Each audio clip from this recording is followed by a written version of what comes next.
Last time, we opened with Sylar outside the AV Memorial Zoo. He had been sent in once again undercover to do recon and report back to the adults on Gateway via radio and video. They wanted to figure out what was going on at the zoo and how stable it was before they went off to Benny and Elizabeth's wedding that day. It was a record-packed house as he progressed through and saw horrors that can't be understated, from meth and dildos in the gift shop to animals tearing each other apart and escaping. The zoo was on its last legs. Elsewhere within the zoo, the Stooges witnessed multiple buses dropping off children for field trips.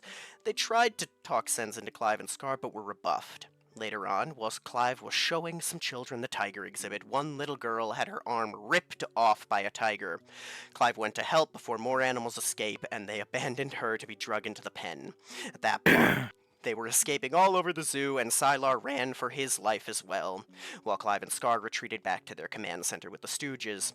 After expressing sorrow about how he would never financially recover, Clive had Krellin press the failsafe, both of them forgetting that it released every animal in the zoo. This made things worse as their command center was now besieged by wolves and Komodo dragons, but before anything could get at them, the liger burst into the command center and ignored having its face set on fire and chased them down trying to get Clive. Sylar and Clive's groups both managed to make it out, after which, much to the frustration and anger of Sasha, a gas strike on the zoo was ordered, which killed every animal and erased the evidence. Clive's group was chased by the liger, and after shooting it multiple times, they finally were able to bring it down by running over its skull and crushing it. His plan to escape to Mexico, however, was thwarted by town's top agents, who took him in, thus ending Clive Exotic. While all of this was happening, the other members of the family were having a pretty good day. Benny and Elizabeth were having a nice day out ahead of their wedding. Each of the other children of Julius, aside from Thomas, were visited by the spirit of Hecker in their dreams, each one getting a different experience.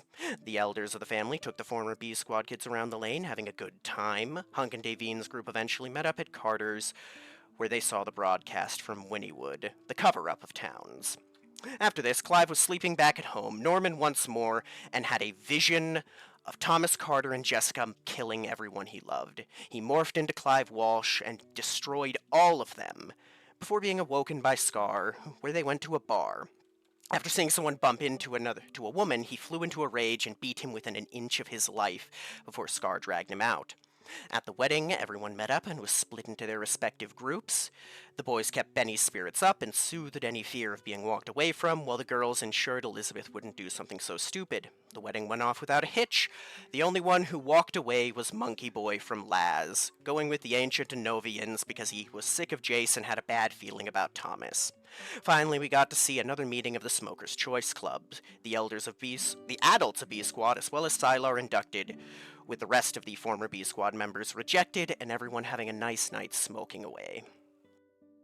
And that is everything.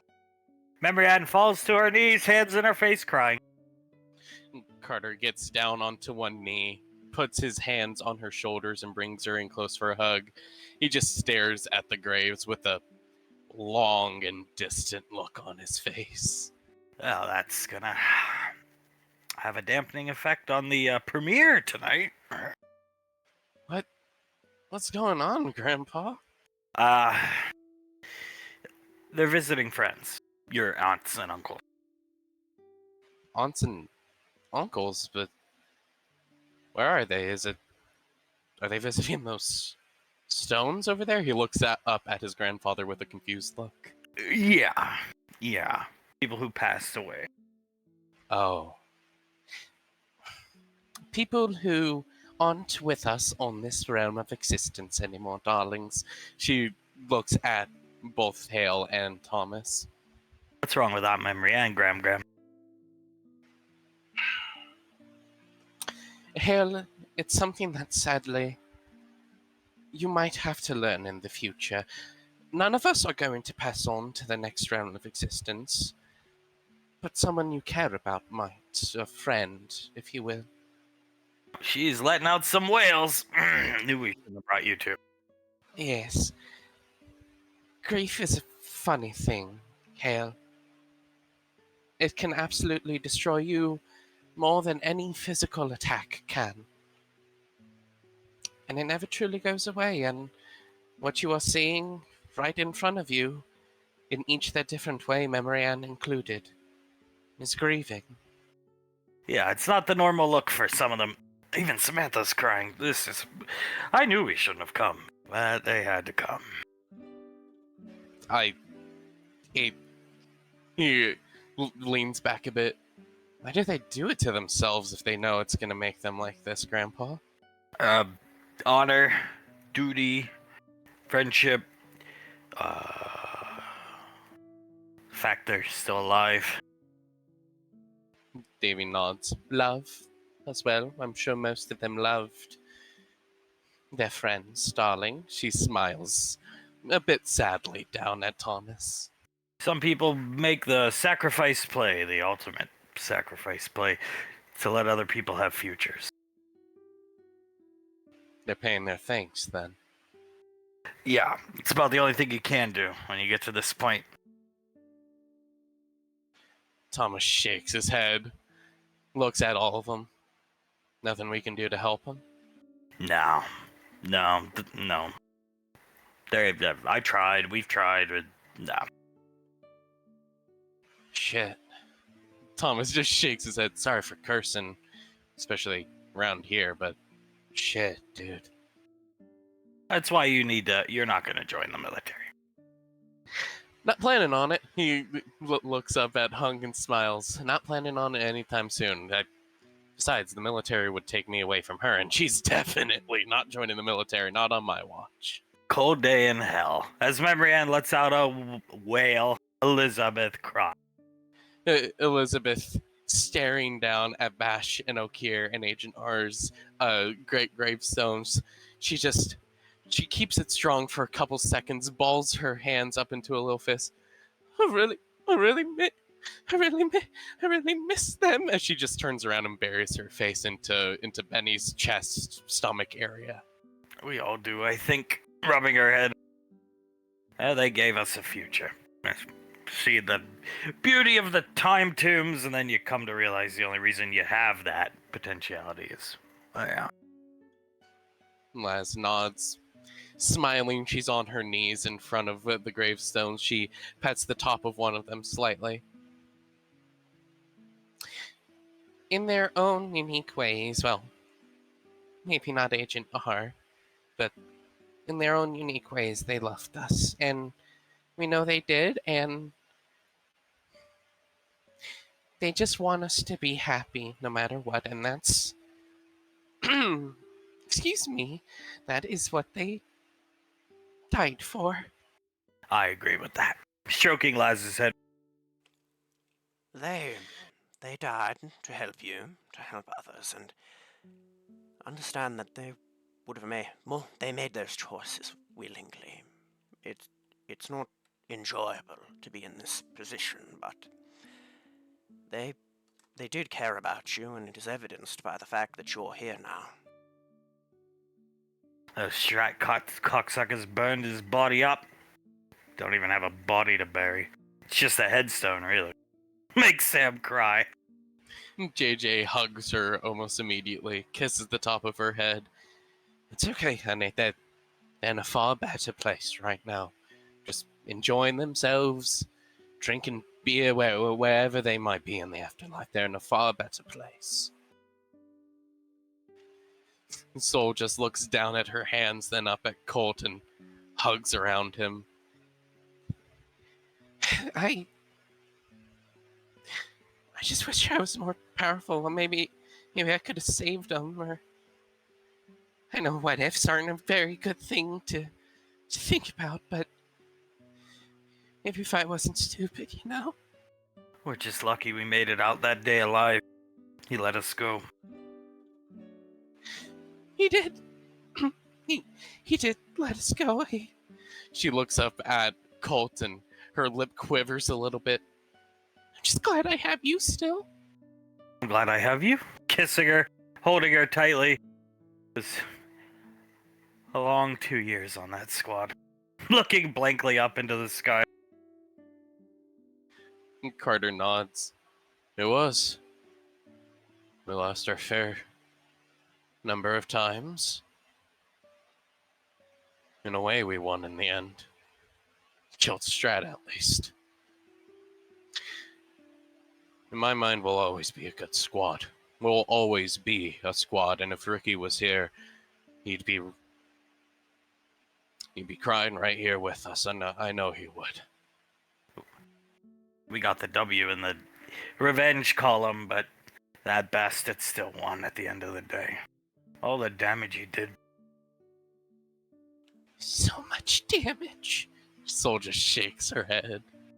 The lives lost, ruined. And as bad as it was, think about how much worse everything could have been if those men there had not died to save you. Because We'd be dead. you all would be dead, and Strat may have caused even more damage. You're looking at billions instead of millions. JJ nods. That is a great way to think about it. If these men didn't give their lives to save all of us, well, none of us would be here. None of you guys, and then eventually me, would have been a thorn in Strat's side. Do you know how many lives all of us saved? Do you know how many people we let see tomorrow? How many people they let see tomorrow? You can't think on the bad when you're grieving. I know that sounds backwards, but think of the good. Think of Okia's laugh. Think of Bash smoking his cigarettes and polishing his motorcycle.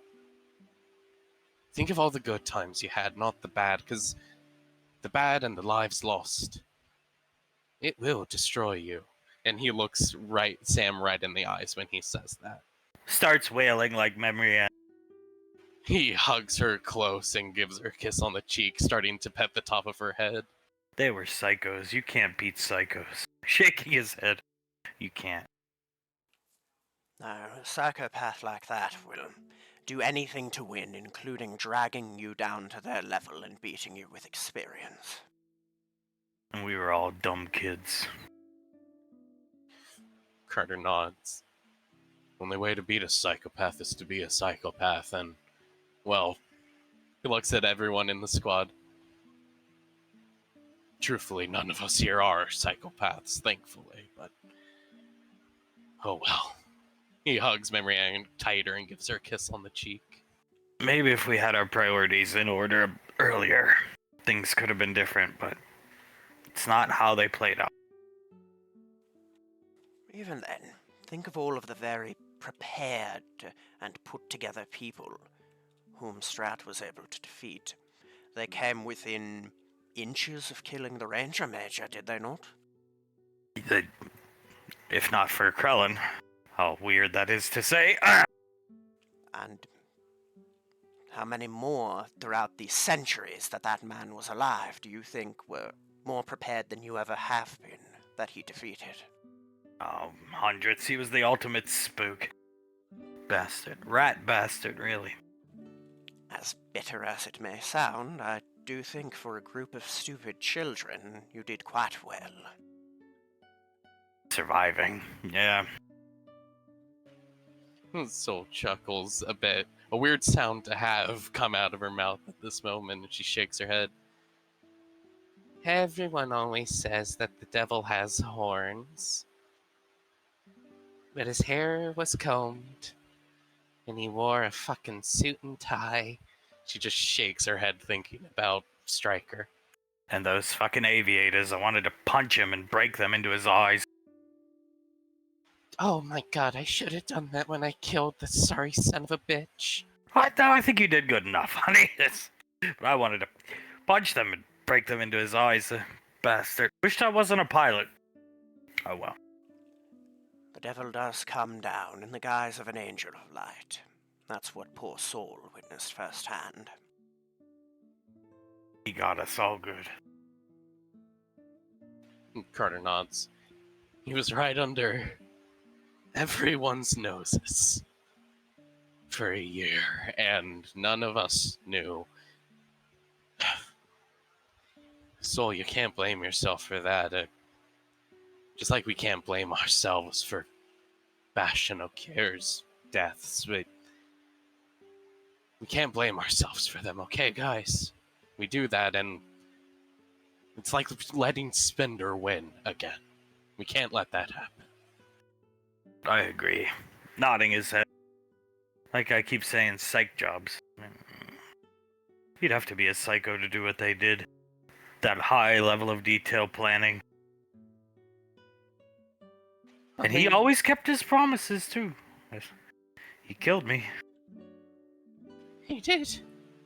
He truly did. She puts a hand on his stomach and rubs it slightly. She looks up at him. Even in the beginning, when all we thought was like Ripper was the one in charge, you know? Even in the beginning, they were smart enough not to harm any of the Rainfall kids, or the Valorious kids for that matter, and you think they had every step of the way planned? She looks up at Benny. I do. I'm sure they had to adapt as they went along. Or he went along, I should say. But I do. There's only one way to fight against a person 10 steps ahead of us all. And guys, I don't think we did half bad at that.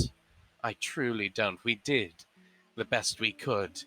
And in my opinion, I don't think Alpha 9 could have done any better than us. Too childish. Wiping tears away from her eyes. No, they would have done better. They had their drama, but at the end of the day, they weren't children like some people. They didn't need chaperones. Gesturing to Agent R's grave. I appreciate the sentiment, but you're wrong, and you weren't even there for the majority of it. JJ opens his mouth and closes it and shrugs. You are correct. And he does not say anything more. Yeah, they didn't need chaperones. I wish I could have got to know that guy.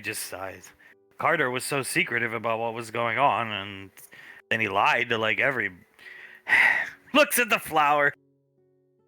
Carter pinches the bridge of his nose. It wasn't a smart decision. I am aware. I was worried about what was going on with Soul, and I didn't want to tell anyone without any evidence or what I knew what was going on. I'm sorry. His death is my fault. That one is my fault. Hook, line, and sinker. They knew what they were doing. Threw that, whatever that thing was, Star Child thing at me. That girl. Oh, jeez. Soul shakes her head. They knew just how to get under my skin. I was easily manipulated at the time. I just had a kid, and Colt was paralyzed. And she closes her eyes and shakes her head. They knew just how to get under my fucking skin. And they did. All of ours, truthfully. You faced someone who was better at getting under people's skin than anyone who may possibly has ever lived. It was an inevitability at your experience level, and you did lose a good few people. But Carter and I never achieved anything like that at the Moon Maiden. We squandered our opportunity. Carter dragged me down. Carter nods. Yes, I did. And for that, I forever apologize, honey.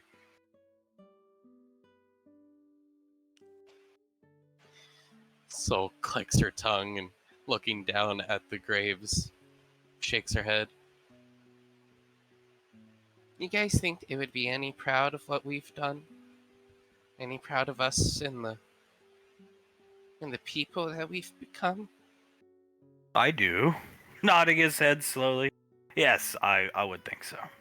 Especially if what we saw in the time tombs is to come to pass. I would say so. Family men and women, children, grandchildren, uncles, illustrious aunts and uncles, professionals, colonels, leaders of the headhunters, majors, the vice primarch. I think they'd be quite proud of their sacrifice.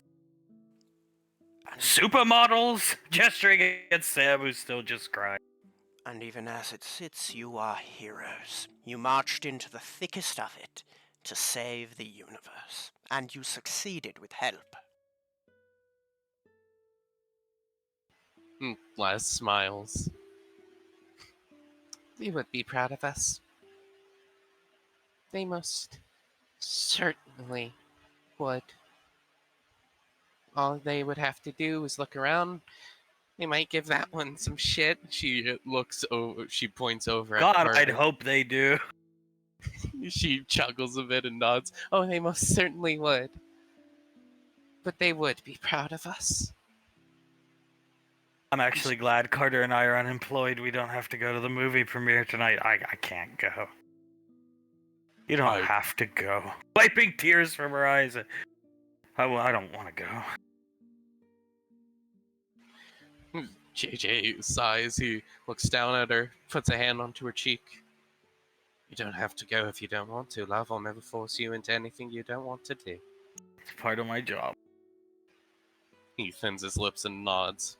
Gives her a kiss on her forehead. I'll be right there on the red carpet with you, love. Don't worry. Yeah, we'll all be there. And so will godforsaken Norman making a fool of himself. Just look forward to that. Yeah. Les chuckles a bit, smiles over at Sam. You and me are gonna have some fun on the carpet. I just know it, Sam. Try to, anyway. Wiping tears from her eyes. Did they ever meet Clive? Putting his hands on his hips. Bash and O'Keefe. I know Agent R didn't, but did they ever meet Clive? I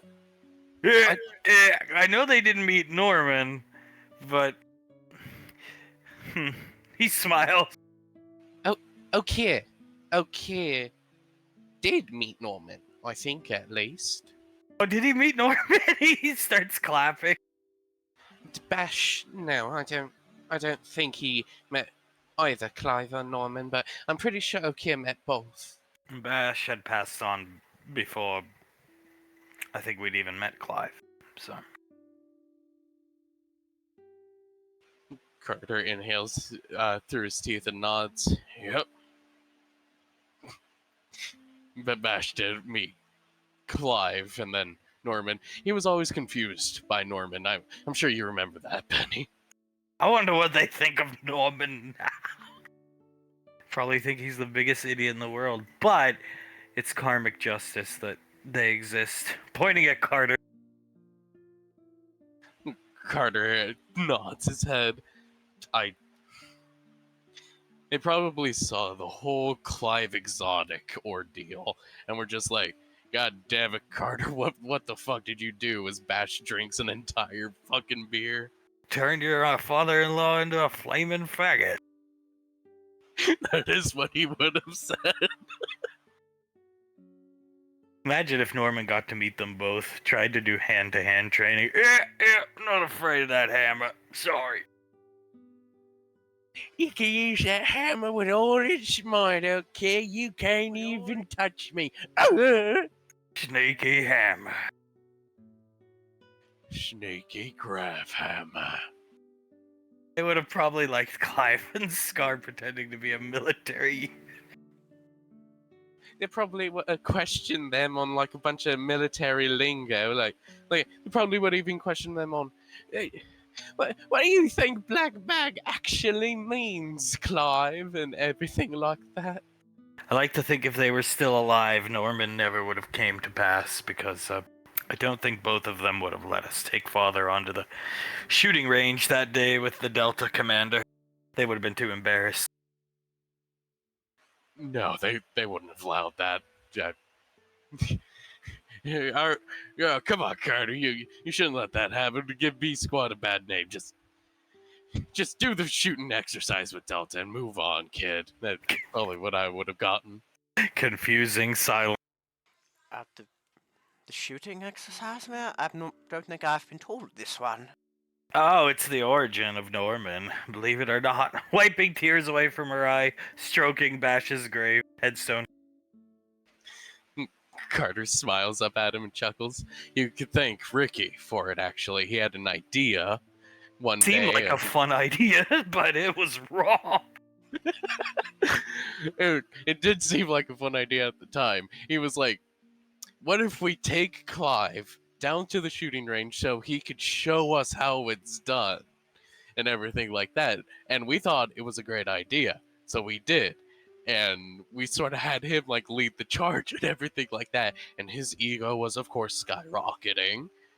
And then eventually he had he had a gun, and I forget what Sergeant Satterley told him to do, but He asked him to take the safety off the weapon. he asked him to take the safety off the weapon, and he said with complete casualness, "Oh, we're in the unit. We didn't use these." Oh, did I say the unit? I didn't mean to. Black bag shit. And so it began. I thought it was during a phase in Clive's life where, how do you put this? He had tried to fight Julius in hand-to-hand combat, and Frederick Cullen and Samuel were stroking his and Scar's ego greatly with their Fredshido expertise, I believe it was called. Yes, Clive's ego was already on the rise, and then the Delta Commander embarrassing him created... it's not his fault, it's that motherfucker's fault right there, in my opinion. But yes. It is my fault, but I think that was like the tipping point, if you will, the straw that broke the camel's back. He confronted Carter at our wedding. I didn't know about it till after the wedding. It was quite intimidating, apparently. It was. It was actually legitimately intimidating to me. I mean, I would not like to have a son-in-law like you. Cold laugh! Carter thins his lips. Well, all I can give you, Sam, is the hope that your son-in-law does not turn out like me. JJ will kill him. Oh yes, now I almost certainly will. Decapitation. It's quite simple to do on someone as inexperienced as a child. And so that is the origin of Norman Sylar. Welcome to the family again. Well, I wonder if young Ricardo ever lays awake in bed thinking about what he helped create. He's a good boy. Good man. He's not a boy anymore. He's a good man, so I'm sure he does, but it seemed like a harmless, fun thing to do with Father, and it was all going to plan as Sergeant Satterley embarrassed him in front of all of us, but Father spun it around into the unit. How were you to know that his psyche was a powder keg of insanity, darling? And soon after that, they disappeared, and then they'd be making videos from this, like, wooden shack building, and that turned into Bragg, and then things started getting out of hand, and then Area 51 popped up. And that's when the roofing began to occur? Roofing and paintball attacks on Carter, and a lot of other ridiculous crap. You guys remember the time they roofied the mayor? Oh my god, Sam puts her hand over her mouth! Roofied him? Fornost! They roofied the mayor of Fornost, points at Sylar. The mayor of He has to cover his mouth, looking at his surroundings that it's a graveyard. The mayor of Fornost, you say? Unintentionally, they had brought along a pitcher of tea filled with a mixture of laxatives and X-Lax, stool softener, right? Something like that, and they were trying to get Carter to drink it the whole time, and then the mayor just, like, took the cup. They brought along a pitcher and a cup, assuming it was for her. And she ended up drinking an entire cup, and then another one. I think she ended up emptying the entire pitcher. And lest we forget, Clive and Scar were there to negotiate Fornos joining EarthGov, which they did that day, somehow. He is very fortunate he has talent as an ambassador. She thought it was the venison she ate from the fresh meat market on Fornos. And thank God she thought it was the venison, otherwise we would have never gotten Fornos to join with us, never at all. I remember it like it was yesterday. There, Uncle Scar was berating Carter, calling him all these horrible curse words, and that woman just head back the drink, down the cup, and Scar stopped talking and slowly turned and stuttered looking at her. I'll never forget the look of horror that was on both Scar and Clive's faces. And wasn't Uncle carrying he was the standard bearer of the unit that day. They had the flag that still rides over the mayor's office.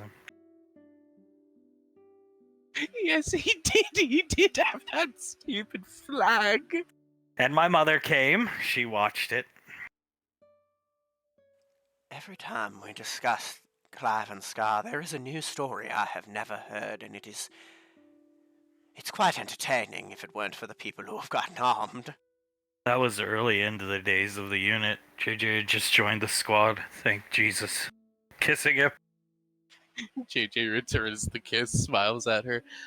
That was pretty early on to me joining the squad. I think that was like one of the first missions I ever went on with you guys.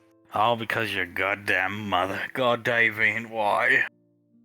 I ask myself that every single day of my life. As do I. That is 6 months without my wife that I'm never getting back, and I hate those 6 months with a passion. Recently married wife, too. Imagine that. Thanks. JJ clears his throat as he puts his arms around Sam, and it is never going to happen ever again, my love. And then her ill-gotten daughter did the same thing, grabbing Elizabeth's throat. In a graveyard! Go ahead, Memory Ann. Keep squeezing. Shocking Oz. Elizabeth just like groans out, trying to get Memory Ann's hand, who's too strong for her to get the hand off of her neck. I'm sorry. Letting go, shaking her hand. Oh, that's terrifying. I believe people would feel better if Elizabeth's father let people rough Davine up a bit, but that's never gonna happen. No, it is not. I just think about the face of my mother after Davine got slapped. And just like, she looked so happy. Why wouldn't he just do it a couple more times to make her that happy again? You know, maybe that sounds bad, but you know what I mean? I think he should slap her around at least a couple times every year, but I that's my grandma. But she is not good enough for that man. I have had enough frustrated discussions with Mistress Lorelei about the issues caused at that time to agree with you there, Colt. I personally believe she... father called her one day and was like, Davine, you elvish whore, or bitch.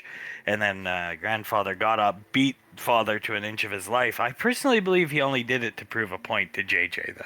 Oh, he definitely did. Nobody talks to my wife that way. He was just pointing and looking at JJ the whole time. Staring daggers into my soul the entire time. Because I mouthed off to her for the first time in my life ever, and he needed to prove a point, which, hey, I respect it. I would do the same thing to my child if they ever mouthed off to Sam. Like Colt said, not good enough for him. Not good enough at all. She just clicks her tongue and shakes her head. At the very least, B Squad ends with all of us together. I know Ricky's not here, but he's a teleporter away once he's out of ranger training. So, they all stayed together in Alpha 9, but they ended with mega drama. That is true, the ranger major. True. At least we're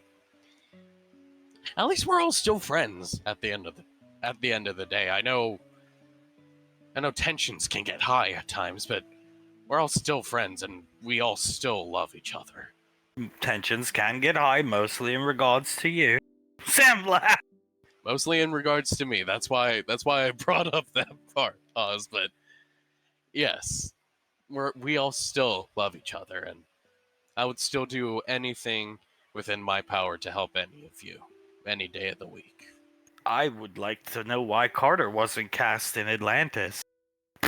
Cold. Come on, Memory Ann. Do you really have to ask? Carter is an Marianne? excellent voice actor. He voice acted in their little Unit Bob show that made billions. JJ. Yes. As Cartwood. Marianne, do I really have to spell this out for you why Carter didn't get a role in Atlantis? You can have any role you want, but not him. Yeah. You? Fully You open. started your acting career together with him. War Gods of the Deep? Isn't there And- some type of bond there? We were excellent together. Me and him have great chemistry, in my opinion. Little Big Trouble in Little China as another example of me and him acting well together. I'm never casting him in a main role as long as I'm head of production company. One day you'll understand why. Smiling at memory. No, I really won't. No, Carter just nods a bit. No, you will. You will, honey. Don't worry. It'll all come full circle someday. COD has done enough damage. Rewards shouldn't be given to those who do damage. No, they should not be. Carter just shakes his head, and I fully accept that. Well, fuck it. I'm glad I don't have to go to the premiere. I'm too depressed. Yes, so am I. I'm also pretty glad that I don't have to go to the premiere. Yep. I wish we didn't, but not going would be like not paying their sacrifice forward. Guess I have to now. Thanks, Benny. Elizabeth sighs and nods. Plus, it is our duty and it is our jobs at the end of the day. Thankfully, we just get to go home with Becca. Soul wraps her arms around Colt's neck and gives him a kiss on the cheek. Thank God. Don't suppose you want to come, Silo? No. No, I do not believe I will be going. That sounds like a place I do not wish to be right now. You don't want to see Norman on the red carpet, fixing his glasses. No, I do believe I can watch the footage of it back later if I need a laugh. Oh, God, Norman. Running her hand down her face. Oh, boy. Was it that bad at the graveyard? Yes. Yes. Marianne was wailing and crying like a... I don't like to use this term, but a dog stuck in a bear trap. Memory Ann. All the girls, for the most part, they're just not good. We tried to talk them out of going, but so that's... Chile sighs, rubs his face with his hand. Sadly, I do know. I understand why they had to go. A once-a-month thing for them, apparently. Davy nods. It feels difficult to do that sort of thing once a month, but I do understand why they have to do it. They need to go see their friends, and I understand that. Taking Sylar's iced tea, checking the bottom of it, opening it, handing it to... I get it. I wish they wouldn't do it to themselves and hurt themselves, but I get it. No, I understand why. I do feel... He will take a drink. I do feel they feel it's owed to them, and I think it's a good thing in the long run. It is owed to them. They were pathetic. Oh! He shot! Davine's eyes are wide, almost with a sense of admiration. Istrum! They were the most utterly pathetic excuse for a military squad, period. They were all together because of nepotism. One of them got demoted to be their Colt. They took him from a Marine Scout sniper platoon, which could have used him to go back to the Headhunters, which is preparation for a future career, which he already had. Carter was a horrible leader and just a horrible person in general, not from a moral standpoint, but from a manhood standpoint. Memory Ann was a brat. Soul was a brat. Colt was impotent is what I'd call him. Impotent, scared of his mother when he shouldn't have been. Oz and Laz, great. Oz learned from Julius. Arm around Julius, at least idolized Julius from a professional standpoint. Laz was always great. Who am I missing here? Oh, Samantha. She's great. Anybody else? Oh, Elizabeth. She hurt mom and dad forever by disappearing for a year. And then there was Benny. Who, nothing against Benny. I think he's always been kind of level-headed and called out shit. But yeah. What the fuck? And I should add on that poor Samantha was also demoted to be there. Thank you. Oh, and not only that, but Frederick had to create this nigh secretive group called the Fairy Tale 8 to get them together and keep them together. Pathetic. I'm sorry, what happened? Yeah, it's actually something we didn't know was going on. So this was before the time of Clive. What did happen? They did something to Tommy was having trouble getting these kids together or something like that. So they created this group called the Fairy Tale 8, which was actually effective, unlike most things Clive does. Big One laughs, arm around Julius, so now he's got both arms around. Julius chuckles and nods. Also, just a note, this was before Clive's time. Here. But if I remember correctly, you had Tommy, the Three Stooges, the Two Turaks, Oh! and, oh god, who else? That's why that little bitch finally came home. Holding Thomas, putting her hand out. Suletta went down, laid down the law, and then I guess she was like teetering on the brink of coming home or not. Then they sent Mama Land down to guilt trip her, lying to her saying Mom was divorcing Dad because of Elizabeth. There are some days I just want to punch Elizabeth in the face. I stop myself, but... Oof.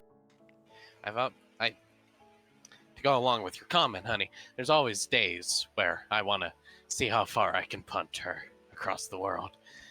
But that would be like hurting a midget. Yes, it would.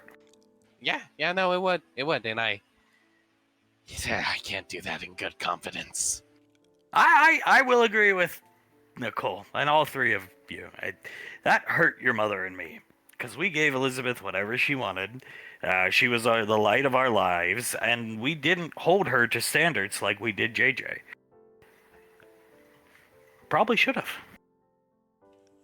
We most definitely should have held her to the same standards, and we are going to do so for all our future children.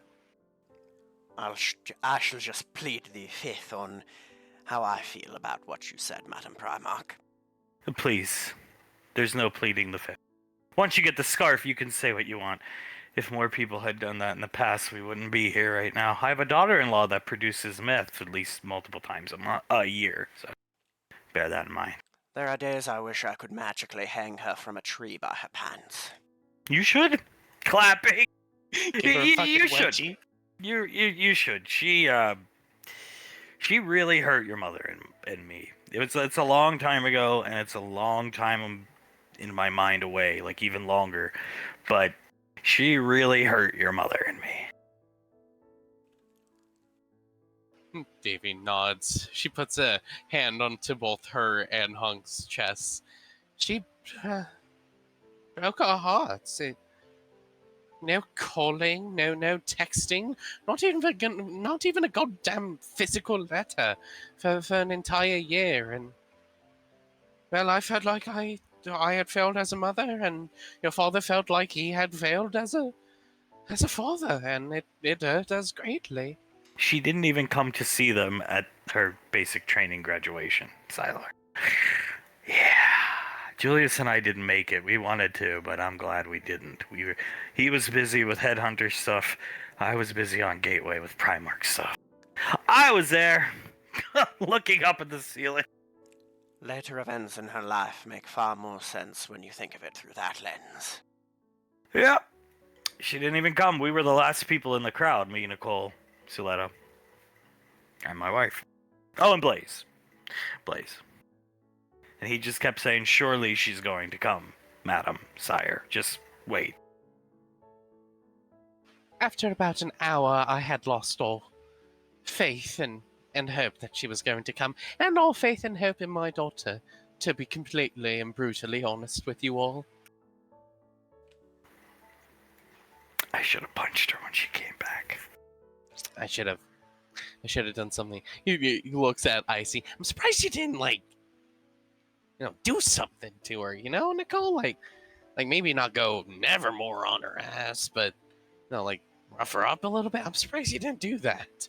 Ugh. Gesturing to Hung. Oh. I told her not to rough up her sister. It was, Elizabeth. Maybe Elizabeth just hates us all, and that's fine. She can have her own life away from us. Yeah. Julius clicks his tongue and shakes his head. I mean, fair enough. I suppose, yeah, let's listen to Dad when it comes to those sorts of things, but I regret telling your sister that. there you go. I gotta be completely honest with you, Dad. I would not have followed that order. I would not have. I don't even think we were that hard on JJ, but we did hold him to standards. Elizabeth, we didn't. Never. It was just whatever you do, whatever you want, go ahead, have fun, type of thing. It was like having a little Davine. So, and then of course we let her join the military. I think I realized that she just wanted to be like her dad and everything like that, but I think it all truly started when it came to the mask.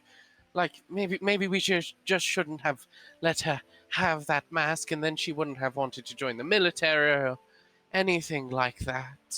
I remember she wanted friends, which always struck me as sad because the majority of the friends she made in the military were the people that lived here with her and grew up with her. God, I hate her! Yeah, so do I. Plus, joining the military to make friends, not a good idea. To find community? To find that kind of thing? Maybe you could do that. To find order? Maybe.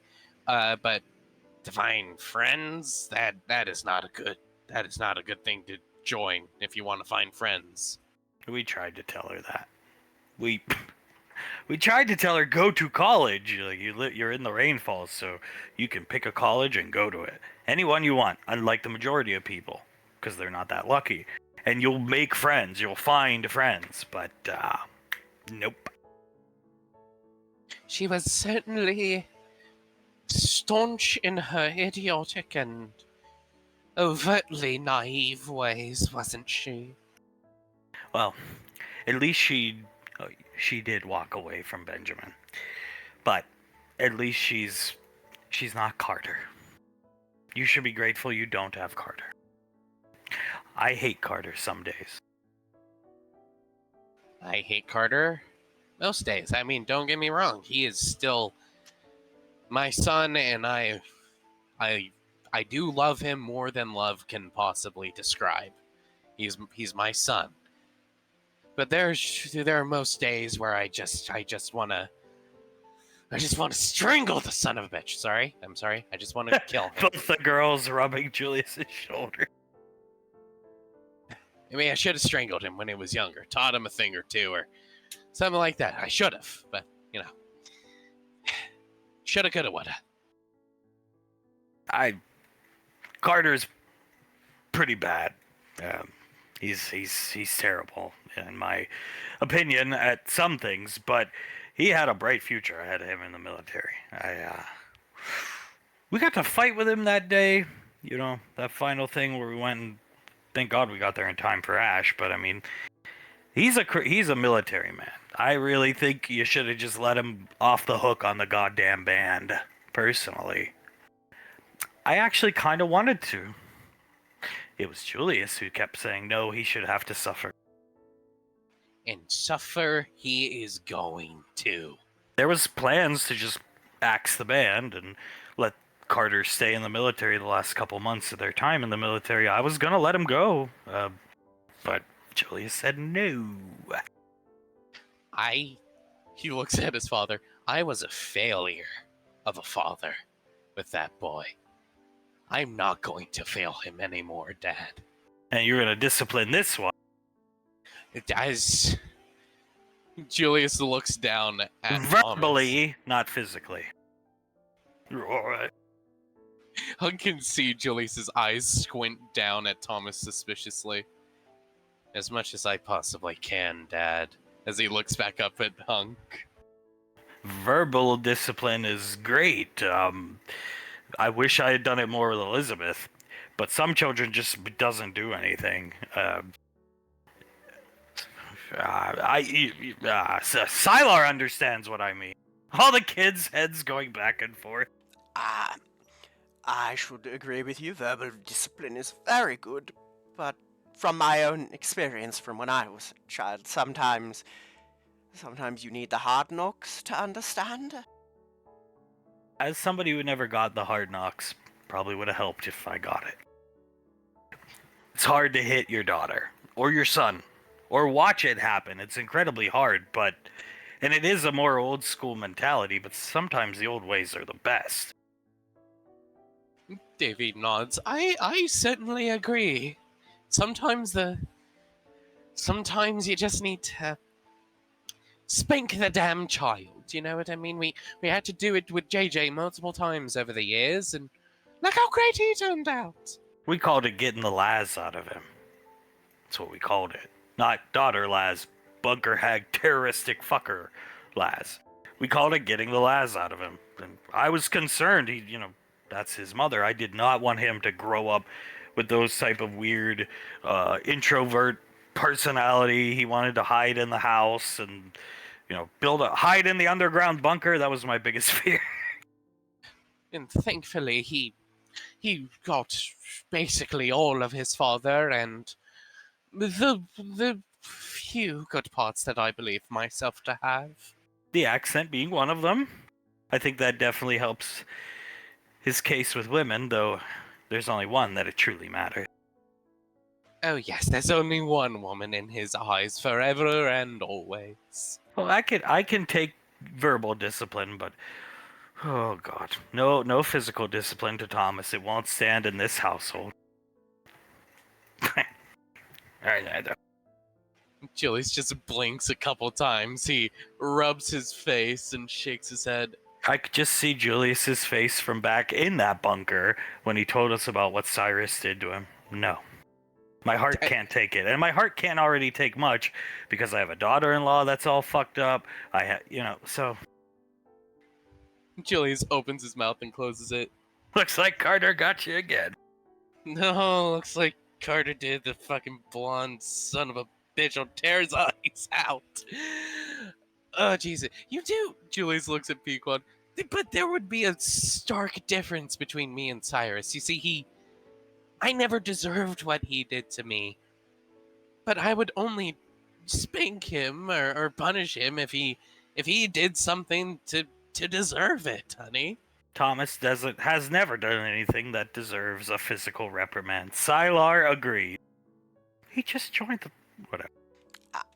In my time, yes, but I mean, there is a long time in his development to go, and most children will do something in their lives that require it. How about disappearing with Hale for an hour and a half and making your mother cry like she was hysterical? I couldn't even talk to her. I had to go out and look for them as Suletta had to cradle her. It's a shame, but he wanted to walk his girl. How about breaking one of Mark's fingers? Oh, he did do that. My mother would have beat me with her shoe for doing that. My mother would have done the same. Just a belt or a wooden spoon. Oh, jeez.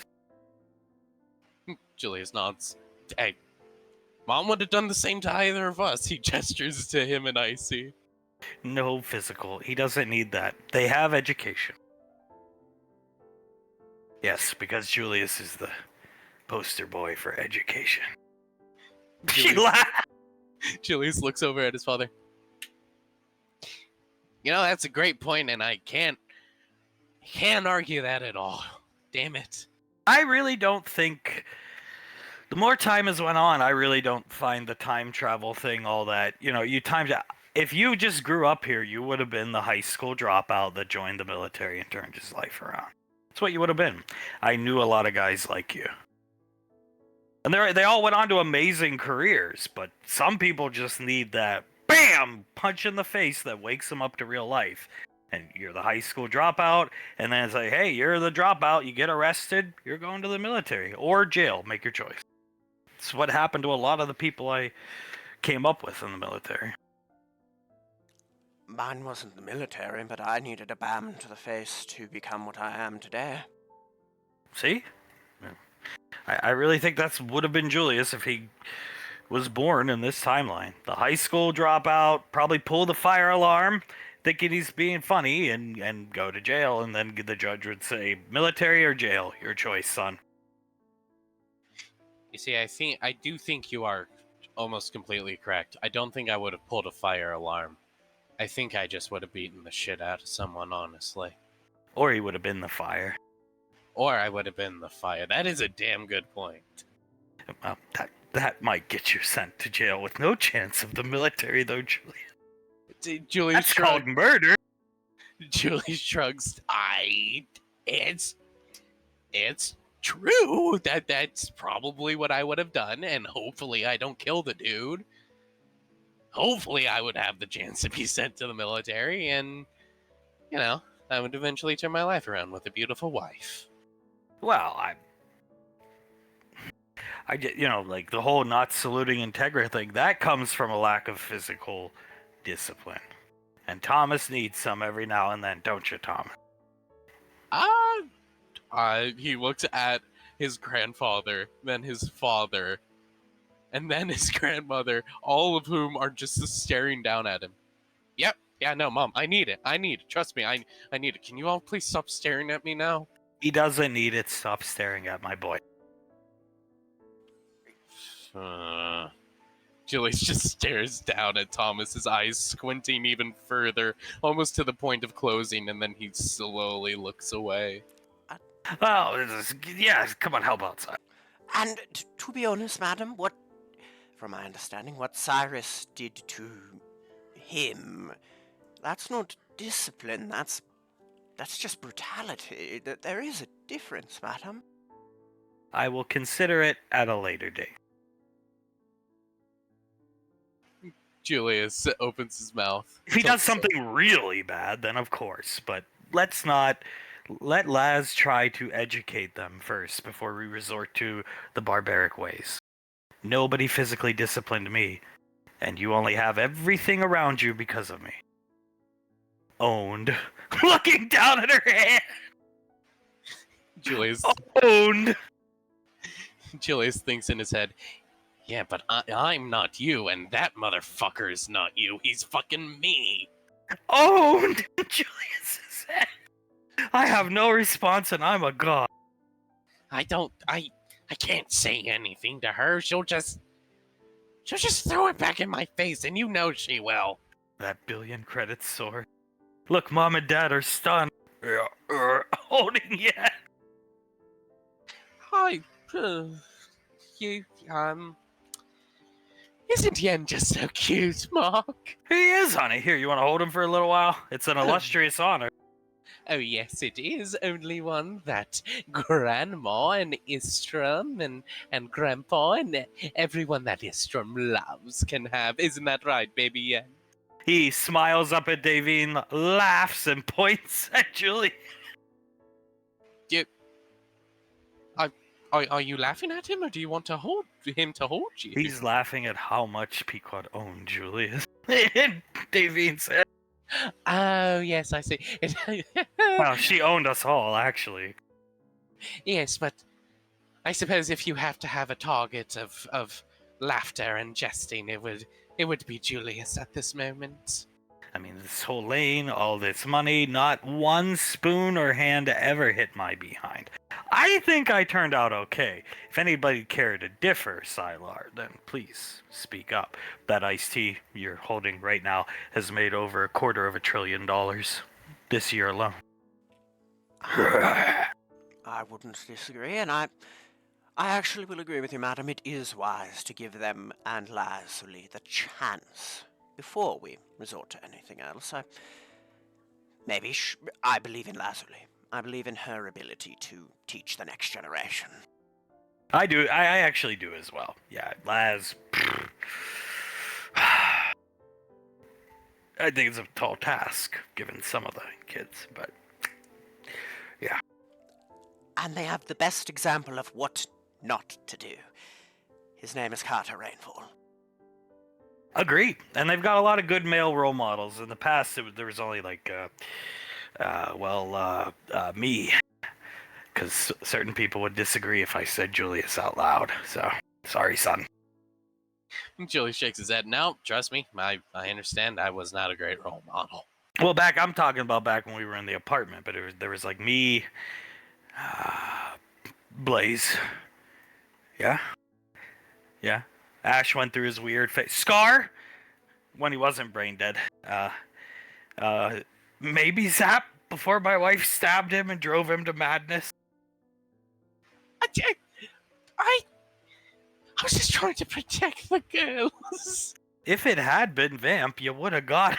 She shrugs, kissing Julius on the cheek, so it's okay. He's fine. That's what medication exists for. Exactly. You see, thank you, Patricia. That actually makes me feel so much better, darling.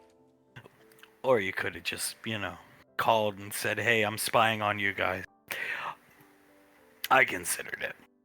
But then Laz would have been like, "Hey, come here and spend time with me," and I really just wanted to look at your mother half naked, so. And protect you guys. If you led with, "Can't we just go stare at our girls half naked?" me and Ash might have considered agreeing with you, Dad. I had my A team and they did good. They did their best out there. They took down a Coast Guard ship, but whatever. They crashed through the roof of your beach house. It's fine. I saved up money for emergencies. They inflicted 2 towers on the lighthouse. And we beat up a pizza kid. And you beat up a pizza kid. And stole a boat. And a plane. And again, the side effect is that the other day poor Zap was preaching to me about when Davine crucified him. I'm a big fan of biblical. I'm sorry. He puts his hand over his mouth. I'm a big fan of biblical Zappa. Suletta and him watched Passion of the Christ, and oh Lord, I literally saw him entombing himself at Nazareth or whatever they call that place. He did Mercury. what? He had. Where do you think he's been for the last 13 days? Looks at Davey. He spent 10 days entombing himself and then 3 days raising himself up. He had the Mercurius units we were watching on their little eye cameras. Sylar was there, Julius, me. We were watching up at the office. He had the Mercurius units drape a silk cloth over him, then leave food for him and a lit torch, and he rose from the grave. He painted holes in his hands and feet. Thomas Doe used his shadow clothes to prop me up on the cross. Oh God, fucking Zap. Nobody else noticed him carrying that cross up behind Suletta's home? No, nobody else did. It was just him, the Mercurius units. Dad, the cross had hooks in it, so he didn't have to nail his hands and ankles and everything to the cross. He just had to put his hands through the hooks to hold himself up, and that's all he had to do. He hung on that cross for 2 hours. For 2 hours, one of the Mercurius units came up to him and poked him with a stick. And then he was entombed. They left food. They left a whole ass Sunday roast. And that's what he was doing for 13. I wondered where he'd been. Wow. I asked Rolly, and he said you don't want to know. That makes sense. You're forgetting the top of the cross, Red King of the Warren. Did he have the Last Supper? Yeah, he had a dinner with Mama Lan and Rolly and Star and Jennifer and his apostles, if you will. And he wore not of thorns, but a crown made of grapevines. It's the only thing he could find. Besides, I'm pretty sure he said he didn't want to hurt his head. But he was supposed to be dying!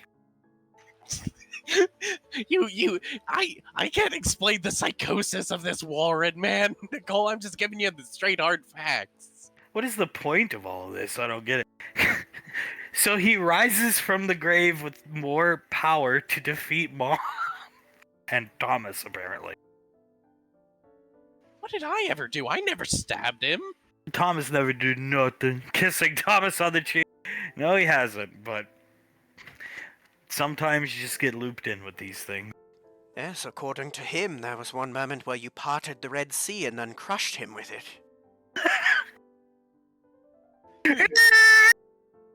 Thomas squints his eyes, thinking for a second. But I'm the good guy in that scenario. No, Uncle Zap is. But he would be playing Pharaoh, though. I would be. And in Most- Uncle Zap's crazy mind, he's the good guy. He just looks at Hale. Sometimes this hurts my brain, honestly, Hale. He just leans over and gives her a kiss on the cheek. Pequod spot. Put me down, Julia. Yep, here you go, sweetie. Thomas points up at Icy. Put me down, Ma. She'll levitate him down to the ground. All right, he gets right into the Pequod spot. So, die, sacrifice for the family, to rise, to then have the power to defeat you, Mother. To stop you from killing Father for his life insurance policy. Which I don't have one. I haven't had one. I didn't even have one when I was in the military, because I wasn't married or with anybody. So if I died, all my money was to go to charity. Like, the charities around my hometown, not, the big ones. But that was it. If I died in combat. Some of it would go to my mother, of course, but not all of it, because she was already old, so she wouldn't need all that money. And I don't understand why he feels the need to believe that I need to kill someone for life insurance money. She gestures to Pequod. Why do Clive and Scar get, what do you call that thing? Anxiety attacks when children are born. You remember when Becca was born? They were like, they were offering to take other odd jobs off the lane to provide. Yeah. They wanted to be construction workers, crane operators. Julie starts to grimace slightly. Hey. He looks at Pequod and then at Icy. See, what you two don't know is they didn't just offer to take those jobs. They took them and they knocked down the infrastructure of a building and killed like 100 construction workers. Me and Towns never told you we were in charge of cleaning it up. How much money did they make? They were working for 20 credits an hour. They worked for 4 hours, so about 80 credits apiece before taxes. Okay, that's great. Next time this happens, somebody has to tell me, because if they get sued and I can't find out ahead of time or plan ahead of time, somebody's getting the shit beat out of them in this room. Yes, ma'am. They knocked down a building. Yep. Not just a building. Okay, so the way it happened, he leans forward. Don't you need licenses to operate a crane? Pointing at Julie. Very smart, honey. Very smart, honey. Yeah, what the hell? He points at Julie. Julius covers his face. He's obviously. Yeah, come on, Julius. You and your best friend Town. Okay. Sasha also knew. Just putting that out there. But anyway. Yes, you need to have licenses. With Clive's, I believe he used the term ambassadorship powers, He got a license to operate a crane for free for a limited time because he gave them the excuse that he was going to be filming a commercial to help out with their construction business, and this place is approved by the ambassador type deal. And that managed to convince them. They gave him a temporary license, and he said, I want to work, one day to get the feel of everything. I know how to do this, don't worry. So, flash forward to the next day. Clive is up 300 feet in the air in a crane. He has on the crane one of those big old steel bars, like in Spider-Man 3 with Tobey Maguire, that one. And I don't know why. Maybe he fell asleep. Maybe he thought he saw Carter or me flying around somewhere outside. Maybe he thought a bird was one of us. But he just pushed the rotational lever all the way to the side. The beam swung out far, and it hit the building on its side, hitting a part of weak infrastructure, and it just completely collapsed like a domino, and it completely crumpled. How many people died? Like, Chili scratches his cheek. Like, 50 to 100. 50 to 100? It was a pretty big building. What was your cover-up reason? Oh, the cover-up? Well, he grimaces a bit. We found a guy on the crew that died. He had no friends or family. And so we just pinned it on him. Said he was not doing his due diligence welding all the beams correctly, and because of all the added weight of the beams and everything above it, it crumpled at a certain point, and the welding failed. And You stupid little red-headed cocksucker! Here he is, pulling up a big. He pretended to have a heart attack. he may or may not have pretended to have a heart attack up there. I forgot how much weight he put on when Becca was born. Oh, my lord, he looks like 3 of himself. He put on so much weight. Look at that face. He's pretending to have a heart attack. That face is the face of a man who knows he just royally fucked up. Oh, I guess you and Towns didn't do that good of a job if these images are still out there, Julius. No, those were used as a comedy skit, honey. They claim they're photoshopped. Julius just smacks his lips and looks at Pequod. We He did your actually best. pretended to have a heart attack. That's how much of a scumbag my son turned him into.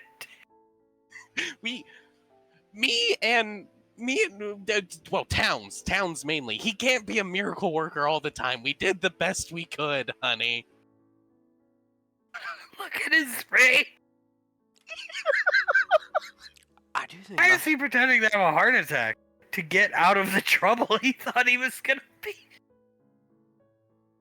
my favorite part is that to get out of trouble, his first thought was to feign a heart attack instead of getting away from the collapsing building. And where was Scar during all this? Because I'm pretty sure Scar does have an operator's license for cranes. He told Clive to watch over things, not touch anything. He was going to go down and give them a cup of coffee, both of them.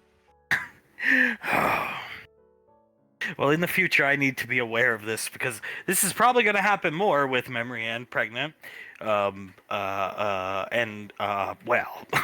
Gestures to Davy.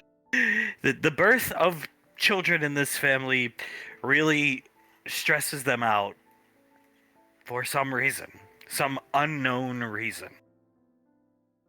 Julius puts his hands up. You will be the first to know about anything like this. This is the only time this has happened, to my knowledge. You would have to...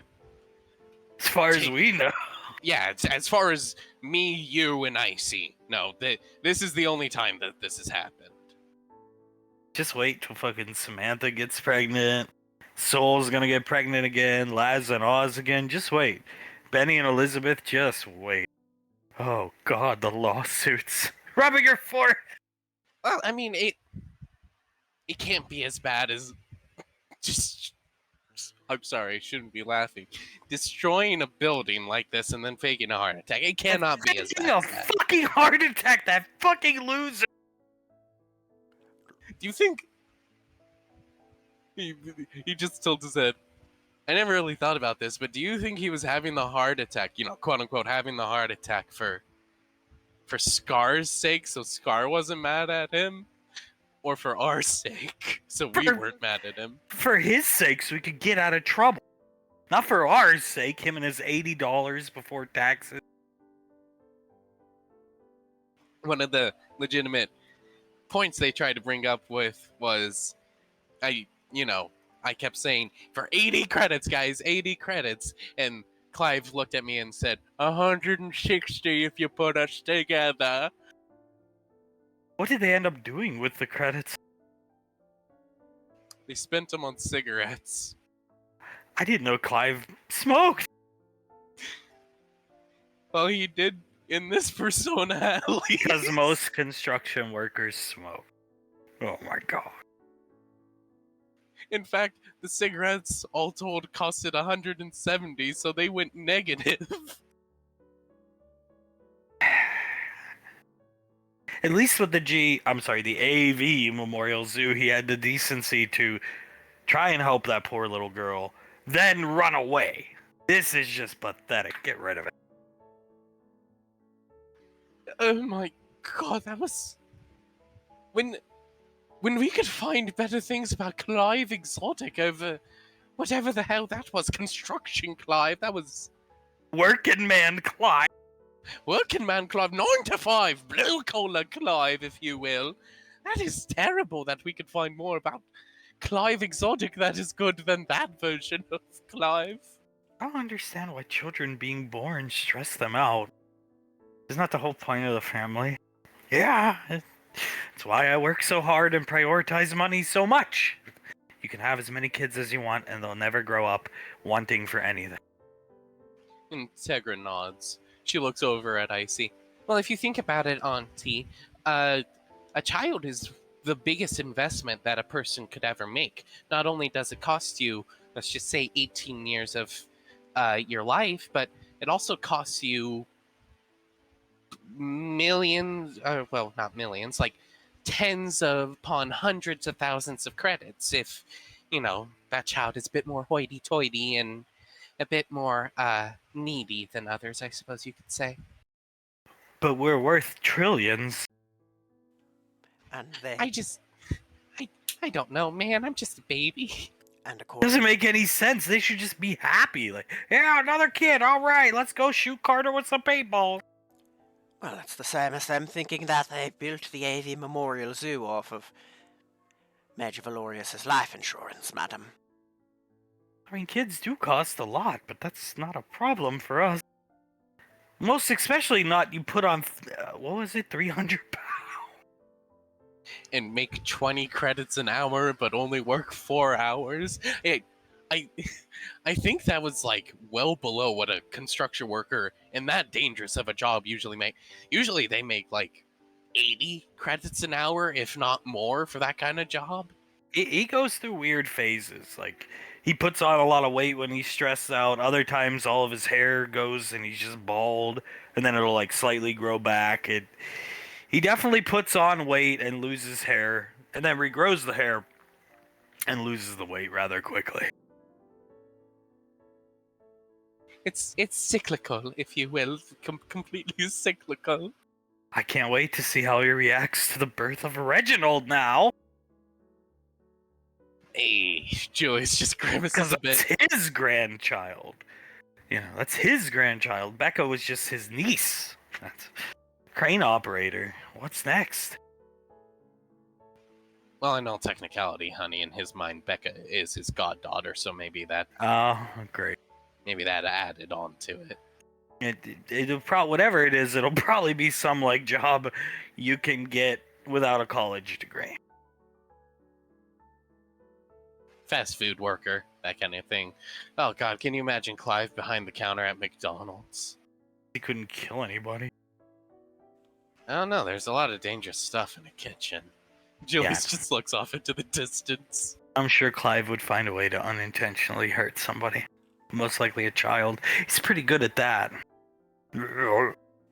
Accidentally trip while holding the fryer and spill boiling hot oil onto a young child or of some other random citizen. He just keeps hearing, "Help me, mommy! It is mine!" You could see him set his drink down and shiver. Oh, and Clive around children. Oh, no. What's wrong? I'm remembering that little girl. Oh. Crossing her arms. Ooh. Yeah, that one was rough, so I'm sorry about that, Sylar.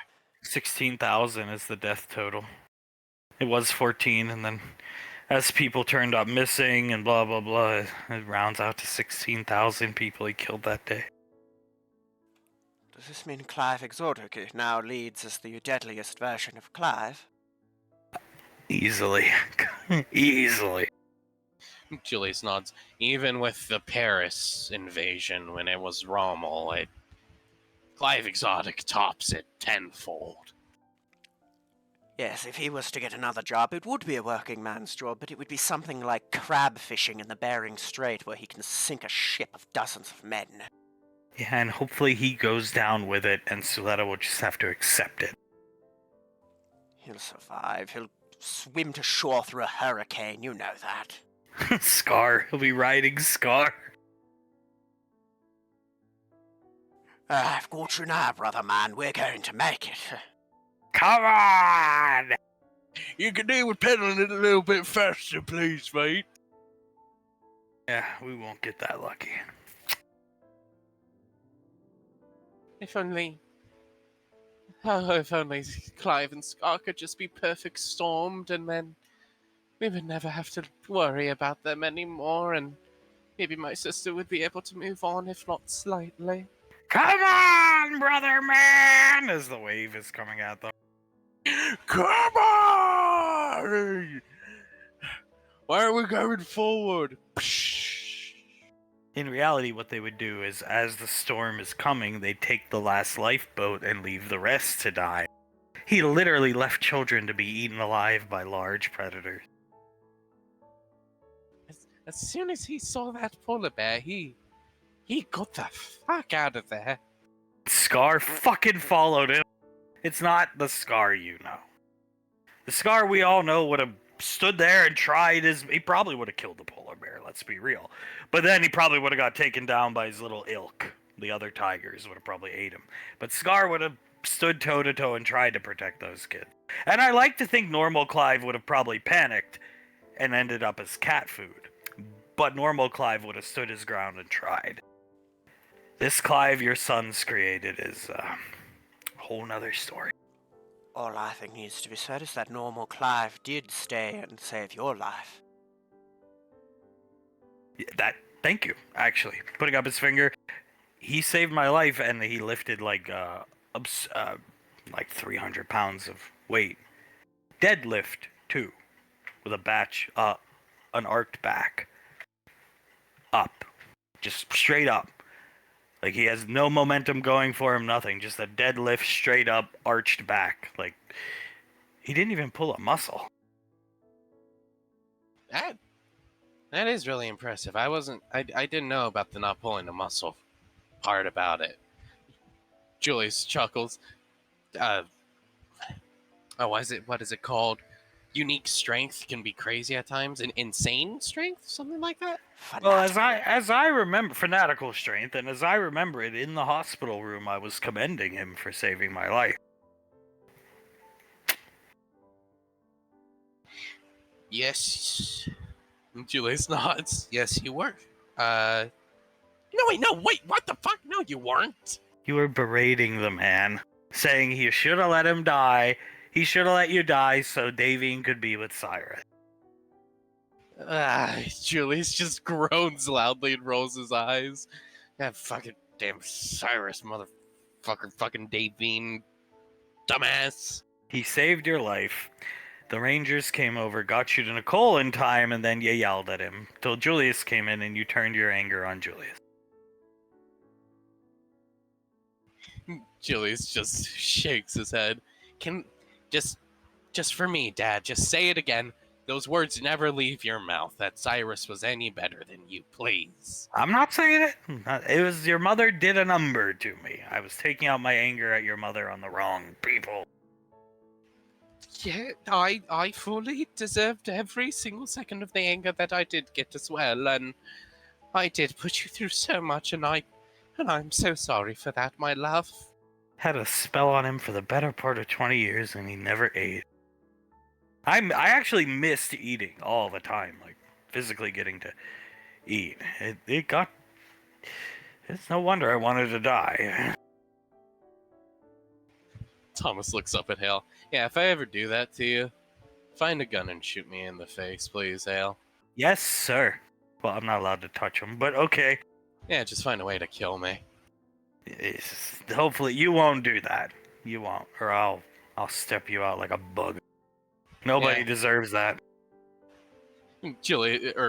Thomas chuckles a bit, leans a bit more on Hale. I can at least promise you guys I'm not going to end up like her. And I'm sure as hell not going to end up like Carter. And I promise you guys that from the deepest, bottomest part of my heart. What do you mean you don't want to drive your father-in-law to madness? That would be great, because Uncle Banksy would just kill you because he actually has training. Or you could drive your mother-in-law to madness. Then we'd all probably die. I see. Oh. I'd rather not, my girlfriend, cook copious amounts of meth and then give me credit for everything and everything like that. I have punched Carter in the face multiple times, and I will continue to do so over the years as I get bigger, and the punches will hurt more and more, Mother. And then Shadow Clone multi-punch. Yeah. Punch him everywhere. Torso, groin, face, everywhere. I'll figure out how to do it, and I'll get damn good at it. Yeah, I laid down the law with Carter Sylar. You don't know. 40 years to fix Memory Ann. 40 years. Why didn't you just round to 50? And I mean, like, at that point, if you're rounding to 50, might as well give him an even 100. I mean, come on. It is a monumental thing to fix, at least, so... That's what I'm thinking, because I don't think therapy's gonna fix it, personally, and I don't want him kicked out. So I gave him a long time, and by year 39, if he hasn't fixed her, then we all know I'm just gonna be like, alright, Carter, go fuck yourself. Just go back to the cabin and don't come see the rest of us for a week. Davine sighs. I really do hope he finds a way to fix it. Not necessarily for Carter's sake, but for Memory Ann's. For Memory Ann's. Carter and Julius did her in good. Grimace! Julius just rubs his face. Yes, we did. Oh, God, I'm such a dick. She was the first big female offspring challenge of Julius's life, because Laz and Sol were... Well, they never mouthed back to their father. Especially Laz. I should have just treated the girl better. I should have. Oh well. I'll prove it to her. I'll prove it to her that I still love and care about her and everything like that. Make it up to her in time.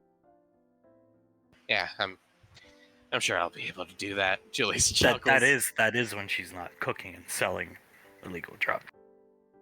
Yeah. And then if I, try to inflict discipline or punishment onto Carter, then I run the risk of getting shanked. And I'm actually worried I might legitimately get shanked. Because she'll come out of nowhere. I know she will. She's a crafty girl. She really is. She protects our son and his interests. She always has since she was a baby.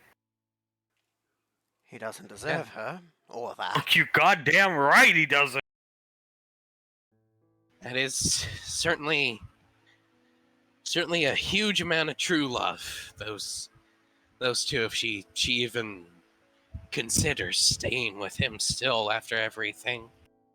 Oh, look, the premiere's coming on.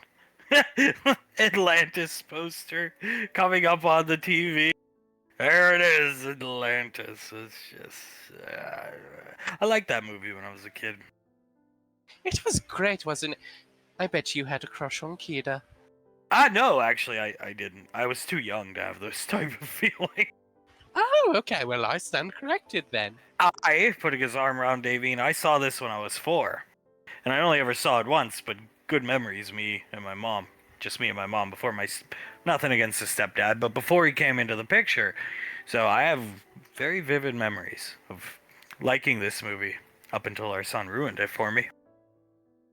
Yes, he truly did, didn't he? Especially with. I actually don't have a huge problem with all the other castings except for Krellin's for some reason. Well, if you must know, JJ signed Krellin to a new contract because Krellin complained that Samuel and Frederick and him deserve more money from this family for what they do, basically chaperoning Clive, which I agree, of course, we all here do. So did JJ. So Krellin actually didn't ask for more money, though. He wanted an exclusivity deal to play all black characters. He gets first dibs on any black characters. And if there's multiple black characters, he gets to play multiple. He turned down money for that? Yeah. Because, and correct me if the reasoning is wrong here, honey. Me be black, me be cooler. Kids think me cool. Oh my god, Davy just shakes her head. Jesus Christ. Alright, there's the girls and the boys. Oh, and there's fucking godforsaken goddamn Norman. Mr. Ambassador reaching out to Clive. Hello, everyone. Aren't you just beautiful? You want to take a couple pictures of me and Scar? Oh yeah, putting his arm around Clive. Hello, everyone. Isn't this just great, mate? Saying it through grit teeth a little bit. Do you care to comment on the tragedy in Wynnewood, Oklahoma? What tragedy? I don't know. I apologize. I'm not sure that I've heard about this. But what exactly happened? A gas leak at a zoo. Oh my god, is everyone okay? Did anyone pass? Mr. Ambassador, you were there. What? No, I couldn't. Yeah, Clive looks at Scar. Were we there, mate? I don't think so. I don't particularly care for zoos, brother. I don't believe in animals being caged. I believe in what Suletta does. Huh. Yeah, no, I agree. I've never really cared much for zoos as well. But are you sure? Was there not just a very handsome-looking gentleman who looked like me, mate? No further comment. Thank you very much. They're crazy, Clive. Yeah, paparazzi, always trying to get up Clive's ass. They were probably trying to goad me into a story so I could give away information and then cancel me afterwards, right? Cancel culture is a thing, guiding Clive over here to take pictures with Elizabeth Benny and himself.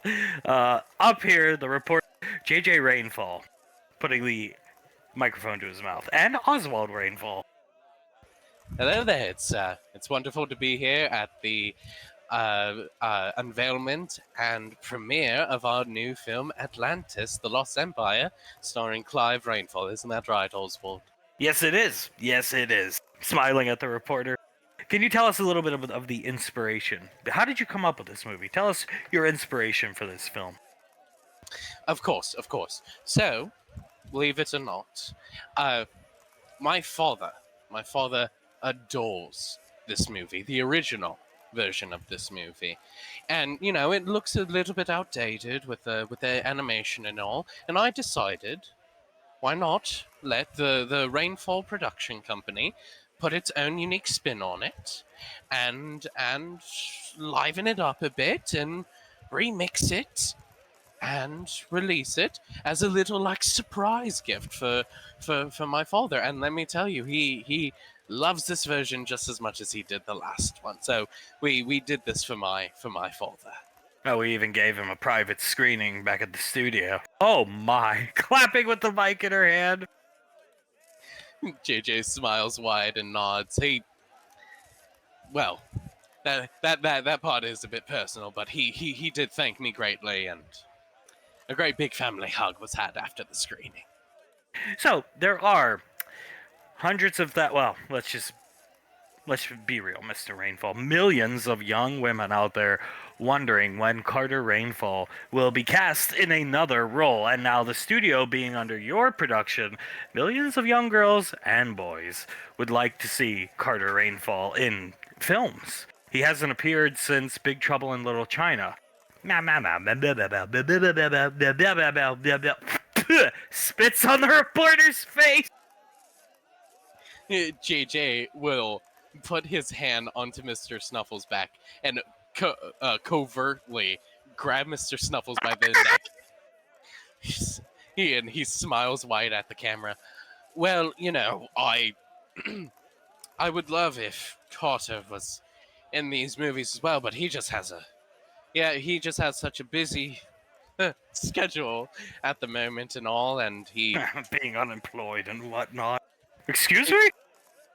JJ chuckles. It's a joke around the family that we have. He puts an arm around Oz and grabs Oz by the arm and squeezes it a bit.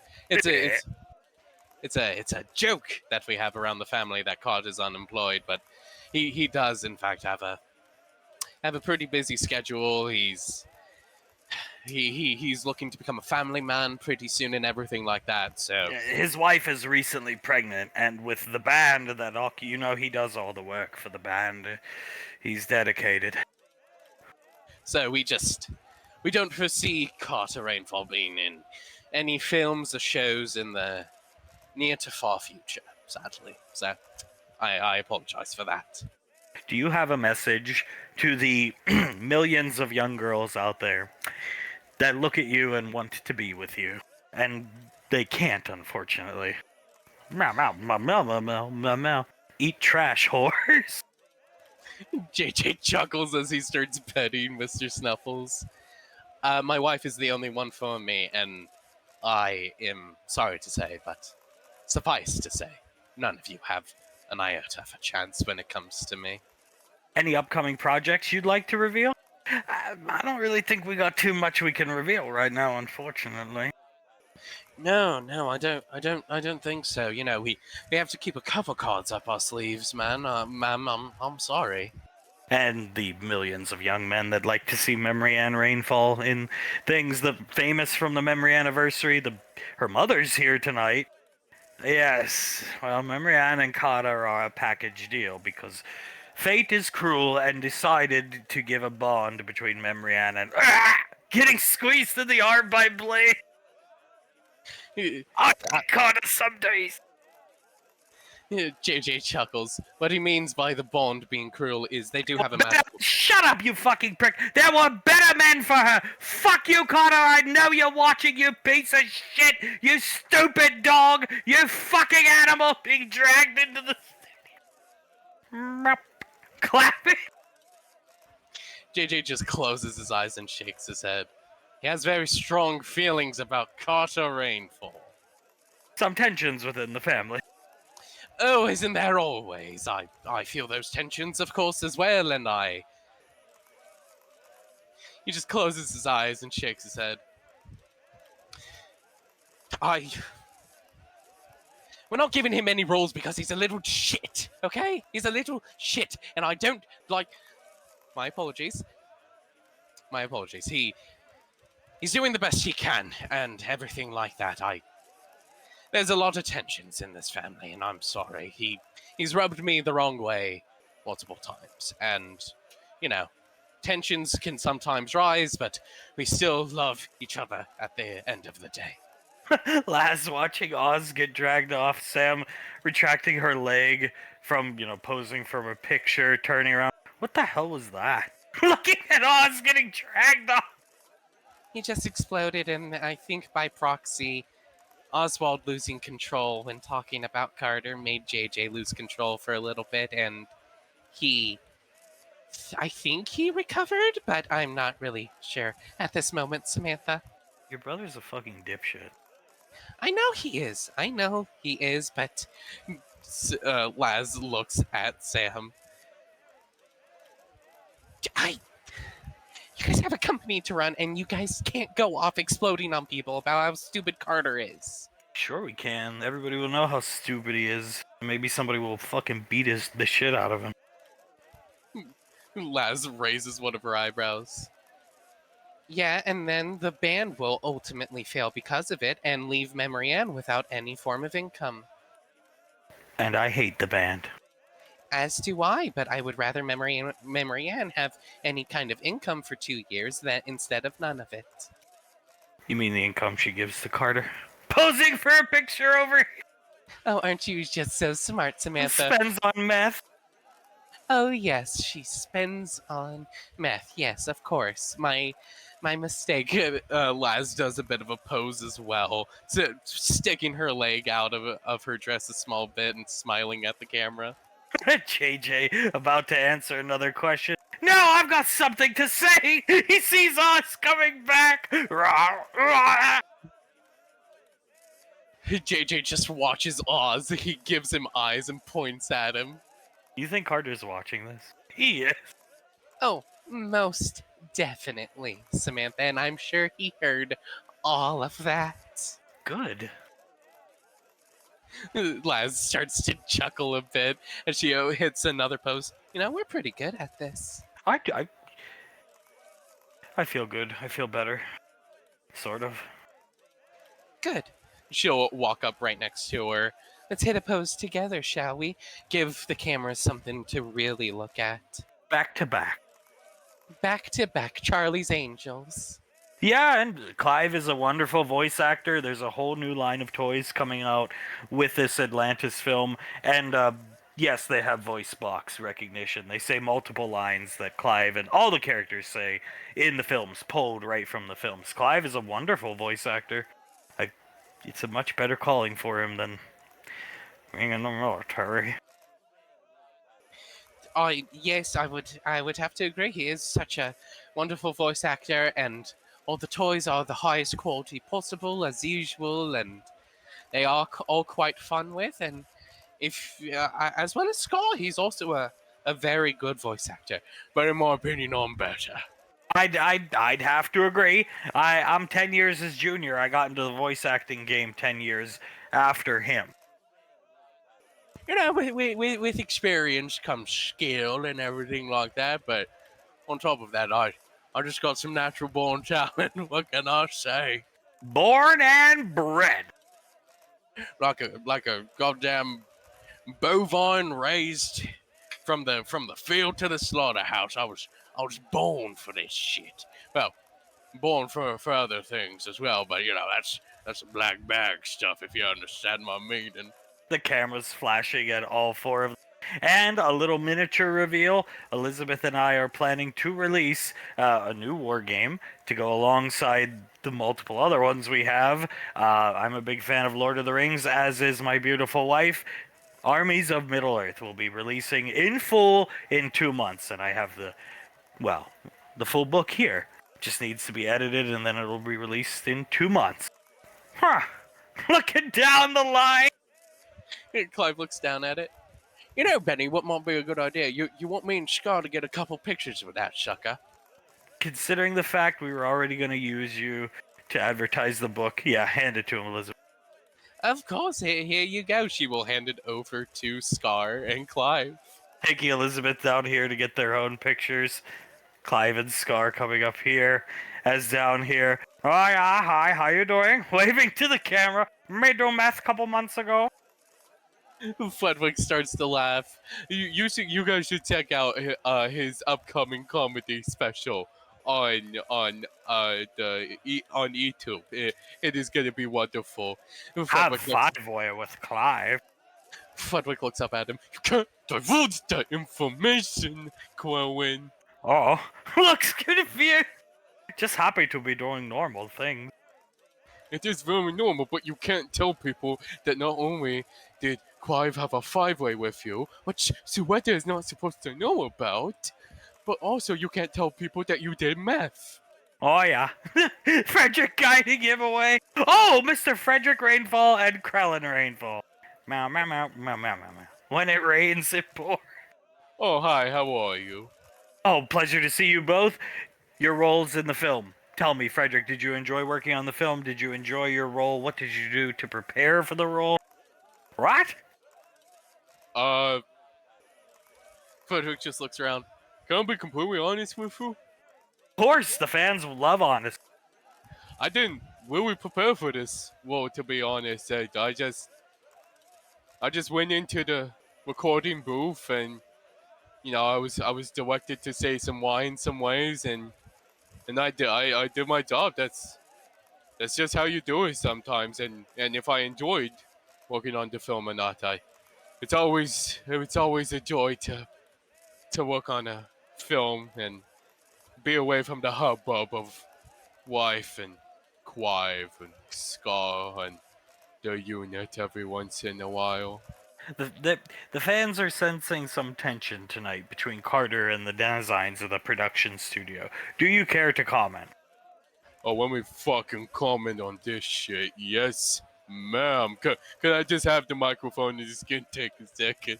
Of course! Uh-oh. JJ just closes his eyes. Motherfucker. He takes the micro. Frederick takes the microphone. Well, let me tell you something about Carter Rainfall. He is a little son of a bitch. Anything that anyone here says, completely true. Other than maybe Clive. We don't want to kill him. But anything that kid has done, I want to punch him in the goddamn face and murder him. Literally murder him. JJ starts to just laugh as he rubs his face. Drive he wife so mad she make meth sometimes and sell it. Meow, meow, meow, meow. Your parents are going to kill you. JJ chuckles and only to Snuffles. Oh, I feel like I'm already dead, Snuffles. Meow. Patting JJ on the shoulder, lifting his hover chair up. Well, that's all fun and games and jokes, but Carter cannot be that bad. He has billions of adoring fans. That band alone must provide for Memory Ann and himself. Bullshit, dumb bitch! That fucking band doesn't do shit, let me tell you. I fucking... Ask any member of the Rainforest, they'll tell you straight up for a fact that they hate that band. And he had a booming, successful military career. Oh, booming, successful. He say Ash? Don't think so. Yeah, you wanna know who did say that? The Skylander, right here, Quelling Rainfall. Me, black me. Black, oh shit, yeah, Skylander version of Quelling. Well, we are sad, Carter, Memory Ann, and what, Soul, Rainfall, Fishbowl Head? Cheers. Cheers a fishbowl head, completely true. All ilk from Gallia. Low IQ. Very low IQ. I think it's genetic in a way that they get a lower IQ. Comes from Julia's side. Other than what? She is a very intelligent and very good young lady. Very important, Julius was on Majestic during her first couple years. Raised by Nicole, probably why she turned out so good. Julius not around in early formative brain development. JJ just looking up at the ceiling. Oh, forget my parents killing me. Julius is gonna kill me now too. He's right, gesturing to Crow. He is right. He is right, but we don't need to be airing our dirty laundry on air to everyone, do we now, Snuffles? Look at that dumb bitch. He thinks it's all a game, a joke. God, we are just lucky that the average intelligence of the average person is lower than you think it is. Yes, Frederick. Krellin, I need you inside. I need somebody to help calm Oz. He's having a Stress-induced attack. Oh, fine. Uh, Walks inside. Oh yeah, no problem. Here's your microphone back. It was wonderful talking with you. Thank you. Always a pleasure. Coming back over to JJ. Sam, well, there goes two other people angry at Carter. Isn't it just wonderful, Samantha? It is. Walking up. Oh, Miss Samantha Rainfall and Lazuli Rainfall. How are you finding your new job at the, I believe it's both academies. Well, technically 3. They opened a Marauder school now? Yes, they did. I am in charge of all general education and creating the curriculums for those educations as well. How are you finding it? Do you enjoy it? Oh, I absolutely adore it. I love teaching the next generation. I love just imparting my knowledge that I've gathered up over the years, and I feel like I'm making a true difference in the world because of it. 2 words. Carter Rainfall. Your reaction. My brother, who has made quite a few mistakes over the years, and sometimes I want to wring his neck. You do understand though, we have, I'm not even going to say the number. Do you know how many people want to see your brother in movies, on the red carpet? Well, they can kiss my fucking ass. It's you heard her. Whatever she wants, she gets. So he will not be appearing in any movies or on the red carpet anytime soon, ma'am. You'd think his sister would stick up for him though. Oh no, my brother is an idiot, ma'am. She laughs like it's a joke, but it is not a joke. Well, there's going to be a lot of disappointed young women. Oh, well, she shrugs. They should- Memory Ann is truly a lucky woman. Sam starts laughing. Laz just blinks a couple times.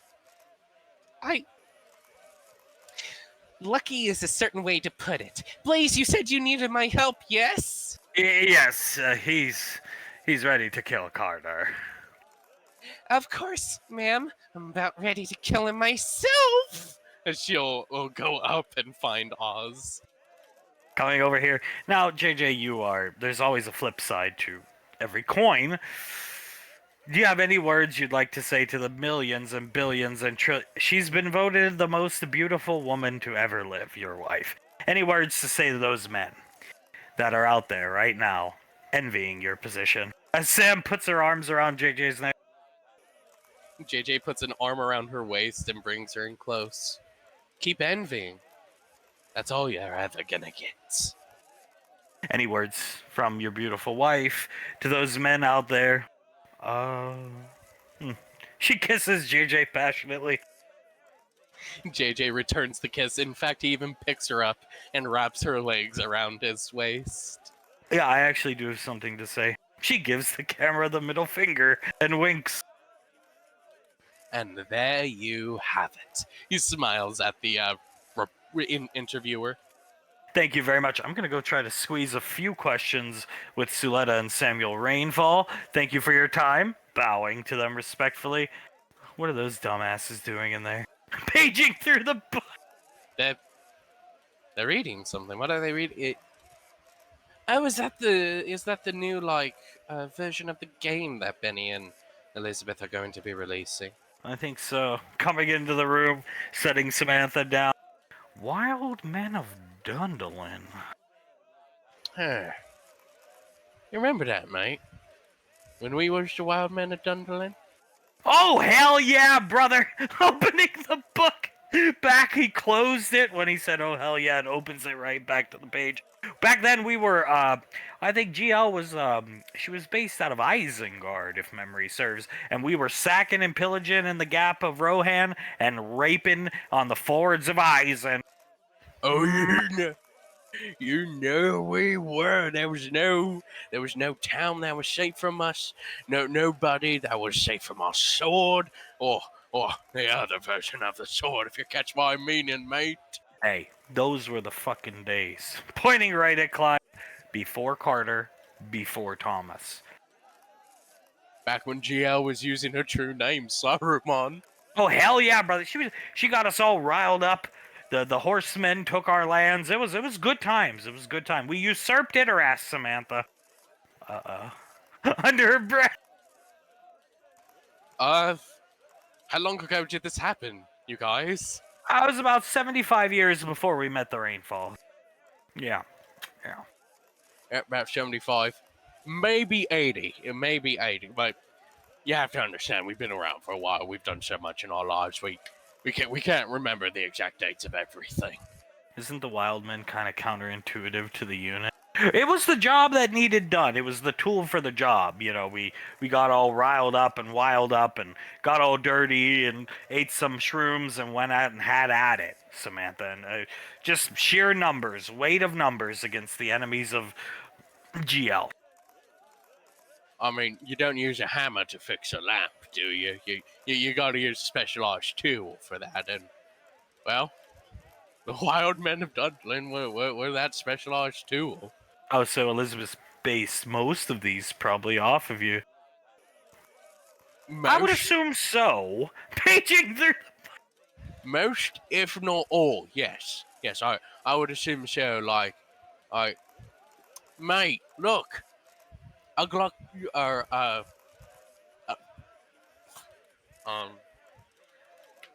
the Urkai, mate. When we were the Urkai, I mean, come on. Well, there's even both instances. Klutz's scouts and Scarluck's scouts. You had to go off to 1v1 Carter. Yes, I did. Yes, I did. And you know what? I had him. I had him on the goddamn ropes, and then he fucking tricked me. Almost decapitated me, but I didn't let him, Samantha. No, I did not. Personally, I'm a big fan of this army. She's let us see the book. I like wargaming. I didn't know you were the Dragon Emperor. Oh, the Easterlings. Aye. This must have been before my time. Oh, I was the Dragon Emperor, mate. Clive Dor, if you will. Yeah, you should check out the Variags of Kond. Turning the page. Oh, wow! Mate! The Variags of the unit! How could we forget this? That's going back into the Avatar days when Clive was the Avatar. How? Why the Avatar days exactly? I'm just curious, Scar. Because chariots were big back then, before the rise of technology, if you will.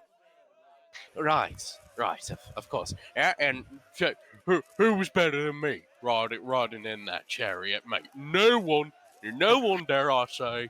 Turned the tide of the battle at Pelennor Fields, if I do recall, Mr. Snuffles. Huh? Just looking confused. Speaking of Pelennor Fields, Gondor's forces. Remember when I was the steward of Gondor, mate? Oh, hell yeah, and I was Boromir, Reclamation of Osgiliath. There's me with the banner, Samantha, of Gondor. Well, it's the unit, but it was called Gondor back then. Yeah, I get it. Mm-hmm. Oh, yeah, no, them's were the days, sweetie. The Corsairs of the unit. Raping and pillaging up and down the coasts of Cartador. Oh, you know it. You know. Do you know how much cash money we got? That would have paid. Oh, just think about it, mate. That would have paid for Becca tenfold back in the day. Don't even get me started with Memory Ann being pregnant. I don't know what we're gonna do yet. Oh no. We should start planning now and everything like that, because we can't figure this out last minute like we did last time, mate. Nah, that crane thing was kind of a mishap. A mishap of all mishaps. I saw Carter right outside my window, mate. I was having a heart attack. I don't know what to tell you.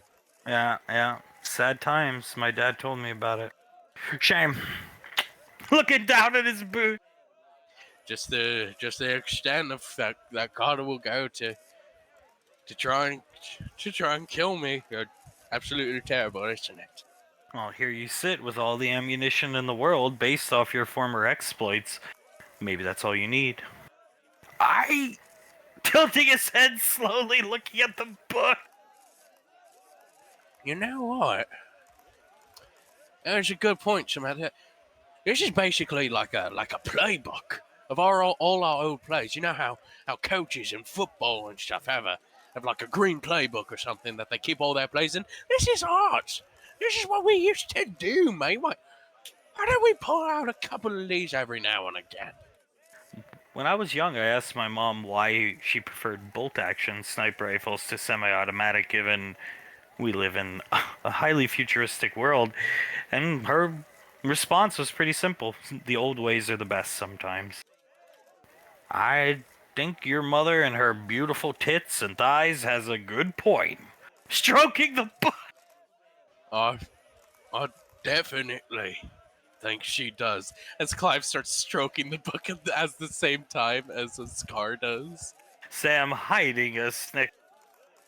Well, that could have went better. They don't hold back when it comes to Carter. It's hard to, Father. Yeah. Julie strokes his chin. I don't blame Oz or any of them for a split second for those little outbursts that they had.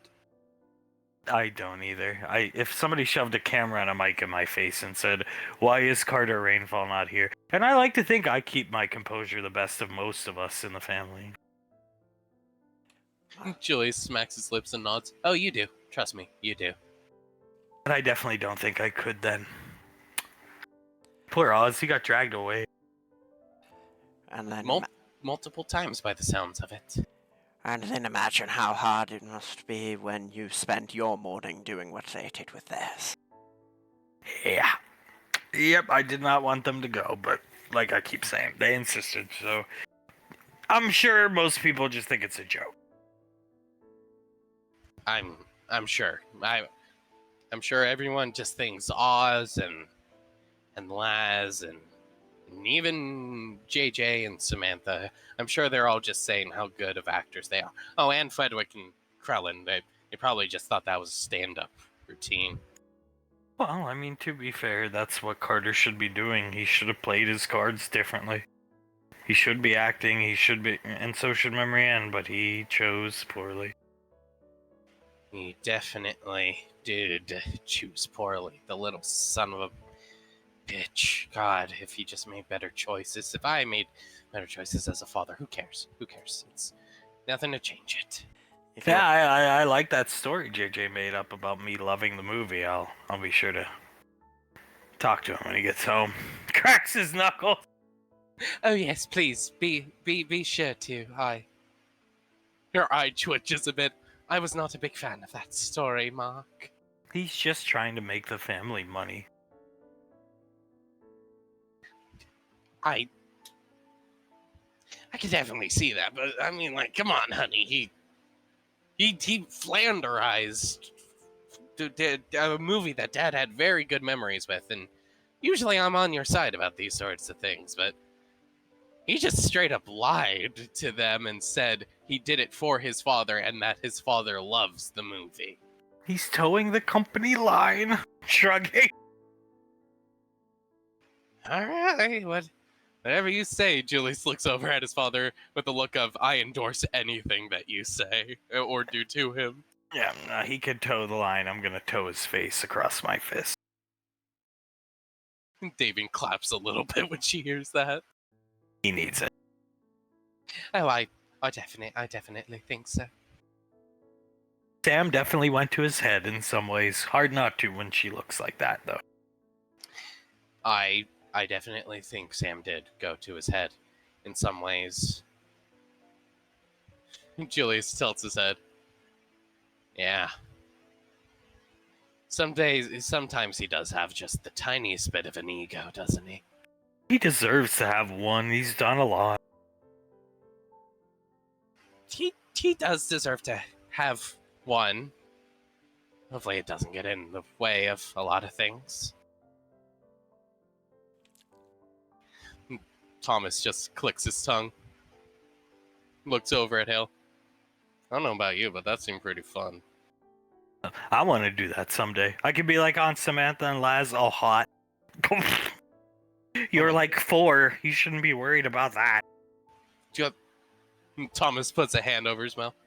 Would you wear a dress like them? That, like Like that same exact dress that they were wearing for me? Like Aunt Laz, nodding her head. Right on. Yeah, no, I would like that. Thomas looks up at his mother. I would love to be on the red carpet with Hale one day, Mom. I'm just putting that out there. Well, that's not something you're given. That's something that you earn. JJ earned his position. Elizabeth earned her position. They, especially Elizabeth. I was way harder on her. I kind of just gave JJ the job, but I trusted him. I didn't trust her at that point. Oh, hey, I'm gonna earn it. Don't worry about that. I like being on film sets and stuff. I'm sure I could find some way to get on the red carpet, maybe like as a producer or a director. Maybe I think I would be pretty good at that. It's an easy gig to mess up, son. Just look at the reaction to Carter. That lady kept asking, "Where's Carter?" He's a handsome young man. Women love him, and men love Memory Ann. But it's an easy gig to mess up. Fair enough.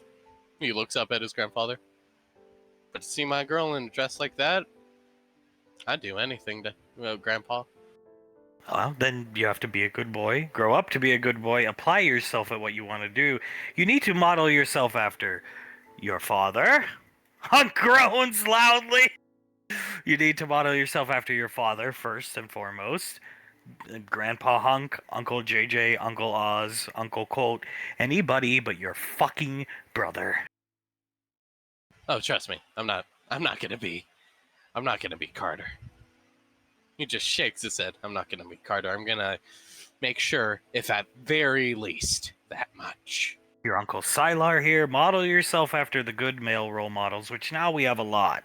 In the past, as we were talking about earlier, we didn't have that many. It is a Uncle luxury. Benjamin, Blaze, go on, Sylar. The luxury very few men have to have the quality of role models that you do. I didn't. Neither did I. Pequod shrugging. Julius clicks his tongue. Neither did I, to be honest. Other than Julius gestures to Hunk. You, of course, Dad. But you didn't have me when you needed me when you're young. When you're young, and you're young. Pointing at Thomas, so you're very lucky. Thomas nods. I'll make sure to model myself after all you guys. I'll make sure to do so. Other than Carter, of course. He just smiles at all of them. Your father had Cyrus, that cocksucker. Oh yeah, little dickbag, wasn't he? He looks up at his grandpa. I hate Cyrus. Julius sighs. So do I. Fucking despise Cyrus. You know, I've tried to convince Icy to resurrect Cyrus just one time, just so I could kill him myself. On your 200th birthday. I'm looking forward to it. Trust me, I'm looking forward to that 200th birthday. Can't come soon enough, huh? Julius looks at Icy. You underestimate how much I want to kill that man. He'll be there in like 140 some odd years. Looking forward to it. Julius just puts an arm around Pequod and gives her a big kiss. Pequod clapping. Now, what I'm really looking forward to is the baseball game. Sylar, you're playing. You're playing on my team. And Julius, you're playing on my team. Oz and I have already picked out our teams. There's no, cross. So you guys are on my team. Nicole is going to be commentating with Mr. Wiseau. I want Nicole to play. She doesn't want to. That's fine. She'll be commentating. I'm going to broadcast the game. It was Julius's idea, actually. Made me feel better after the loss of the AV Memorial Zoo income. And all those people who died there. Yeah, them too, but the money, honey. Thomas grimaces a bit. Yeah, I don't like that side of my mom. We stress her out. She wonders why Uncle Clive gets stressed out. Yeah, no, that's very good point. We definitely stress her out. A lot. I mean, if I could give all the money back and they all come back to life, I would, but I can't. Unless somebody I see... No. So... Julius came up with a brilliant idea, kissing him to just broadcast the baseball game, and hopefully it makes money. I'm sure it will be. not to bring up things that we don't necessarily want to bring up, but people like watching Dad play baseball. We know that for a fact, at least. And you don't gotta worry, Sylar. Clive, Scar, and them are not invited to this game. So, I want a normal game. If they show up, Julius is gonna limit break, knock them out, take them off the field, and then, because, Krell and Frederick and Samuel are picked for Oz's team. So, I assume they'll show up and be dealt with quickly. Normal game where we just have fun. Then I have no qualms about being on your team, and looks at Julius, looks at Hunk. I think we may have the edge in terms of victory. I don't know. This is, it's going to be a good game. I don't know, the Laz is Oz's pitcher. Oh, shivering! Julius just closes his eyes and shakes his head. You know, it's a weird feeling as a father to be proud of your daughter striking out grown men and all. But knowing she's using a spitball to do it, and she can produce some fucking spit. Oh, sorry, it's just gross to think about. It's going to be like when they were all little kids, Sylar. JJ pitching versus Laz pitching. JJ's an incredible pitcher, but JJ plays by the rules. So JJ's given up hits, home runs, you name it. He plays by the rules. Laz throws a spitball that has never been hit in the history of the family sporting events by anybody. She's played against ODM students. Nobody's ever gotten a hit off of her. One class Mom had refused to play baseball because it's just not fun. She strikes everybody out. Ah, so she's a closer in every single inning. Every single inning, and I'm playing on Dad's team. I will probably not get a hit. Julius sighs. I'm not gonna get a hit. I know that for a fact. That's why I said I don't know about our winning chances, Sylar. I have confidence in JJ. However, I have no confidence in people being able to hit off Laz because she's literally cheating. I see Laz. So it's a war to see who can get the first hit. Whoever gets that will win. I truly believe whoever gets the first hit wins. Now, I have a plan, and I'm keeping it to myself for now. But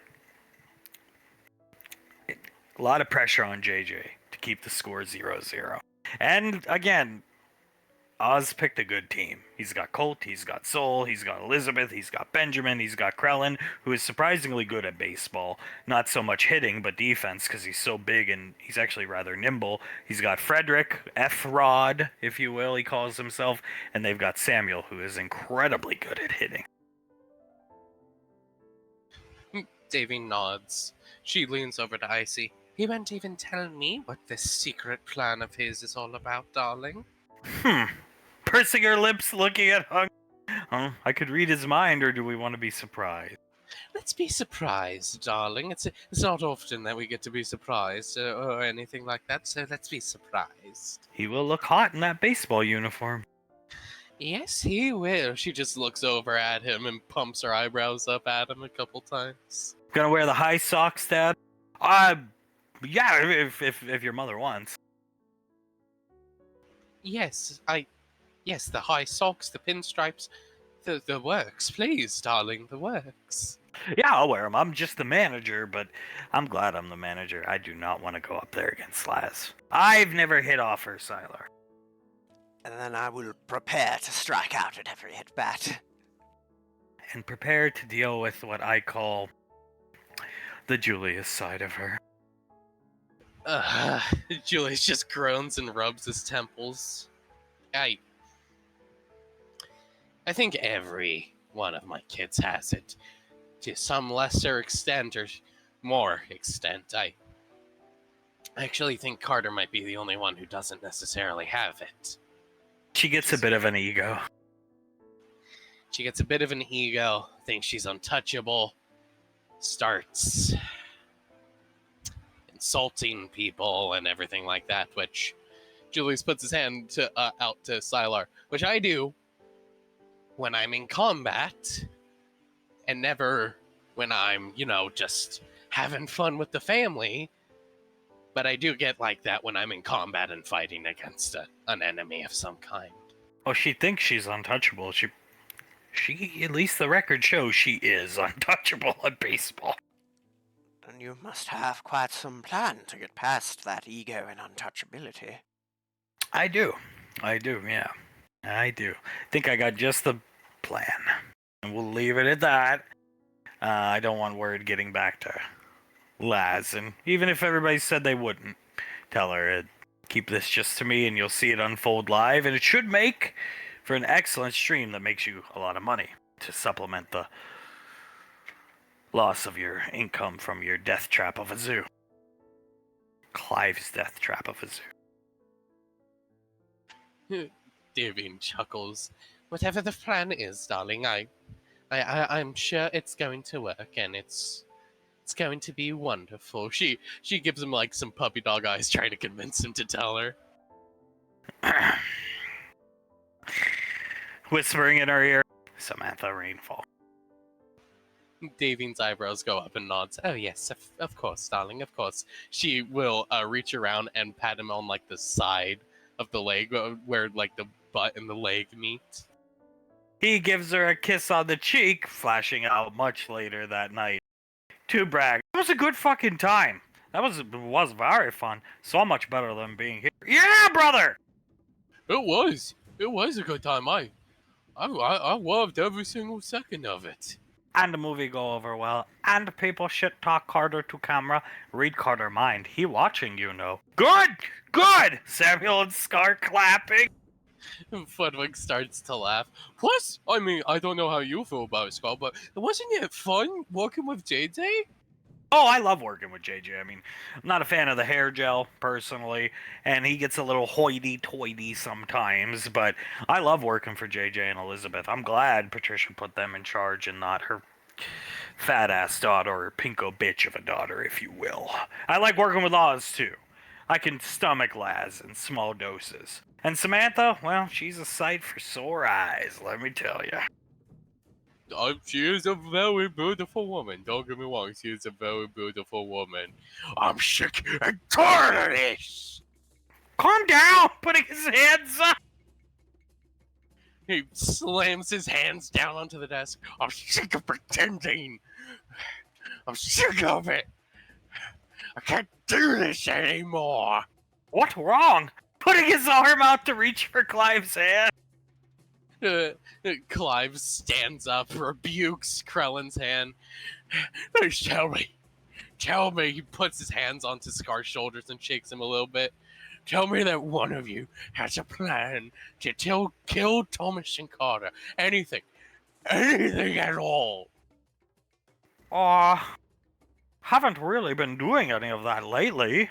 After things happen with stuff, and then come back here and just maneuvers. Why Thomas? He's a baby, Clive. Oh, God. You guys wouldn't understand unless I tell you what happened. He sits back down next to Scar. I know what this is all about. It's father time, if you will. Time is always against you. You three don't understand. Fudwick looks around. Maybe if you told us, we could have a easier time understanding and sympathizing. The Maybe? doom of our time is upon us. That's what it is. Sitting back in his chair, lighting a cigar. This Thomas, he's gonna destroy the family, and yes, I know you'll call me crazy and you'll call me stupid and everything like that, but just listen to me. Clive leans forward in the desk. I had a vision. Okay? And in that vision, I walk into the house. And Scar is stabbed in the stomach and he's bleeding out all over the place. I go to him and I try to protect him. I try to comfort him. I try to protect him, and Soletta gets hit, slammed against the wall. Marianne gets shot in the head by Carter. What? Soletta gets gets stabbed in the stomach and the neck by Thomas. He looks away, tearing up a little bit. You three get killed by Hazel and Jessica. Just who? My illegitimate daughter, brother. His illegitimate daughter from our time as the Wild Men of Dundalin. What? From a wild time as the Wild Men of Dundalin. All that raping and pillaging, the opportune word being raping. Keep up, Krellin. I'm trying to describe something to you here. Oh, that blue-haired bitch, Jessica. She was the first one that I killed. In the vision, at least. And then I killed Hazel. And Carter, I tore his face off. Thomas, I broke his skull in two. What happened to Hale? He just closes his eyes and shakes his head, starting to cry. She's evil too? She got stabbed by Thomas right above the collarbone, mate. By Thomas. By Thomas. Huh. Sits back, stroking his, one of the things that jut out where his cheek should be. I killed him. I killed them all, but it was too late. I'd already lost everything that I swore myself to protect, guys. And I saw you. I lost Sky. I lost my wife. I lost my goddaughter, Hale, and my daughter, Marianne. Highly unlikely. Wait, random woman kill me? Yeah. If I remember correctly, Hazel killed you. It's true. I mean, I can't see Clive's mind, but what I can tell you is he screams bloody murder. He was screaming bloody murder, and I came rushing into the bedroom, and he was screaming the name Jessica. Oh. Okay. Oh, are you guys sure this wasn't just like a bad dream or something? It's not the first vision he's had. Scratching his forehead. But me have vision of future. Thomas going to be like Messiah child for Gallia, though. Is correct wrongs done by they stupid people, like wrongs done by Julius to Pequod, wrongs done by Carter to Memorian, is somewhat moot point, but he be good Gallian, the first. Wrongs done by Davine. And how accurate is Starchild forecasting? Because if I remember, you guys lost the war based off that forecasting. Wow. He looks away in shame. I remember the Ethkai and the Star Children organized most military offensives off that forecasting. Oh. And mate, dude, it's a real question, but do you ever get like conflicting information in your visions? Like one day it'll show Thomas as like a messiah, as you called him, but on the next it'll show him as the scum of the earth, an absolute dickbag type person. No conflicting information, but bad gut feeling about he. You see, you don't get any conflicting information. I never get conflicting information. And we both have bad gut feelings. On Thomas, mate. Is talk like criminal. Yeah. He does, and what? Okay, riddle me this, boys.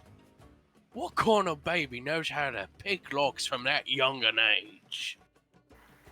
None. Not even Ethkai children. And they were the smartest offspring cataloged at the time in the universe. It's true. Putting his claw up. I mean, even if you're overtly intelligent, it is really weird that you would choose to put that intelligence towards picking a lock instead of something like, Jace running basic mechanics and that kind of thing. I'm gonna make myself kind of clear here. I've never been a fan of Julius. crossing his arms, sitting back in the chair. I have never been a fan. Ever. Period. Nor have I been a fan of Davine. But I am bound to her servitude through GL, if you will. And I have never been a fan of Carter. And guess who I'm also not a fan of? Thomas. Thomas. It's math. It's mathematically speaking, he's gonna arguably be worse than Carter because he looks a lot like his dad, he acts a lot like his dad, and his dad is a horrible parent. So, not only that, but he follows in Carter's footsteps because he has this magic bond given to him by a force unseen or unknown by the Ethkai or Star Children. If Carter didn't care about it, why do you think the purebred offspring of Julius would? Aww. Looking at his claws is just baby. Hitler was a baby.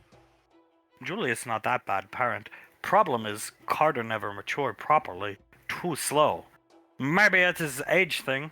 Putting his claw up because me 15, Memrion 24 is illegal. Shut the fuck up. Banksy was like 16 when Nicole was 23. Oh, looks down at the tape. Well, I mean... Well... Me think Julius bad parent, but is point of all humans. They all bad parents. They learn and children learn from them.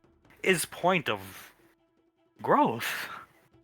Is why many develop into great or horrible things. Is way of universe. All bad, no perfect. If perfect parents would just be weird society. I agree, but this is Julius Jr. we're talking about here.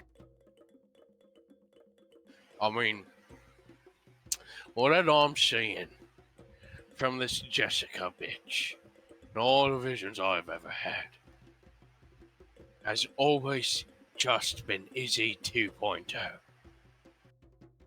There's another woman. Why is it surprising to anybody here? I don't understand. The Max Tech android that's made for espionage and the advanced alien race that boasted the greatest technology ever. I don't understand why you don't get it. That Izzy, Hazel, Jessica. No, shaking his head. Cause like, but you know it. Oh god, Frederick starts to sweat profusely. I'm seeing you sweat, Fred. Takes off his hat. Look at me. Showing the drenched head under his Captain Price hat. Frederick looks over at Scar. God, Scar, what are the chances that these visions are true? What? Give me a percentage, you know? I want to say 0% chance, but in reality, I think it's 100%. How Thomas kill family, though? He just won. Pequod have dragon eat he. Or somebody kill he, maybe not he mother. There are so many ways you could kill a person, mate. He looks Krellin right in the eye. And I don't just mean physical. You can emotionally kill them. You can mentally kill them. You could destroy a person. There's a reason why Chinese water torture makes people go insane. It's not because it hurts them, no, it's because it makes them go mental. That's how he gets us. Maybe he kills some of the family. Maybe he does. But he will destroy this family mentally. And when he destroys us mentally, we're all gonna separate. And when we all separate, we are all going to be destroyed, Krellin. And that's how one person can kill an army. Can't be true. How can it not be true? He shrugs. Changes where he's sitting. Look at what Carter did in the span of 5 years. It completely destroyed, well, almost completely destroyed the family. We got the rift, a complete rift between the family. 5 years. And he barely lifted a finger, if memory serves. It just inaction caused it. And he knew he was suffering from inaction, and he continued to enact, not act. It's why Gallia never should have been created. Remember, Ethkai cut us off. Oh God.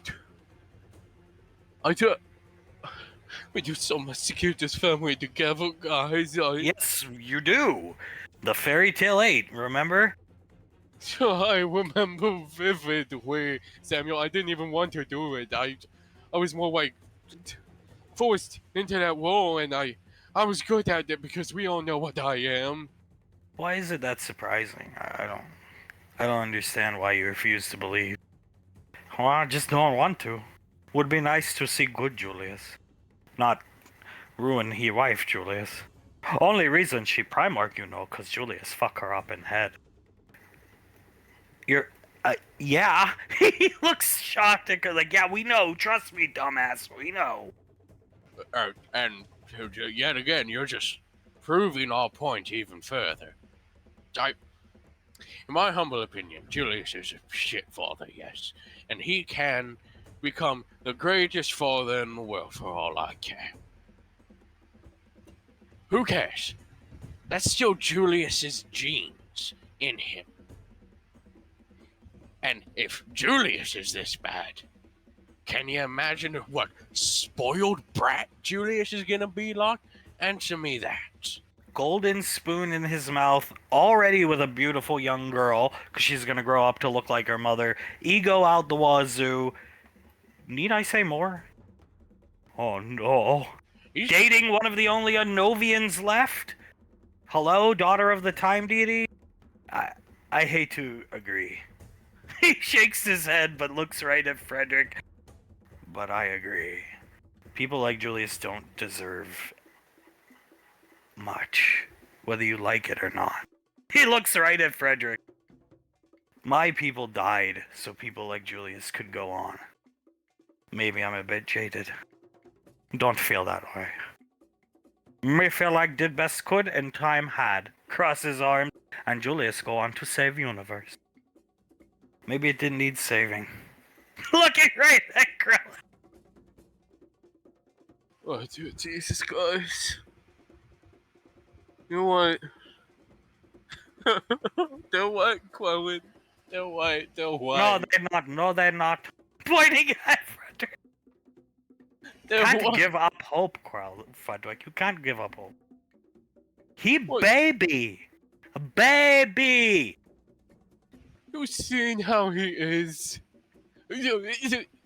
Frederick stands up. He literally broke Mother Goodash out of a welded womb, welded by Samuel. After he was told not to.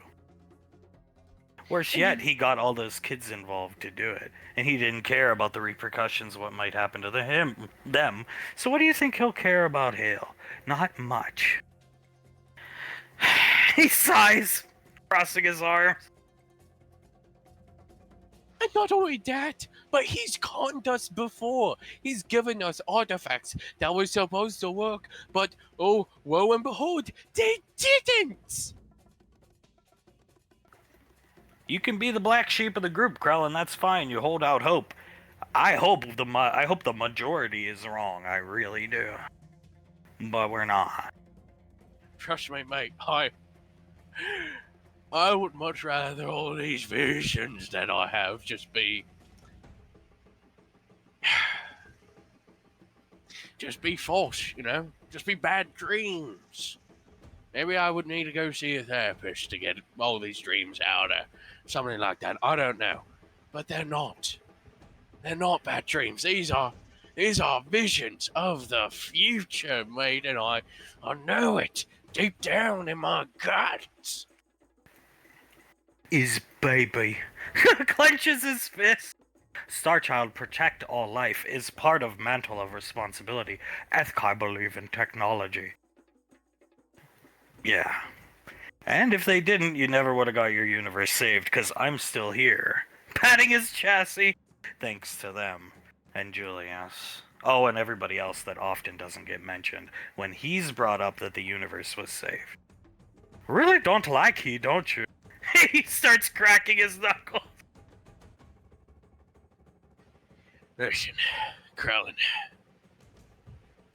you can protect our life. That is great. I love that. I'm sure we all love that. We all love protecting life. We are protecting life. We are protecting life by taking it now. You realize that, right? Why not find Jessica? Fine girl, always other woman. Fine girl, kill her while baby. No. There shouldn't be another girl, you dumbass! Why do we need to kill the other girl when there shouldn't be another girl? Should not have been Izzy? Looking at Frederick? No! There should not have been Izzy! Maybe Hazel, but... Young Don't- teenage boy looks at Frederick. Oh, God. Hormones confusing, Hormones had nothing to do with it. It was just an idiot, Chloe. Can't believe me sticking up for Julius and Carter, but he looks shocked around the room. They're not bad. Maybe they're not. But Thomas is. Clive stands up, walks around, puts a hand onto Krellin's shoulder. Lack of intelligence does not make you bad. It just means somebody do you wrong. Somebody might have done them wrong in the past, mate. What's something that everyone always says that they have hope for because of when it comes to the next generation? Education, Laz, the greatest child of Julius. Education, Lazuli, the curriculum, right? Pinko bitch, as some may call her. The pinko bitch. He leans forward. Let's say they do get this education and everything like that. And yet, Thomas still goes off and does something. Would be affront to God. Exactly. Now, would you still call that lack of intelligence? Which might be the case for Carter and Julius. Sure, I'll give you that for the sake of argument. But would it be the case for Thomas? He looks around the room at everybody. Would call it evil. Would you not call Thomas evil now? And try to prevent everything that is going to be caused by him being evil in the future? Think about it, brother. Separates from Hale, Bond dies, Carter and Memrian separate, Memrian would die. Oh no. Clive shakes his head. It won't be good, mate. It won't be good at all. Last I checked, that's the only daughter Nicole can ever have. Her, what do they call that? Her uterus sputtered out after Hale. Spellcasting curse. No! Grabbing Clive's shoulder! Clive nods. And even though she's got my godson baby again now, it still won't be the same for her as having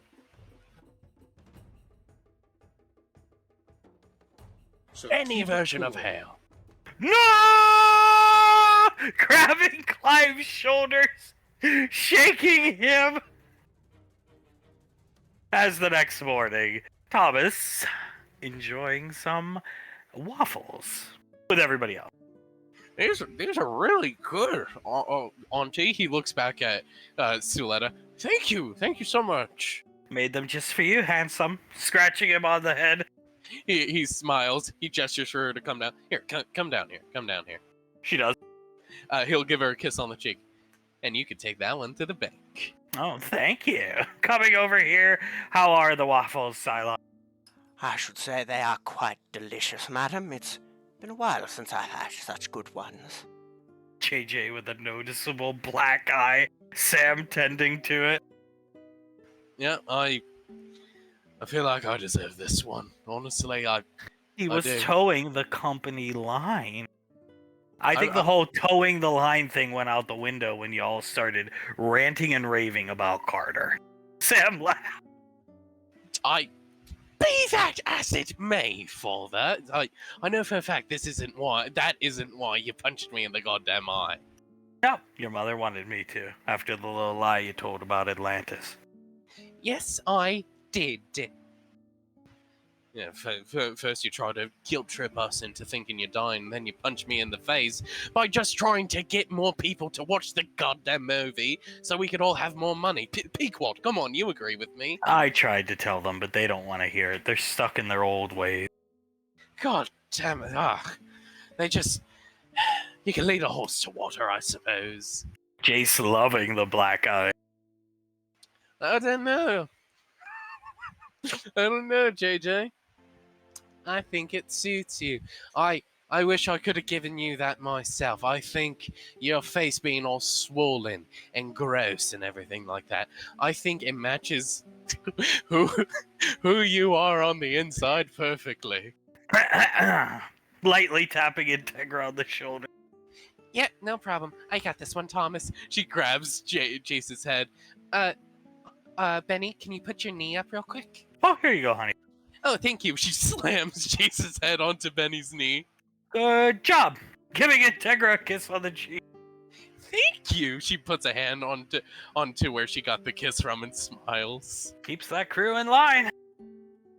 Yeah, she does. I am the leader, but he looks up at his grandfather, but she is my muscle. What exactly constitutes a crew, though? You're a group of friends, not a crew. Crew? I mean, we're the crew, you know? Every friend group has a little nickname for themselves, or even if you're not a friend group, you have a name for a group. Like, if you're in the military, Alpha 9, B Squadron, everything like that. Why can't we have a name? And a crew is just a group of people who meet up together and do various activities. Yeah, much like Father Good Scar and Mother Good Ash, they are a crew. In a... She scratches his cheek. In a way, yeah, Auntie. In a way, they're a crew. I don't think they're a crew. They're mannequins. They're creepy sometimes. Sometimes. I honestly did not know the ranting and raving of about Carter, what's going on. Had I known, I would have put a stop to it. I was enjoying myself. So with Samuel, he was my date. Davy puts her hand out. Well, you know what, darling? If you were enjoying yourself, that is far preferable than you stopping the ranting and raving about Carter. That is far preferable. He's quite the gentle. Clive didn't even touch me all night. Samuel let me, put his arm out for me to hold, guided me around. Samuel is, finally he was a human. Julius just looks down at the waffle, shakes his head. With We talked all night. He fucking despises Julius and Carter. Good God, does that... He's a man. He has a soul, but he hates Julius. Yeah, fair. That's a lie. That's a lie. No, I've seen the way he looks at me sometimes. He wants to kill me. He just can't do it because of her and the lethal protocol and everything like that. To be fair, I think he's kind of racist against all Gallians. Krellin told me Ethkai cut off contact with the Star Children when they made Gallia, and they only reinitiated contact when the war broke out, because, the powers to be, they were Star Children, Ethkai. Oh. I would say some of the things he kind of reminded me of that John Kevin man, if you remember. Oh. He did say if Julius was his next door neighbor, he would make a video in his backyard having his son hold the camera shit talking Julius when he's not there because he's at work. Yeah. Julius starts to laugh. Yeah, that's John Kevin, and trust me, I certainly do remember John fucking Kevin. The whole time he was ranting, I just imagined Samuel in the shitty sweatpants and Adidas shoes and ugly red shirt. Wearing glasses with the bad mustache and spiky hair. Toasting to our 8-year-old son. Carter. Well, his hatred of Carter makes sense. The man's been... Him, Frederick, and Samuel. Him, Frederick, and Krellin went from getting to be around us all the time, having great lives, to... Oh, and they lost their children's shows, all their production, their esteem, their... Do you know we get, like... I think JJ said on average 7 million emails a day from fans of their children's shows. Sad, but they all got discontinued. A lot of them, believe it or not, are from children themselves. Like, they won't outright say it, but you could tell that a child wrote it, just given the vocabulary and the grammar mistakes and everything like that. A lot of them are from children, at least a half of them. Me and Elizabeth get around about the same, maybe not as many emails, but for toy lines from their old shows, the Transformers show, the Ninja Turtle show, all the shows they were doing right round about the rise of the Clive era started. I'll just mention that those shows were, well, pretty much a staple of programming for the younger children in many of Mistress Lorelei's orphanages. So, to me, the hatred for Carter makes absolutely perfect sense, because not only that, but they lived with Clive when he was normal. Sure, they picked on him and had their fun with him, but they know without a shadow of a doubt Clive was normal before Carter fucked him up. So that it's true, they gave Clive a hard time and all, but they had good times together. Us all living here, they'd watch sports, they'd have a good time, they'd shoot the shit outside. Scar and Samuel would play pool. Clive and Frederick would play snooker on the little game machine. Happy times. Besides, I'm sure they only messed with him because they knew he could take it, and they did it out of like a thing of love and like, hey, you're part of the family now. This is the sort of thing that we do to each other. I think in time, judging by the way he spoke, he'll come to forgive Julius. He does see Julius as his father, but don't think he'll ever forgive Carter, so that I hope you're not hoping for that. Nope. I'm not hoping for any of us to forgive Carter. That ship has sailed and gone, and I would rather it that way, auntie. The way he put it with Julius was he's a galleon dog, but he's still my dad. Carter, on the other hand, well, Carter ruined my life. At least that's what he told me. He'll laugh. Thomas starts to laugh as well. He said Frederick, him, and Krellin were to have had multiple children by now, were not for Carter and Clive's intervention. Jesus Christ. Ugh, dear Jesus. Julius starts to rub his forehead. Somebody had to watch Clive. If you don't, he fucking becomes a blue-collar employee and kills 100 people. Yes. Davy just clicks her tongue a bit and shakes her head. I remember that. They said I had lavish taste and I caused it. You should have lavish taste. You're the daughter of the Moon Maiden. If you don't, you're too humble. I agree. Clap it. I was just playing with my mom's earrings while she held me. Yeah, just don't worry about what they say. They're imbeciles. We all work so hard so you can have lavish taste.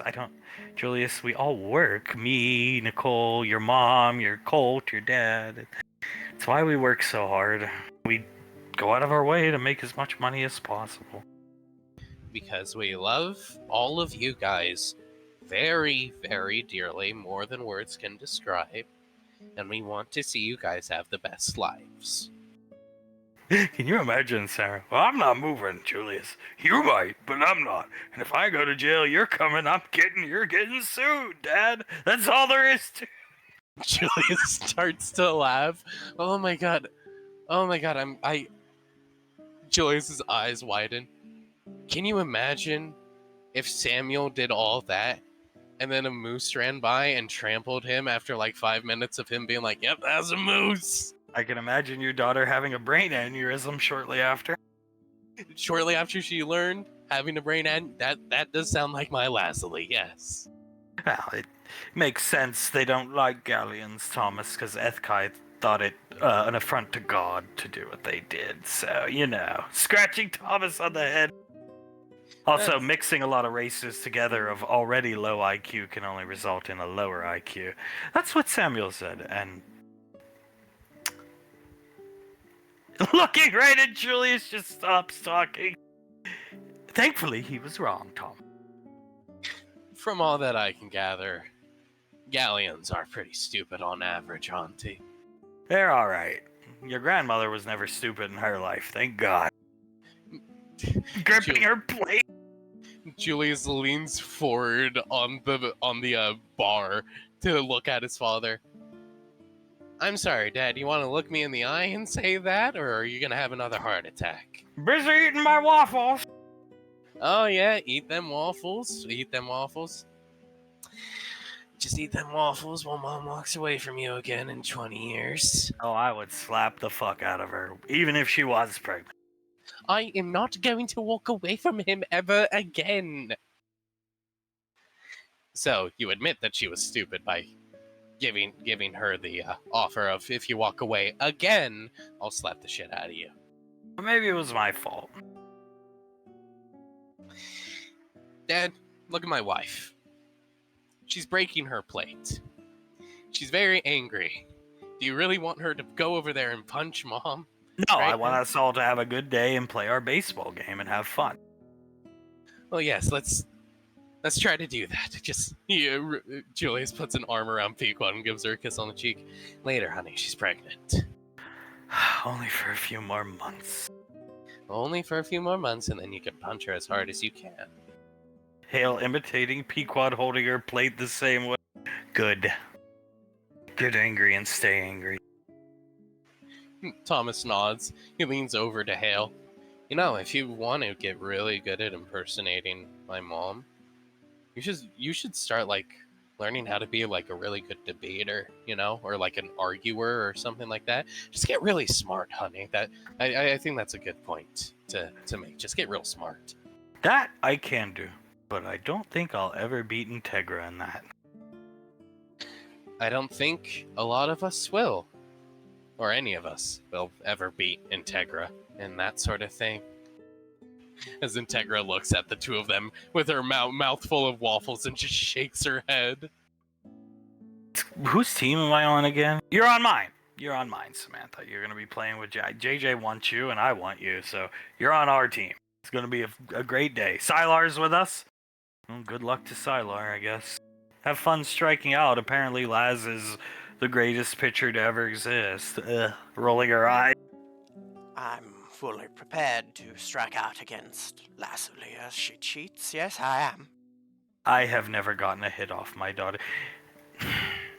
There was one time Julius' limit broke and she struck him out because the way the spitball works is it's so unpredictable, the movement. It's not fair, so to speak. Then why do you let her do it? Julius looks up at Sam. Have you ever known my daughter to be confident in anything physical? Other than recently, when it comes to her looks or anything like that, or sports, anything like that, Sam? Oh no, I get it. Yeah, she was a fucking dork. Yeah, she was a fucking dork, and I don't like saying that about my daughter, but it is true. She was a dork, and she needed a boost of confidence somewhere, so we just let her do it. Julius turns back to his waffles. But another funny point is, not even the time deity has ever gotten a hit off on her. And I've tried, actually. There was one time I bunted and she shit-talked me for trying to bunt. I suggest nobody bunts. Don't bunt, Sylar. Now that I've been informed of this, I don't think I will. It seems foolish. She looks down at bunting, oh, you're that pathetic, you're gonna bunt. It's the ugly Julius side of her, is what Davine calls it. Davy nods. I can certainly recognize that my son has an ugly side of him. An ego comes out and everything like that, and it truly can be ugly at times. Oh, trust me, I know. I wish none of my kids ever got that part of me. My tenacity and my focus and everything like that. Maybe I wish they would keep that. Just the ego part. Just I wish they didn't have that. Perfectly fine with it. It saved my life quite a few times. Moon Maiden and all. Julius looks up at Sam. That is a good point. It's good in combat. It is good in combat. But in everyday, like day-to-day things like baseball or I don't know, a card game or something like that, it's not good, Samantha. I honestly think baseball was... I actually like this sport. It's easy to watch and relaxing. But I honestly think it was the worst choice. If you'd played football or something, Laz wouldn't have played.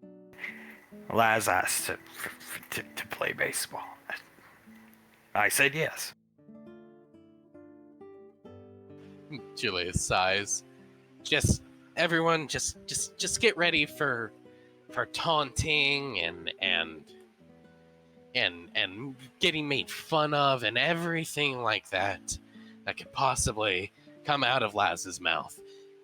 Even even if she accidentally hits you with the ball, she will make fun of you for getting hit by the ball. It's not a good side of her. It really isn't.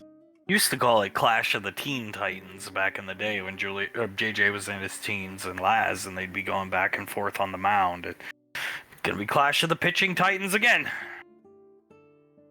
JJ sighs. He looks at Sam. You see, but I actually had skill and capability when it came to being a pitcher. I didn't have to cheat. Trust me, her days of being proud of her prowess at cheating are over. Smiling at JJ. Oh, is that so? He gives her a smile, gives her a kiss on the cheek.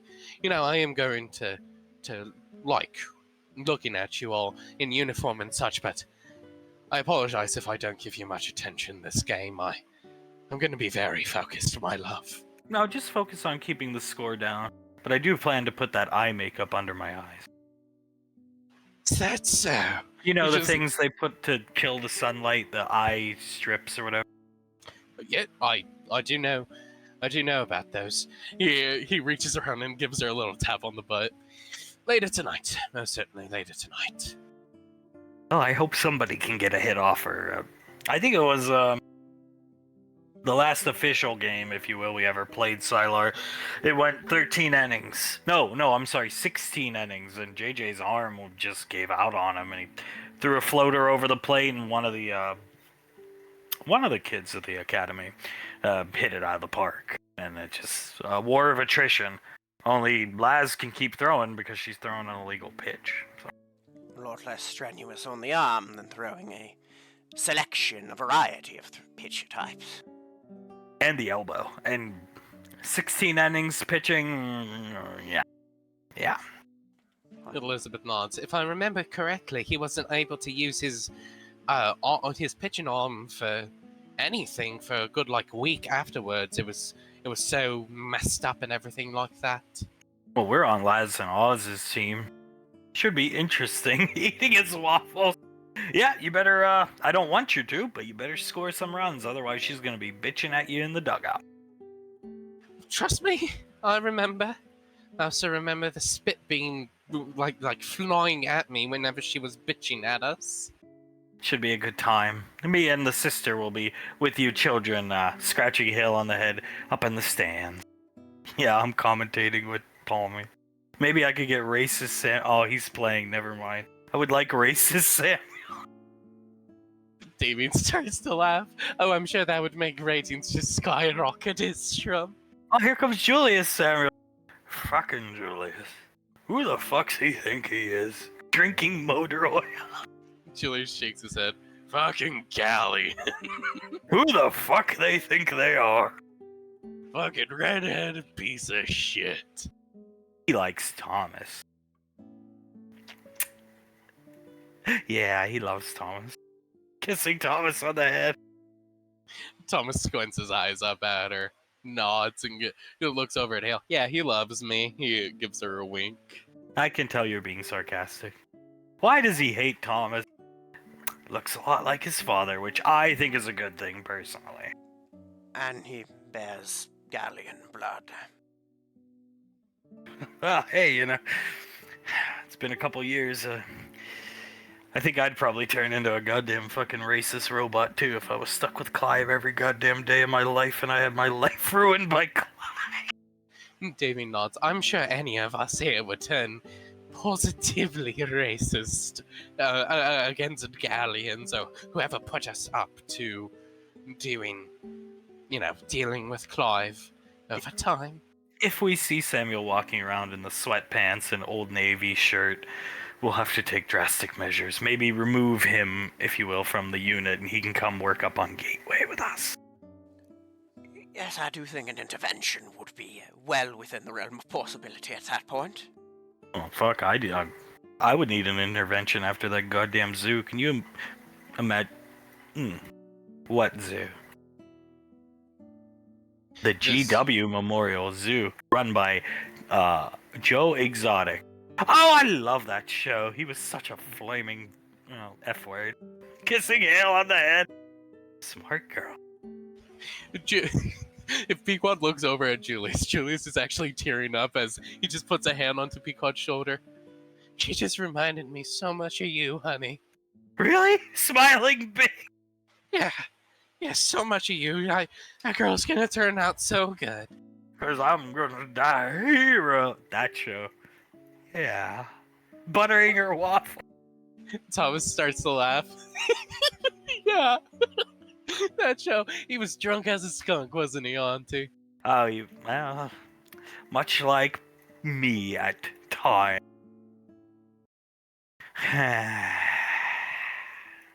Sitting down on Carter's bed. Carter sighs. Do you have to put your ass right next to my face? Well, I'm going to be honest with you. I'm trying to tempt you. What does she have that I don't, Cancer? Let's be real here. Quite a few things. Actually, my undying love, a bond with me, being the most amazing person in the world, and last but not least, a vagina. I'm sorry, what was the undying love? Is that Hazel I hear calling my name? Oh, just screw off. Screw off!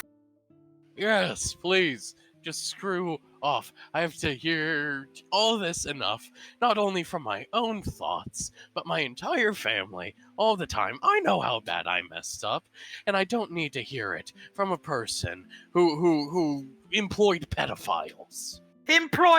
Oh, for God's sakes, the men make a mistake once in their life. Are they not allowed to earn a living? You've made way more mistakes than Bones Malone's, yet here you are with your band, you faggot, sitting down on the bed, getting in bed next to Carter. I'm sorry, what did you just call me? You heard me, you cocksucker. You dude, shut up! Get away from me! In the dream, Carter moves away from Hacker and takes a step back. Cancer, I'm here and then I'm there. Right behind him, I'm a spirit. You and your younger sister, Miss Wingy, have trouble grasping this. You clearly have your father's intelligence. Oh, shut up, dude. Carter turns around. Go ahead, slap me. I'm not gonna. Who said I was gonna slap you? Hell, you'd probably enjoy it, you freaky bastard. I would. Oh, don't. Don't, please. Shit. God, he just backs up against the bed. You can spank me with that sword anytime, Cancer. Spinning around, walking over here. I'd much rather just kill you with that sword, Hecker. Oh, well, your family already did, Cancer, in case you've forgotten. And thank God for that. Thank Elizabeth. You're pretty good at killing people, Cancer. You killed many a foe in your military career. I've met some of them down where I live now. Oh, yeah? Carter looks at Hacker, crosses his arms. Who'd you meet? Bunch of men who worked for some woman named Laz. Not your sister, apparently. Nothing but Okay. terrible things to say about you and your friends. The one with bedhead, I think his name was Mortis. Ricky. Ricky is his name, Ah, and yes, the one who caused his grandmother to turn to suicide. Boy, you people produce winners. Inspecting some of the drawers.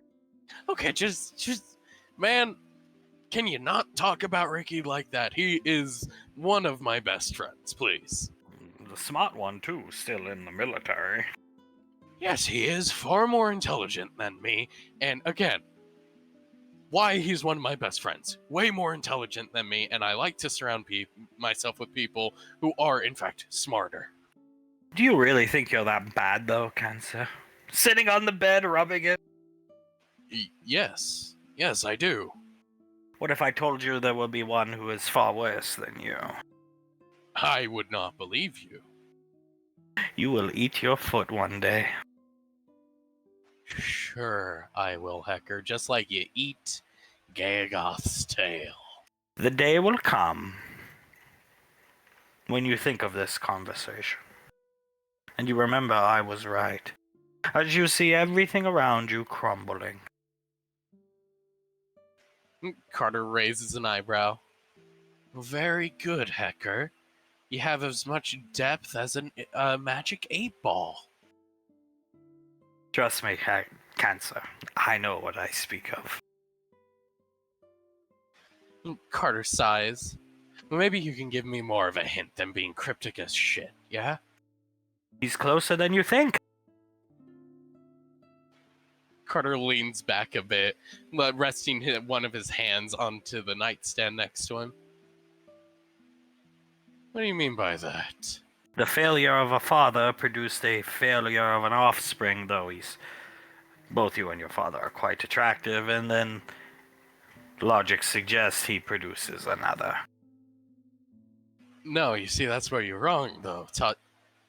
Thomas won't end up like me. No, he won't. You had education. The best money could buy. Private school! I didn't have punishment. I needed punishment and people to set me on the right path, and he's going to have that.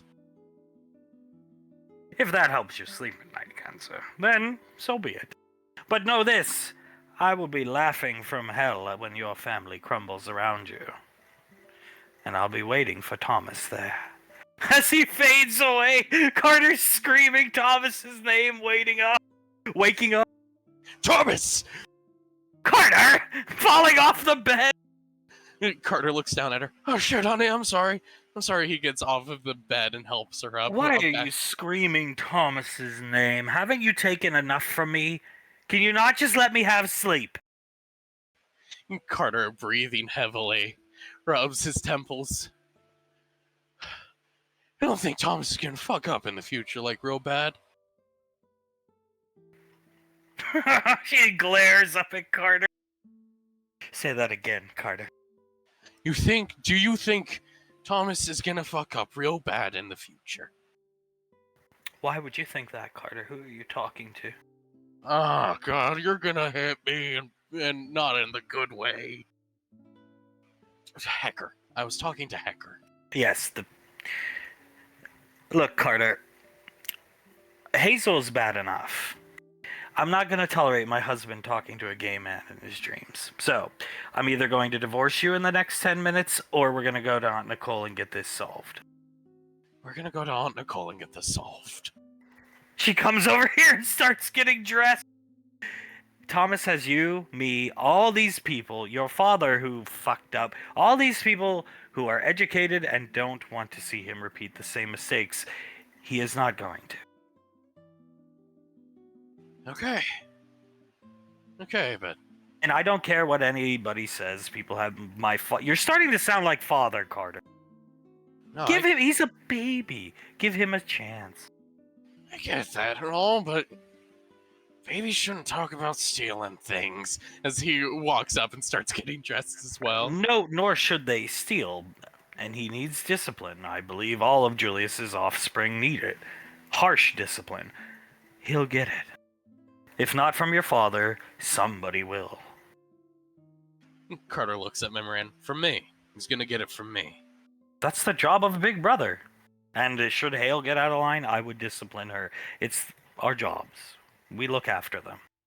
Stop talking to other men in your dreams, because should I find out Hazel's visiting you, this ring is coming off, going to a pawn shop and being sold for billions. And that is not a threat, Carter. Carter turns to her, puts his hands on her cheeks. Honey, I would blow my brains out myself if Hazel came to talk to me in a dream. Good. Good. Punches Carter right in the face. Carter takes the punch. See, that was a good punch. That was one of the good punches. Thank you. You're welcome. Have many plans, maybe fight Thomas. Ever hear this game, Overwatch? Oh yeah, brother, that the game with that big ass fucking gorilla or something like that. It's a hero suit, yeah. That has a bunch of characters like the gorilla, the cyborg ninja, and Yuji no Kyokuwa Exactly. means death to Thomas in Chinese. Oh really? Actually, yes, it does. Yeah, sure, whatever you say. Wow, he clapped. We gotta play this game. Maybe we could get a Xbox. Is that what they're called, right? Game box. Game bot. Well, maybe we could get one out here. You know, you impress the commander and us. Speaking of the devil, coming in. Clive walks in. All right. I'm sure we all had a good night's sleep. Some better than others, maybe, but what do we got? Come on, hit me with them. Oh, many plans for you. Going to be greatly impressed. Me show me plan first. Hit me with it. Come on, mate. May me present you with Unit Watch. Yuji no Kyokuwa in Chinese mean death to Thomas. Samuel looking blankly at the phone. Okay. Just so you know that's Japanese, but okay, sure. And see me be this guy. Yeah, you'd be the fucker. What the fuck even is that? Who's the monkey? That's a fair question, right? Samuel, that looks like you. Oh, I think you can be the monkey. You're close to simians, Leogans, and all. Okay, fine. You know, I can dig a monkey. I like monkeys most of the time. Yeah, no, and you know, maybe I could be that girl right there. She seems pretty strong, or Brigitte. maybe Brigitte. Yeah, no, maybe Brigitte. Yeah. Samuel is diva because young teenage girl in robot Clive.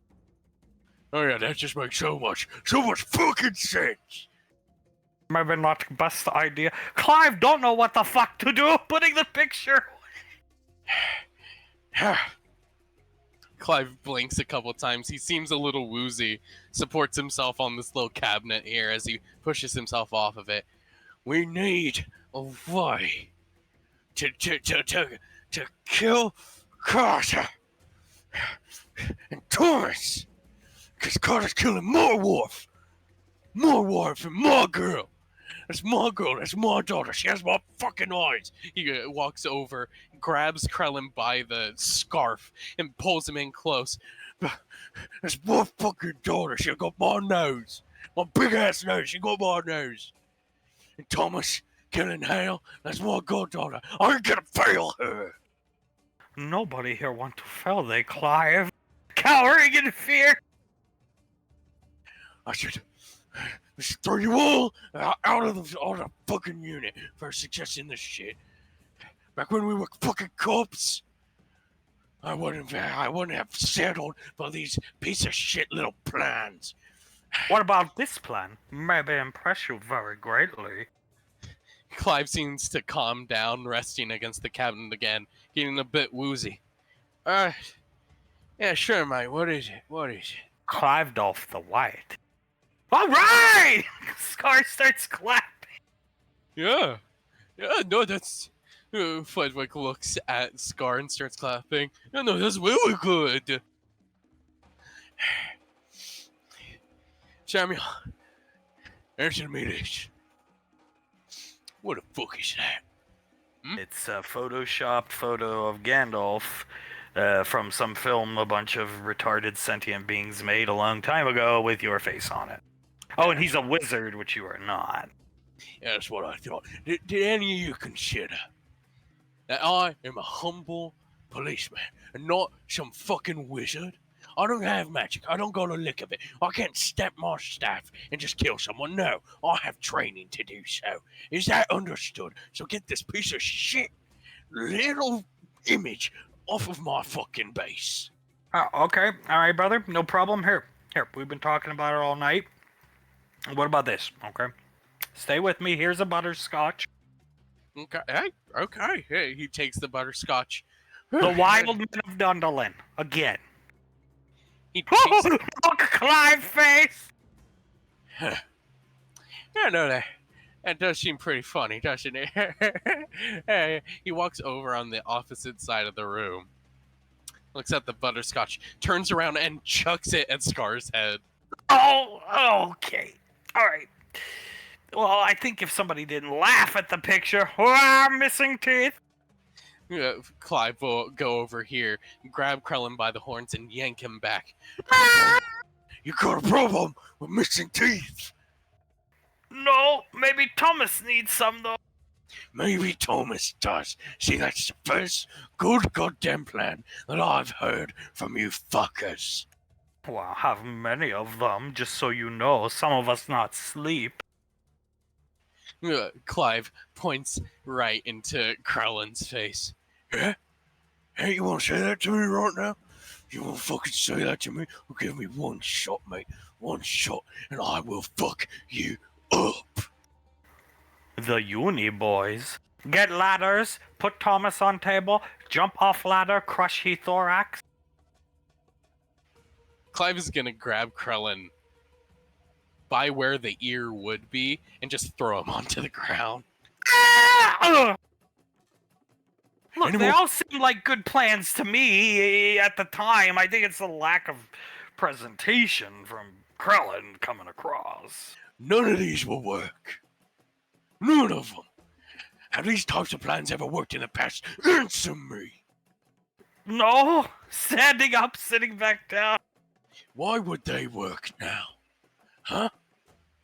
Well, Carter's off roofing people and killing my wife, killing my daughter. And Thomas is off goading hell into a false sense of security just so he could go off and fuck Jessica. What And about kill this? Why you turn down every idea? Maybe you're not wizard. But Jedi is space wizard. Oh, hell yeah! Scott, do you have any experience with a beam saber? No, but I could learn. I guess we don't really have the time, though. I, too, do not have any experience with a beam saber. You look so scared. Clive's head slowly turns over towards Samuel. You want to repeat that, Ethkar reject? Carter looks so scared. That's what I thought I fucking heard. He walks back over behind Scar and crosses his arms. Well, look, we tried to come up with plans, and it's just... Thomas is an insurmountable foe. I'm sorry. Pathetic. He starts to hit the side of his head. Pathetic, absolutely. Pathetic! As he punches the cabinet that he's been leaning on and creates a huge dent in the cabinet. Why don't we go out on maneuvers and just play some music and talk plans over? Right, Frederick? Good idea. Oh, very good idea. You know what? I think I could use a couple maneuvers. I've been feeling a little tight. Wait. Am I right, Scar? Am I right? Yeah, no, we could do some maneuvers. We'll listen to some of your greatest hits, brother man, and then we could talk them over as we go out on the maneuvering, so to speak, right? Clive stares at the cabinet for a couple seconds, turns around like everything is completely normal. Yeah, you know what? I think I could go for a maneuver or two right now. Good suggestion, y'all. Good suggestion. All staring at Clive, confused.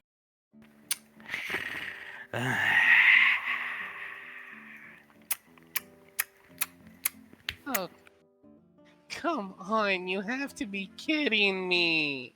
Good morning, Omega Ruby. Rise and shine. Lazuli, how hard is it to understand Lazuli? It's just another rock. Fine, if it makes you feel better. Lazuli. Thank you. Thank you for using my actual God-given name. Did you have a fun night at your little premiere, Missy? We made it as fun as we possibly could. That's wonderful. Gets up, sits down in the computer chair. How have things been here around the family for you now that you've taken charge? You're a new woman.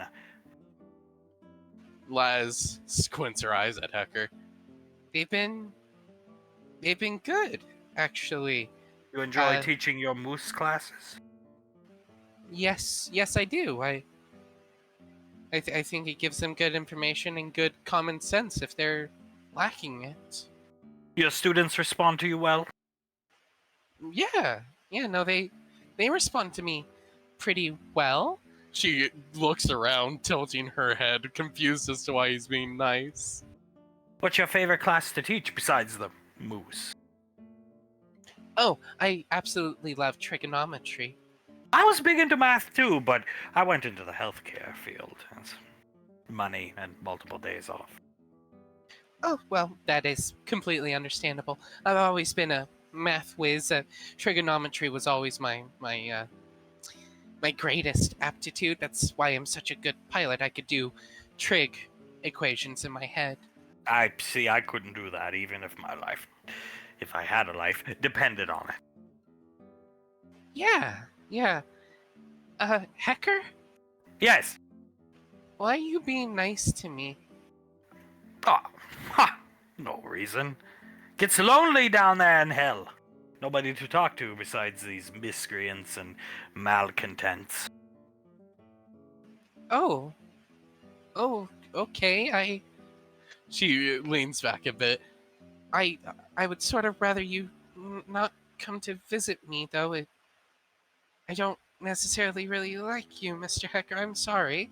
Well, you shouldn't be speaking to other men in your dreams when you're married, but when have you Galleons ever really been good at being spouses? Excuse me? Lest we forget the oft-overlooked driving Oswald insane over a blackbird. Or some ridiculous aircraft. I didn't mean to do that.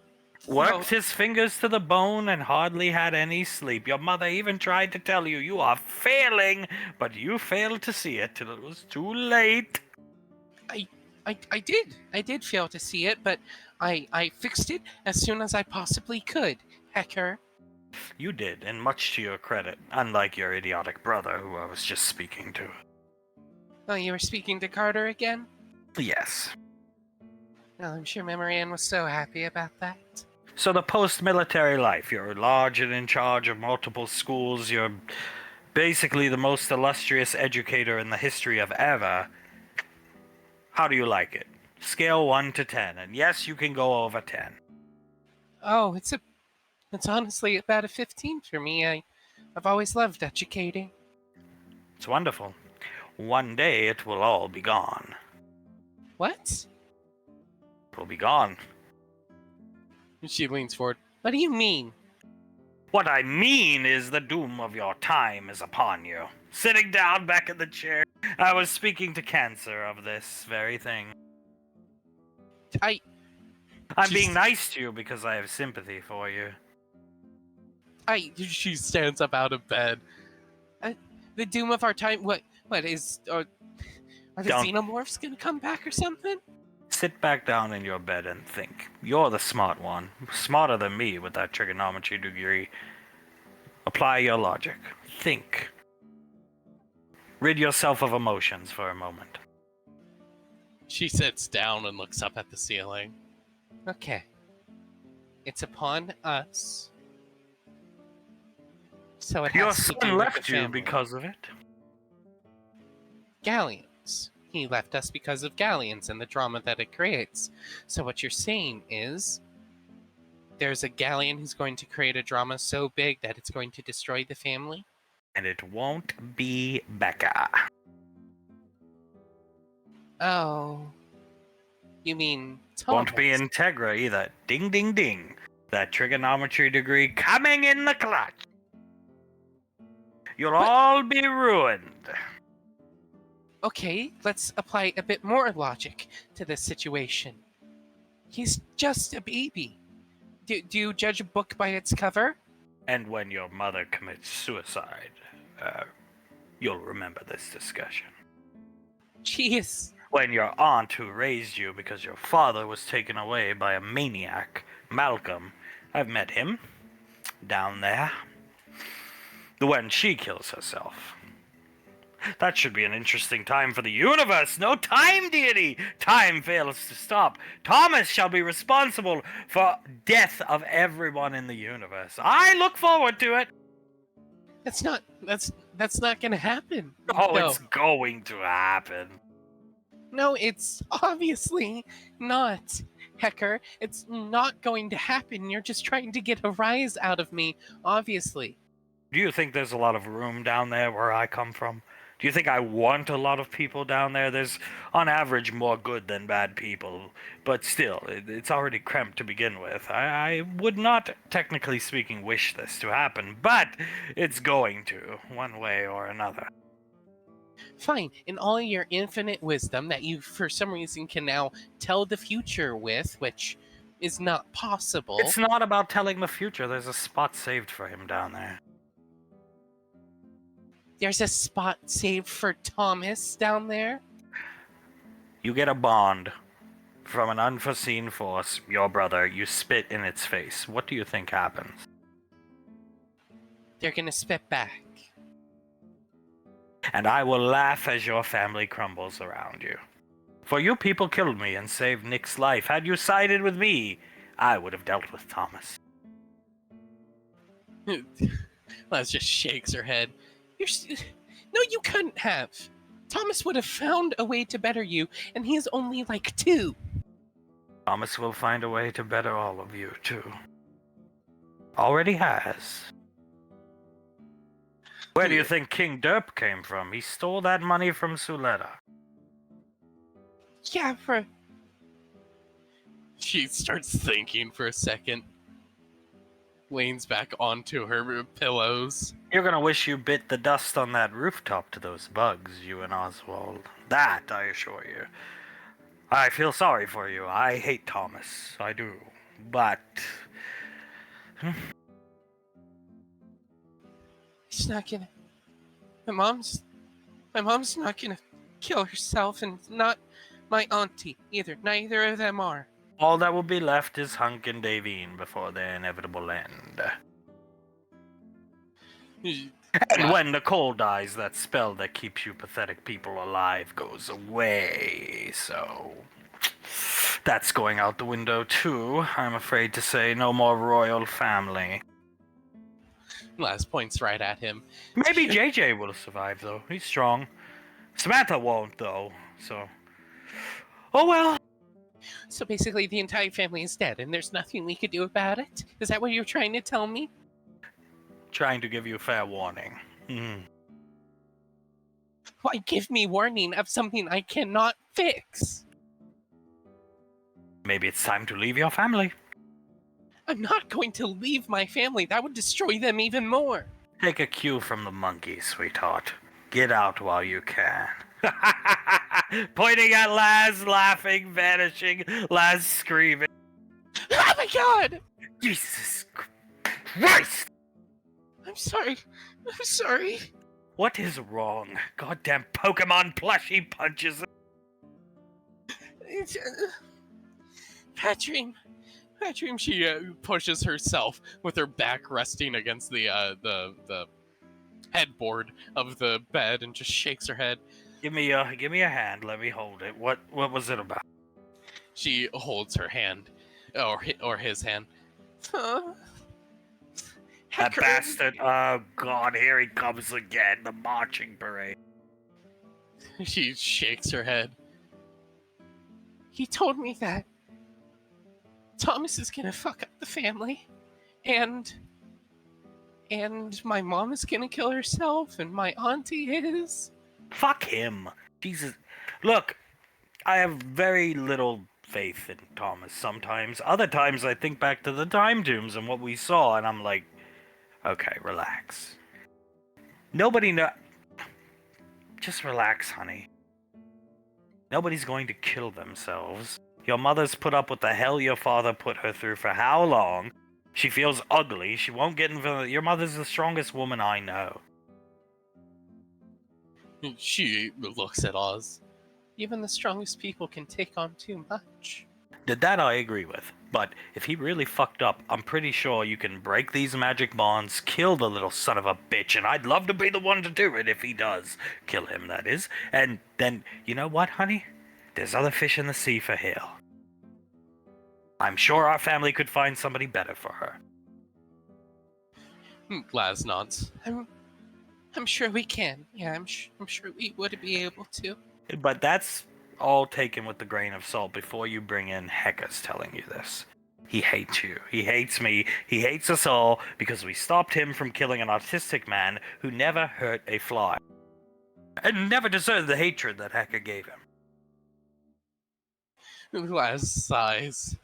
He's mad he got dicked on by us multiple times, and then Elizabeth shoved her amazing mech suit up his gay ass. I'm just surprised how easily he could get under my skin. Apparently he was just talking to Carter. Oh, why, he should just stay with Carter. Carter deserves his company. I think so too, but I don't think Marianne would necessarily agree with that. All you need to do is focus on your job, and that's educating those kids, namely Thomas. Anybody that comes from your father needs harsh education. So maybe not Becca, right? She comes from Colt, Sasha's bloodline. If you told me Samantha and Colt were Galleons, I'd tell you you're crazy, if I was an outsider looking in. But Thomas, yes. Laz nods. I'm gonna do my best, Oswald. The two problem students in that class are our son and Thomas. You just lumped in Jace with our son, or with Thomas. To be fair, honey, Thomas has not done anything wrong besides steal a few things, which little kids do. Sometimes. They do. They steal a candy bar and their parent takes them back to the store and, beats them or something. I don't trust Thomas sometimes, I really don't. But he's still a baby, honey. You know what else he told me? And I don't know if I can believe this, especially given its source, but King Derp? Yes, Hale's little baby, yeah. Yeah. He told me that Thomas stole credits from Suletta to get King Derp for Hale. I don't believe that, personally. But, I thought they just took the animal. That's what Grandma and Grandpa said. Laz shrugs. I would much rather believe that story, and I honestly do believe that story way more, but... If a talking baby came up to you offering you, let's just say 1,000 credits, wouldn't you be like, where is the nearest adult that's supposed to be in charge of you? I most certainly would be. I wouldn't take any money from that baby. He knows better than to take money from Suletta. She's been through enough. Yeah, no, he doesn't know more than that. Hell, even my father at his most stupid would probably know more than that. He wouldn't take advantage of her, like Carter did. No, he wouldn't. He wouldn't. I have a little faith in Thomas, at least. Well, I'm in charge of this relationship, and we're going to Aunt Nicole, and this is over. I'm tired of you talking to Hecka. I don't want you waking up thinking the doom of the universe is upon us. You have an important job, honey. You need to rest, relax, be ready. You don't need that guy bothering you. So, this is over. She smiles at Oz and nods. Yes, sir. Very good. Kissing her on the cheek. Alright, JJ. What do you want to show us? It's so exciting. I swear to God, if it's another movie I watched when I was a kid, or like Teletubbies, Elizabeth and Nicole and your mother, my wrist computer wallpaper photo, them watching. If it's another show you're gonna ruin for me, you're gonna have two black eyes. JJ puts his hand up. Ontuletta isn't with you guys, is she? No, she's busy. She's teaching. Okay, got it. Elizabeth, Benjamin, if you will. May I present to you the swan song of Clive You want that first, or do you want toys? Let's see the game first, yeah? We're making a zoo builder game. Julius leans back a bit. Off of the AV Memorial Zoo, I'm guessing? That is correct, and Sylar, gesturing to Sylar, has lended his voice acting for the final level of the game where you play as Sylar trying to escape. I have, and I'd like to say I did a good job getting the same terror across. He did an excellent job. It's a park builder game, but it has a story mode, and in the story mode you cannot save the zoo, no matter what you do. It always ends in a, I believe Sasha called it a VX gas bombing. Elizabeth nods. No matter how much money you accrue, no matter how many animals are correctly fed and everything like that, everything will start going downhill at around the midpoint of the campaign, and it goes downhill hard. Eventually you'll get letters from Karen Baskins and everything like that, and everything goes to shit, and, well, as Benny just said, it all culminates in the final level where Sylar tries to escape the zoo. There's actually two income figures on the park. It's called the AV. If you've ever played a park builder, you have an income figure usually at the bottom of left. How much money you're bringing in, how much money you have. There's two in this game. There's the AV Memorial Zoo asterisk Clive's Mind. And then there's the actual income figure that says Pequod. Pequod Clive! So it changes based on Clive's mind, how much he thinks he can spend. So, just as an example, it would jump from like 2,500 to a million in like a snap of the finger. Yeah, after he kills Karen magically, he thinks he can spend like, let's just any random figure, 5 million credits. But during the peak of the Karen thing, stress, he thinks Karen's taking everything from him, so he can only spend maybe 6,000-7,000 a day. That is amazing, darlings. And yes, the liger will appear. He will be the most temperamental, hardest animal, most expensive animal, and hardest animal to keep in its enclosure. The liger will be the final boss of the game, if you will. And Elizabeth and I thought it best, though if you don't like it, we can change it, but all money the game makes goes to the charity foundation that the families of the lost victims in the zoo started. No, that's fine. That's better that way. Help me, mommy is still in the back of my mind some nights, so. Julius looks off into the distance. Is aware that that's like one of the most haunting things I've ever heard in my 40 years in the military. I just wish we had went down there and not sent Sylar. I should have done something, I apologize. Yeah, get eaten. That's what you would have did. I know. Oh boy. Yes. Should have been Julius. Or me, but they would have seen us. Yeah, Nicole, yeah, Julius, yeah. Julius looks at Icy. We could have just invised. I never really thought of that. We probably could have, but Sasha doesn't let us out to have fun, so. Julius just clicks his tongue and shrugs. I'm sorry you had to go through that, Sylar. I know I say that a lot, but I'm sorry. It is no issue.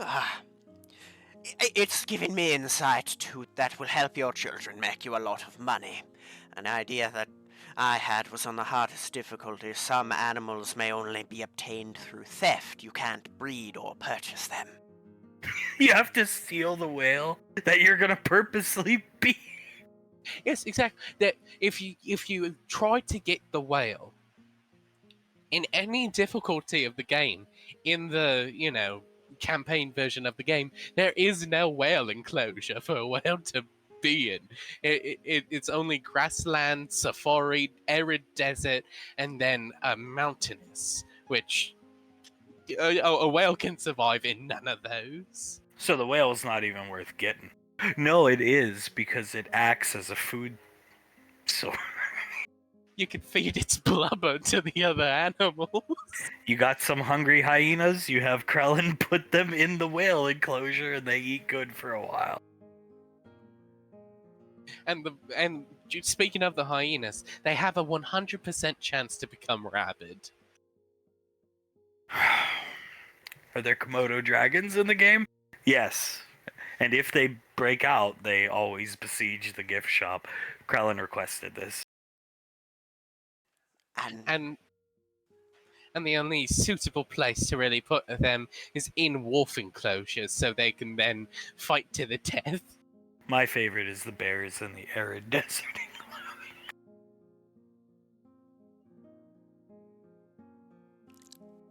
It is quite true to life, to what the inside of that place was like.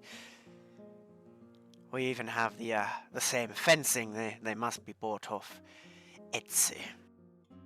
The chain link fence. Oh yes, no. In the game, all the fencing costs for the entire park, mind you, costs you about 500 credits.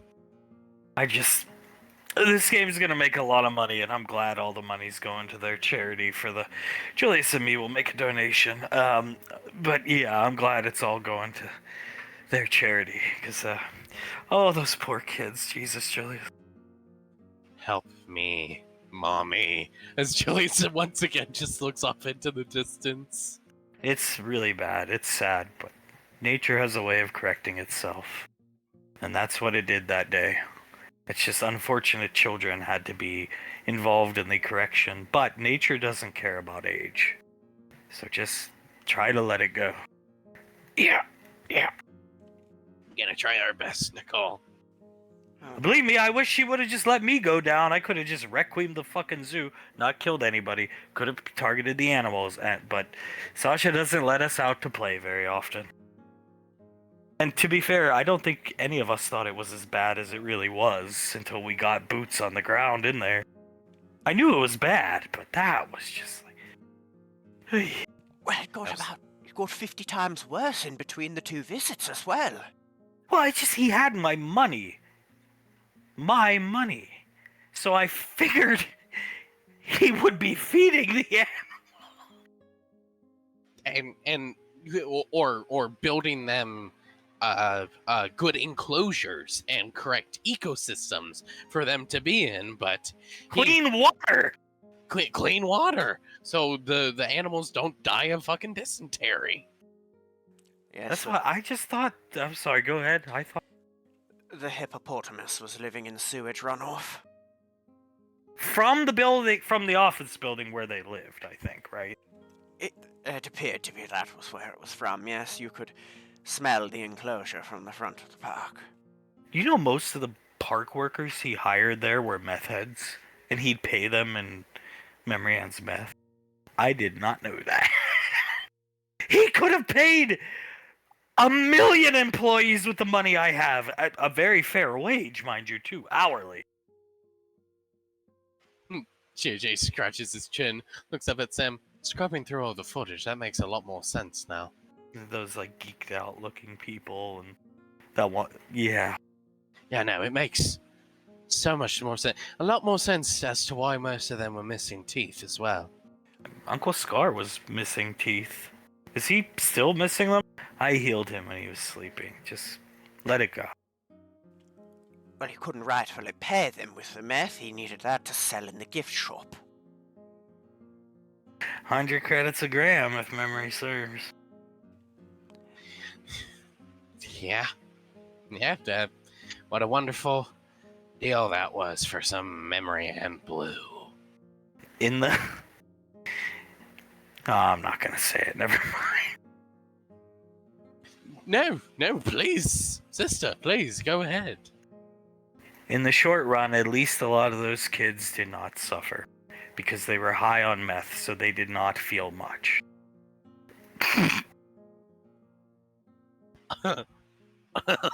Jesus, go. It's just the truth. I'm not trying to be funny. Remember Scar handed out bags of meth, and sure, kids don't know what to do with that, but they all had lollipops that were blue. Ergo, meth. And many of them had the sports drinks as well. Oh, God. They had them in their mouths as Clive talked about the tigers. I think that's why that one stuck her hand and that's what started the beginning of the end. Don't do fucking drugs. That's the moral of the goddamn story. Nicole! Thankfully, your fucking brother's never been that stupid. But you! Proud of you, Julie. Thank you. Thank you, Dad. Thank you. He puts his arm around Hunk. Jesus fucking Christ. Putting his arm around Julius. Yeah, don't do drugs. And don't hand drugs to children. Thomas puts his hands up. I am never going to do drugs. Trust me, I'm not. They don't appeal to me much, other than those weird, stinky things that you guys smoke. You're too young for that. Fair enough. Fair enough. Just consider it in the future. It's bad rubbing Thomas's cheeks with our thumbs, but we'll make a nice big donation to them, and yeah. The gods know that we made a large amount of money off of Prince Albert. Oh God, he named it. Tell me something. Did they make a sex tape? Of them having a 5-way. Apparently, after he killed Karen Baskins, Frederick was just like, whatever, fine. And they had a 5-way. And they filmed it. How does that work? A lot of bodies clanking around. Okay, Dad, I'm gonna explain it to you. Samuel had a port. Frederick had a port. Krellin has an asshole. And Scar and Clive obviously have assholes and dicks. Who got the worst of it from Prince, though? Samuel. Two further questions, and one hinges on the first. Did they use lube? And if so, did they use Squadron lube? Scarbrand, baby. So they were getting increasingly high as they bumped uglies and ports. The ring that constituted Prince Albert was magnetic. Clive, it magnetized Jesus Christ. Samuel did not have a good time. He didn't even get the quote-unquote enjoyment of being high off of meth, seeing as he cannot be high. I hate to actually say this, but I understand why he hates my husband. I do too. I would fucking hate myself if that's what I was having to go through. Prince Albert. I should say that that's not prejudice anymore, that is righteous indignation. Oh, for fuck's sake, that poor guy. He was Optimus Prime. From Optimus Prime to Clive's fuck toy. Julius sighs. You notice how everything started going downhill for Samuel once he was able to talk? Yeah. It's like a plane nosediving into the ocean. No chance of recovering like that one film where they'd like go upside down and stuff and everything like that. That's what happened to Samuel. You want to see something funny? I would love to. We have poured through all the footage Samuel Krellin and Frederick gave. Apparently Clive, I guess it was a mandate from Clive, but Scar filmed like everything. And when Scar wasn't filming, Samuel was filming from his iPort for JJ, for money. Thank God. We have the last swan song of Clive Exotic, some never-before-seen footage. JJ leans forward. Would you guys like to bear witness to this never-before-seen footage? I should very much like to. Looking down at the kids. Well, they already know. I mean, what the fuck? Why do you care? Oh. I mean, just All of them are smarter than they should be, Pequod, and at the same time, most of them understand far more than they probably should. Hale, do you want to watch it? Yeah! Putting her fists up in the air. Thomas, you want to watch it? Yeah, I would love to watch it. All right. Sam plays the first one. The first scene opens with a very shaky cam and basically all that you can make out is Clive running as fast as he can in an EMT jacket, having a radio in his head. Oh my god! Oh my god! Scott, baby boo, baby boo. Brother man, do you... Help me! We gotta go back there, brother man! That girl needs us! No, there's nothing we can do, Shaver. This is gonna be the end of the zoo if that girl gets eaten! Let's pull her bear, Clive! No, polar bear! He dives out of the way, diving Fuck that kid! Fuck that kid. She lost an arm. There was too much bleeding anyway. I couldn't get a tourniquet on her. Clive, we gotta do something, brother man. I don't. Oh god. You got a radio on, you right? Yeah. Okay, give it to me. He takes the radio from him, hits the on button of the radio. Oh, fuck workers! Fall back! Get to the office! Don't save the children! There's nothing we can do. Cut our losses. We have to be able to financially recover. Oh god, financially recover. We need to be financially viable! Pausing and ending on this frame. Even with a little girl getting her arm lobbed off, with my money, I don't get it. Might I make a note that he said don't save the children? Don't save the children. He's such a fucking coward. I think I've begun to understand why people think that these are comedy sketches. From the outside looking in, no, it's like legit comedy. But if you're on the inside looking at, not out, at, you just see he's a fucking, like Nicole said, a coward. He is legitimately a terrible person, guys. He was running away from that girl. He said there's nothing we could do to save her. I couldn't get a tourniquet on her. Like that even mattered because she got pulled through the bars by that tiger. I don't care whose daughter that was. Doesn't matter. If I was there, I would have tried to fucking fight the tiger. I would have lost. Let's be real. But I would have tried.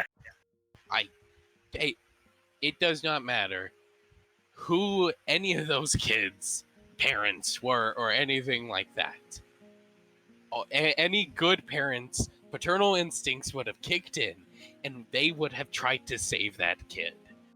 I mean, I know Clive doesn't have kids, but a lot of his crux for hating my son is my son fucked up his daughter, Memory Ann. Therefore, you'd think wrong. Pointing it up at Clive.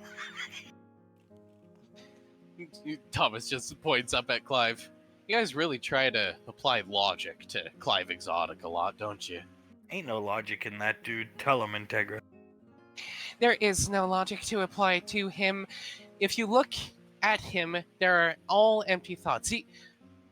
He's acting like an animal here, guys, acting off of pure instinct. What can I do to further my life in the future of this universe? That is all that he's doing. In fact, he's thinking so much about it, he's thinking about how the zoo can stay financially viable afterwards. My favorite part is the fact as the clip starts, it's shaky, but here, I'll rewind it. It's shaky, but you can see he's putting on the jacket as if he just produced it out of nowhere, because he does not have it in the footage prior. Sylar, what Sylar said last week, he then produced the jacket. I don't understand it. It's as if he pulled it magically from nowhere. I don't understand, because he's not a magic user.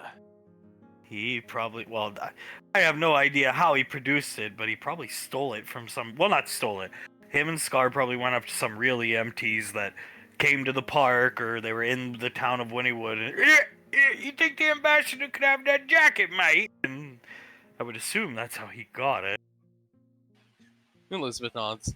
Yeah, no, that's most likely how he got it. She looks up at her sister. Sissy, you didn't give him a magical pocket, did you?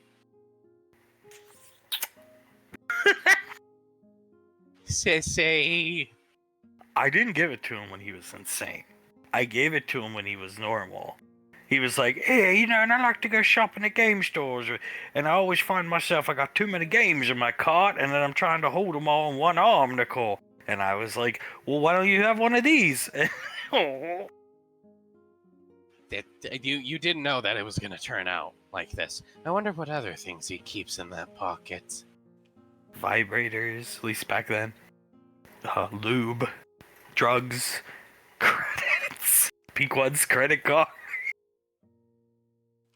Unspeakable things. Anal plugs, so on and so forth. Yeah, most likely. Oh, extra rings for the prince.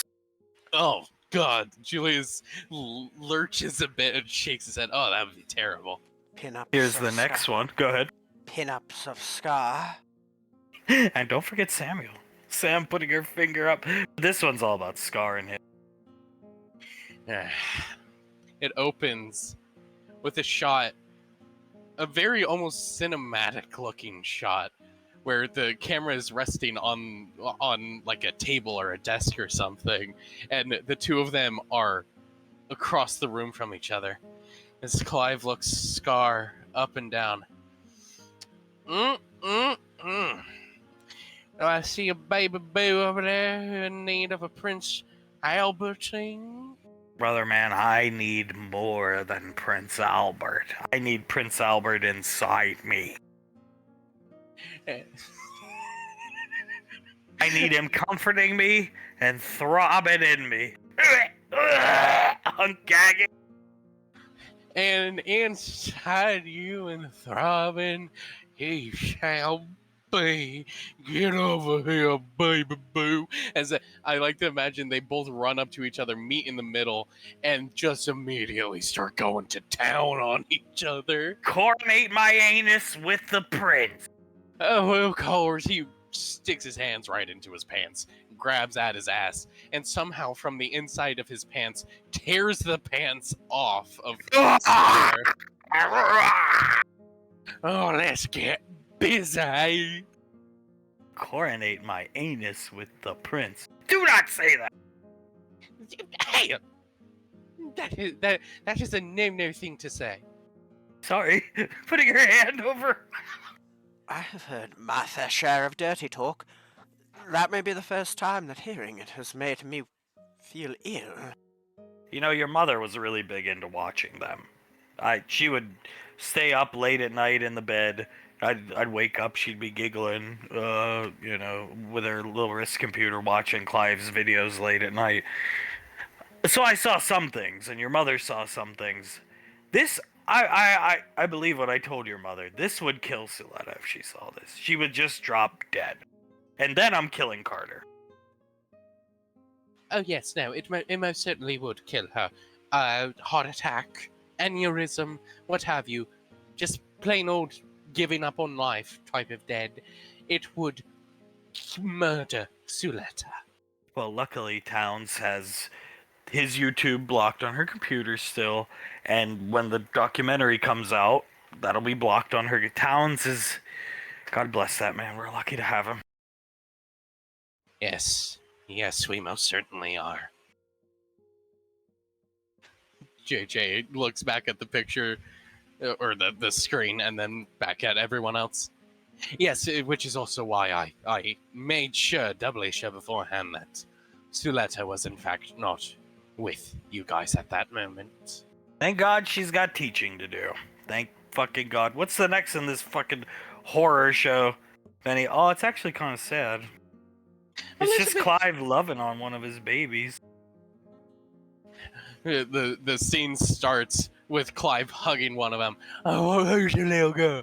Oh, who's your little girl? Are you trying to fight me? Oh, you wanna fight me? Ow, ow, ow. As the tiger's like obviously playfully, like, batting at him. Oh, you can't get me! You can't get me! You're not fast enough! Oh, okay, give me a kiss! Oh, mwah, mwah, mwah, mwah, mwah. Oh, you're just so cute, aren't you, little girl? Oh, mwah, mwah, mwah. Shocking Sylar immensely. Because the last time he was there, all those animals looked like they wanted to murder. It doesn't even make sense. They looked at him with a disdain beyond anything I've ever seen, and yet there they are. Sam, fair point, good eye. This is literally from the second day the zoo was open.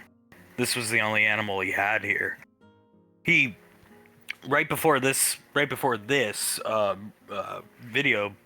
segment, right before this video segment, he did an interview with the local news station. He was talking about how these animals belong in their natural environment, not Wynnewood, Oklahoma. She shrugs with a dumbfounded but cute look on her face. He sounds damn near a conservationist. Yeah. And that tiger actually really liked him, and from scrubbing through a lot of JJ will tell you, the first couple weeks he was in love with those animals. And they ate good! He bought them steaks! Absolutely. And not just like, steaks, like the $5 steaks that you can get from Walmart. No, he bought them steaks, porterhouses, size of a cow at one point. He loved these animals, and these animals loved him so much. We got to talking with Krellin and Frederick and Samuel about it a couple weeks ago when they were we're modeling them for the video game.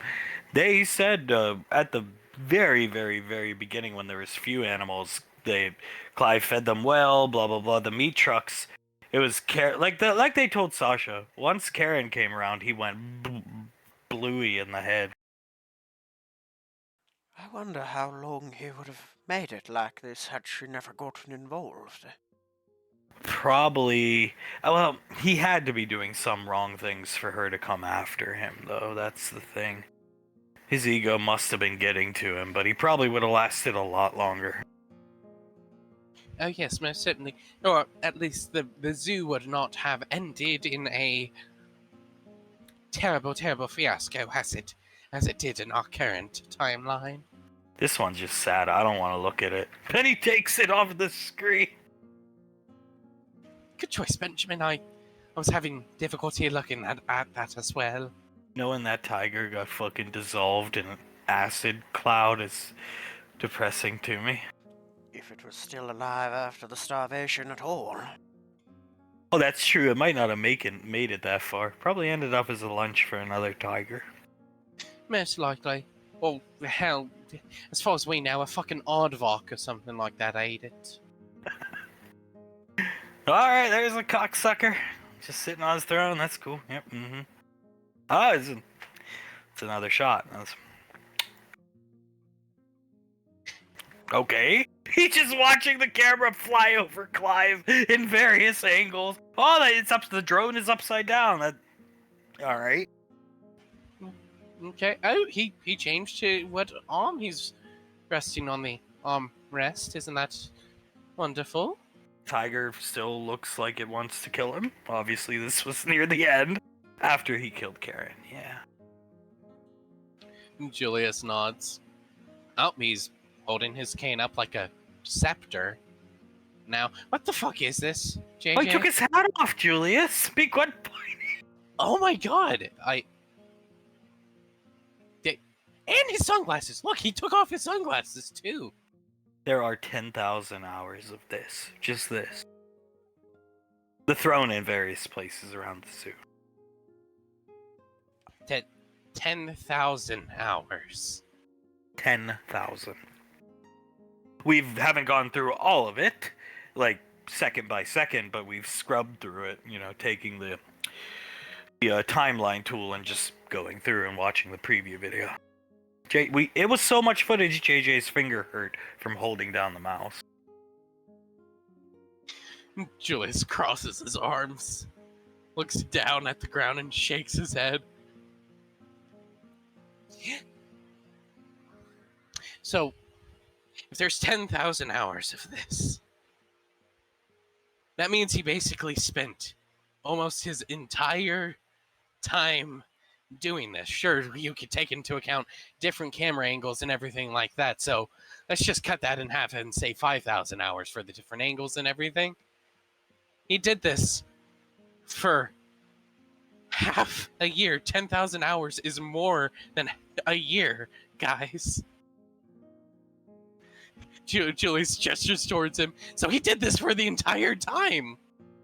Well, it does coincide with the questions of what the hell was happening at the zoo? Why weren't they being fed? Why did he not care? Why was he Walmart meat trucking?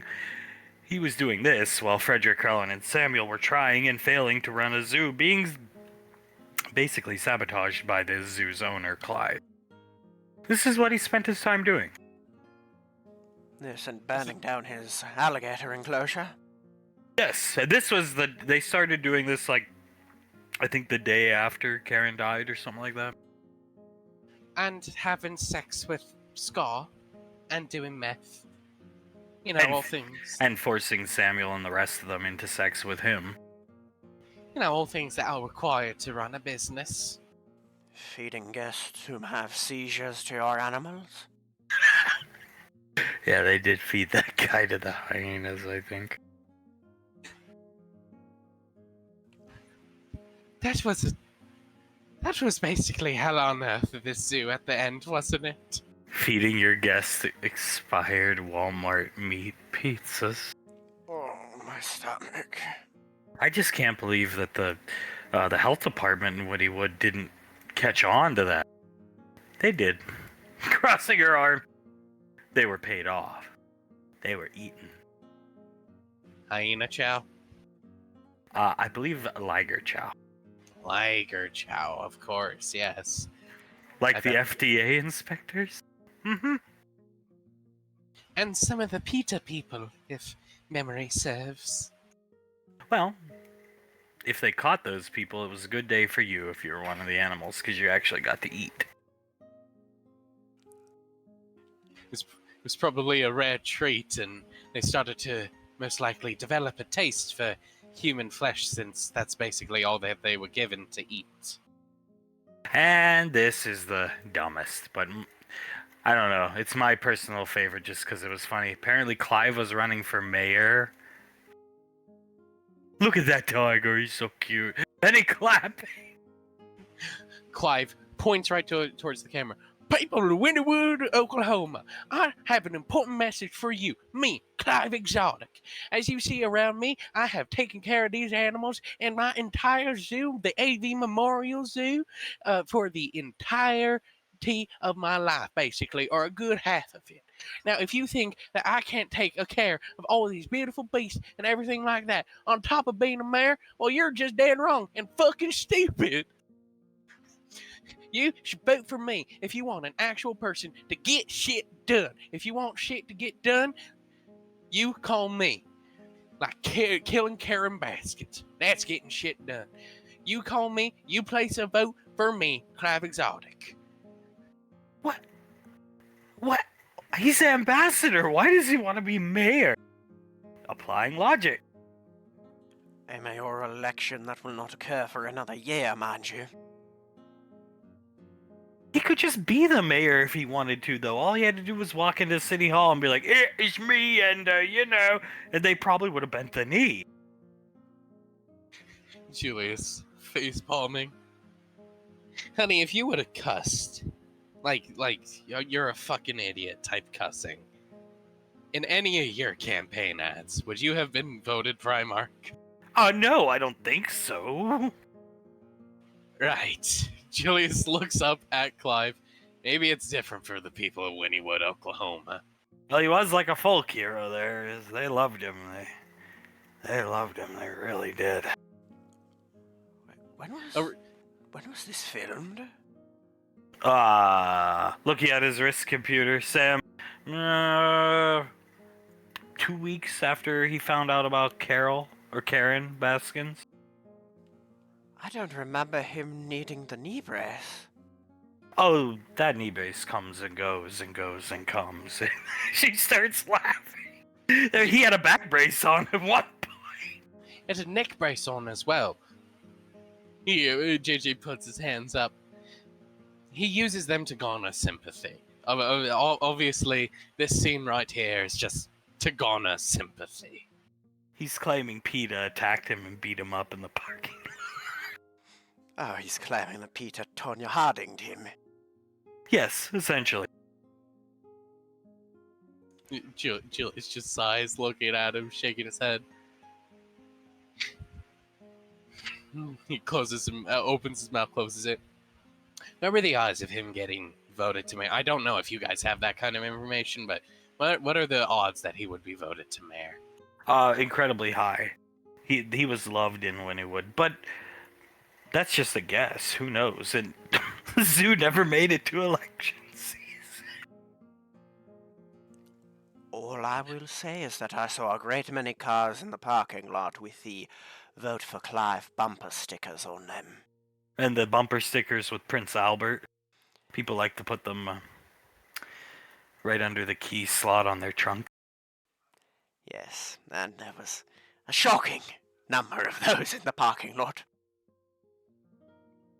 Oh, and don't forget the bumper sticker that said "My child goes to Wynnewood High School" with pictures of Prince Albert on it. But he laughed.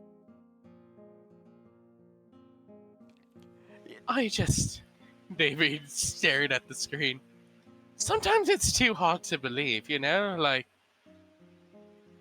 it's the sort of thing that you would see in a bad sci-fi movie or something like that, but then you realize, no, this is real life. You do not need suspension of disbelief before this is actually happening. Like I keep saying, this would kill Suletta. Just the jacket alone he's wearing. Didn't he have an IV that night? He was all drunked up and we were watching on the boat. The kids, me, you, Silo. You remember that? He had like an IV? Oh yeah, he had the IV drip. Yeah, he claimed, I think it was a Carol Baskins hit him with a car. I think that's what he said. JJ nods. He said that he had around about 84 broken ribs, is in constant pain, can't breathe, and has internal bleeding all over his body. And he needs the IV for those reasons. And the knee brace. And the knee brace, you mustn't forget the knee brace. That's the night he vomited while drunkenly streaming. That's how the show opened, I think. Julius nods. Yep, it opened with him vomiting, and then him claiming that he made a post on Facebook, and he went through a lot of emotions that night, I feel like. Well, Karen was really stressing the guy out. Come on now. Karen would be stressing me out too if I was in his position. Sam, smiling, looking up at the picture of Clive Exotic. Happy he's gone.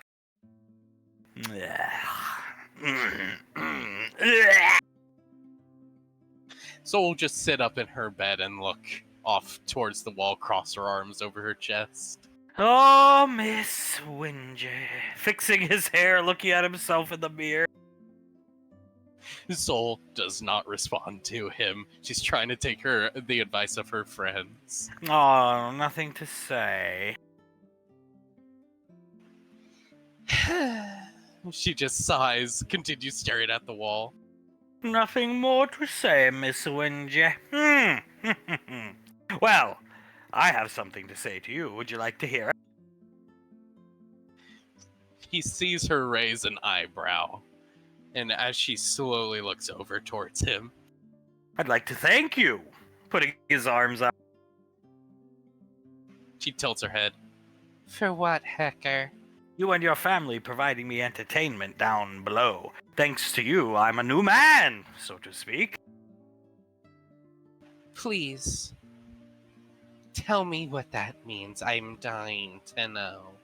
What does that mean? Well, sitting down in her chair, what it means is, unfortunately, none of you will be joining me down there. Save for one of you someday. Though I'd argue you all should. You really should, for stopping me from killing Nick. But you reap what you sow. I could have stopped Thomas. What do you mean, could have stopped Thomas? Thomas hasn't done anything. Thomas hasn't done anything. Thomas hasn't done anything. That's all I hear. That's all I hear. And I'm sure there were people that said the same thing about cancer. So one of her eyes twitches and she shakes her head. What are you trying to tell me here, Hecker? I'm trying to tell you one day, you'll be motherless, fatherless, grandfather and motherless, auntless. You'll never achieve much as a spellcaster once she dies. She's your teacher. And, well, if she goes, Lorelei isn't going to help you pathetic people. Okay, why tell me about this? You hate me, Hecker. Oh, well, it's called gloating, fat ass, and I am gloating over the fact that you will all be subverted by the spawn of Satan himself, Thomas. The mightiest of families in Earthgov, brought to their knees by the little felon-to-be. Can't wait till Hale dies! Soul sighs. Hale is not going to die.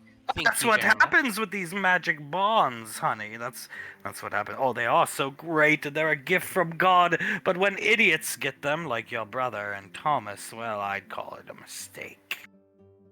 We could just break those bonds, Hecker. You realize that, right? Just a snap of our fingers and they're severed. Then we could kill Thomas if he And fucks then up. she'll die, too, of a broken heart. It's pretty simple. Need I remind you, you got millions of people killed because your husband couldn't walk. He wasn't dead. That has nothing to do with this. Why even bring I'm that just up? saying we do crazy things when we're in love. We feel Well- crazy ways. Well, did you ever consider the fact that she's only in love with him because of the bond? No, it's not true. That's not how it works. No. Soul just sighs, rubs her face. We have plans put in place if Thomas fucks up. It's not an if, it's a when. Round about the age of 16. Look to the north. Look for the name Jessica. Once that becomes a well-spoken thing around your family, you'll know you're all done for. There's always another woman when it comes to you people. Even you, another man. She opens her mouth and closes it. Around 16, you say? Always another. Another piece of tail you're chasing, somebody occupying your mind when they shouldn't be. It is over for you. It's not the bond that creates love. Love is created by itself. You'd think the Moon Maiden would know better, but then again, you did end up killing how many people? Either way, I'll be laughing when your family dies. And you especially. You'll be stripped of your powers. Well, you have a wonderful time laughing at our family dying while you're deep down in hell being tortured. I'll be waiting for Thomas down there. There's already a spot saved for him. He's not gonna end up there. You, sir. She points right at Hecker. You're not gonna get another big ol' rise out of me, you son of a bitch. Why would you even tell me this information? Gloating, yes, sure. But you can only gloat so much when you're gonna be sucked back to hell eventually. Because maybe you want to know your children are involved. They're integral to Thomas and Hale. Rebecca. That's that little girl who stutters. Quite cute. Good girl, I'm sure she'll grow up to be, though she'll live a short life. They won't last long. None of you will. Soul puts her hands up. She'll ride that last horse race off into the sunset. Leave my daughter's name out of your mouth, Hecker. Why are you worried about my mouth? I'm dead. I can't do anything to you. When you should be worried about the ill-gotten offspring that holds the fate of your family in the palm of his hands. The boy who only cares about himself. Because you did shit. You were a maniac. You did terrible things to I a ton tried of to people. kill one autistic man. And how many people did you kill in the process? A fair number. And I'm not sorry for it. But none of them were your family. How are you going to feel when Colt puts that gun in his mouth? He's Oh, he not- will. He will. He already suffers from PTSD. Soul looks down at Colt with an You're almost. done. He's not. He won't do that. Why She- wouldn't he? His daughter's going to die. You'll be stripped of your powers for failing. That's how this works, loser. And then you'll die. And then he'll die. And then the rest will follow suit, one after another. Memory Ann hang herself on that tree outside of her home. It's all over for you when the rain falls, thanks to Thomas. Where are you getting this information from? The afterlife lends foresight. And when they carve out a space for you in hell, Miss Wingy. Oh, honey, they don't do that often, and it doesn't get filled. Believe me, I've seen it. Apparently they had one for me. Don't know why. Well, that I would believe wholeheartedly, Hecker. You are free to believe what you want, Miss Wingy. Fixing his Antarctic research coat collar. When the day comes, when the time is up, you'll think back to this discussion, and you'll wish you had listened to me or done something. But in your hubris, you will fail. I will not fail. You already have. Tell Thomas I said hello. Soul wakes up with a start as she falls back down onto the bed because she was floating up. She just covers her face with a pillow and just screams out, "God!" Jesus! She takes the pillow and throws it against the wall. I'm sorry for waking you. Reaching for his handgun. Clive? She points at Colt. Do not put that handgun in your hand. Right now, Colt, please don't do that. I just thought you were screaming because something in the house. More like in my mind. Hecker. Yes, Hecker. I'm the jealous type, and I'm not gonna ever change my ways when it comes to you. I don't really like you talking to another guy, but I am morbidly curious. She leans back and rubs her eyes. Apparently, Thomas is the second coming of the Antichrist. Okay, Clive. And he's going to positively destroy the family beyond all repair. Becca is gonna somehow die. I'm going to be stripped of my powers. You're going to put a gun in your mouth. My mother, my aunt, my grandparents, they're all going to die. And it's all going to be Thomas's fault because of some bitch whose tail he's chasing named Jessica. His eyes go wide hearing that. She leans back, crosses her arms over her chest, looks at him. You don't believe him, do you, honey?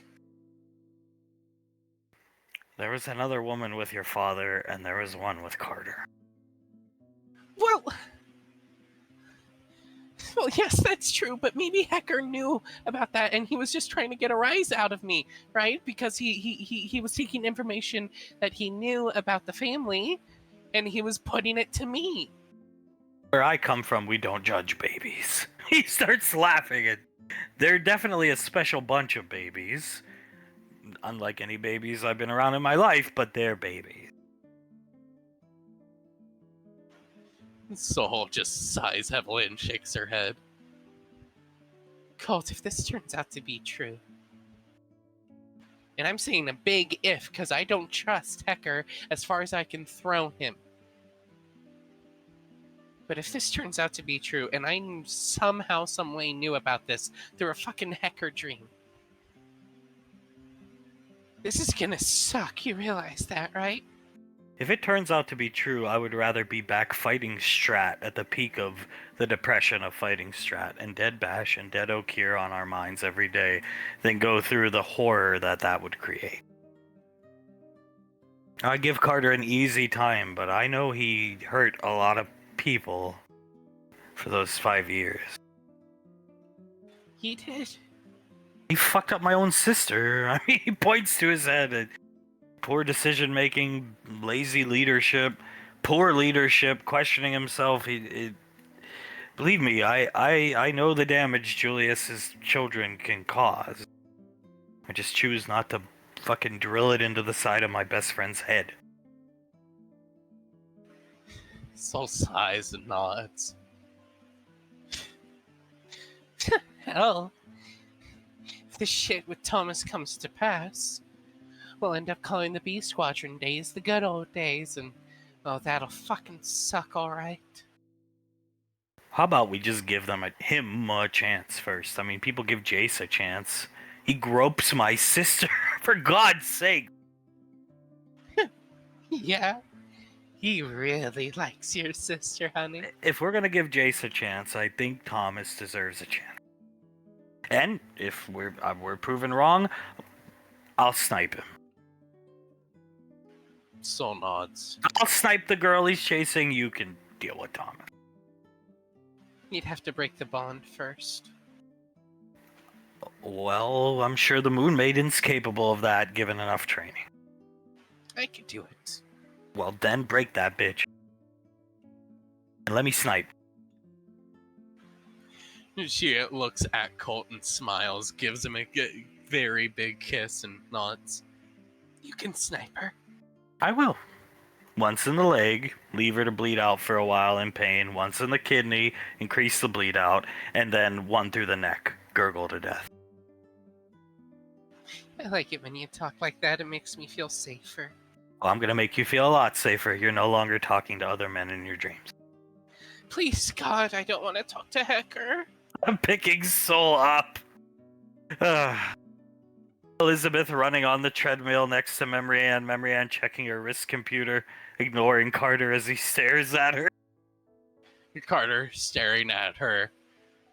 He leans forward, rests his chin against the top part of the shelf, the screen of the treadmill, and just smiles at her. He's having fun. Look at him. He's looking at her and her feet.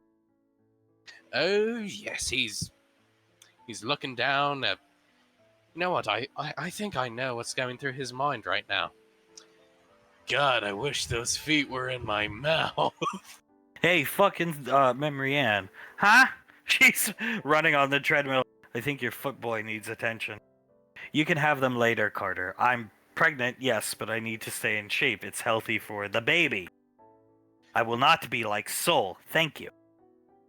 Carter nods. I love you every day for it, honey. I just like staring at you, and I will gladly take the feet later. Well, keep staring. I'll leave the same socks on.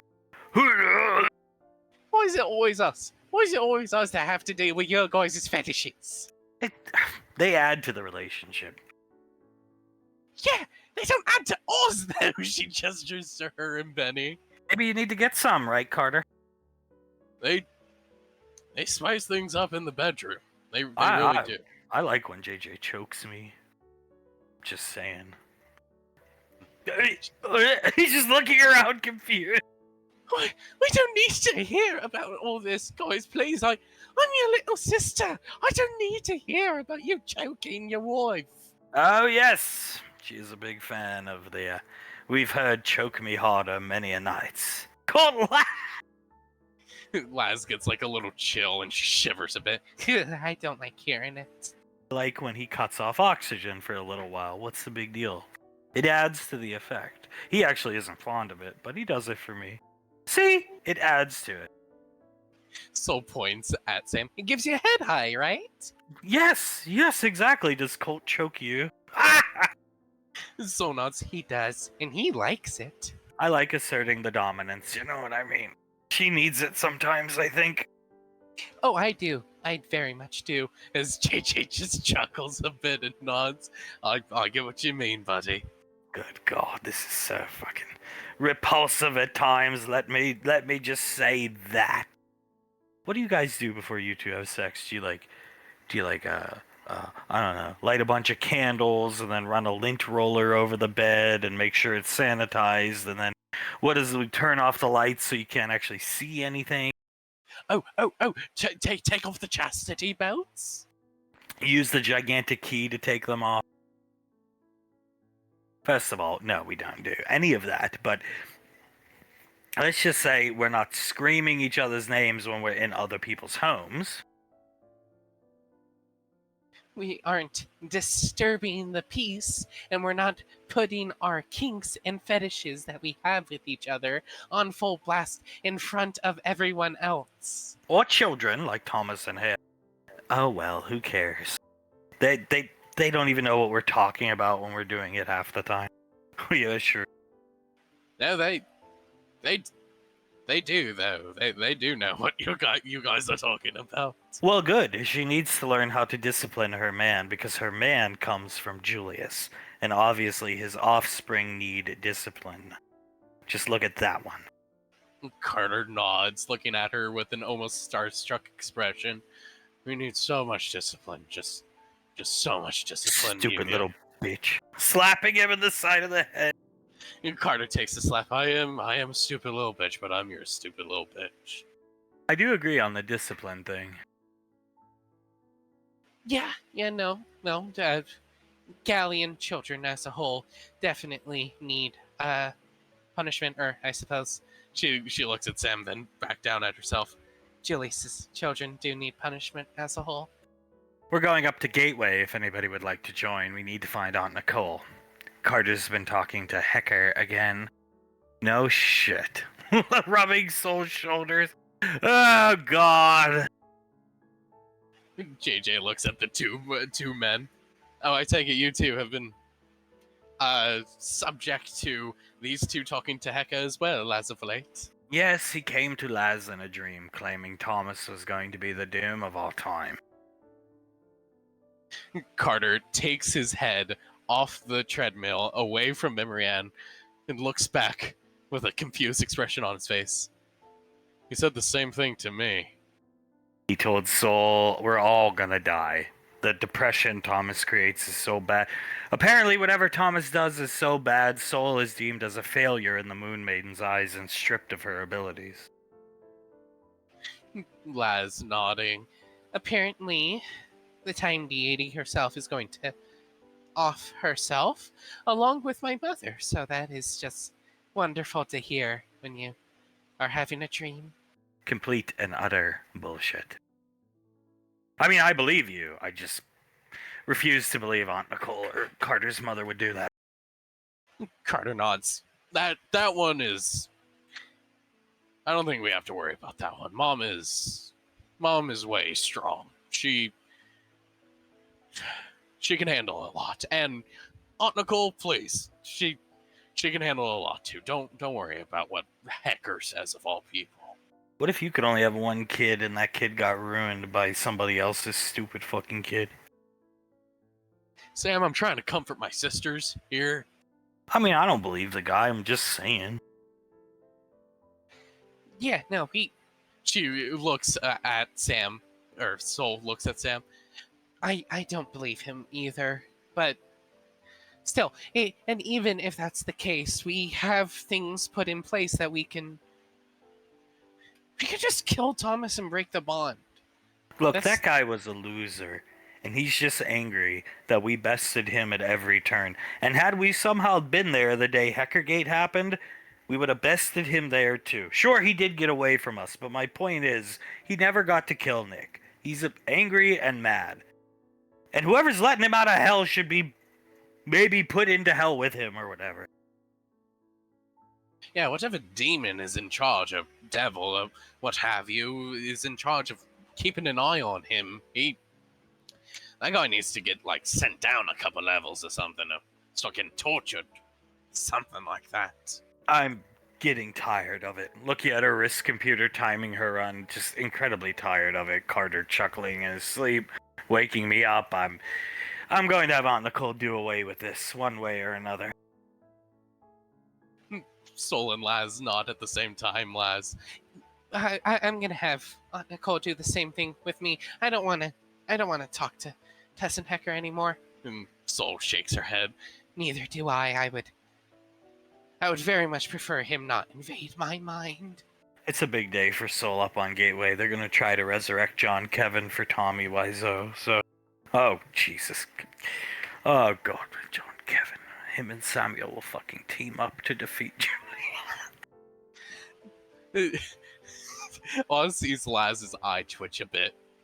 Hopefully they resurrect him with the added intelligence to dodge a fucking moose. He's not getting a scarf, is he? No, Benjamin, he's not. He's not getting a scarf. Not John Kevin. He's Tommy's friend, not, and Julius's friend.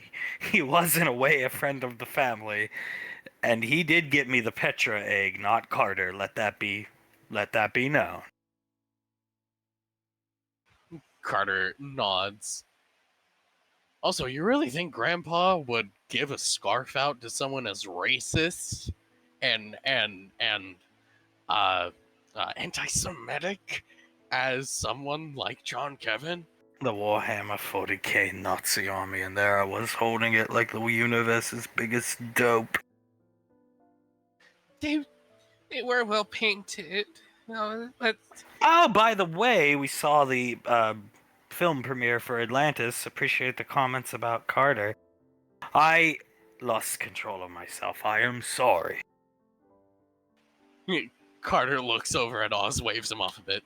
Don't apologize, I deserve it. It's not my fault she was asking questions about you. You have a lot of women that like you and would want to see you on the carpet, you know. So, but that angered me because you don't deserve that many women that want you.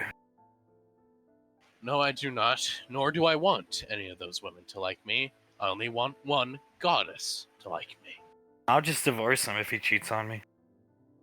Exactly. And I would much rather not be divorced when I have the most perfect woman in the universe by my side. Then the bond's broke and I'm moving on.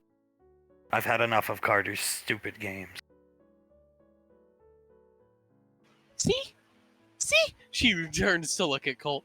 No, a bond can be broken just like that, and people can move on easily. They can move on. It's true, yes. The bond doesn't create the love, but I would still be depressed. But it's like a sunken cost fallacy depression in Carter's case, because I feel like I've dedicated my life to him, and he's never treated me even remotely as good as I treated him. So just sighs and rubs her cheek and shakes her head. What if you did feel that way? I would die of depression. I don't know. Don't like to think about it. I don't want to divorce him, but he's not been a great husband, so I have to threaten him at times. Which I will take those threats wholeheartedly and be the best husband I can be from here on out. Trust me, I'm going to be the best husband to you, honey. He looks at Memory Ann. I don't think one dies of a broken heart, but you do die from depression because you get depressed, and then you stop doing things like eating and exercising and whatever, and then you slowly die to some other side effect of drinking, smoking. It's common sense, really. Looking confused at Soul getting off the treadmill, patting Carter on the head. Soul just, God damn it! She rests her head onto Colt's lap. And Why is it that surprising? What if Colt died instead of getting paralyzed? What would you have done? I would kill myself. Well, she shrugs. Soul sighs. It's just something Hacker said in. He's a bully. He's a bully, and he's trying to get a rise out of you. If we broke the bond with Hale and Thomas and then just killed Thomas, Hale would still die of a broken heart, is what he said.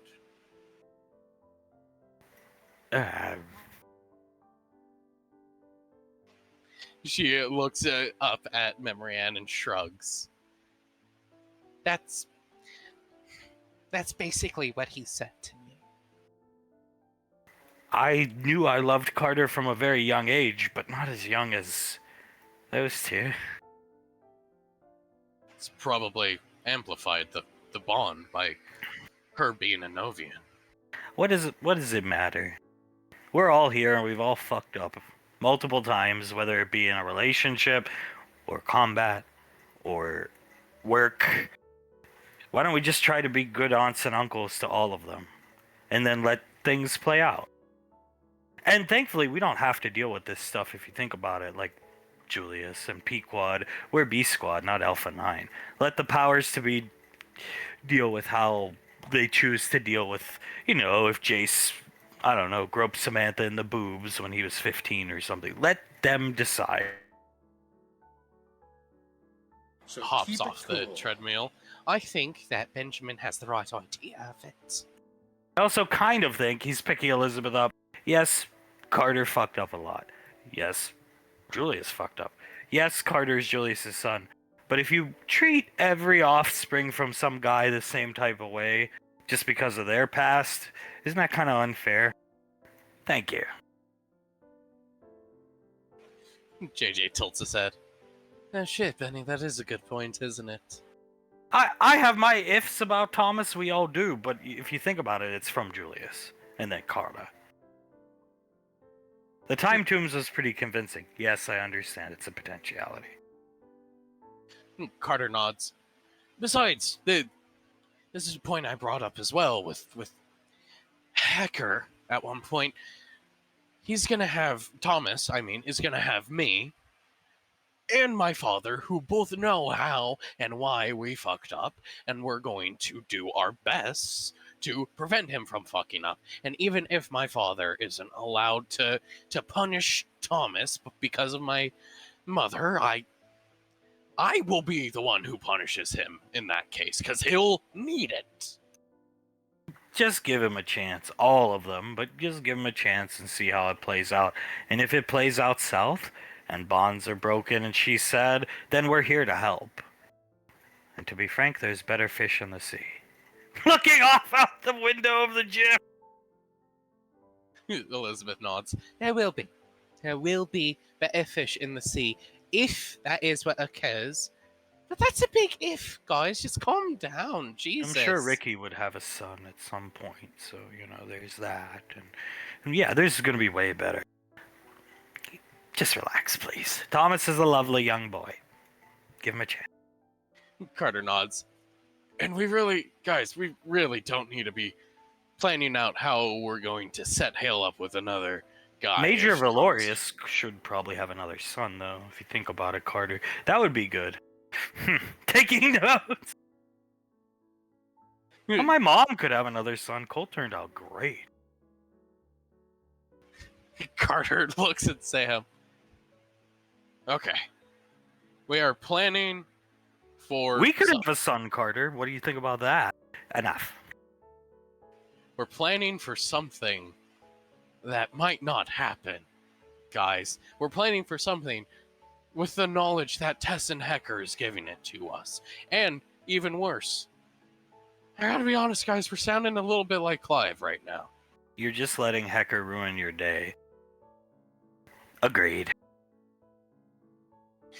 JJ nods, shrugs. You guys are thinking about this a lot, and you guys don't need to think about this a lot. It's simple. Hecker's just getting under your guys' skin. He's obviously good at it. He's taking experiences from each of you, and your parents and ancestors, if you will. He's just getting under your skin, guys. Calm down. We have the first line of defense here. Your sister. Gesturing to Laz. Education. Clapping! Laz smiles. And even if that does fail, we'll have other defenses put in place. I see. Julius, hell, I'm sure he'll teach a lesson or two the hard way if need be. And we'll have Carter and Soul and everyone here who's fucked up or has just been a good person overall. She gestures to Colt, JJ, Oz, Benny, and Sam in memory hand. Now let's go get Hecker a one-way ticket out of your minds. So we don't have to talk about these things anymore. I don't like hearing I'm gonna put a gun in my mouth and kill myself. Jesus Christ, he told you that? Yeah. I told my wife that, yeah. Yeah, no, he told me that, and I did not like that image. He's just trying to ruin your day. Get the guy out of your mind. Well, that is what we are going to be doing, Benjamin.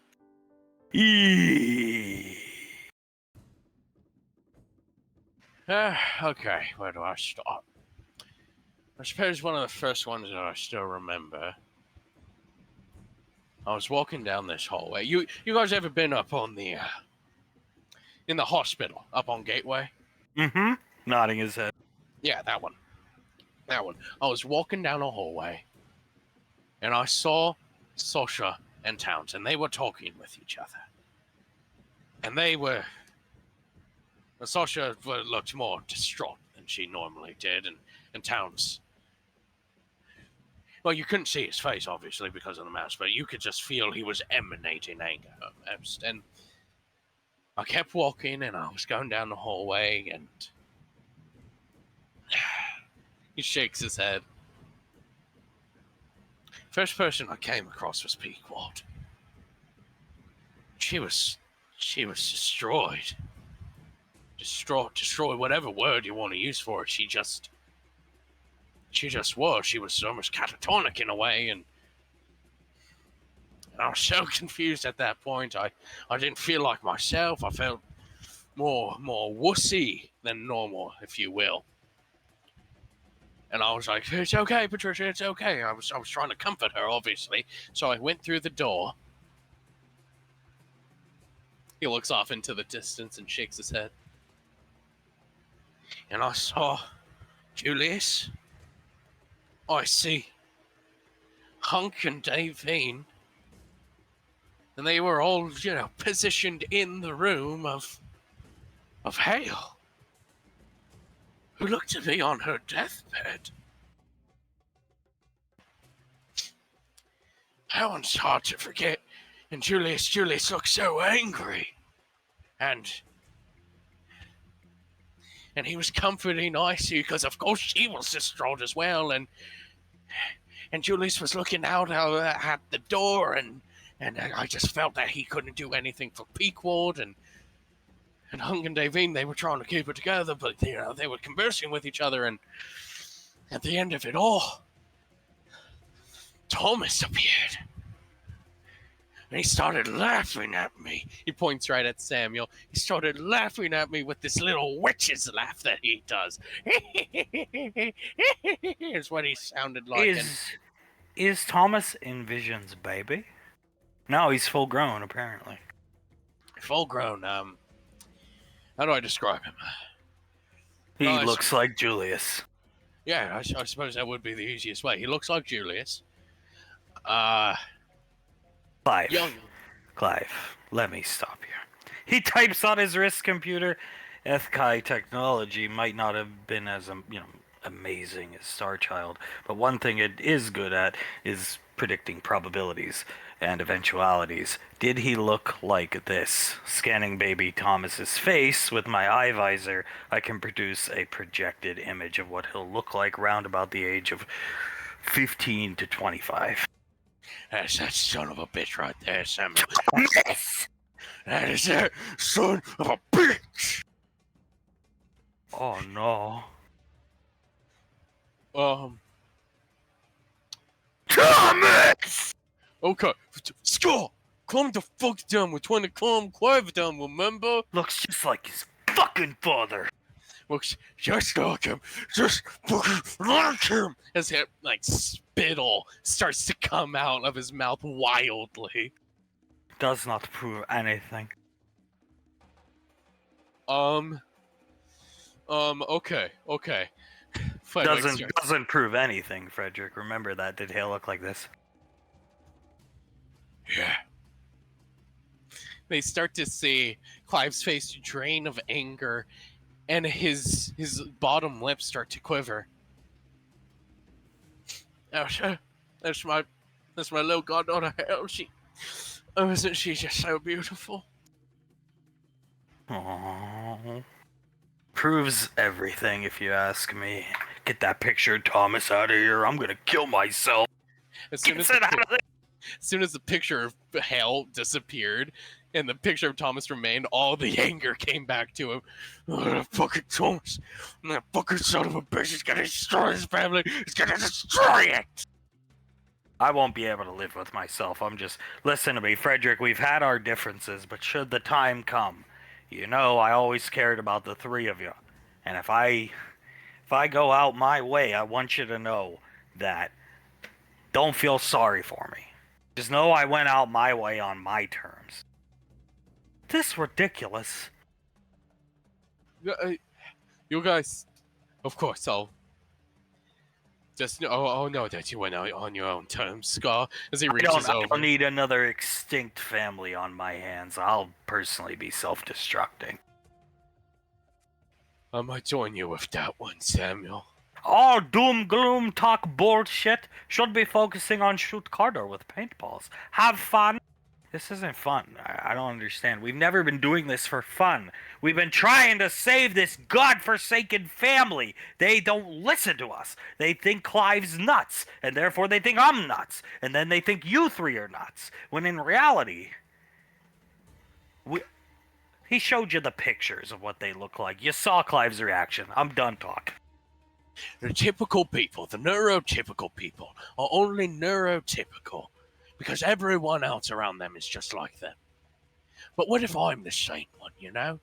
What if I'm the typical one and they're the divergent ones? You understand what I'm getting at here, Samuel? Believe me, I get it. I'm with you. I've made my peace clear about certain people on this lane.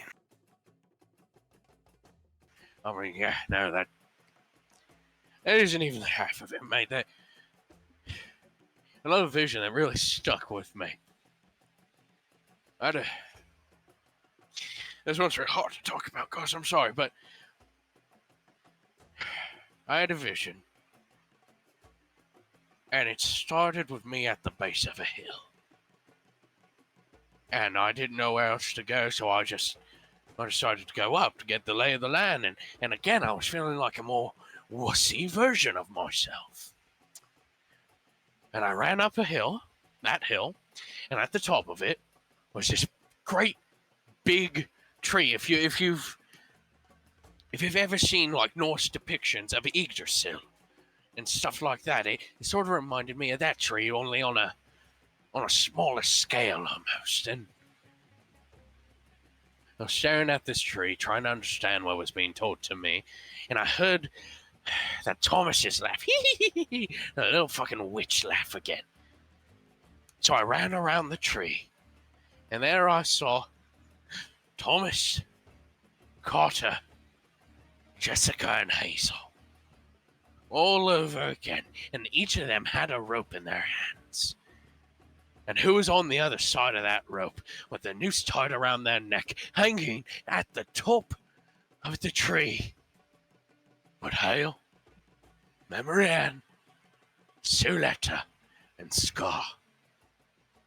You know what they did? They yanked on those ropes as hard as they can, and they all started suffocating and being hanged and everything like that. I tried to save them. I tried to save you, Scar. I tried to, but I wasn't able to. All four of you died before I was able to kill the other four, and by the time I could get all you down, all you had left was bodies and everything like that, and I knew I failed all over again. And I don't want to feel that feeling of failure, because that's what's going to happen to you guys. Maybe not that way. Maybe not. Maybe you guys aren't going to be hung by a tree that looks like Yggdrasil. But you are going to die. That's what the visions tell me. You guys are going to die. Not necessarily how you're going to die. Maybe Jessica will kill one of you. Maybe you will get hung up on a tree or something. But all it tells me for sure is that you are going to die, because that's what it tells me every single time. hypothetically speak, let's say all this come past. What happened to you? What you do with yourself? All this coming to pass, us failing, everything like that.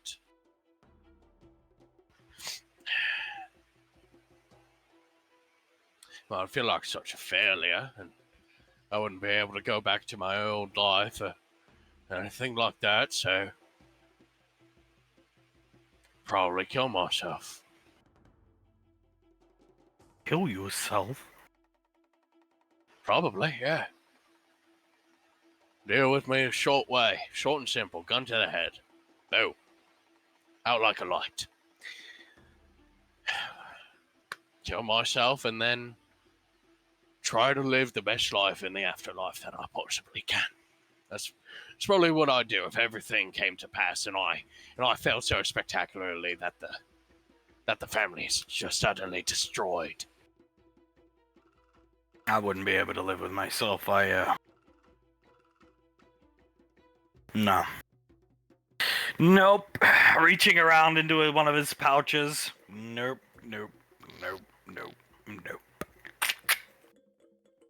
Been saving this baby for that day. Ever since I heard about the first vision. It was at Carter and Memory Ann's wedding. He had the first one. Put that down. Is paintball? He chambers the slide to show a 45 caliber bullet to Fudway. It's not a paintball, Quelwyn. Phase 2, so it's gonna go through and through. It'll chop my brain up real well going through. You know, mate, something we never considered. One bullet, one kill if we end up failing. You know what I mean? Just stick the gun in your mouth. I position myself accordingly, and then bam, one bullet, 2 kills. I'm fine with that, brother man. That's why I chose phased ammunition. Racking the slide, putting it away. Clive just sighs, shakes his head. These are the kind of visions that I see. Why I start waking up, screaming bloody murder all the time. And sometimes I wish I didn't see them, but most of the time I'm happy. I'm happy that I did. Because if I didn't, who could possibly try and put a stop to all this, you know? Is bonded. Puts his fingers up to Clive's face.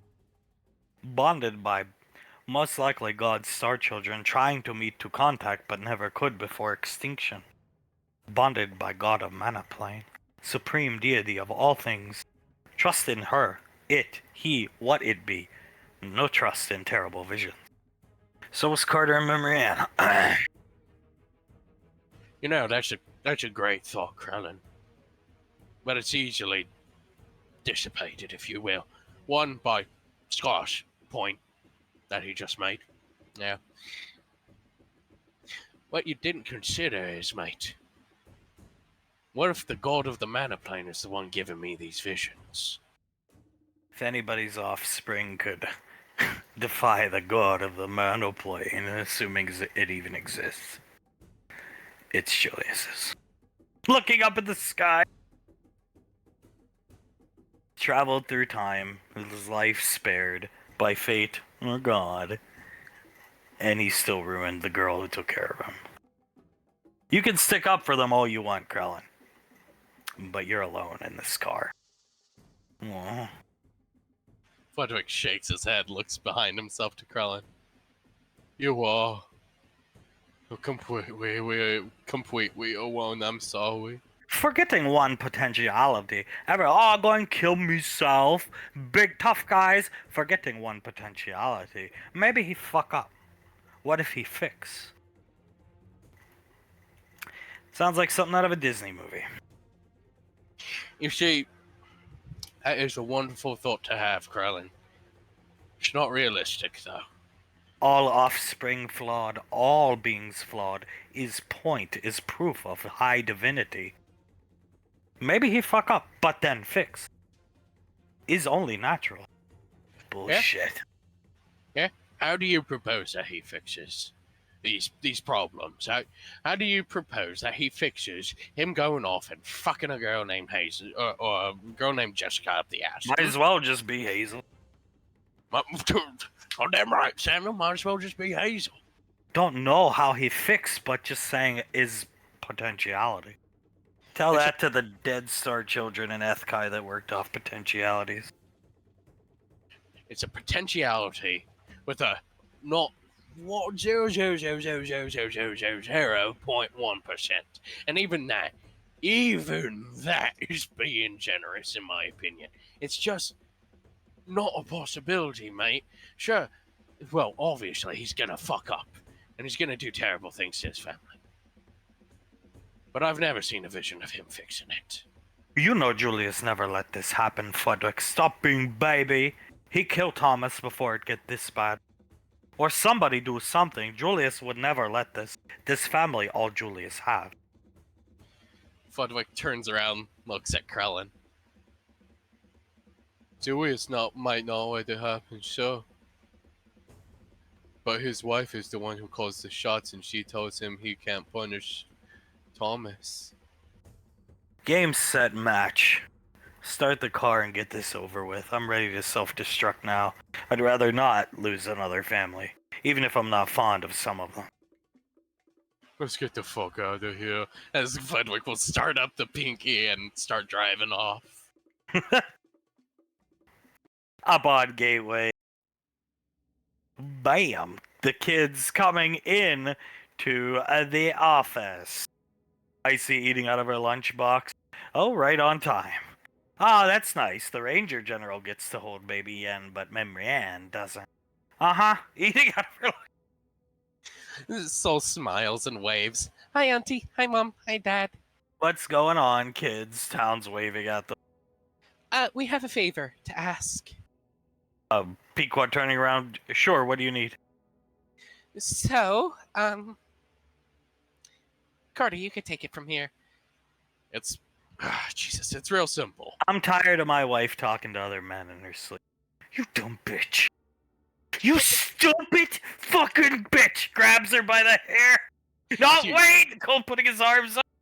She gets grabbed by the hair. Maybe listen to the rest of the story first. Mom, it's Hecker. He's coming to me in my dreams from hell, and I don't want it to happen anymore, Mom.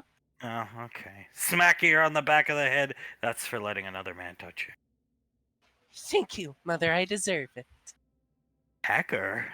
I see looking at her lunchbox. Yes, Hecker comes from us from hell, and I know it's from hell because I saw him get dragged back to it in one of the times he came to me in my dreams, and he tells us terrible things, and none of us want to deal with it anymore, and neither do our significant others. All of you? Carter? He talks to you. He hated you the most, I think. He's tried to get me to have sex with him multiple times. Apparently, I am desirable to gay men. Well, your uncle, or your father-in-law and Uncle Scar were quite fond of you. Yeah. It's becoming a pattern at this point, and it's a pattern I don't necessarily enjoy.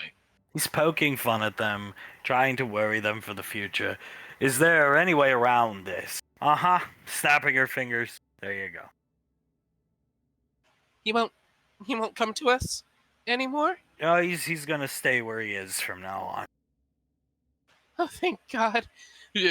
Laz will walk over, give Icy a hug. It's so nice to have a tiny beauty as an auntie. How long's he been doing this, honey? Rubbing the back of her head. Couple weeks. Okay, well, when you have visions like this, you need to come to me ASAP. I agree. Carter woke me up multiple nights. Hearing him giggle about Gayagoth being a seaman. Ugh. Julius has to look away to hide his laugh. Well, me and Julius are going out on a date. See ya! Walking off! See ya! Carter sighs. Looks at his aunt. Thank you for doing that for us, Auntie. His quote-unquote predictions started to become real unpleasant to hear, so thank you for helping us out with that. You're welcome. Let it go, Laz. It's okay. You gotta focus on the baseball game today. Lazzy Pettit. Lazzy Pettit! Clapping his hands together. Lassie Pettit.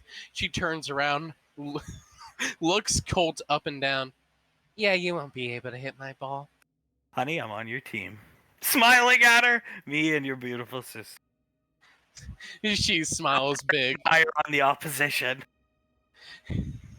Les smiles big. Hang on, Les. I specifically picked Colt and Soul for our team, honey. Tried to be nice today. Good, good. Then you better hit some balls from JJ, because you wouldn't be able to hit one of mine. That is not a threat. That's a promise. I don't look forward to this game later today, besides looking at Carter in uniform. And it's going to be another shutout. Carter shakes his head. I hate it when she gets like this. I fucking hate it, Marianne. I do too, but you're going to lose today. As am I. Yeah, we are gonna lose today. He puts an arm around her waist and gives her a kiss on the cheek and smiles at her.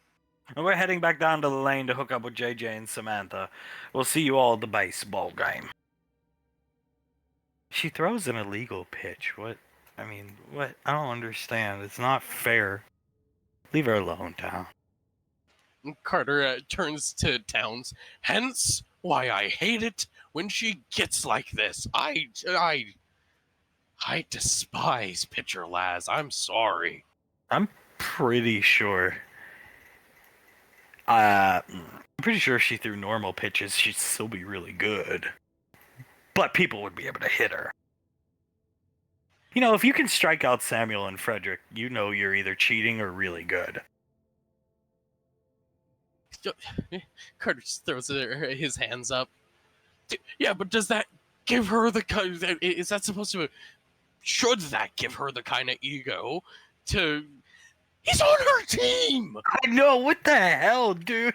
I was actually happy when I found out we got picked, because I just kind of assumed we're going to win, given that spitball. He's on her goddamn team, and she said you couldn't hit my ball. What the fuck is that? She's not good at physical things. This is all she has that is physical, though I personally think she actually could have been good at many sports. She just kind of chose not to do them and was coddled and had no self-esteem. Which makes no sense given who her parents are, but growing up is hard. Carter sighs. Yeah, well, I don't have a lot of confidence in my mental capabilities, but you don't see me bragging when I do an algebra equation correctly. You're not gonna solve this equation before me. Carter starts to laugh. You won't finish your field reports before me. Could you imagine if I was... I know I'm insufferable now, but can you imagine if I was that insufferable? Well, I always hate it when she wins, the gloating on the pitcher's mound, and now that she has odds with her, it's only gonna be worse. The move that I hate the most? She puts her thumbs into her ears and moves them back and forth. Neener, neener, neener, when she does that. I fucking hate it. Can you imagine being in my shoes? So I'm 8 years older than her. I was 16, she was 8, and struck me out. Yeah, that would fucking suck. I would lose all confidence in myself with playing ball after that. I was 37, and she struck me out as an 8-year-old. It's brutal. Anybody want some lunch? Put your lunchbox up. Oh no, I'm all right, thank you. He smiles. Carter's keeping a light stomach before the game. Yeah, you don't want to play on a full stomach. Soul looks over at Carter, then at Colt. You can never hit my ball. Oh. That's the face of the woman who struck me out so many fucking times. I told my guys in my sniper platoon, I told them about playing against her on the lane, and they never believed me. Like, no way, nah, that's not true. Nobody ever pitches like that. Not the cheating, just that nobody in the history of her life has ever gotten a single hit off of her. And she will gloat about that to Kingdom Come. Hell, you should have invited your sniper squad to play a game with her and see if any of them could have hit. And then she would have bragged and mocked and probably did do obscene gestures to them or something like that. I got no clue. Well, she did do that thing where you put your hand under your chin and move your hand up towards. She used to do that to me all the time. Don't know what that means. I think it means fuck you. Oh, it's a Fappanopoli. It's basically Italian for fuck you. That's my sister-in-law. Yeah. I despise that version of Lass. I love every other version of her. I despise that version. Carter just closes his eyes and shakes his head. Well, we're gonna get her today.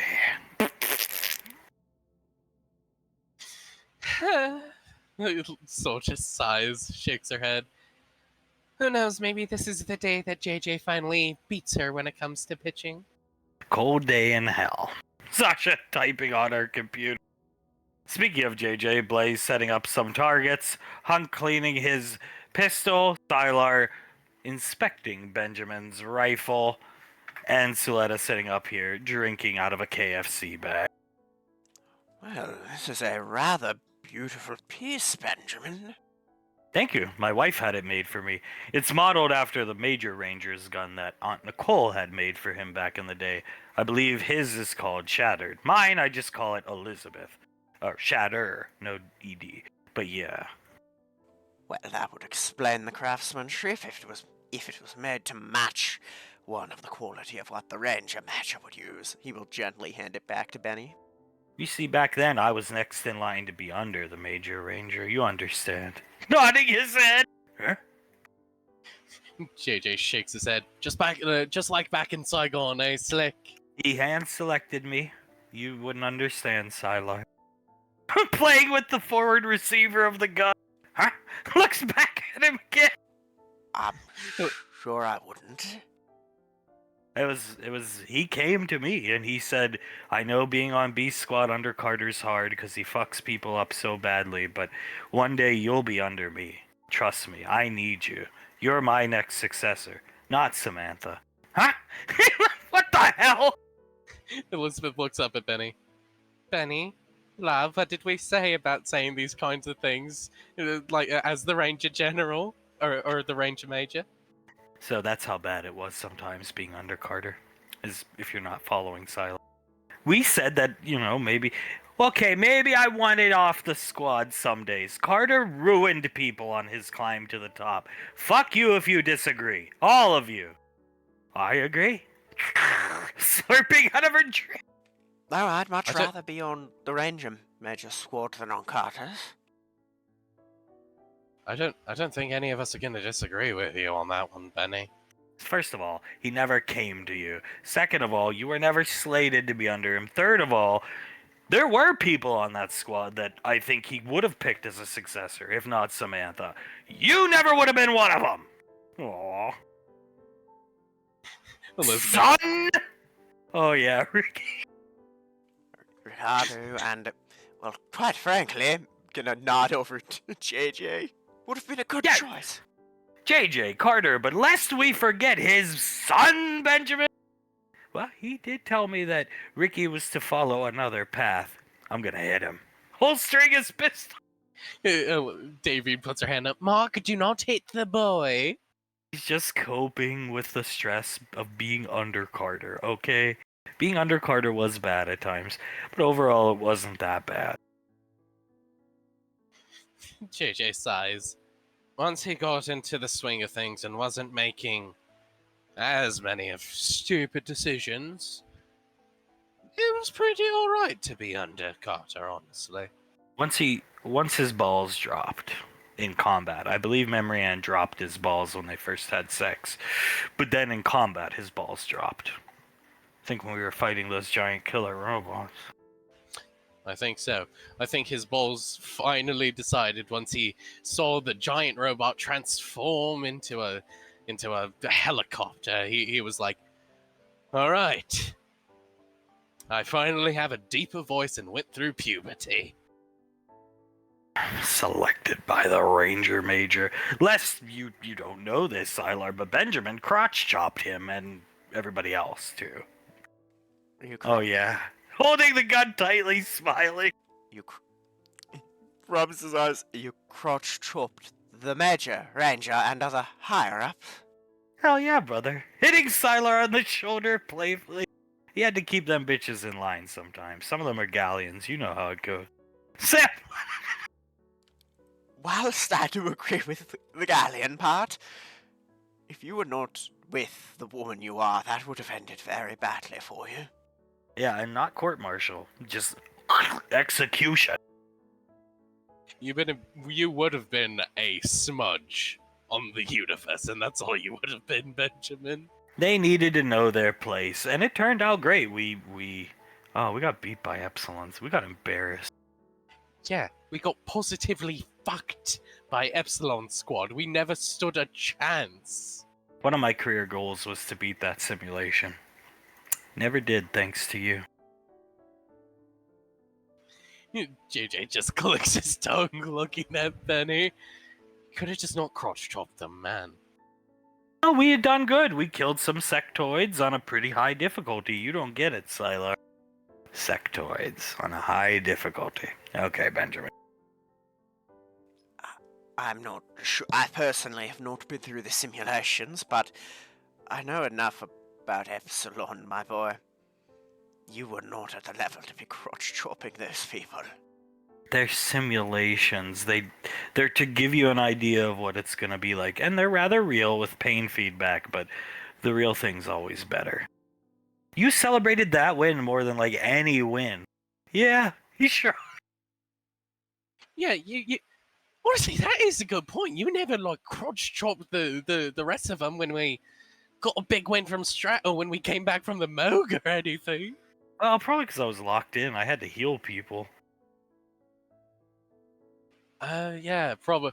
You were focused on keeping people alive and not putting our COs in their place. Things were hard back in the day when JJ was neglecting us. JJ just blinks a couple times, puts his arm around Samantha. You'd think a career military father like Hunk, the legendary SAS guy, you think JJ would have joined the military and been there for us, but no. He left us and Samantha alone on many missions, the ill-forgotten oil rig mission being one of them. Would have been a lot nicer to have JJ there that day. I agree. I fucking agree. I gave up on my life that day. He'd been gone for 5 months, I think. JJ sighs. Yes, I should have just joined the military. Benjamin and I would have been a far greater help to you guys. Could you not bring up the oil rig, please? He should not have joined the military. He followed his path and made us very proud. What should have happened is one of you two dipshits coming to your respective parents and saying, I like Mrs. Browse's daughter. Can we talk, Dad? Yeah, probably should have done that. I'm sure Mom, seeing as how Mom demoted Colt to get him with... Yeah, that was pretty foolish on our part, wasn't it? I wanted to earn my keep. I don't like being given things unless it's by JJ. And you certainly did earn your keep, my love, as he gives her a kiss. Squeeze a round off. So actually, I don't know if you're good enough to squeeze a round off, Sylar. I'm sorry, but I'll let you hold it. Okay. Very well, thank you, Benjamin. I wouldn't dare shoot your weapon without your permission. Well, we gotta see if you're worthy of the Ranger, Major, like some of us were. Putting his hands on his hip in your fucking dreams. Damien just sighs, rubs her temples. Oh dear God, this boy. I used to love shooting. Looking at the gun. Sylar holding the gun. Would you... He motions the gun. Would you like to? No, I can't. JJ sighs, looks at Sam and nods. Why, Damien leans forward. Why not, darling? Why don't you want to shoot? I tried to, up on Gateway. I think a couple days after Mom gave me her jacket. JJ was there. And just me and my mom and JJ. And the sound of, I don't know. I couldn't really hold the rifle, shoulder it. I just kept thinking of that fucking bug, holding Carter and Ricky in its hand. I apologize for offering, darling. He'll hand the gun to Benny. Well, it's not your fault. Believe me, I wish I could. It was the best bonding time I had with my mom when I was a kid. JJ inhales heavily and then exhales and shakes his head. Fucking Carter. Just too much stress. Not anybody's fault, but taps her temple. Giant monster killing bugs and strat android and big black women that beat the fuck out of me. Well, I would say there is one person who is at fault for it, and he is dead and loved to smoke. Some nights I have nightmares of just that woman's fist coming at me. And then my fists going back at her. No matter how hard I hit her, she kept hitting back.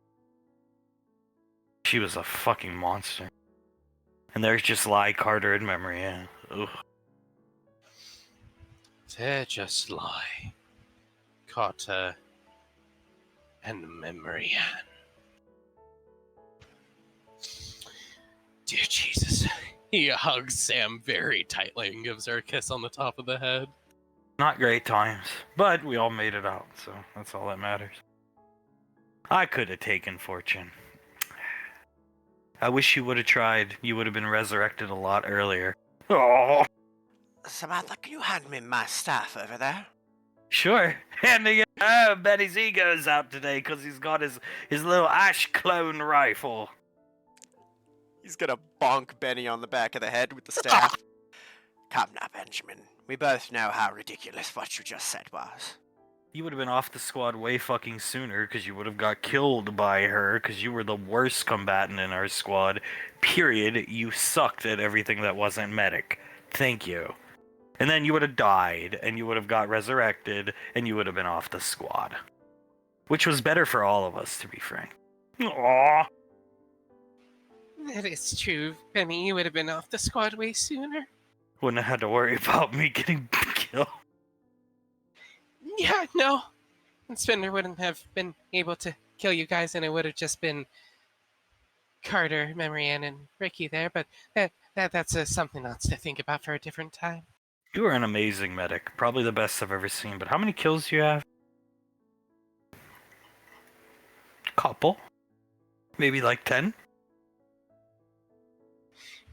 Honey, he looks at Sam. How many kills do you have? I don't boast as much as Clive or somebody like Julius, but I definitely had the highest kill count on that squad before Moon Maiden started destroying everything in one go. Hundreds? JJ clicks his tongue and looks back at Benny. If we count men, I probably have the most. Benjamin, I did not serve in the military, but over my time working for Mistress Lorelei, I have a higher kill count than 10.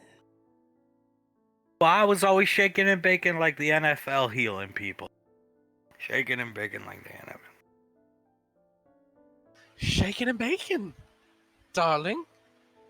Healing people. Back in Saigon, slick. That gave Ash a morale boost. That's often not mentioned. He needed it. He thought him, his buddy Kaz, and the beautiful Miss Saris were going to perish. But thankfully I showed up in time. Thankfully we showed up in time. Namely, everybody but you. But good thing you were there to deliver the baby with him. He needed help. Oh, yeah? Laz blinks a couple times. You know, I wasn't there, boots on the ground or anything, but I'm pretty sure that's one of the times where Ash had a confused old man look on his face. Isn't it thankfully the Moon Maiden was there? Because isn't she the one that dealt with that thing? If memory serves, right? Elizabeth nods. None of us were able to deal with that thing, other than the Moon Maiden. None of us could have killed it. Her first little, I just called it her little Nevermore moment. Her first time ever transforming. You know, while you sat up there yelling things like, back in Vietnam, Ash. Oh. Benjamin, I mean this in the best way possible, my boy. You were not suited for the battlefield as much as you were the delivery room. Lorelai always told me that. She said she was ashamed she had to send me to the military because the person I was to meet and be with was an idiot. Oh. Well, no, she's right. I was an idiot, and yeah, no, I was a real big idiot. You were an idiot, but you were good in combat. You were great. Yeah, You were born to do it. I know certain people won't like hearing that. No, she gets it from both of us. Elizabeth giggles a bit. They don't call me the flying square for nothing. Last thing that Hydra saw, if memory serves. Well, at least that one head of the Hydra. Actually, no, I did kill it before JJ was able to. I remember. No, I actually killed most of the heads, thankfully. Benny, I want you to slowly say what you just said to me while looking me in the eye again. I actually helped kill the Hydra, thankfully. Thank you. You did assist by healing everyone. Anytime he gets that rifle out, he gets his little ego because he's like cosplaying Ash, basically. Yeah, I could tell. Looking at the rifle. Yes, but Benjamin, darling, a Sherian doesn't have an ego like this. You'd have an ego too if he hand selected you, Mom. But he don't deal with swords, woman. He wants trigger pullers. He don't deal with swords, woman. He trained me to fight with my beam saber. That I employed to great effect in the latter half of the strat conflict. Hand trained me. Oh. Benjamin, where do you think ODM users go to after they graduate from the ODM Academy? Definitely not right under the Ranger Major like I was supposed to be. He always said I was like a second son to him. Just knock him out, Siler. Benjamin. He's gonna whack him in the back of the head a little bit harder. Elizabeth. Oh, Benny. She just shakes her head looking down at him. Give me that goddamn rifle. Oz, you want to pull a few rounds off of it? I would love to. Excuse me, Silo. No, be my guest. It is a beautiful piece of equipment. Alright, Elizabeth, fire that railgun. Yes, I'm interested to see your reaction. Handcrafted it for you, madam. Well, let's test this sucker out, shall we? She will fire off a round of the railgun. Jumps. Elizabeth gets sent back a little bit just from the sheer force of the railgun. Holy crap! That thing has a kick. Talk about a great wedding gift. Grabbing JJ's arms, digging her nails into his shoulder. Yeah, JJ, obviously looking worried, puts his hands over her ears immediately. Of course, not drowning out the sound, but he does it. Have at it, dear. Shoot the namesake. Oh, I most definitely will. She will fire off a couple rounds. Bam, bam, bam! Pressing up against JJ, starts screaming. Oz.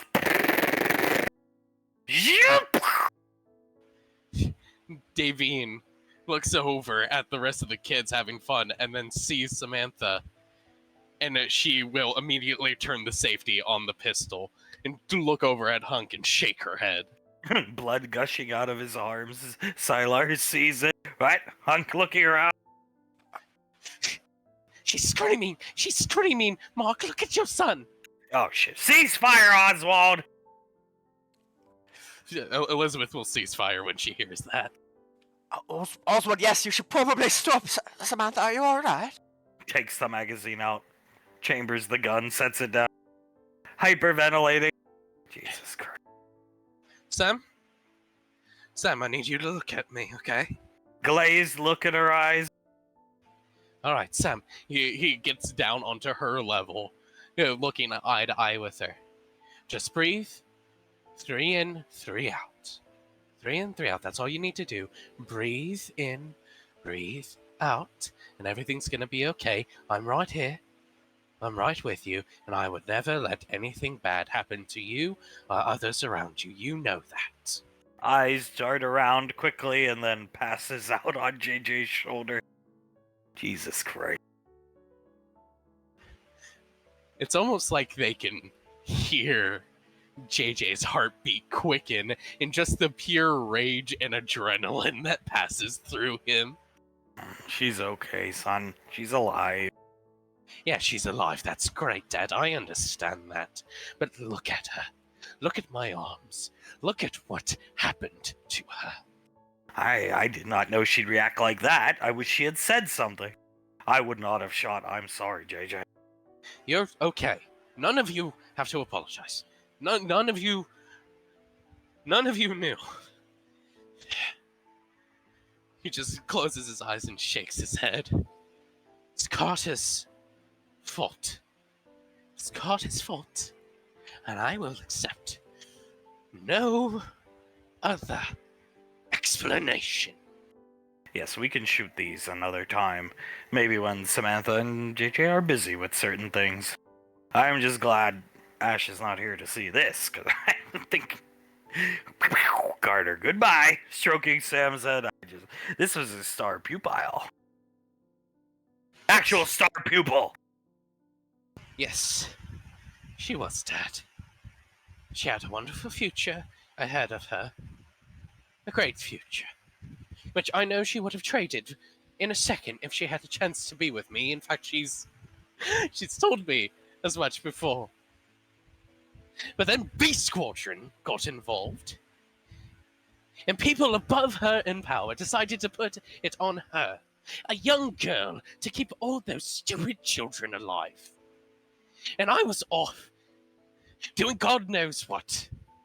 Not being with her on the battlefield, like I should have been. I should have been straight into basic as soon as it happened. And I know I'm yelling at you, Dad, and you don't deserve it, but I need to say this to someone. If it's any consolation, they're all only alive because of her, so... Maybe not in Carter's case, but... Memory Ann, Soul, Colt, Laz, Oz. She saved our lives on that rooftop that day, and I am eternally in debt and grateful. So I thought I was about to die. I had made my peace. I did too. He was about to launch me off, and I didn't want that to happen. I made my peace with that too. Still don't understand how the fuck she got up the building before Soul, but there it is. Grit, determination, all the traits of a ranger. A need to save her best friend, Oswald. A need to save her best friend. The only real female friend that she's ever truly had. I wish she had gotten better than Carter, I do.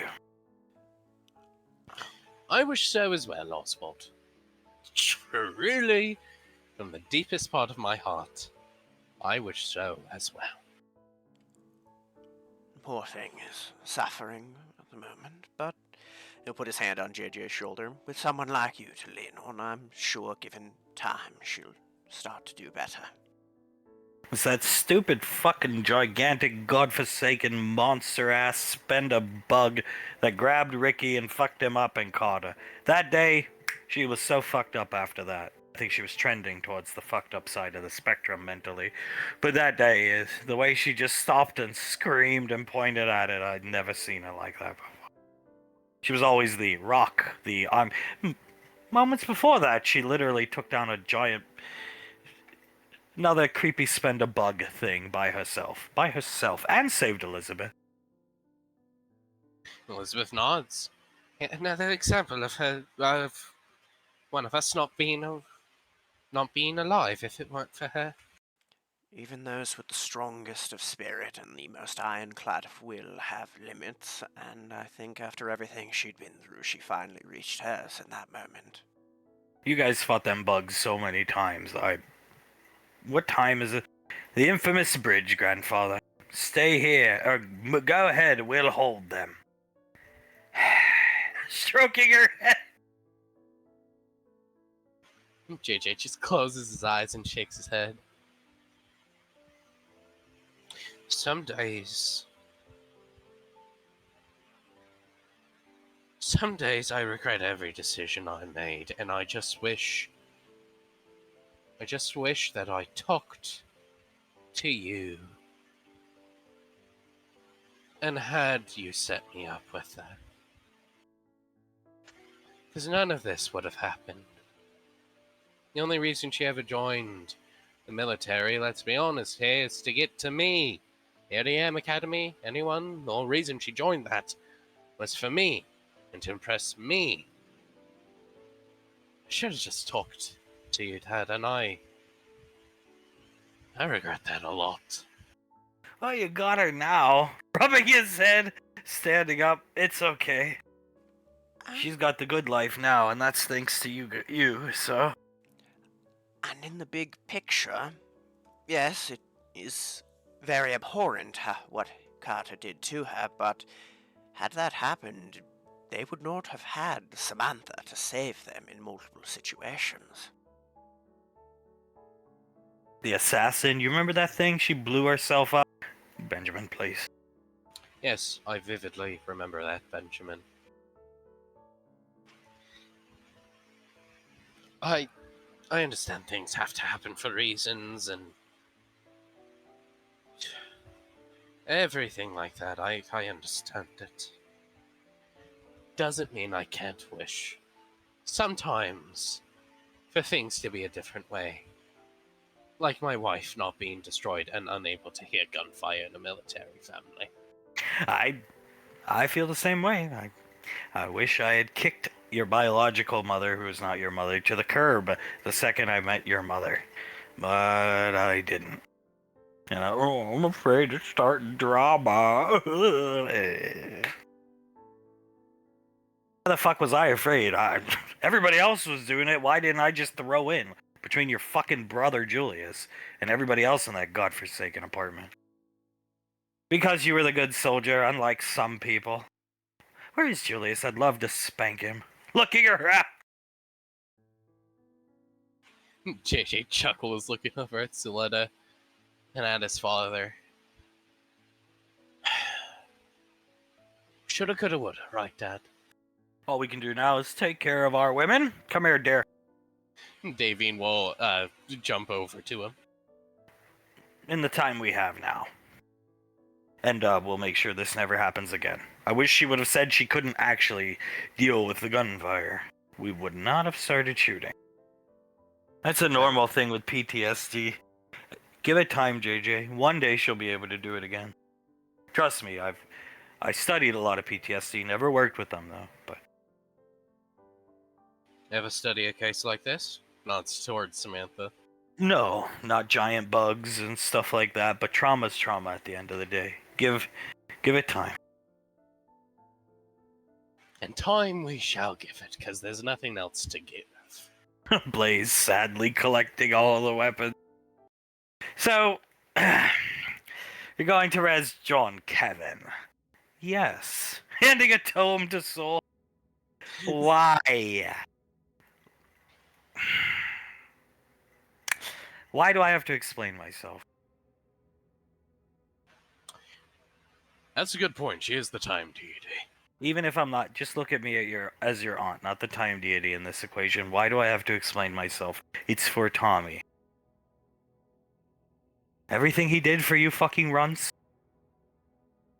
I mean, it's literally the least that we could do to bring his best old friend back, you know?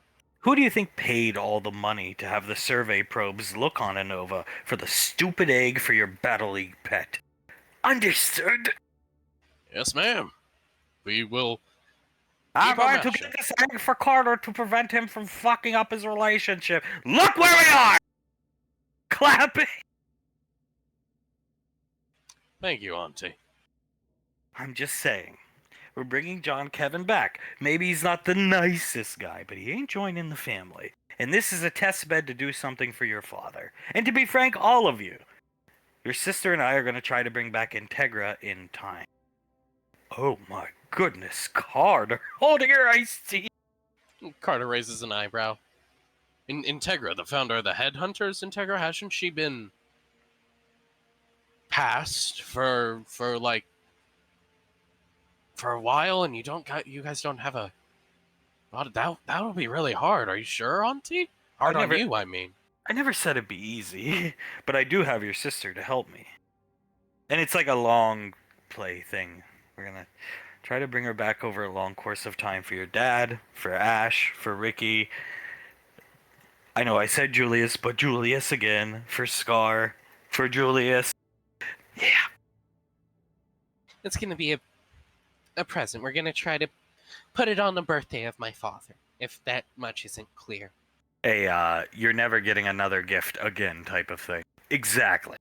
Yep, so neither of us, you included with me, Colt, did have to give my father a gift ever again. It is hard to shop for, him and his little swords. We were planning to buy him a sword for his next birthday, and then Patricia killed us all with that 1 billion credit sword of Amdor. It's an amazing sword. Everything else just seems lesser by comparison now. Oh, I agree. I don't know. I used to buy him swords and daggers. Now I don't know what the fuck I'm gonna get him. Carter sighs, chuckles a bit. Well, best make sure you resurrect Integra pretty damn soon so you don't have to buy him gifts for much longer. Well, luckily your dad's super understanding when it comes to gifts. Your mom is the one that's just like, what do you buy this woman? Oh yeah, no, Mom is basically impossible to shop for at times. You try to buy her a good daughter-in-law. Try to be good to her. That's what I try. And you are. You are very good to her. Puts an arm around her shoulders. Except when she's cooking meth. His soul just clears her throat loudly to hide a chuckle, looks over at Colt with the look of, Jesus Christ, that was so bad, Colt. Colt chuckles to himself. And I am going to win the championship game today. I know she made the league, and I think she wants a Rainfall to be the first champion. So be it. I would like royalties from the league, though. I saw my royalty figures, actually, Auntie. Oh, yeah. Yes, the posters, the merchandise with me. It's made over 1 trillion credits. Sorry. Soul just sighs. It's so many credits she could have had. Well, at the very least, most of it, well, I'm sorry, taxes, of course, but the vast majority of it's going towards the Frontier Relief Effort Foundation, so, it's going to a good cause. That's good! That's good! Ugh, my stomach. That is a good cut. Carter stops talking. Looks down at Memoran. Honey, did you just drink that iced tea? Oh, no, my stomach churned when I thought about my 1 trillion credits going to the charity and not my bank account. Oh. It's not roofied. I wouldn't let that happen up here. Thank you. He looks back at Sasha and nods. Thank you. Okay. It just hurts a little bit knowing that all that money that, if I wasn't a Rainfall, would be mine. Carter nods, gets down on his knees, and gives her a kiss. That would be a lot of money. I'm sorry, honey. It'd be good for you and I both and the future children. But either way, we don't really need it. We have everything we want. Yes. Yes, we do. We do have everything. Actually, no, that's not true, Carter. I want Carter in movies. I want him in films. JJ refuses. One of the adults here will fix this. Promptly. Hope you're not telling me what to do, because I don't listen to children. I'm not telling my son-in-law. My son-in-law is a gift from Jesus fucking Christ. No, not Uncle Zap. Jesus Christ, the real one, himself. No, I'm not telling JJ what to do. I'm just blessed JJ exists. I love JJ. He shrugs. If he don't want you in films, you ain't gonna be in films, kid. Carter just shrugs. No, I agree. As Soul looks up at Memoran. Who are you to demand something of literal gods and people who've given you everything? He's a good actor, though. I agree. But JJ's not gonna let him in movies. Not good enough to get in movies, though, Memoran. Sorry. He is good enough acting-wise. He's not good enough husband-wise. At least in JJ's mind. Maybe we can change it up a bit after the band, and he's running the Headhunters, and I'm sure JJ will give him a fair shake. Until then, rock on, Carter. Oh, I hate that band. Oh, I fucking despise that band so much. One day you'll get to act, Carter. Just let JJ cool off. Which might take years. Carter opens his mouth and closes it, looks down at Memory Ann, thinks in his head, it's never gonna happen, Auntie. We both know that. You're most likely right. Licking her finger, paging through the tome. He isn't your biggest fan most days. Most days? All days. Auntie, all days, he's not my biggest fan. Well, he saw the toll firsthand. And not just her, worse, Samantha. That is very true. I fucked Samantha up big time. So what are we gonna do exactly? It's a summoning portal. Kevin should be relatively speaking easy to find. There's not a lot of people who have been incredibly horrible racists that renounce their ways, and he should be easy to find and summon, trust me. It's like Benny was hard to find. You know why? Because there's plenty of good-hearted young men in the afterlife. Sadly. John Kevin has a rather unique soul signature, as I like to call it. One of the racist fuck, if you will. A racist fuck who renounced his ways and became a saint. Right. A fake saint. A fake saint by the Catholic Church's standards. But he did do saintly things for this family, such as providing the family Petra, giving his life gallantly. Carter nods, toasting a fifth of vodka to an 8-year-old. And he did actually hire a lot of people when he took over Escalade, and he overpaid them. I don't necessarily think it was out of the kindness of his heart. I think he just didn't know what he was doing. He was just that stupid. Well, I mean, his secretary made 50 grand a day, and it was a guy, not a beautiful woman, and Kevin wasn't gay. I just don't think Kevin knew how to manage finance.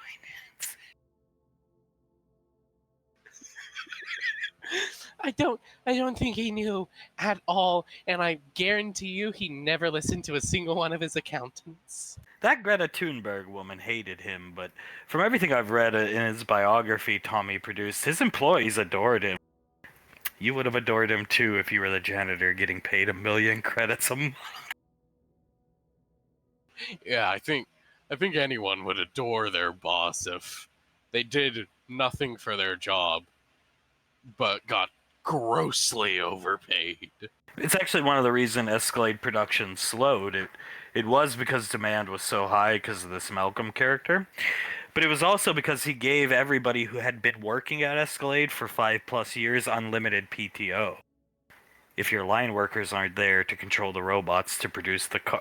Memory Head starts laughing. Yeah, motherfucker, have some time off. You look like you could... Alright, I'm out of here, see? How did he think that was a good idea? Unlimited time off for Jesus Christ. Carter shakes his head. I'm not very savvy with the business shit, I know, but even I know not to do that. He was the most beloved CEO of all time. Yeah, because he made none of his workers work. And overpaid them grossly. Like, insane. 50,000 credits a day. For a secretary who did nothing, because Kevin handled, obviously, all the paperwork himself. Motherfucker. Motherfucker, all this fucking paperwork. Alright. Cracking our knuckles, let's get started. Alright, let's do this thing. Icy and Soul will begin channeling, and a pink orb appears in the middle of the room. No, you're not beating Thomas. If you've come here to talk about that, you can leave.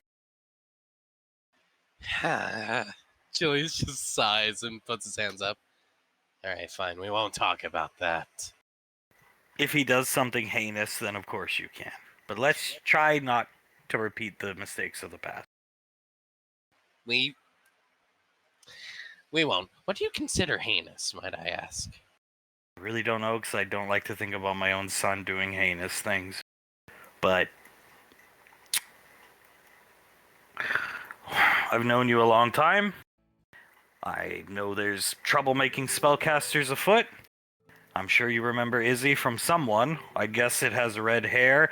Let's say he does what you did to me. Beat him. Kill him. I don't care at that point. Julius thins his lips and And I nods. will always hate Izzy, no matter what you say. Whether it was because you felt like you couldn't save her or not. Julius leans forward, takes her hand. I despise Izzy as well. She should have stayed out of your mind. Yes, she should have. No, I And- mean, whoever Lorelai, I'd assume, the troublemaker. I could just tell by your reaction when people would inadvertently bring her up. Yeah, Julius clacks his teeth together. Once you know about something, it's sort of difficult to, remember that you're not supposed to know about something. If you want to live with the guilt, fine, be my guest. I do, because I deserve that. And I deserve to know why my wife doesn't think she's beautiful. And I'm the reason why that happened. I deserve to know that. And if he does that to Hill, kill him. Oh, trust me, I will. If that boy turns out anything like me, I'm gonna be very angry. Let's just say that much. I just don't think he needs physically beat. Call it blind faith in our daughter. I think, he might. They get bad traits from me, too. I'm not a perfect person. But what I will say is, I did have education. The best of education. It's one of the few things my biological parents gave me. That wasn't a toy, or they didn't even give me toys. They gave me a credit card. Julius nods. Don't you like to think you would have turned out different with education? Pretty sure you would have. You never were a quiz kid, Julius, but you were never given a chance at a normal life. Julius chuckles and nods. There's two problems with that, honey.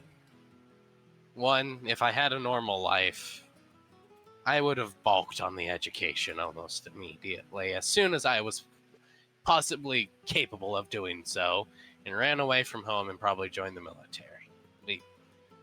We both know that to be true, if I had a normal life.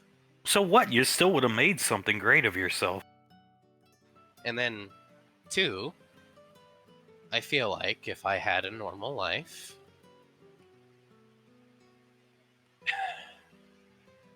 and things went perfectly for me, and everything like that, I wouldn't have you right now.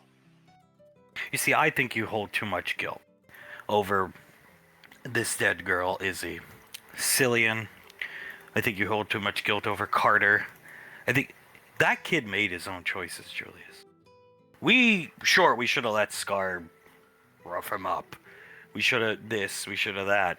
But he made his own choices, Julius. If you're in love with somebody and they're a phone call away, we went how many years separated? Squeezing his hand, how many years because of Malcolm? And if you could have called, you would have been calling. The second you could have. He made his own choices.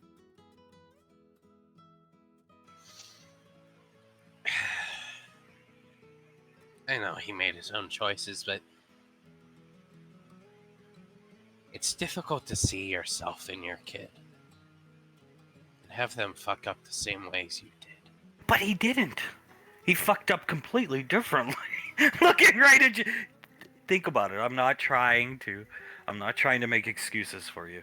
You hung up on this girl. I got mad. I overreacted. We fought. We should have talked, like Ash tried to tell us, and we never listened because we chose to make fun of him instead of listen to him.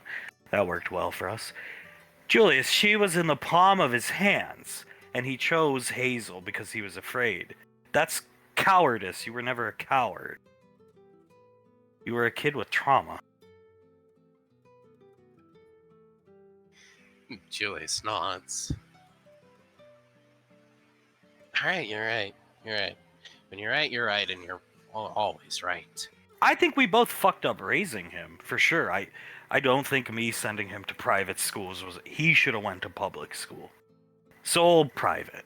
Because so did value education. So did Carter. But he should have went to public school. Stuff like that. But overall, I mean, he made his own choices.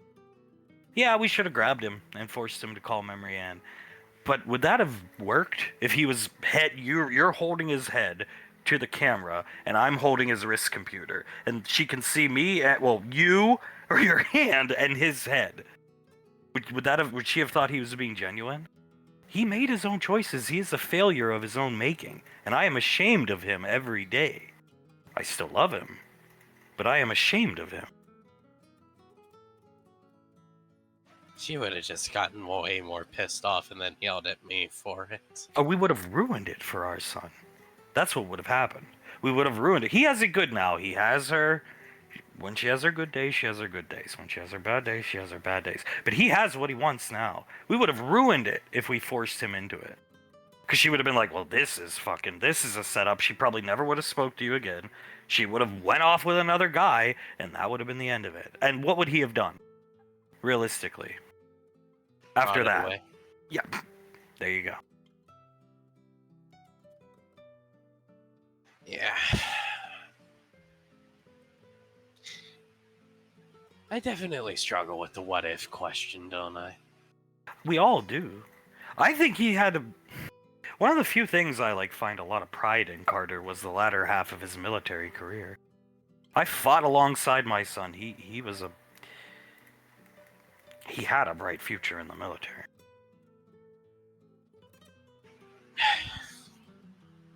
I don't regret my decision to keep him in the band or anything. Well, I do, sort of. Memory Ann doesn't deserve that kind of punishment. But he did have such a fucking bright future in the military, didn't he? He was... Men threw themselves at xenomorphs on his command. Not mine, his. He knew how to... He had the touch. You know, I don't really know how else to explain it other than he had the touch. And to be frank, where I think we failed as a parent was mostly me. I wanted them all to join the military. Because, Julius, I think they kind of have to. We're this royal family, and this was not something I wanted to happen, but that's how public perception goes. In yesteryear days, Prince William and Harry joined the military and fought in the Afghanistan conflict. And they fought, Julius. They fought. They didn't just hide behind behind in the base or something. They had bullets flying over their heads. They fought. And royalty back then, there was a government in Great Britain back then, like EarthGov. Royalty was just kind of like a tradition thing. They had no real say in any of the politics of the day. Maybe some sway, but no real say. Now we are the politics and the royal family. And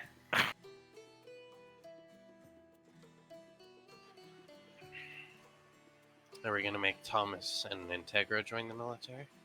no, I don't think we can now. I don't think we can either. But we leave it open if they want to. Hale's never going. Dad gets mad when she playfully salutes. So I think that and I don't want her to go either. So even if she was our daughter type of thing, I would not want her to go given what Nicole went through. But I don't think Thomas is going. We can leave the door open for them if they want, though. I think some of them will, Julius, just given what we did in the military. Imagine looking up to Carter, or Samantha, or JJ, or need I say more? They're always going to be surrounded by people who have... by people who've saved the universe. They're always going to be surrounded by those people. And if they look up to them, they're going to want to be like them. And how are they going to be like them? They're going to join the military. I get what you're saying. My dad never made me join, but I did. Because of my dad. Because of what he did, who he was, what he represented, what he stood for. Julius nods. We give Elizabeth shit, Julius, but, I mean, Honestly, if I was in Elizabeth's position, I would like to think I wouldn't, completely abandon the family, but I would have joined the military as well. Yeah, the abandoning thing, no, but the joining to follow in father's footsteps, oh yeah. Make him proud. That's Hunk Rainfall. I look up to him, and I'm a goddamn colonel. JJ kind of more or less followed in Davine's footsteps, but he ended up, doing the same thing. It almost feels like not a requirement, a eventuality for these kids to fight in some way. I wish. Jace in the military? Kissing his hand? Oh no, honey. They won't take him, he's autistic. But just think about it. Do you know how many Think about it! Kissing his hand! What am I supposed to think about? How many pictures he'd have all over the barracks of Samantha and Sasha? I'll have you know, Squad Sergeant, Samantha Rainfall's my girl. And he would swiftly get his ass kicked. Every squad that gets him immediately requests he be transferred. Julius starts laughing. I'll have you know. I don't fucking know. I'll have you know, Lieutenant. Samantha Rainfall is my girl, not yours, bucko. Do you know that's true in his mind? Hale told me Jace considers Samantha his current girl, Sasha a on-again, off-again girl, and Suletta his ex-girl. Oh, you gotta be kidding me. That's what Hale told me, yeah. So Sasha's his mistress. Sam's his main squeeze, and Suletta's the old girl. That kid is an enigma, isn't he? He's so pathetic. So pathetic. Even I wasn't that bad, and I was emotionally stunted when I first came around to Earth Cub. Ash wasn't even that bad. None of us were. None of us were that bad. Not even Nicole was that bad. And she was arguably had it worse than me in a lot of ways. She struggled socializing with people she did not know well. Like, she just wouldn't talk to you. And she was better than Jay. I would rather, and I'm not kidding when I say this, I would rather go into combat with young Icy, and I'm talking EarthGov games Icy, as my leader any day over Jace. Why, you don't want Jace coming up with a fabulous plan like we're going to dig under the enemy? Oh my god, if I was presented that plan, I would mutiny. You'd frag him. I'd kill him and just be like, oopsie, misfire, I'll take the court-martial. I feel bad for Laz and Oz. First she loses Monkey Boy, and now she deserves so much better in a son. Yes, she does. Hopefully they have another kid, not even a son, just another kid that they can occupy themselves with in the future. Oz wants a girl, so I'm pulling for a girl. Oh, that'd be so cute. Oz and Laz having a little girl together. She'd probably be adorable. I'd like to see some kids from JJ and Sam. All of them, really. Memory Ann's pregnant. Julius chuckles. All of those kids are gonna be goddamn adorable. You realize that, right? And there was actually a time, relatively speaking recently, if you consider 2 years recently, I figured they wouldn't have kids because they'd all be dead. When I was depressed, they were all in the military. And I was drinking. Ugh. Yeah, that was another rough time, wasn't it? As Julius squeezes Pequod's hand a bit tighter. It's mostly rough times with this family, I've come to learn. Kissing his hand, it just is what it is. Sadly indeed. He kisses her hand as well and shrugs. Well, we gotta love him, don't we? We've fallen hard since the, what I call, rise of Carter. Clive. Clive. Jesus Christ, Clive. We have a paramilitary unit on our family that's completely, in our lane, that's completely fictitious. I mean, honey, what are you talking about? On our lane, we have the greatest of the great. Alpha 9. The Squadron. The unit. The unit, yes. Oh, thank God. I sleep better knowing the unit is off in Frost Tyrant territory, driving around a pink Jeep. And who knows? Maybe they'll turn into Nazis at any time randomly. I'm waiting for their Cuban phase. I've been expecting a Clive Del Castro phase where they have roofie nukes being positioned closer to the main drag, and it all comes to a head with you having to beat the shit out of Clive and Scar. You know what I've been waiting for? Imperial Japan. Oh, Clive with a samurai saber. Mm-hmm. Clive with the samurai saber. Emperor Heisei. Exactly. I have a gut feeling, that version of Clive is gonna happen. I wouldn't be surprised. He's gone through so many phases, the Nazi one being the most despicable. You gotta think about it in context. Our son drove a man so nuts he turned into a Nazi. If we could find a way to weaponize Carter's ability to drive people crazy, I think we would be unstoppable, my love. Can you imagine being a normal, down on your luck guy? And then you join the family, and then you marry Suletta, and then you got our daughter, who's always wanted a father, and then you slowly start to see and learn that this girl is fucked up because of this other guy. And here you are surrounded by all these men that emasculate you. I probably would not turn out much better than him. I think I would have gone crazy.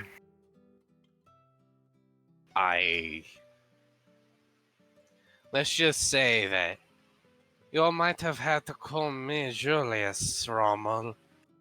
Please don't do that. I'm sorry. Don't do that. That's...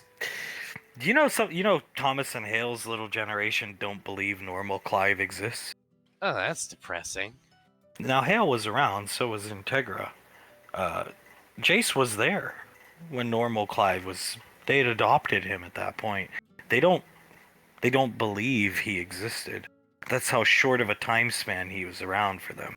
Hale does not remember a normal Clive. She remembers Norman, the Clive that attacks Uncle Carter. Wait, hold on. Do you think deep down that they remember normal Clive, but they think it was just another personality of Norman? Maybe. I mean, it was before Thomas. Thomas not remembering and Becca makes perfect sense, because by the time Thomas had come, it was already Norman. Same with Becca, he was already Norman. It was Norman and a construction worker. I just don't understand why he would do that. You can have 1,000,000 kids, that's the point. I always knew mom and dad were gonna have like 1,000 children. I want more. I want at least 15 to 20. Gonna be around forever. So I really don't see a cap on having children. That's the whole point. But those two? He put on all that weight. He put on all that weight. He climbed up a 300-foot crane, my love. And then he knocked down a building. Why? All for a total of 160 credits. He makes 400,000 credits from his ambassador salary alone after taxes. Does he not know that? I don't think he cares to know that, honey. Scar, I know this sounds weird. Scar makes 2 million credits a year after taxes to do maintenance work. And he gets paid the most of any of the maintenance workers because he's Uncle Scar. Or he was Uncle Scar. Yeah. Oh, Jesus. So between the two of them, they make 2,400,000 credits a year. That's not counting if I didn't route his eTube to, my bank accounts. But let's just say for the time he was normal, he was making millions from his goddamn eTube with the billions of people watching it. They don't need to get jobs. And on top of all that, honey, on top of all that, they have your credit card.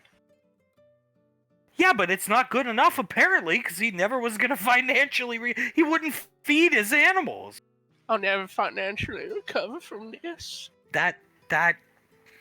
He is so lucky he's married to Suletta. Do you know how many times I would have killed Clive if not for Suletta? I mean, if she hadn't been through as much as she's already been through. If he was married to, like, Jennifer or somebody. And don't get me wrong, I've still gotten close a couple of times to just being like, I'm gonna tear his head off his How did body. you control yourself when you got to Paris? Nicole did the ha thing and killed the robot. But how did you stop yourself from killing them? They were Nazis back then. Julius leans back in his chair. This is a weird analogy, but you ever go to kill someone, and right before you kill them, you having no prior knowledge of this person, get like a flash of what their kid could look like or something like that, and it gives you just a half second of pause, and then of course you complete your mission or whatever, but you remember that half second. That's sort of what happened to me with them. I would love to see Clive and Suletta have a kid. That would be wonderful. But not only did I see what their kid could have looked like, I saw Scar happy, Scar being an uncle. I saw Suletta happy, and she deserves to be happy, and I've taken enough from this family, honey. I can't take that from her. Well, if you believe your other son, Krellin, one day Thomas and Hale will heal Clive and Scar.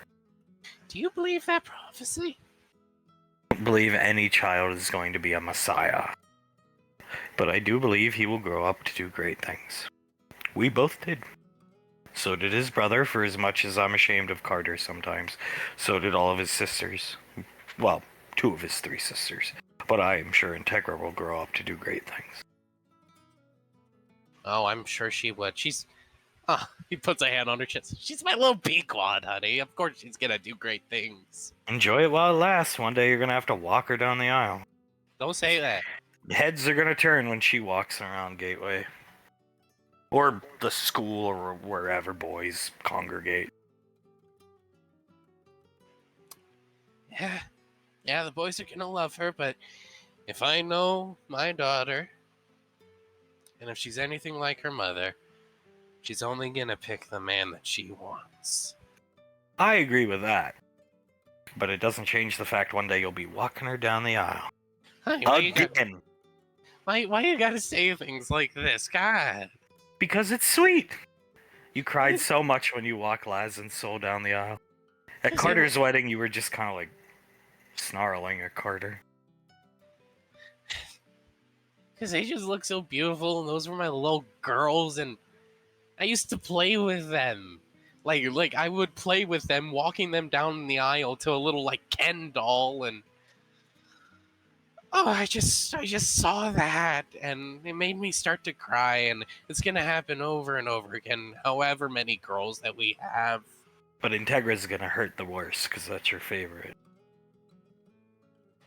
Julius looks at Pequod. Honey, if you thought I was crying when I walked Sol and Laz down the aisle, I'm gonna be bawling my eyes out like you've never seen me bawl my eyes out. I don't envy the guy she picks. She starts laughing. Julius chuckles a bit. I'm gonna hold him to a high standard, don't get me wrong. A very high standard for my little girl, but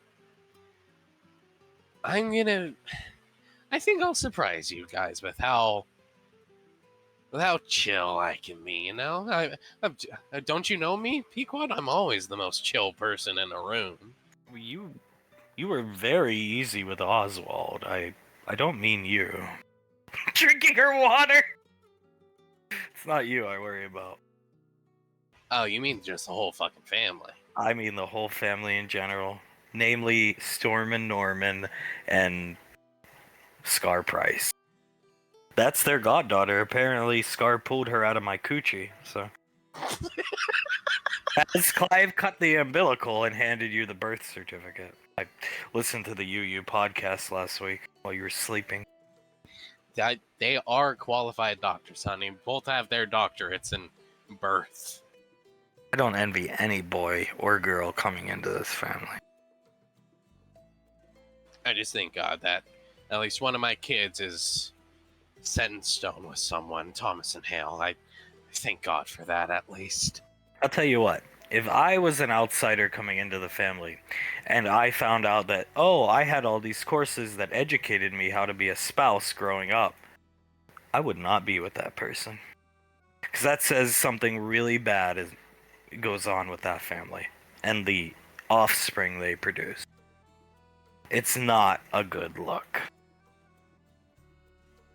Oh, trust me, I know. It's even worse of a good look when that person tells me as the outsider, my grandmother Davine, my uncle Carter, my aunt Sol, and aunt Elizabeth, yes, the CEO of Snarf's Workshop, are also in those courses with me.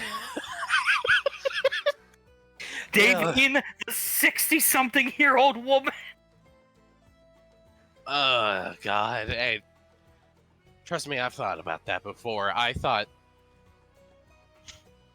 what if Pequod had all this money? She basically had her own version of Rainfall Lane beforehand.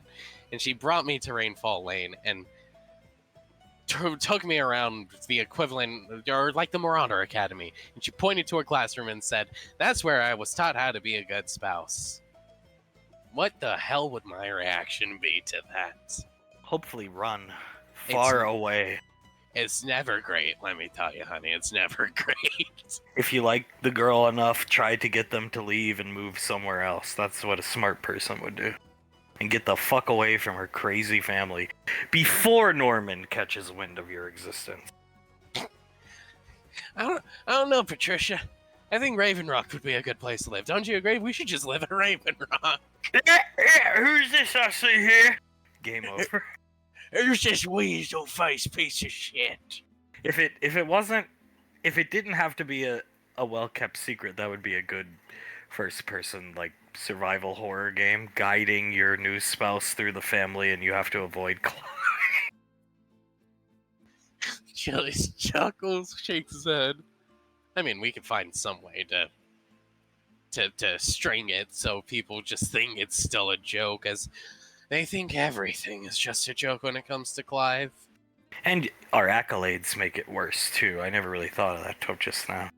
Save the universe twice. Oh, Integra. My godmother's the time deity. How you doing? Oh, dear Jesus. You know, Oh, fuck. Julius leans back, 2 fingers on his lips. You know, I just thought about something. He leans forward.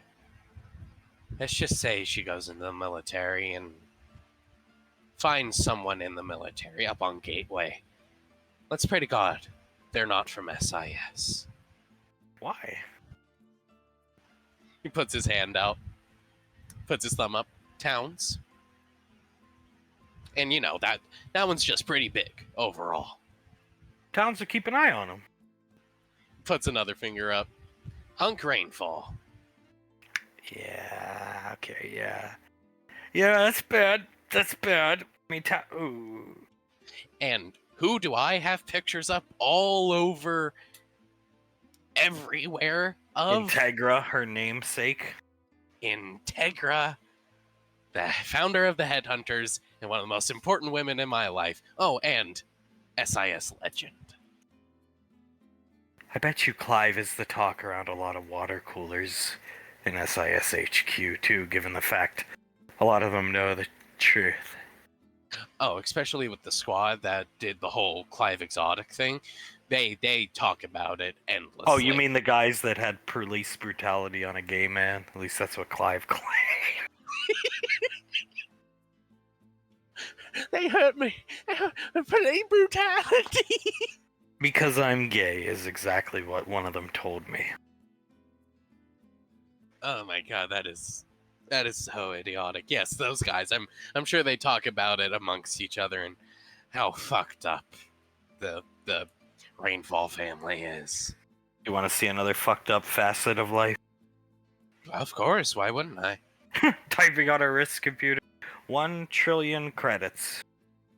You know whose these are? Julius tilts his head. Whose? Memory ends. But they're actually the frontier relief efforts. She sends them. Her royalties from the Battle League. Julius actually flinches a little bit when she sends them. Damn. They can get a salary. They cannot get royalties. Let's say Integra played in I know she's not a spellcaster, but she's the topic of conversation. She would not be getting royalties. Hale, no royalties. Remy, their son, they said it's a boy, they're gonna name it Remy, no royalties. No, I understand that and all, but damn, that still hurt. Your daughter-in-law is very popular, Julius. Men love her. Julius just chuckles a bit. Honey, do you know how many men I saw propose to her?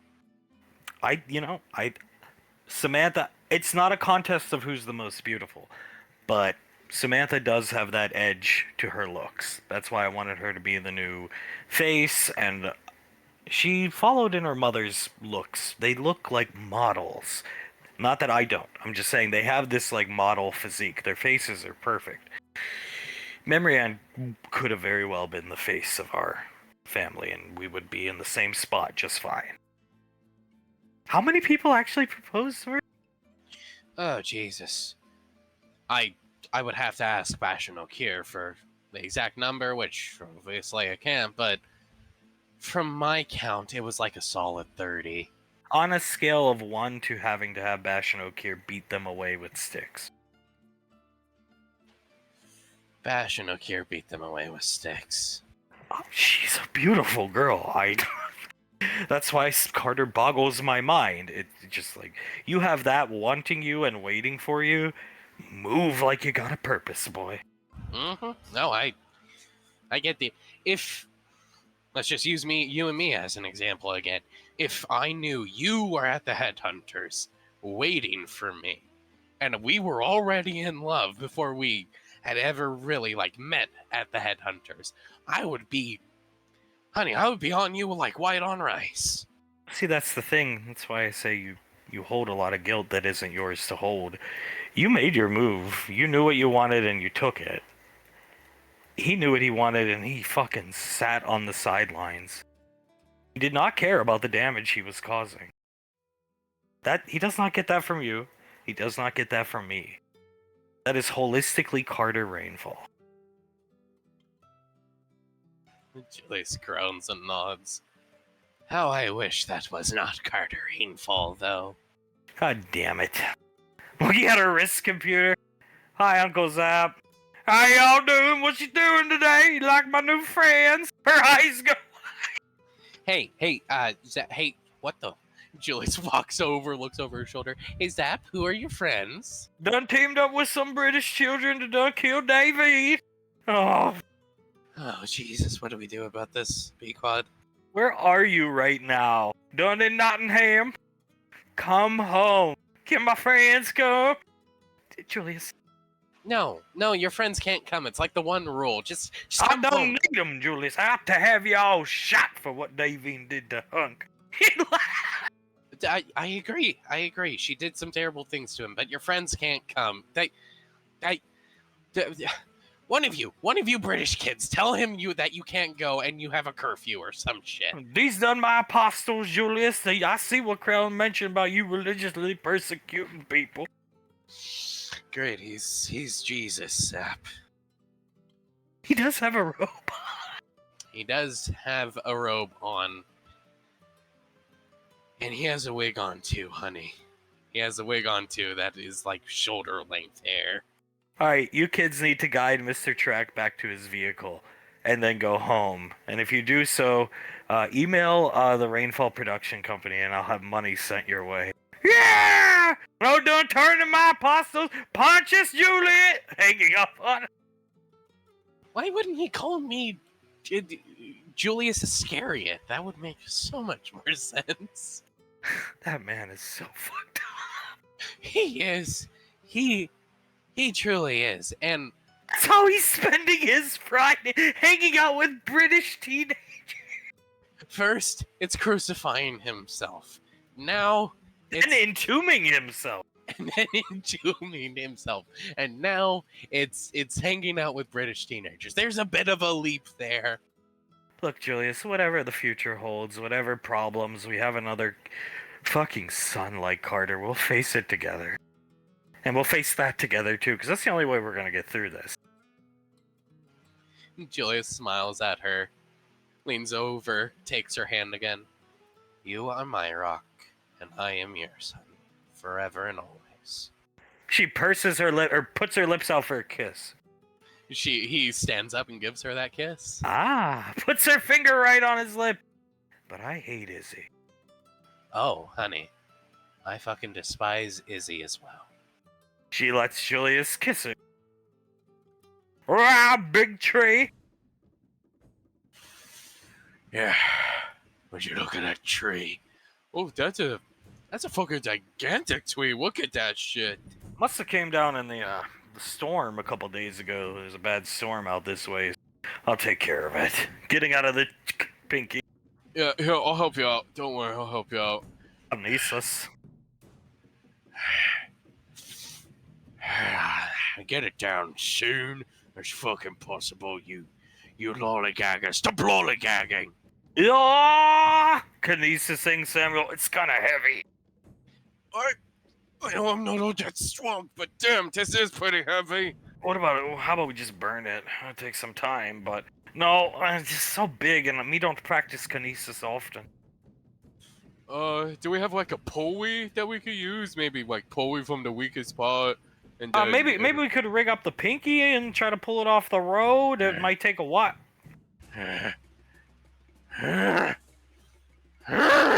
He hops out of the he hops out of the pinky and just I fucking he just starts going around.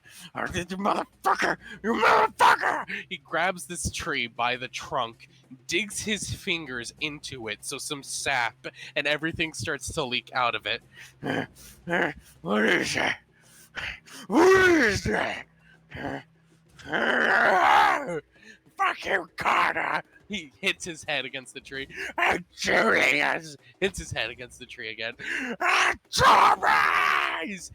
Hits his head against the tree once, twice, 3 times, 4 times, 5 times until he is finally.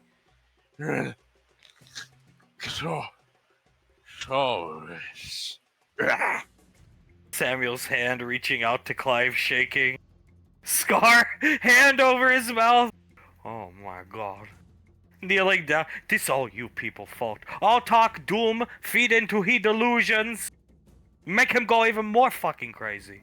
Even if true, should not be propagating. Oh my god. Well, What the fuck? He lifts his foot, looking at the footstep in the ground. Clive left.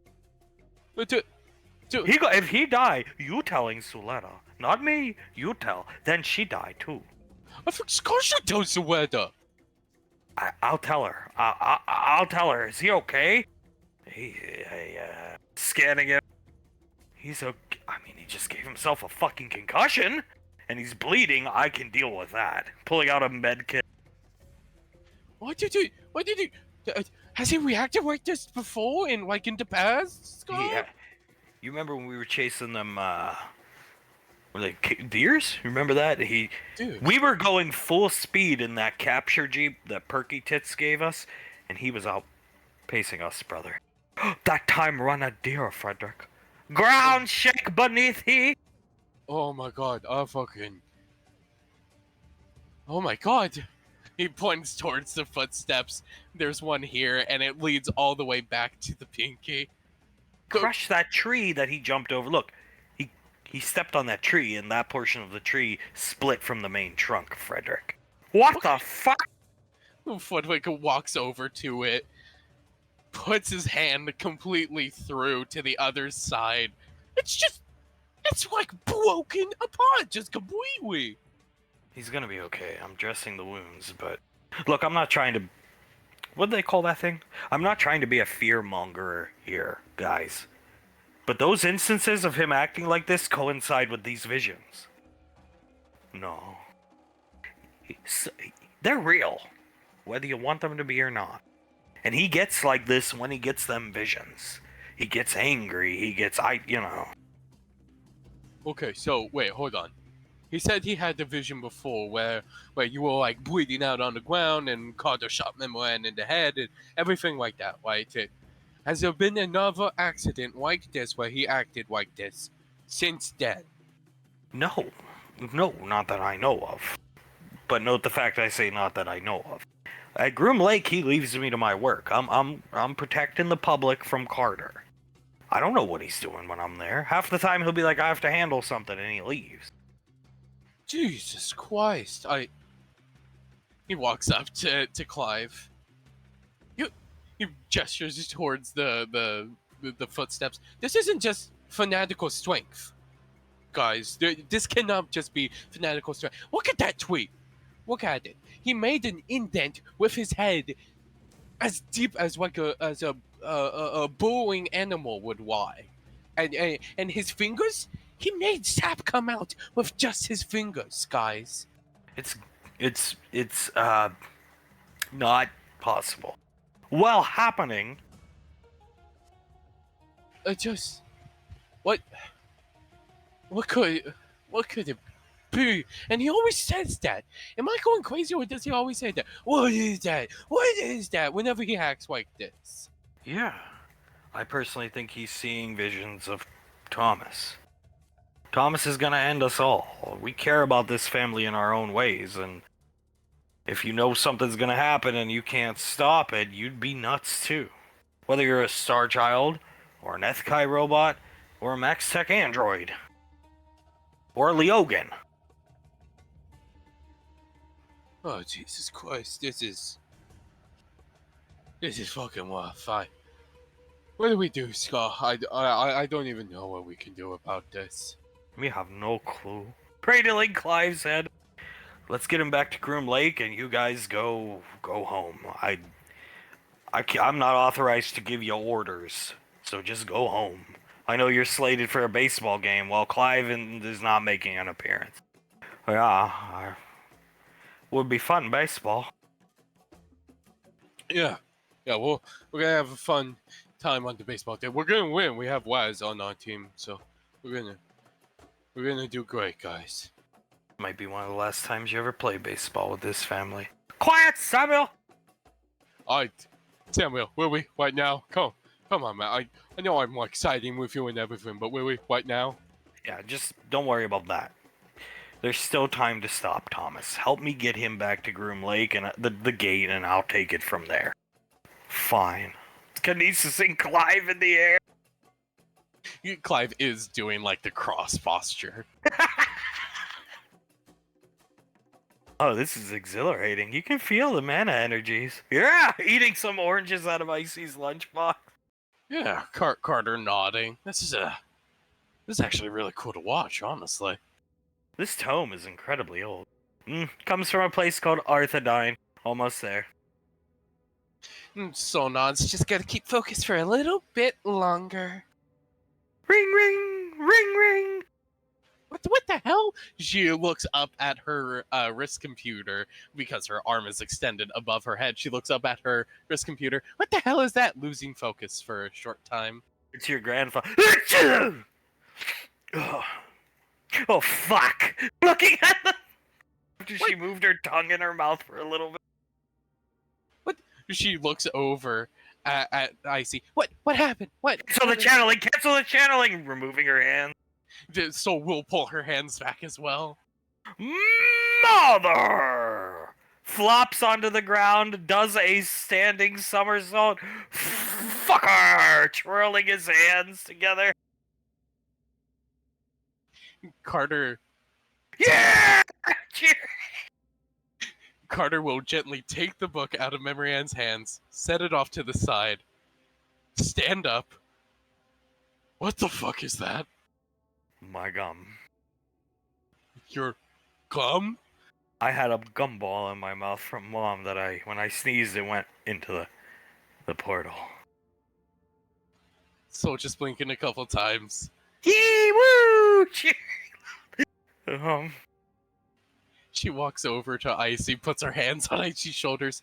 Auntie, what the fuck did we do? This is against nature itself. This is Butterball all over again. Motherfucker! Putting his hand out. Motherfucker! Shaking his hands. Does he only say motherfucker? Oh, Kevin, nice to see you so pink and gum-like. Motherfucker! Bowing respectfully to Memory Ann. He likes Memory Ann. That's good. Motherfucker! Putting his hand out to Carter. Oh, he likes you. That's a rarity around these parts. That is a rarity. Motherfucker. As he will give good Kevin a handshake. Mother! Backflipping! Fucker! Putting both his hands out for handshakes from Icy. And Soul will do a handshake, but as she's handshaking him, she's whispering to Icy, you know, I don't know much about the saint beforehand, but I'm pretty fucking sure he wasn't able to do that. And he could definitely say more than motherfucker. Even though he really did say motherfucker a lot, to my knowledge. Soul's hand, the first to make contact. She realizes this is the good side of John Gavin. Oh dear Just Jesus. in gum form, because Icy's gum went in. Oh dear Jesus, Auntie. What? Holding his hand? Oh. At least it's not the bad version. So, what exactly is this charade? It's Kevin, but his body is now a gumball, and so is his brain, because gum?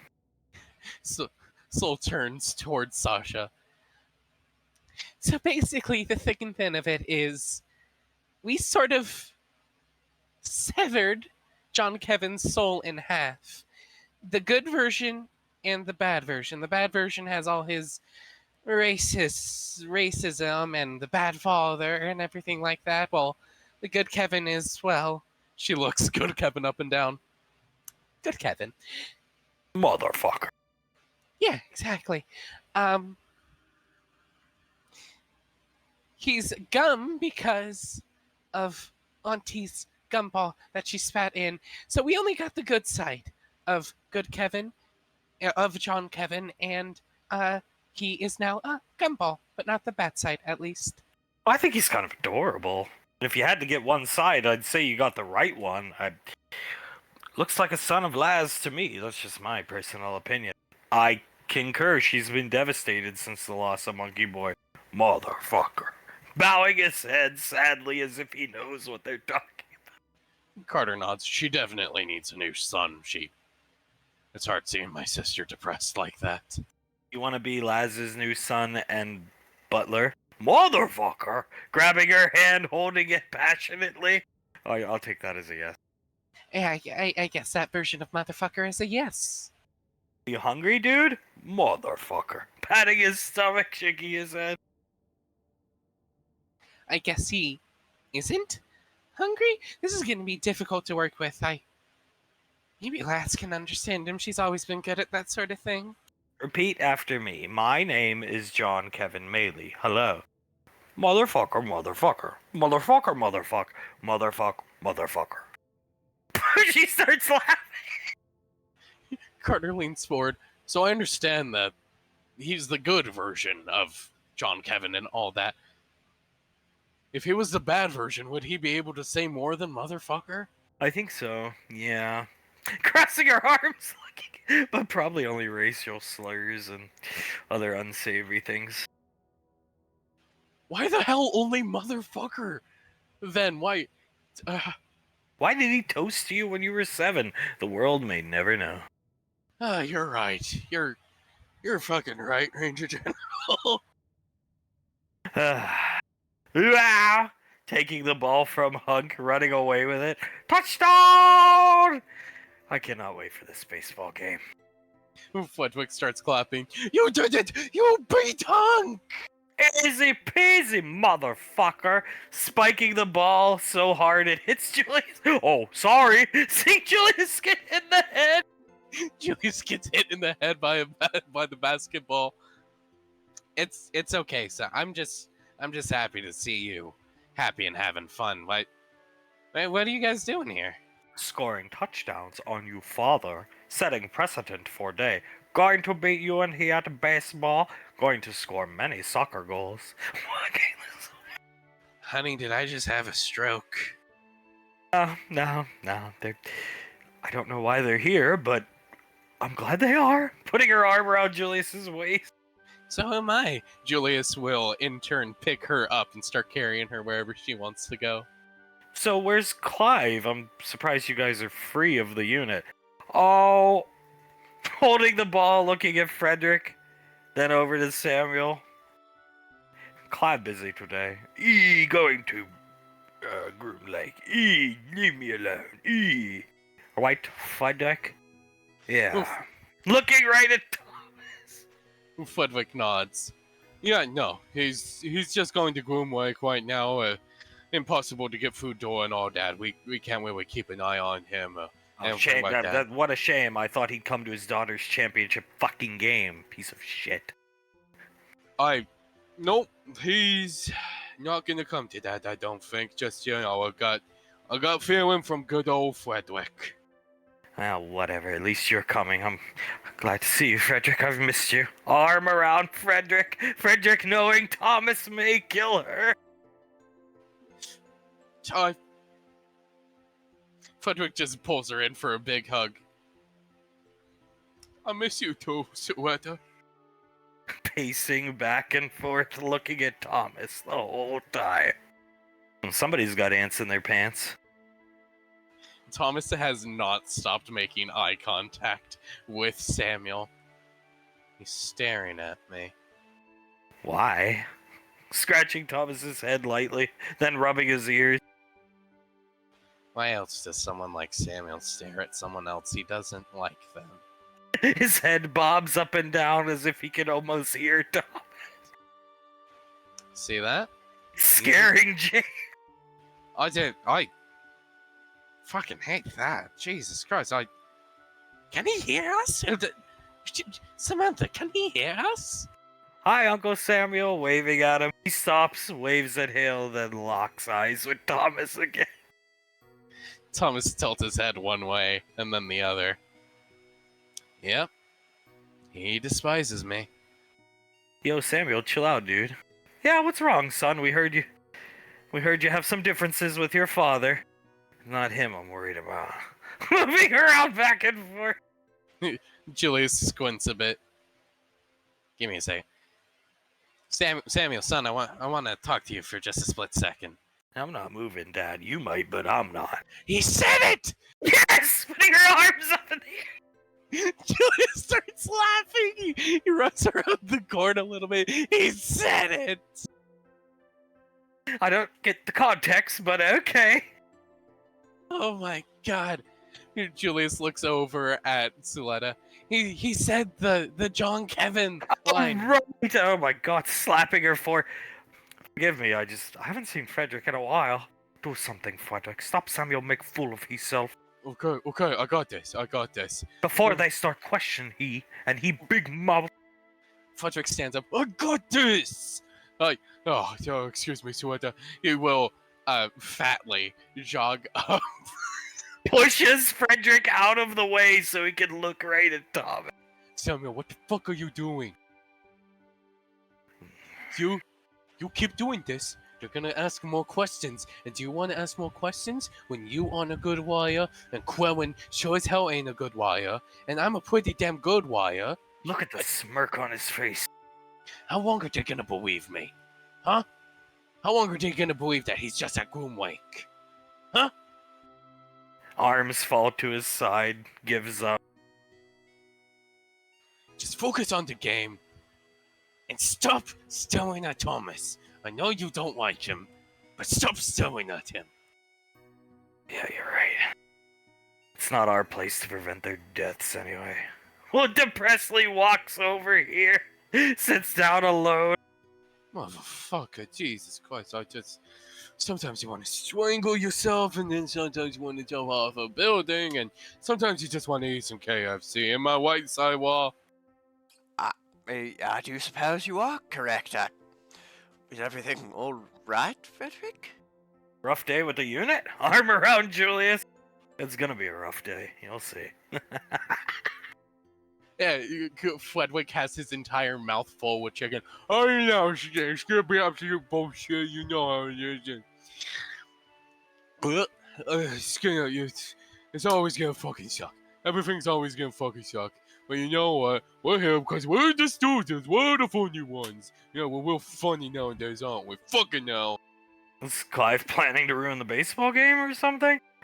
No, I think he's doing other things. X-lax rockets for Carter.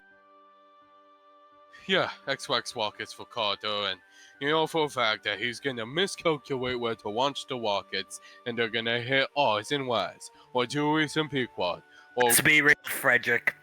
Hit his fucking wife. or hit his fucking wife. He puts an arm around Suletta, and he starts to tear up. I'm sorry, Suletta, I'm sorry. I have my differences with the family, but I do love you all in my way, and I never wanted a second extinct family, but I'm gonna have one, and it just is the way it is. Samuel have to go to bathroom. Okay. He walks to the bathroom. Julie slowly puts his hands up. So are we just gonna pass over the fact that he said second extinct family, or? Well, he think you all going to die someday. He care about even you, even though you Gallian dog. But you see, not understand the cold magic that protect he and you and everyone. Ethkai no magic people, Julius, and not well mixing with magic people. I thought the Ethkai worked with the high elves, something like that. But Samuel robot makes sense. White Frederick, give me chicken. Yeah, that makes complete sense. Such a good one. Yeah, he passes the chicken over to Krellin. Also suffering effects of rampancy from things. Gesturing his finger into a hole. Julius's eyebrows go up. Right? Rampancy? He's suffering from rampancy? Why didn't you guys tell us about this sooner? It's something will fix himself, just needs to be away. Suletta, look, bird. Huh? She looks away. Okay, Clive. Julius just nods a bit. Got it, yeah. That was a fucking weird looking bird, Krellin. I didn't see it. Suletta looks around. Rampancy and Ethkai, they always can fix themselves. Built-in fix. Ethkai very good at making robots. And Yeah. better at making offspring than some. I heard that. Not talking about you. Never would. Carter, me favorite. Oh, you are a bad liar, Krellin. You really are. Yes, please. Can we just enjoy Marianne's game and not worry about Carter? It doesn't matter. You pick on Carter at the game. He's in his trance. He's having a good time. You can pick on him all you want, Krellin. He isn't gonna hear a word you say. Let the boy enjoy. Who the fuck is that fat piece of pink shit? Mother! Fucker! 2 sparklers in his hands! Am I having another heart attack? Did she leave me for Cyrus or Jiren again? What's going on? No, I didn't do either of those things, Mark. And what the hell am I seeing? Julius does an about face, a military about face.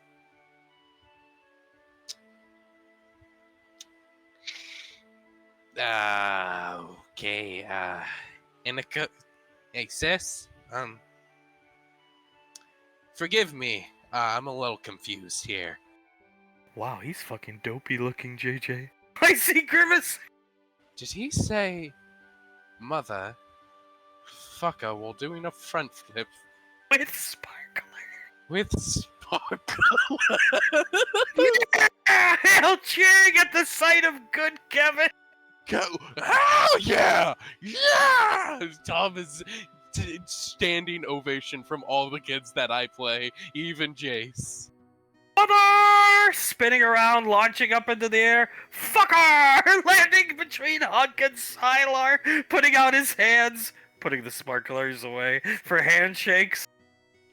Hello, pink Michelin man. It's John Kevin, dear. But he's fat and pink.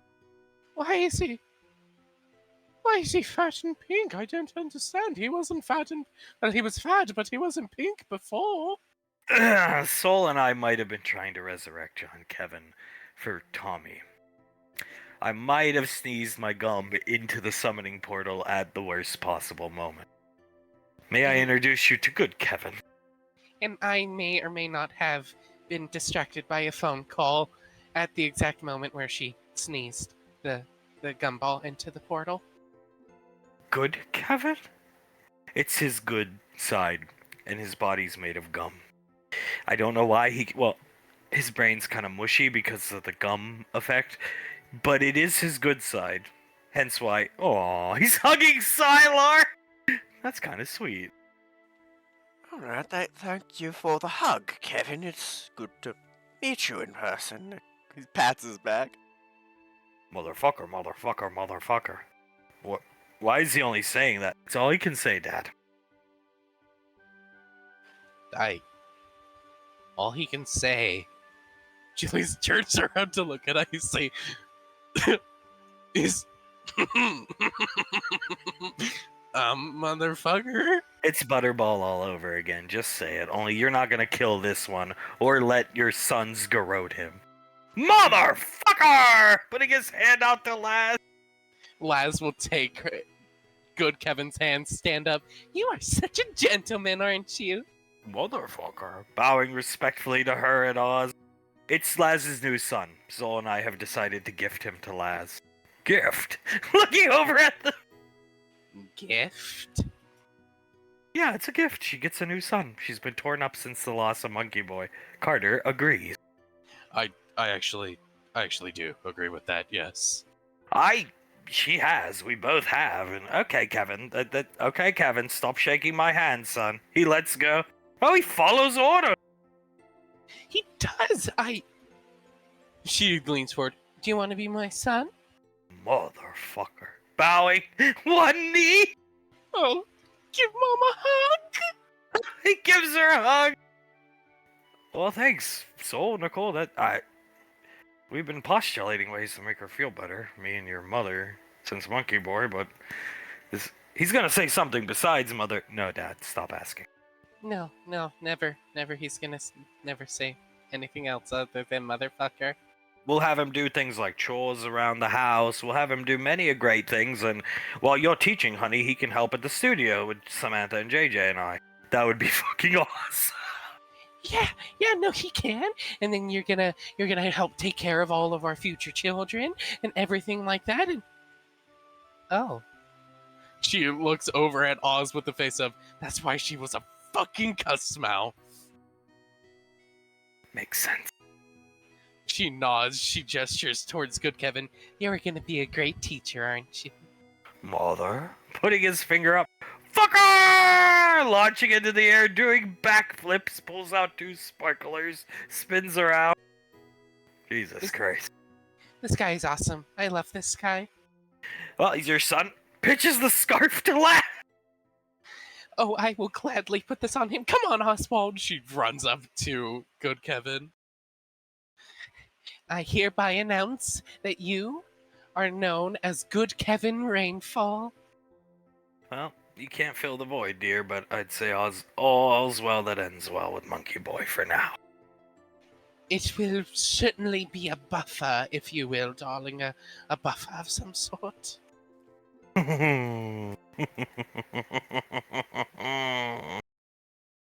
Oh, where am I?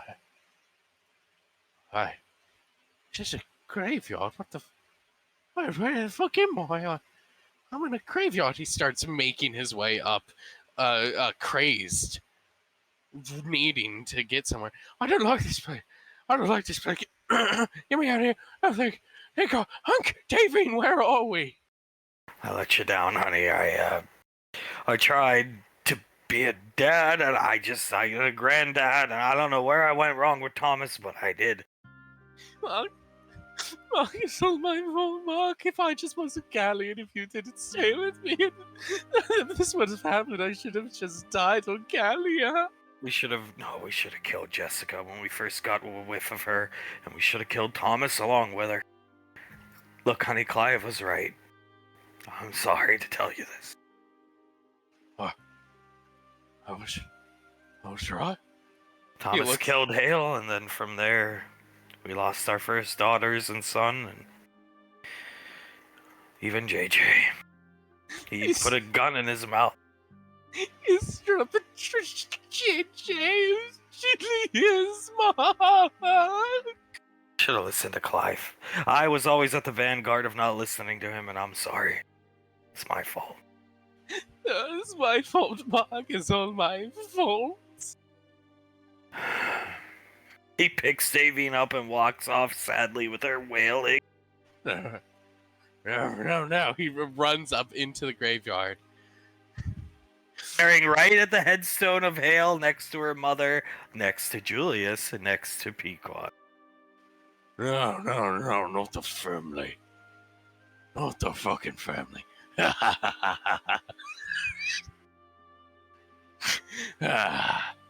We did good work, didn't we? Oh, you know we did. Killed the entire family. Now nobody's gonna stand in our way. Not even Hunk and Davine from fucking our girls till kingdom come. And I hope you do, boy savior. I hope you do.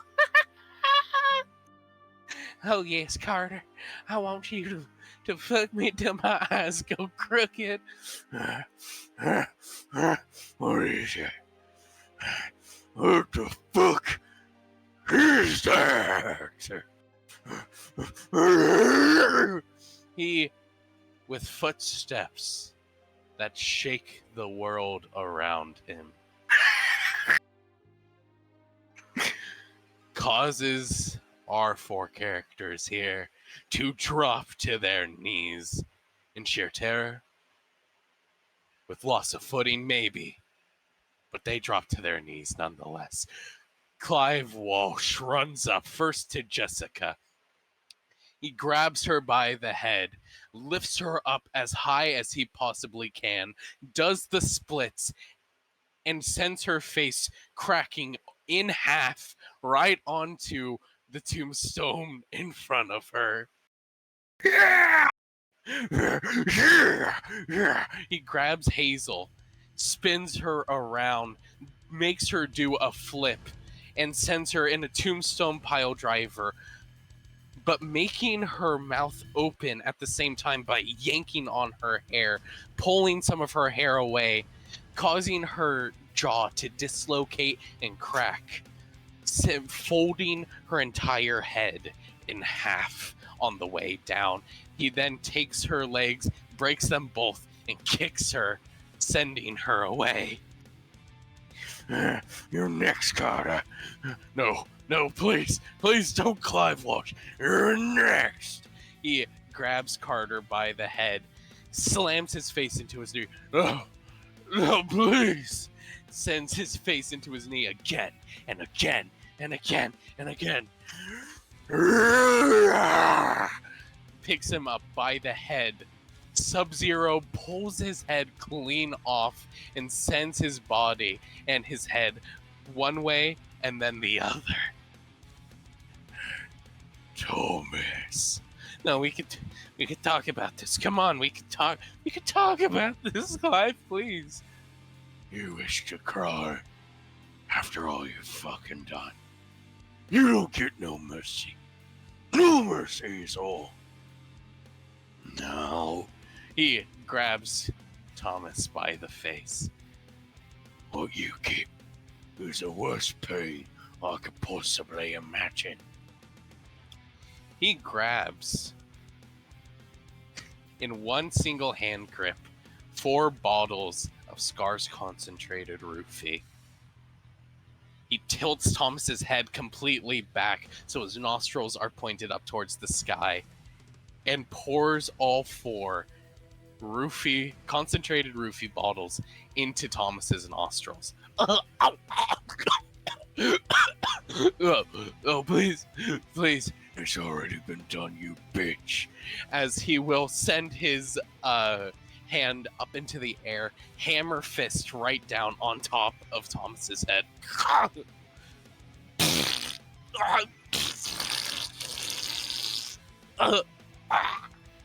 Shit your guts out for all I care. He will then punch right into Thomas's stomach and pull out his large intestine.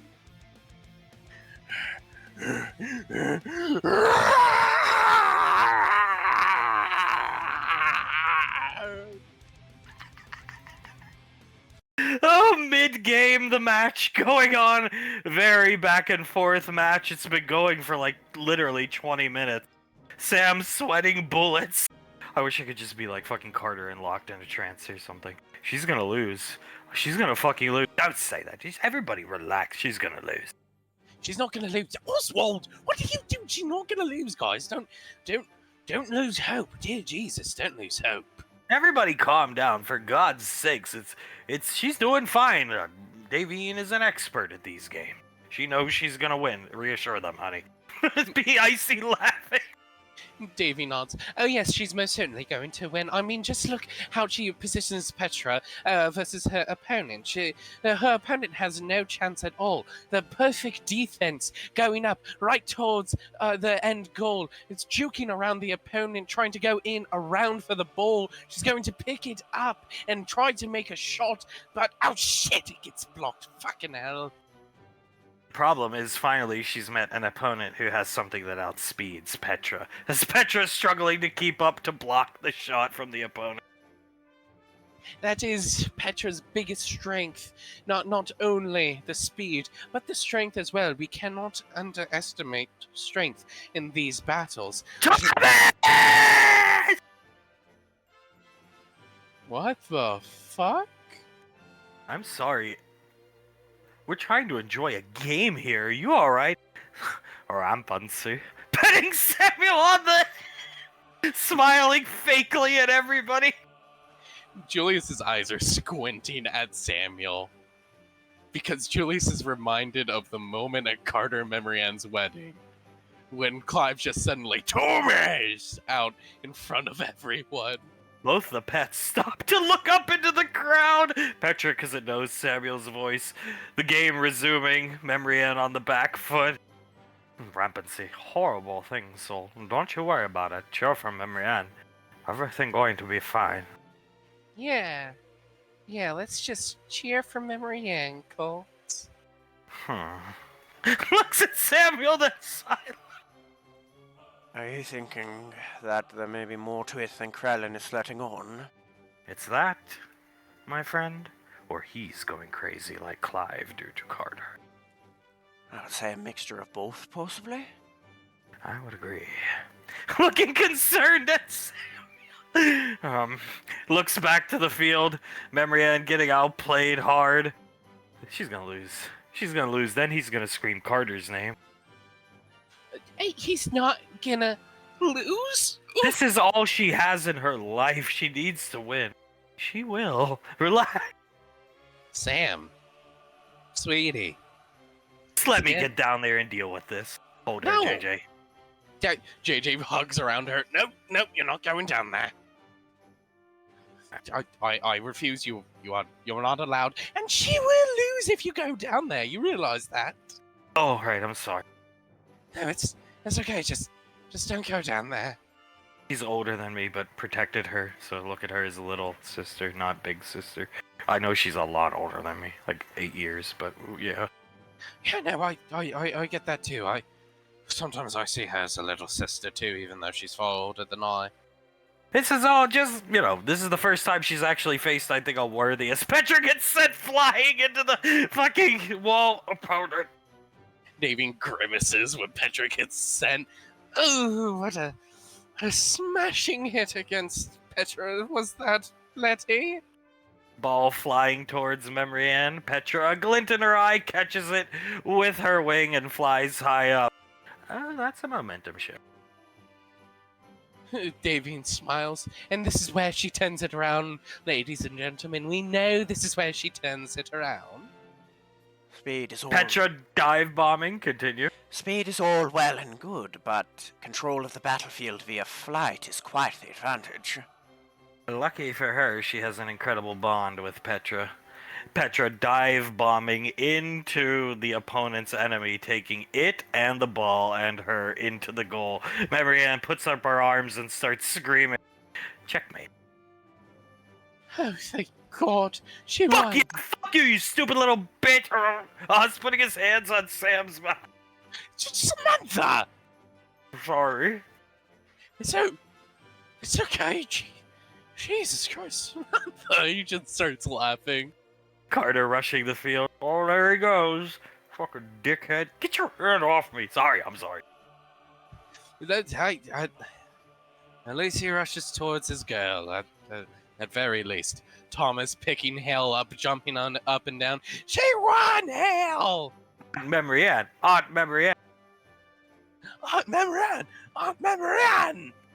Thomas. Clutching his fingers. Still blinks a couple times. You heard that, right, Colt? I heard it. Just relax. He got fucked by Prince Albert, honey. I mean, I would go rampant too if I got fucked by Prince Albert, but Jesus Christ, he's really focused on Thomas.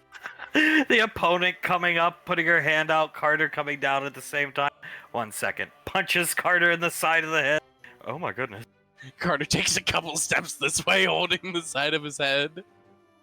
He's my husband. It's okay. Carter nods. Yeah, no, don't worry about it, dude. She does it all the time to me. Excellent game, madam. They shake hands. I've never seen a creature like that before. Where does it come? Arthedyne. It's an Arthedyne Drake. He's amazing. Patting him on the head.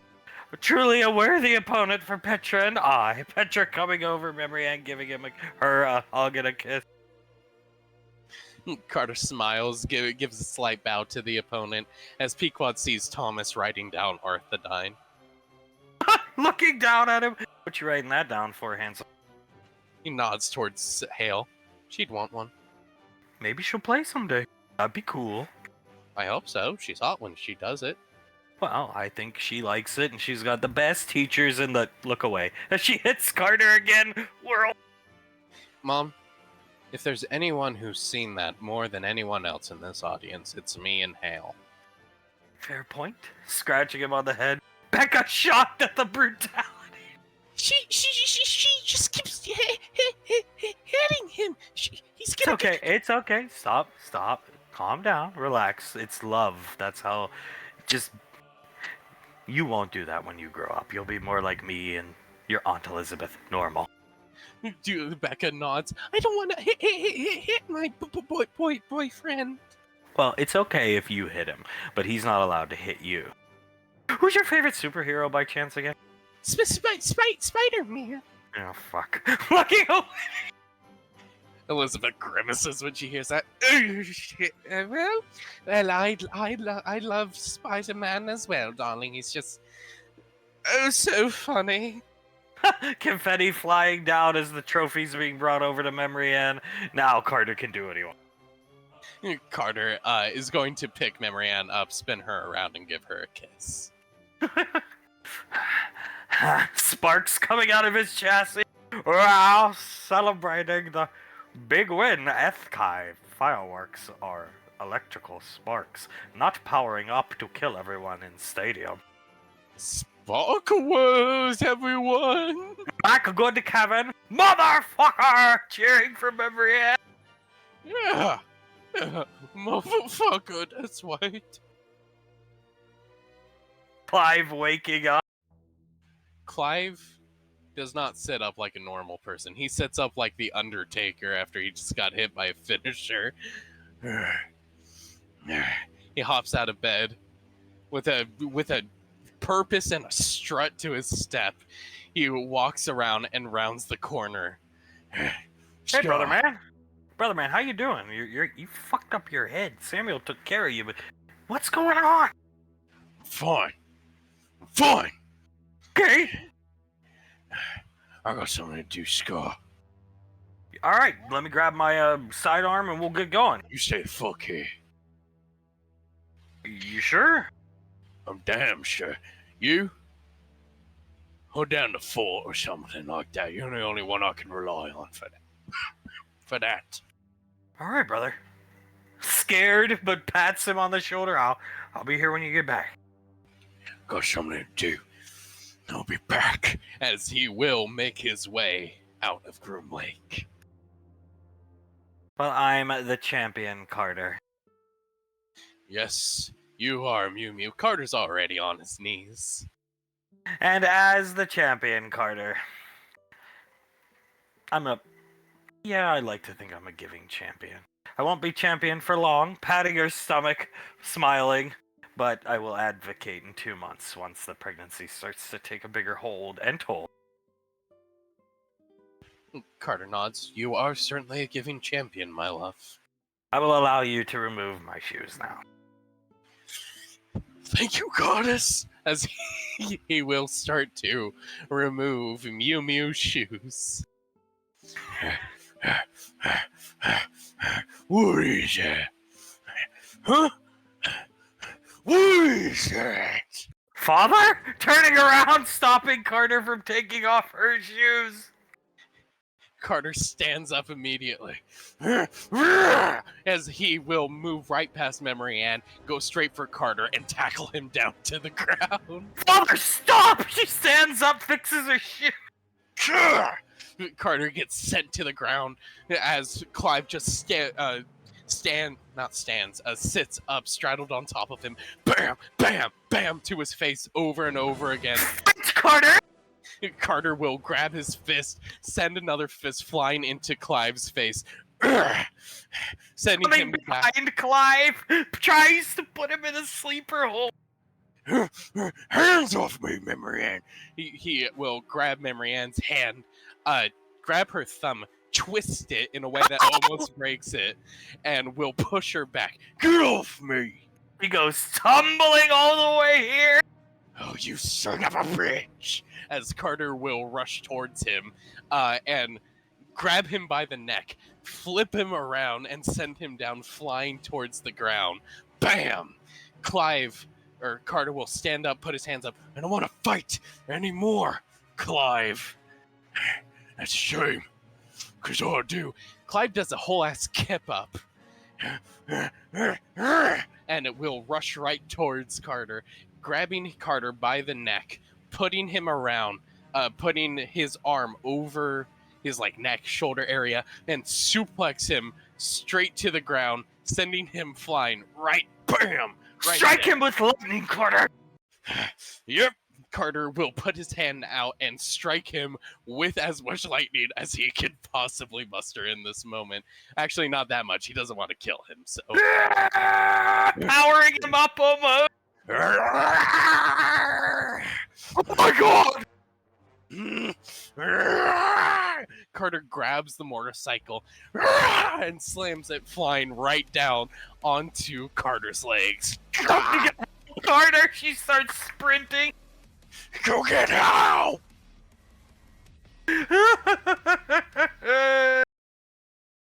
Well, good Kevin's part of the family. Where is good Kevin right now? He's mowing the lawn. Yes, we're putting him to work. We're teaching him chores. We're trying to prevent another Jace. Yeah, I don't want the bubblegum guy, like, trying to grope me. Sorry, Jace. No, I understand. You are my girl and my girl only. I'm a former girl, apparently. You are my ex-girl. Hey, you gave up on me. Yeah, I tried to give you the gift of my love, but you gave up on me. Comes out with a tray of cheese and crackers, goes back in hearing that. And of course, he just sends a wink over to Sasha's way and then puts a finger up to his lips. He winks, she winks back at him. Smile. Whew, god damn. My on again, off again girl, she knows how to heat things up. Stop listening to the autistic child, I need help! What the hell's going on? Whoa. Julius stands up immediately. Marianne, what's going on, sweetie? What's going on? Father is beating the fuck out of Carter. He cannot fight him. He's destroying him. What? Oh my god. Pequod's standing up, running off. Julius starts running as well. He flies off. Here we go. Carter's staggering to his feet. Oh, God. Carter puts his fists up. I don't want to kill you, Clive. That's your damn shame. Because I want to kill you, you son of a bitch. As Clive will pick up the wrench next to him.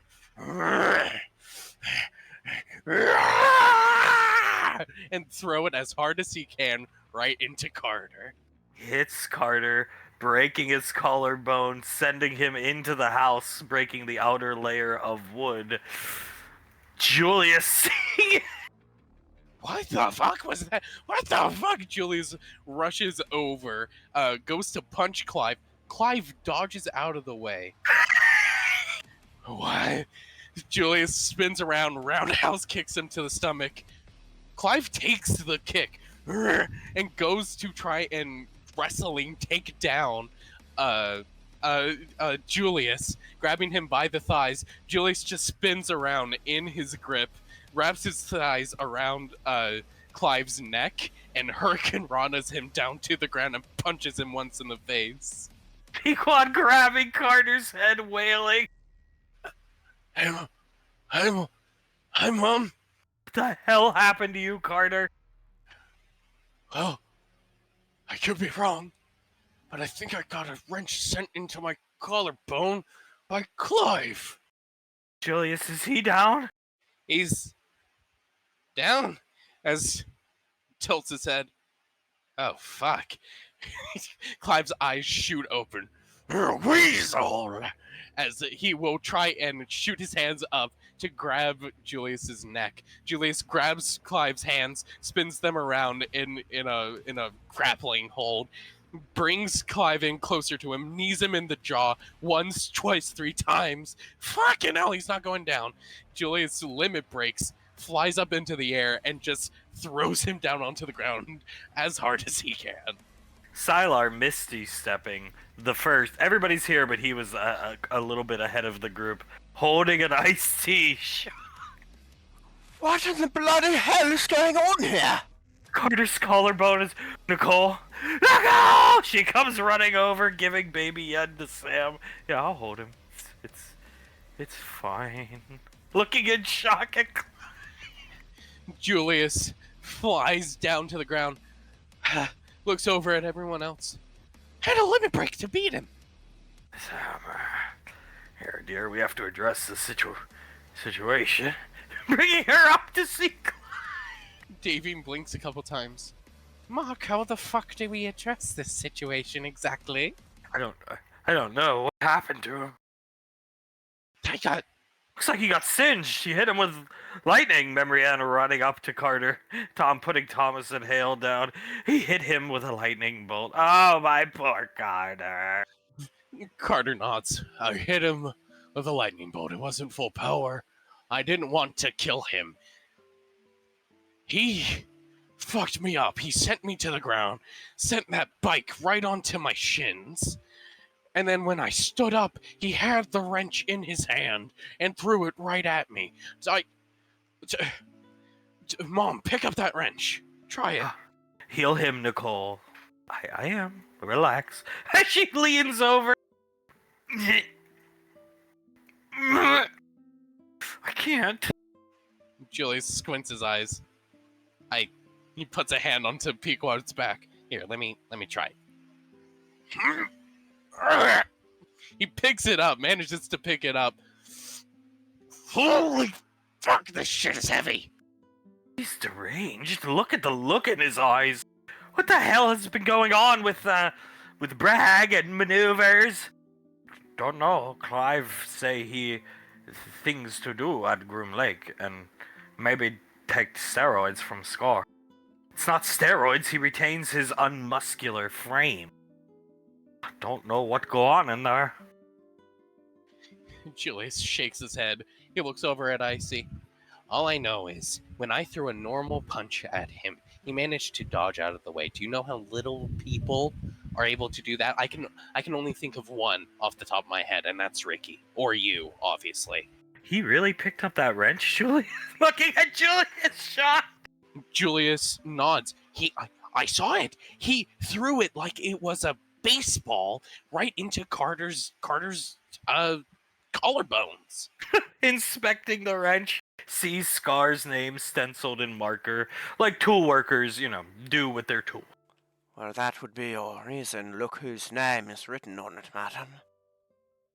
Oh, it is one of Uncle Scar's old wrenches. Why'd you have this out here? We were cleaning things out. It took both of us to lift it, barely. We're cleaning things out to take them down into the bunker, and we were making a pile, and some of it we were just gonna throw away, like that thing. He'll never have a use for it, because Uncle Scar's fucking nuts, and nor do me and Carter. I got no use for it if I can't lift the fucker up. Oh, thank you, Auntie. You're welcome, honey. Stroking his head, looks over at Clive.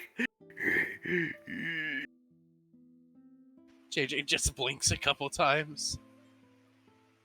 I was planning on kicking Carter's ass, but I think Clive beat me to it. What the fuck? How does Clive beat Carter in a 1v1 fight? That's like me losing to Clive. Well, he did lose to Father. Father almost broke my fucking thumb and threw me, that's when I started running for help. Julius looks up at Sam. I don't know, how does he dodge my punches? And I almost get the better of me by doing a wrestling takedown on me, Samantha. It's completely and utterly believable given how I saw he manhandled Carter. And I had him in my sleeper hold that you taught me, Samantha. He broke it. The one Ash taught me? Yeah. Carter nods easily. Mind you, he just grabbed her thumb, yanked on it, and almost broke her thumb and just sent her flying. Why are you three standing so far away? Just scared of Clive, It's very scary. Putting his arm around Frederick. Frederick puts his arm around Samuel. You never know when he's gonna wake up and just go ballistic. What are we gonna do with him? We can't have him running around like this. I don't want him to hurt anybody, let alone my son-in-law. He's done terrible things, but I guess maybe we could talk about removing him from. No. Puts up his finger. Frederick shakes his head. Whatever you're about to say, that's a big fucking no in my book. He get like this sometimes. No worries, happened before. Go crazy, and then day later, fine. Just having nightmares of stuff, he say. Nightmares about terrible things, like being beaten by Tewas. She has the most dumbfounded look on her face. But when beat Tewas, mask come off and is Carter, right? Oh. Comparing my son to Tewas, one of the men I hate most in this universe. Yeah, well, Carter has nothing in common with that fucking scumbag psychopath. And Spender too. Clive, great guilt over not being military man to fight Spender, take toll on Memriand and her friend. Rubbing Carter's head. Carter just breathes heavily and shakes his head. Yeah, no, I'd get how you could go crazy with guilt like that. Well, maybe best to just let he go back to Groom Lake, something like that, or just placing you home in bed. You know what? Whatever makes you guys feel safer. We don't want to push anything on you guys. I just don't want him going around hurting Carter like this. I believe Carter deserves to get beat. He broke his collarbone. He dodged a punch from my son. Oh, yeah, it's quite impressive. Julius just shakes his head. I had a limit break. Look at footsteps he leaving ground. Soul will turn around and look at the footsteps. Colt their craters. They look like T-Rex or something from Jurassic Park. What the hell? You can make a puddle out of that. A good-sized puddle.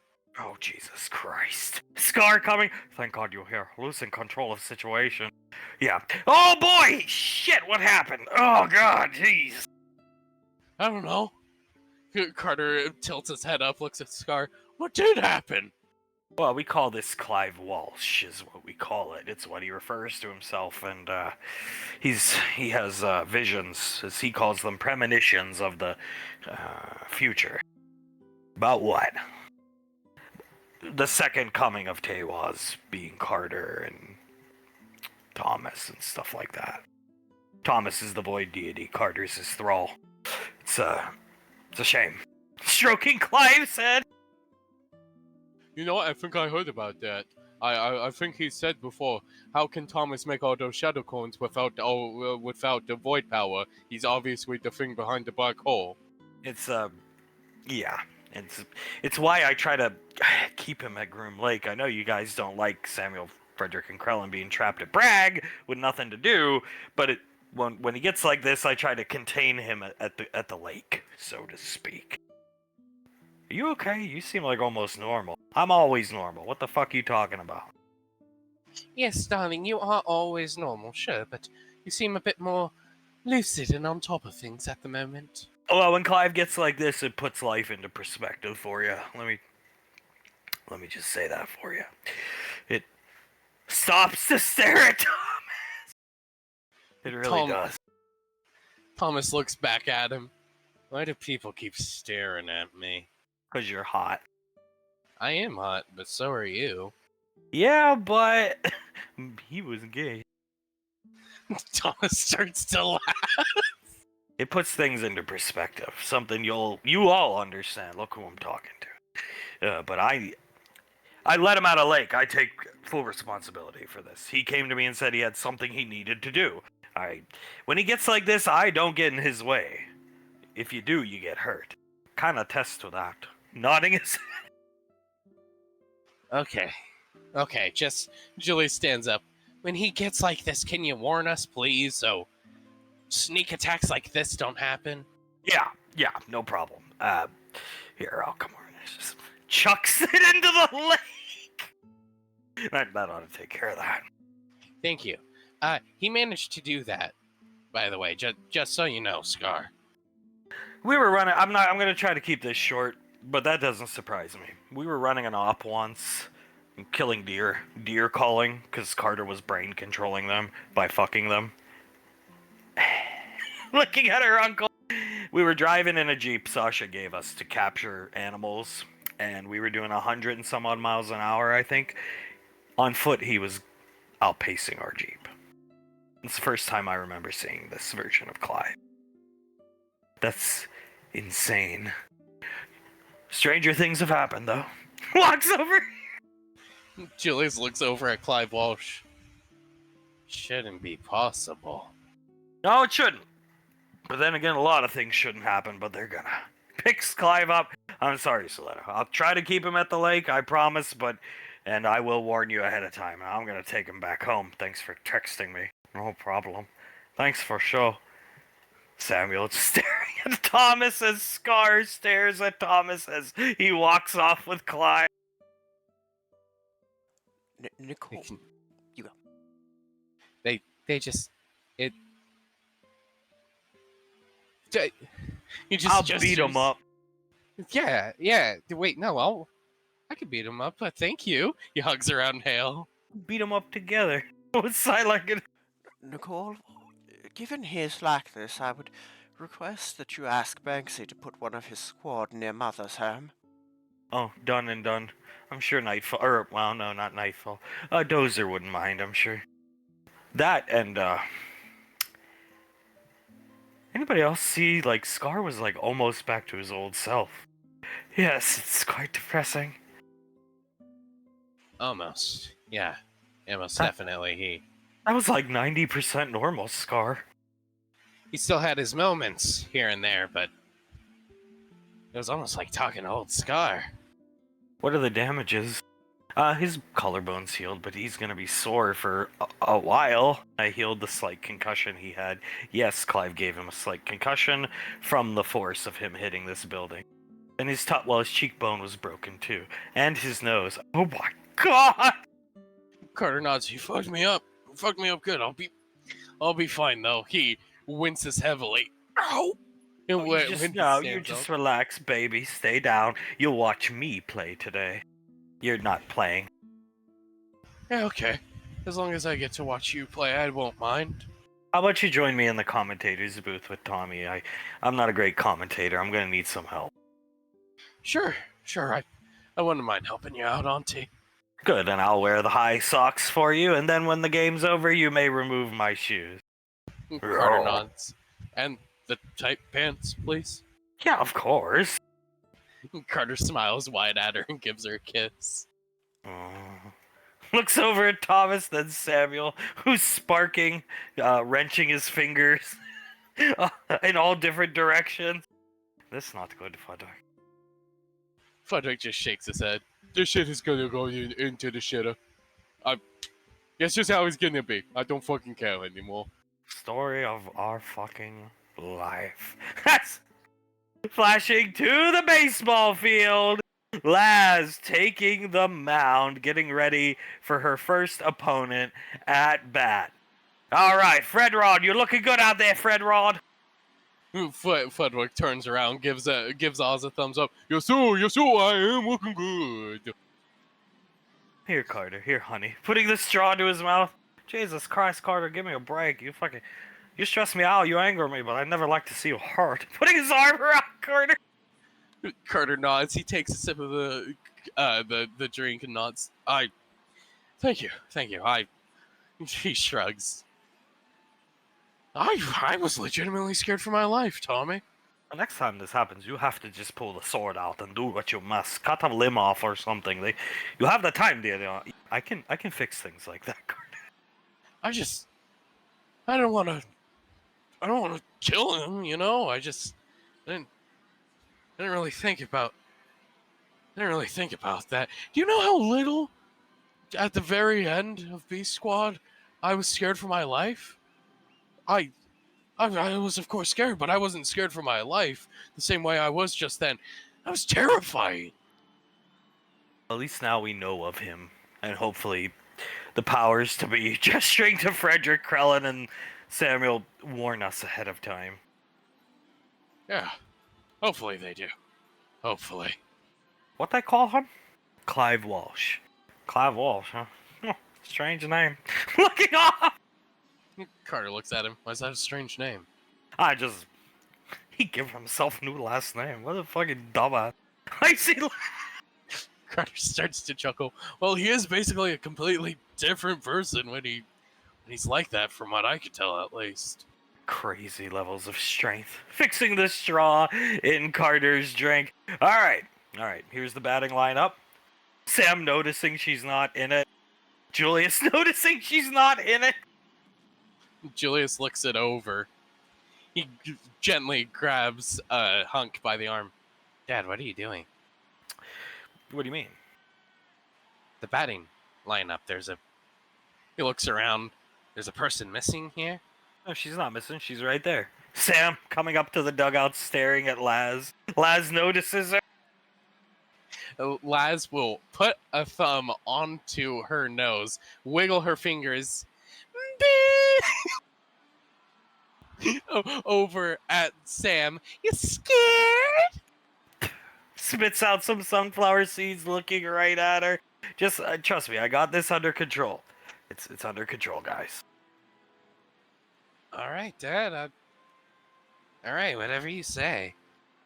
Now look, Sylar, I want you to be the first up at bat. Just go up there, try to make her work. Don't let her strike you out in 3. Just make her work, make her arm tire. I will do my damnedest, sir, although I worry. And do remember that ball is unpredictable. Don't. She likes to pitch inside, but it can go anywhere. I understand, sir. I will do my best. Now, coming up to the plate, one of the newest additions to the Rainfall family, Sylar Rainfall. Sylar Renfall's coming up here. He seems to be a a righty hitter, and he has very good muscle mass and everything like that. If he gets a hold of this ball from Lazuli Rainfall, he is going to send this thing flying. Let's see how it goes. They see Laz shake her head, and then nod slowly as she puts the glove up to her mouth, does what she needs to do, and lets the ball loose over towards Sylar. What does he do, swing or let it go? Sylar will, thinking this one's going to go inside, swing. Strike 1. Blaze putting up his hand. Laz starts to laugh. Oh my god, do you need glasses or something? You got cataracts? Oh, here comes Julius. Oh, Jesus, I hate this version of Laz. She looks over at Samuel, puts the glove up to her mouth again, and tosses it right at Sylar. What's he do? He will try to take this one. Strike 2. Oh my god, you need to stop swinging so much. You think someone so old would be better at baseball? Don't let her get to you, Sylar. Zanzibar cheering Sylar off. All right. Laz will, one last time, put the glove up to her mouth and send it flying. What's he do? Try to take it for a ball or swing? He's gonna swing. Strike 3, you're out. I couldn't. There was nothing I could have done there. Ah, well, some things never change. Laz fans the first batter up to the plate. You know, you're supposed to try to hit the ball. Oh, God. Everyone groaning. Yes, you have to go up there. Now go up there and hit the goddamn ball. He tried. Here comes Zanzibar. He should be able to hit this, but since Lazuli Rainfall is just apparently such a great pitcher, he won't be able to. He has a record length home run against JJ, the one who plays by the rules. Yeah, against JJ, the one who doesn't spit on the ball to make it unpredictable. Shit talking. Oh yeah? Maybe you should try to speak English so I can actually understand you. And she will let the ball loose. He doesn't swing, thinking it's a ball. Strike 1. Huh? Looks good. She catches the ball. Oh? What? Coming over. What's the matter? Oh yeah, you need to switch up your batting stance and everything like that. Yeah, that was the real issue, sure. And she will let the ball loose again. Lets the ball go. Strike 2. You need to swing. Looks at Laz angrily, comes back over. Oh, my son. Oh my god, you think this one's gonna be a ball? You really? Maybe you should not swing at it. Make my life so much easier. And she will throw the ball again. Ah! Swinging, missing horribly. Strike 3, you're out. Glaring at Laz. Laz just starts laughing her ass off as Carter shakes his head. On Icy, you know, maybe you can give me some insight into this. You ever just want to strangle your sister? Sometimes. Smiling at Carter, looking over at Pequod. Sometimes, yeah. Yeah, that's how I'm feeling right about now. She sure is good at shit talking. It's okay, Zanzibar. Just the plan is to make her work, not well, Memory and you're up. God, walking up. Uh-oh, here comes the Ice Queen, or Princess, I'm sorry. That's right. Fixing her helmet. Memory and Rainfall coming to the plate. Carter, Rainfall's beautiful wife. Jealous, boys? Trust me, I know there are millions who are jealous. Carter lets out a huge whistle, and he goes into his trance watching his girl play. And 3, 2, 1, strike! As she throws the ball. Fuck! She swings, missing horribly. Ooh, called it. And she will catch the ball. Tapping the plate with her bat. She tilts her head. She spins around to everyone else. Come on in. I don't think we need to be so far out for her.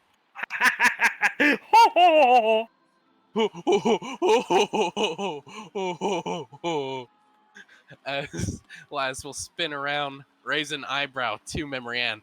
Cocky smile on her face. Not even say anything as she lets another one loose. Swings as hard as she can. Strike 2. Ooh, you almost made contact with that one, or at least the air around the ball with that one. Thank you, Leslie.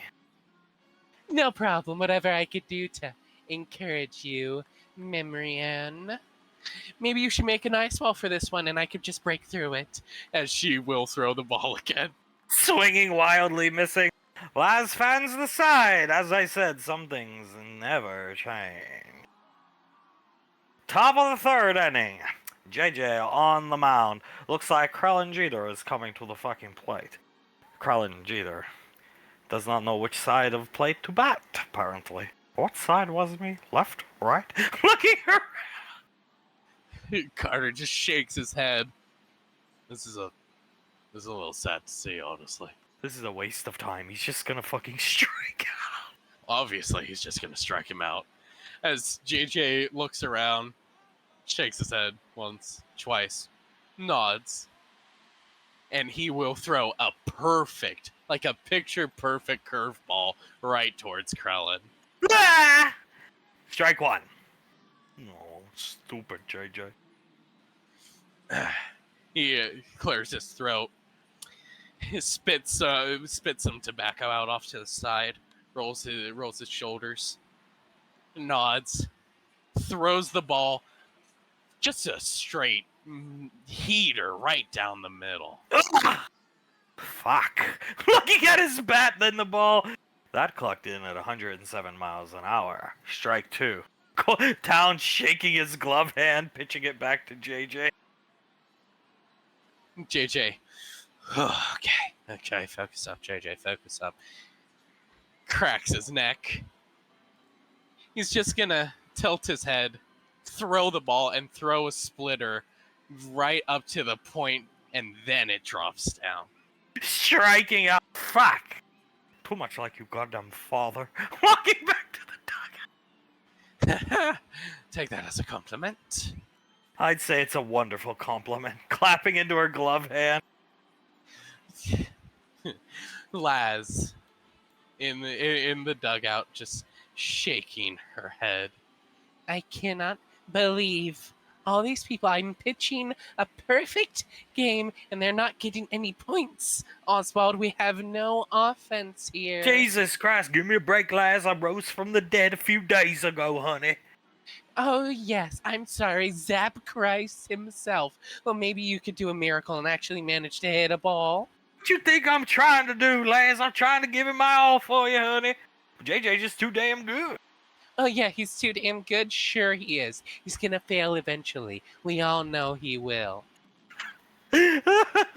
Eliza's gonna go up to the plate. She's gonna obviously strike out, but as she's striking out up in the crowd, so his plan was Samantha Rainfall, and Samantha Rainfall is benched. This makes no sense. Even Father is concerned greatly. She's not even on defense, Letty. She's still just in the dugout. Just sitting there with Pad Pai Segoy, your handsome husband, and herself. She's just staring at, well, whatever. Letty, you know I have, like, complete and utter faith in Mark at all times, but do you know what he's doing? I'm no expert on baseball, but I think it's called throwing. Jesus, maybe I should go down to talk to him, yes? I think he's throwing because Laz doesn't have much to be proud of physically. Go talk to him. I want to see her lose. Yes, as do I. I think she needs to, and she will, pregnant woman, waddle her way down all the way to Hunk. Hey, how you doing, beautiful? I can come to you. You don't need to waddle all the way down here. Oh no, I wanted to come to you and see my man, of course. She does the finger man walking up his chest and gives him a kiss. What do you need, honey? Oh, well, it's quite simple. Mark, why aren't you playing Samantha? Look at that girl, dear. Standing out of the way, turning Davine's head. Her eyes are just locked on Laz. Her eyes have not left Laz since the game started. She's studying. She's watching. Davine looks at Hunk and then at Sam. She's studying her to get a correct hit on the ball. If they score on us, I'll pull somebody and put her in. But as long as JJ's keeping it 0-0, she's staying in here till the end, to when I need her. She's my secret weapon. And Laz is too overconfident to realize. Far too overconfident. Hell, she said, what are you, Sam, scared? To Samantha, and... Oh my god, Mark, that makes so much sense. Just fuel to the fire. As Elizabeth does hit a ground ball, Sylar sliding to stop. Oh, that was actually a pretty decent hit as he runs back to tosses it to JJ. Nice. Elizabeth right here, all sad. Oh god damn it, I actually managed to hit one. Good job, Elizabeth. Good hustle out there, honey. You almost had it. Last piss. I've seen faster runners out of guinea pigs. Oh, honey, come on. She's the first one to make contact with the ball against him. Yeah, and if only she had longer legs, maybe she could have actually gotten to base. Jesus Christ. As the son of the supreme deity, you can't be picking on people like that. Oh, just shut up, Sam. Don't sacrifice myself to save y'all. She just starts smoking a cigarette. Dear Jesus, I cannot deal with this, Oswald. Just relax. Fred Rod is off. That's F Rod. Frederick, very egotistical, thinking he's A-Rod, comes up to the plate. Yeah, you gonna throw a ball at me or something? Come on, motherfucker. You know I gonna hit that shit. JJ squints his eyes at him. Right. JJ's just gonna throw a slow ball at him. And Fredwick, after seeing JJ throw fastballs and curveballs and everything all game, Fudwick is gonna swing and he's gonna let loose. Well, I believe Frederick shit himself on that one. I see laughing. Carter starts to laugh. he really let everything loose, did he not? I think he will be letting it all loose. I just hope he used the restroom before this game. Hopefully, or else we're gonna have a fucking brown spot on home plate. And it won't be from the dirt. No, it will not be, sir. Come on, F-Rod, Laz is depending on you. I got this shit. Everybody love F-Rod. Yeah, everybody love F-Rod, as he will fastball straight down the middle. Towns. JJ has to cover his mouth with his glove, and he bends over slightly at the sounds. God, I miss this. Putting her arm around Carter gently. I forgot the funny noises that Fudwick makes when he plays baseball. Oh, it's been so long. Oh, it really has, hasn't it? As JJ catches the ball. Oh, jeez. Okay. He will he's just gonna throw another curveball at him. As Fudwick tries. Strike 3, you're out. Pick yourself up. Oh, fucking goddammit.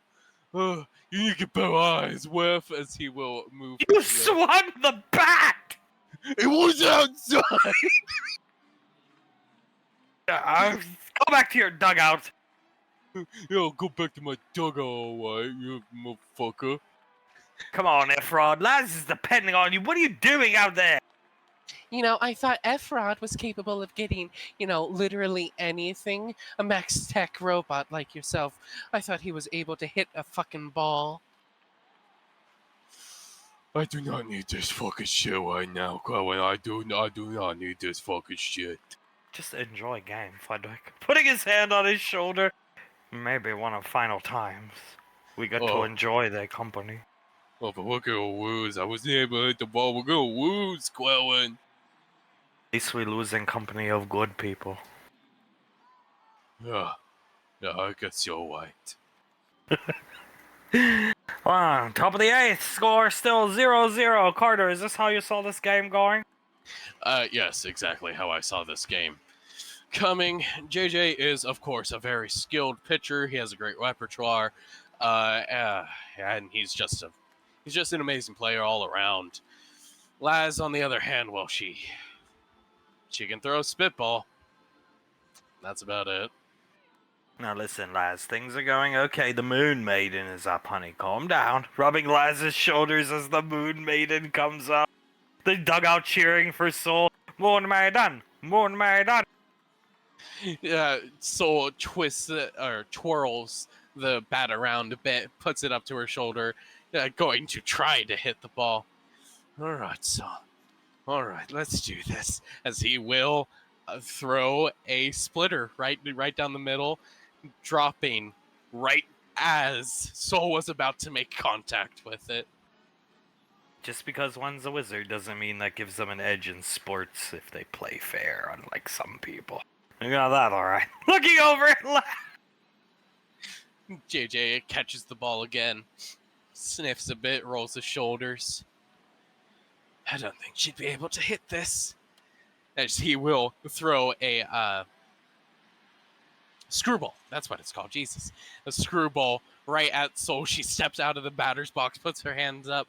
Really, JJ? What the fuck was that? Strike 2. JJ cracks his neck.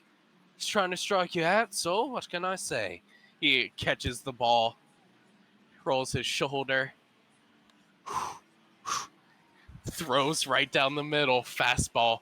Wham! She tries to swing for it, goes wide, unable to hit the ball. Jesus Christ. Putting his hand on his face, looking down. JJ catches the ball, Soul comes back. Oh, God. Luna should take away your powers with you being this miserable at baseball. Honey, come on! Jesus. I mean, it's true. Jesus Christ. Someone is saying my name.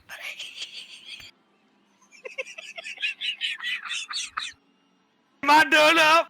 Yes, you are, Jesus. Why don't you get up there and take that, hit that ball. Oh, JJ, don't know what I got you, Laz. Don't worry about it. JJ facing the son of Christ. Well, apparently we have Jesus Christ himself. Did you know he was coming to today's game, Tommy? I did not. Now pinch hitting for Samuel. Jesus Christ. It's all right. That's the time, dude. They say, what side of the plate am I going to bat on, JJ? My father made me ambidextrous. Go with the right side. Come on, JJ, bring it on, you little bastard. Yep, that's Jesus, all right. Yep, Jesus was known to call people you little bastard. All right. All right. I don't fucking know. And CJ, he's just gonna throw a fastball right down the middle. Feel feel zap out, I guess. Strike one. He went wild with that swing, didn't he? I don't Maybe they didn't throw fastballs in the Nazareth.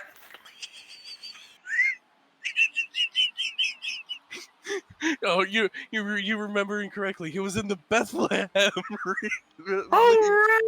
right. Wasn't he traded there? Yes, he was. Come on, JJ. You think of your hot stuff? I have you know I raised from the dead after 13 days. Can you say the same? 13 days. Let's see if you can raise up from this. He's gonna throw a screwball at him. Swings wildly, falls over.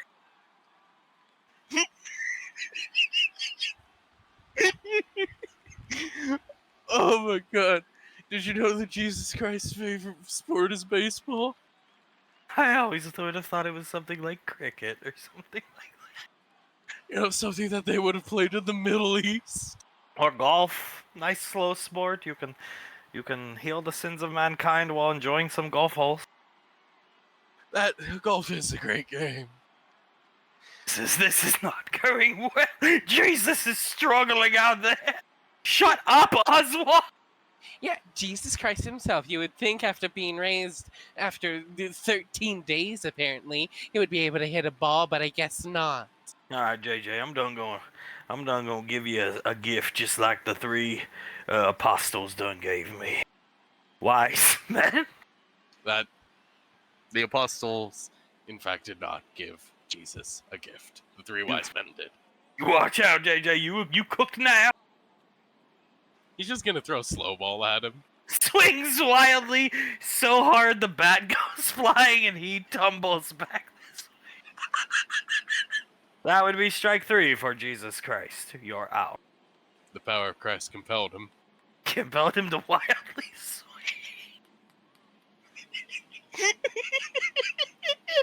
God damn. Well, I am the son of the Supreme Being, not the Supreme Being. I got a ways ahead of me. Maybe I'll get my face on stained glass window layers. Sitting down here. Yeah, maybe you would, so I could smash it. Listen, look at me, Frederick. Listen to me, F-Rod. Come here. You are my best player. You are the most talented. You must do something. Laz is out there pitching a perfect game, and you are the only one I can rely on. I can't even rely on Jesus. Okay, I could do it. I could do it for you. I got it! Get up there and do whatever you have to do to get on base. I don't care what it is. Whatever I have to do. I got it. Whatever I have to do. F-Rod coming to the plate to most likely strike out again and make a fool of himself. JJ clears his throat. Okay, we got this. He's gonna throw a curveball right at Fledwick. Fledwick swings wide, misses. Strike one. JJ catches the ball. Okay, I got this. He is going to throw a fastball right down the middle. But Fledward makes contact with it. Yes! Saw's pumping his fist in the air. As Fledwick makes contact, oh my god! Everything goes in slow motion for a split second as he throws his baseball and starts running his way down off to first base. JJ, it bounces once, he catches it.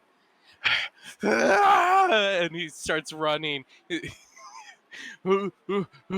as JJ tries to make contact with F-Wad. F-Wad throws his hands up, trying to act like he's just running. Knocks the ball clean out of JJ's hands. What the hell? Silas is seeing this. That was bloody cheating! F-Rod makes his way on to first base, continues running on to second as he looks around. What the fuck? Pequod grabbing the ball, throwing it to Julius to stop Efrod's advance. No. Comes walking out of the dugout. What the fuck is this? Oh, yeah, come on. He starts walking out of the dugout. Blaze walks out as the officiator. That was bullshit, Blaze. Come here, JJ, Sylar. Come here, both of you. Of course. JJ walks up. What did you see? First JJ, then Sylar. What did you see? Because my eyes saw something. Blaze looking between the group. Well, it's pretty damn obvious that I caught the ball, and I started running. We made it to right about here, and Frederick just slapped the ball right out of my hand, basically. Sylar. Yes, I completely agree. JJ caught the ball, was running to tag Frederick, and Frederick swung his arm wildly to knock the ball out of the glove. It was blatant. Well, he's clearly guilty. He's still standing there with his arms up. Oh, I've done deal with this. Oh, yay, Jesus Christ is coming to help us. As the son of Jesus, as the son of God, I need to have my 2 cents in this. Yes! Thank you. Jesus would like to speak up. What Frederick did was a fair play, in my humble opinion. The Father above agrees. Yeah, so we're not gonna listen to him always up. Looking over at Frederick, be quite annoyed looking at Frederick. Frederick's just like almost spinning around with how much he's like turning around. His arms still up in the air. What the fuck? That's all he's been saying. As far as I'm concerned, that's illegal play. He's out, but I will review it with the other officiators. They act as the officiators. Coming over here. What do you think? Dude. She starts snorting and laughing. Please. Yes. Please. And he slapped the ball right out of JJ's hand. I really do not want to be here for another 18 innings, but a good game like this should not end with cheating like that. He is out, motherfucker. Right. Frederick, you're out! Making the out symbol! Oh, you motherfucker! He kicks some dirt onto the second base plate, and he will go, oh, this motherfucker, god damn it, motherfucker, it's all your fault, JJ! I'll be seeing you in confession after this. JJ looks at his father. I've never gone to confession. I wish your mother never stabbed that guy. It's all my fault. Dear Jesus. Just wanted to gawk at your beautiful mother in a bikini. You could have just done it, man. No, I know, but thankfully Jesus is part of the family. Yeah. Thank God Jesus Christ is here to save us all from our sins. Worry not. Go ahead. Worry not, you'll have his forgiveness after you say 3 Hail Mama Lands.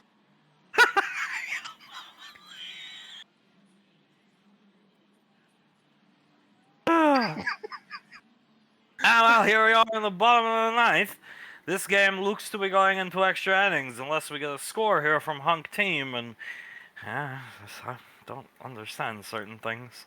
Tommy eyeing up Samantha. Carter's even confused. Auntie, why isn't he sending Samantha in? She's studying your sister. She's been studying her all game, watching her. I didn't understand why she wasn't in either till like the 6th inning. Look at the way she's watching Laz. She's watching her every move. God damn it, please, Samantha. Please win against her. Oh, well, if anybody can hit her, I'd say it's Laz, but I have faith and confidence in Sylar. Sylar coming up to the plate. Oh, look at this. The furry beta's back. Annoyed looking at his granddaughter. Laz is gonna throw one right at Sylar. Let it rip. He will swing, missing entirely. Come on, Sylar, come on. You can do this, Sylar. He claps from the dugout. Boo-hoo, boo-hoo. Look at me, I'm Sylar. Can't hit the fucking ball. Groaning. She will throw another ball. Sylar, thinking it's going to be outside, actually makes the decision to take it. Strike one. Ooh. I'm sorry, 2. Ooh, isn't that just painful? Everything in my conscience is telling me not to electrocute her right now. Just let her have this one thing, Carter. She's such a bitch while she does it, though. Sylar's gonna do a dynamo screaming Sylar swing on this one regardless, as Laz rears to throw. She throws it. He will swing and Spinning around, falling out here. Tommy bracing him. Calm down, you are a big fucking man. Carter puts his hands out to try and help. You okay, Sylar? Fine. He snaps the bat over his knee and storms to the dugout. Strike three, I do not like saying that to you, sir. Watching Sylar walk up. Yeah, cool cheer. Carter just blinking a couple times. God, Sylar can be scary at times, can't he? He's a big dude, super calm, but get him angry, like the Hulk. Oh, here we go. Watching Pequod walk up. Laz starts to laugh. Really, Mom? You really want to try? I do. I gotta beat you. Putting her bat up, pointing it at her daughter. Oh, like you could, old woman. And she will throw the ball. Strike one. Damn. Looking down at the ball, she didn't even swing. The Laz catches it. Do you need LASIK, maybe, Mom? Or are you gonna rely on your sister to heal your eyes for you? Because obviously you can't see the ball. It looked like it was going to the outside. Most do. She will throw another ball. Fuck! Blinks down at the plate! You're just better off swinging. Yeah, take the advice, Mom.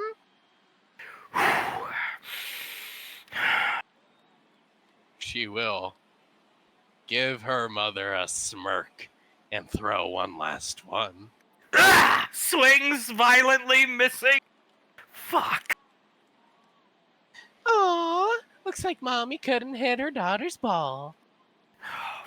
Throws her helmet here and storms back to the dugout. Don't get me wrong. My mother is fucking seething at this moment. Yeah, no, she's pissed. Laz should know better than to shit talk her mother. Yeah, She's lucky she's such a successful offspring. I would have been killed and castrated if I did that. I was just going to say, imagine if you were that stupid. Yeah, exactly. Trust me, I know. I'm at least not that stupid. Julius getting his batting helmet on. No. Julius looks at his father. No? No. Subbing you out for Samantha. She starts walking out of the dugout. Julius Locked onto Laz. Julius tosses the helmet off to the side. Thank the Lord. He will just walk over to Pequod and pick her up in a hug. About time, Dad. Trust me. We built Laz's ego up all game. She's been studying her all game. This is our best chance to get a hit off your goddamn daughter. Brilliant, sir. Brilliant. I agree. Thanks, Zap. Well, thanks, Zach. Putting his hand on Sylar's shoulders. We're not out of the woods yet, though. Grimacing at Laz as Sam comes to the plate. Finally coming to the plate, number 12, Samantha Rainfall. Yes! Oh, look who finally decided to show up. Are you done quaking in your boots? Have you gone Weedle and everything like that? Or are you ready to play? A really bad feeling in Frederick's stomach. Maybe you should not shit talk this much, or this much. I was not shit talking. It was just play the game, you know. Put her down, honey. Put her down where she belongs. They call us the wet blanket. Oh, I'll show her. Punches Pilot's daughter. Oh, I'll show her a fucking wet blanket. She rolls her shoulders. I hope you're not gonna break a nail, Samantha. Tips her helmet and winks back at JJ, then smiles to Laz. God, I love that woman, as she will throw the ball. Ooh, the sound of contact being made by the bat. The ball flying, soaring over Laz's head. Sam cockily flips the bat, spits on Laz's shoe, and starts jogging around, shoulder checking poor Dozer. Jogging around. Into left center field. That ball's going back corner. It's going to the wall. Over the fucking wall. It's gone. Fuck you, lads. Yes! Yes! Fuck you, Laz! Fuck you! And he's stupid fucking spitball! Fuck you! As he flips, Yes! I'm falling out of the duck. the car flips her the double birds. Julius hops up and down, holding Pequod by the waist. Yes, honey! Yes! She's been defeated! Blows a kiss to Frederick as she's jogging by. No. No, no, no, no. Colt, throwing his glove down to pick Soul up, walks off angrily. Oh, thank God. She rolls her eyes as they walk off. Can't even win a fucking game. Disappearing Efron, crying, disappearing. She hit my paw. You got dicked on, girl. Your career's over. Taking Elizabeth disappear. She just walks back to Oz. Dicked on. You got dicked on, my love. Cradling her head in his shoulder. She just hugs around him. She dicked on me good. Hunk's dugout clearing to surround Samantha with JJ holding her, cheering as Suletta. Okay, I think I get the plan now. That was fabulous. Oh, yes, no, he told me and I just... Oh, he's a steely-eyed missile man, isn't he? That's my daughter-in-law. God damn, JJ, thank you for bringing her to the family. This is my fucking wife! And that's a spitball pitcher finally defeated. Looking at Lad. Thank you, Samantha. Mother will have you a batch of cookies by the end of the day, darling. You deserve them. Damn straight. Smiling, winking at Laz. As Laz sees her, she winks at Laz, cockling. Oh, God. I shit-talk them so much, Oz. You can't win them all, love. Efrod let us down. And so did Jesus. I did. I done did. Maybe I should be entombing myself again for another 13 days. No! Dragging him off! Maybe if they got hidden or something, maybe we wouldn't have lost. We lost Oz. It's okay. There'll be other games. Flashing forward to the first ever B Squad breakfast. Sylar showing up as well, sitting down here at the head of the table. Well, you lost. Yes, we know. Yes, we know, Memory, and we lost. Oh, I'm just reminding you because you like to shit talk us all fucking game. Yes. Yeah. You really did not put a stop to it, and then you lost, and you lost good. Thank you, Samantha. Anything for my former captain, even if he was a dumbass at times. Oh, and he was a dumbass, wasn't he? Yes, it does bear repeating. That comes from the ferry bait. Sam laughed. Okay, I'll go admit, that one was pretty good. I mean, we had Jesus on our team and we still lost. Benny looking at his food. Oh, we had no chance as soon as I saw that Jesus wasn't able to hit JJ's balls. It was so bad. He wasn't even on the roster. Yes, I had said Jesus Christ, and he was like, "Did somebody say my name?" Is that how he really ended up batting? Yes. Looking down at the plate. Is that how all of the baseball games go? No, Thomas. No, son. No, Jesus only comes to the rainfall game. Right. So I shouldn't be looking forward to seeing Jesus at all the games. No. It's only a select few he deems important enough to come down from heaven. Right, of course. What happened, Uncle Zap? Oh, he crucified himself for losing and claimed Thomas and Carter or Davine crucified him, and he's currently in the tomb of Nazareth with a pot roast. And lest we forget. That was a completely clean base taking. I don't know what the fuck you guys are talking about. What the fuck, man? He's on my team, and that was the biggest horseshit play I've ever seen in my life. The single dirtiest thing I have ever seen in sports. That was so pathetic. I watched from second base as he slapped JJ's hand, pushed Siler out of the way, which in real baseball, that's grounds for being out. And then he had the nerve to put his hands up like, what do you mean? I saw it all in slow motion. We have the monitors, but I saw it all in slow motion, and it looks even more stupid when it's slowed down like that. Yeah, no, it was super dirty. He had his arms up questioning it before anyone had had a chance to call him out as well.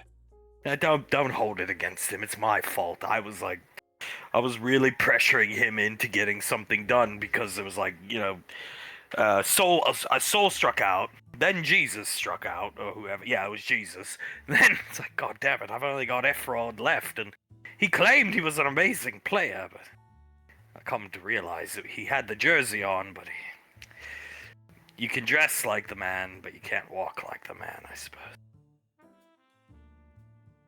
I suppose so, and he most certainly did not walk like the man, unless that man were to slap a ball out of the pitcher's hand. But in that case, he did walk like the man. What a devious plan from Granddaddy. Yeah, it was a good plan. Super smart, too. At first, I was, super angry when I looked at the batting order and saw I wasn't in it. I was like, why'd you even... I'd rather sit in the stands and watch JJ then. But then he told me to watch Laz all game, and he'd use me when the time was right. And I did. Thomas nods. That's the kind of plan I think I'd like to make.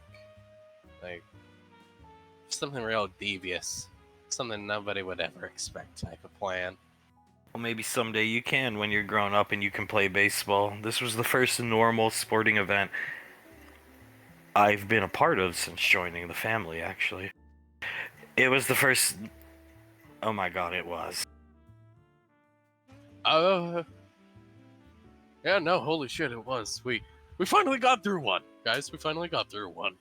How's your shoulder? It's fine. It's fine. It's still a little bit sore, but I'll live. That's good, yeah. I enjoyed the hell out of it, even though we lost. I enjoyed the hell out of it. It was so fun. Picking the teams and, having a good time and whatever. We lost and it does hurt and suck. Putting his arm around Laz, but there's always next time. It's just I feel like we lucked out. Because next time probably have fucking Norman storming around the field beating the fuck out of me. Beating the fuck out of you? He jumped into the commentator's box and beat the fuck out of me with the Leogan wrench. Yeah, thankfully Uncle Scar pitched that thing in the lake. I'm very happy he was somewhat normal. Yeah, thank God. I do hope that version of your father does not come around for a good long time. Fuck, if he does, I ain't fighting him. I got the shit beat out of me enough. If Carter can't take him, I can't. She starts laughing. Should have sent him after that big black bitch Fortune. Oh, he would have kicked her ass, wouldn't he have? Wouldn't have needed me there to play punching bag. No, we would not have had that need. I don't think he actually would have been able to fight her. Because he would have stormed across the roof and then fallen through the roof with the holes the man's feet made. What is it?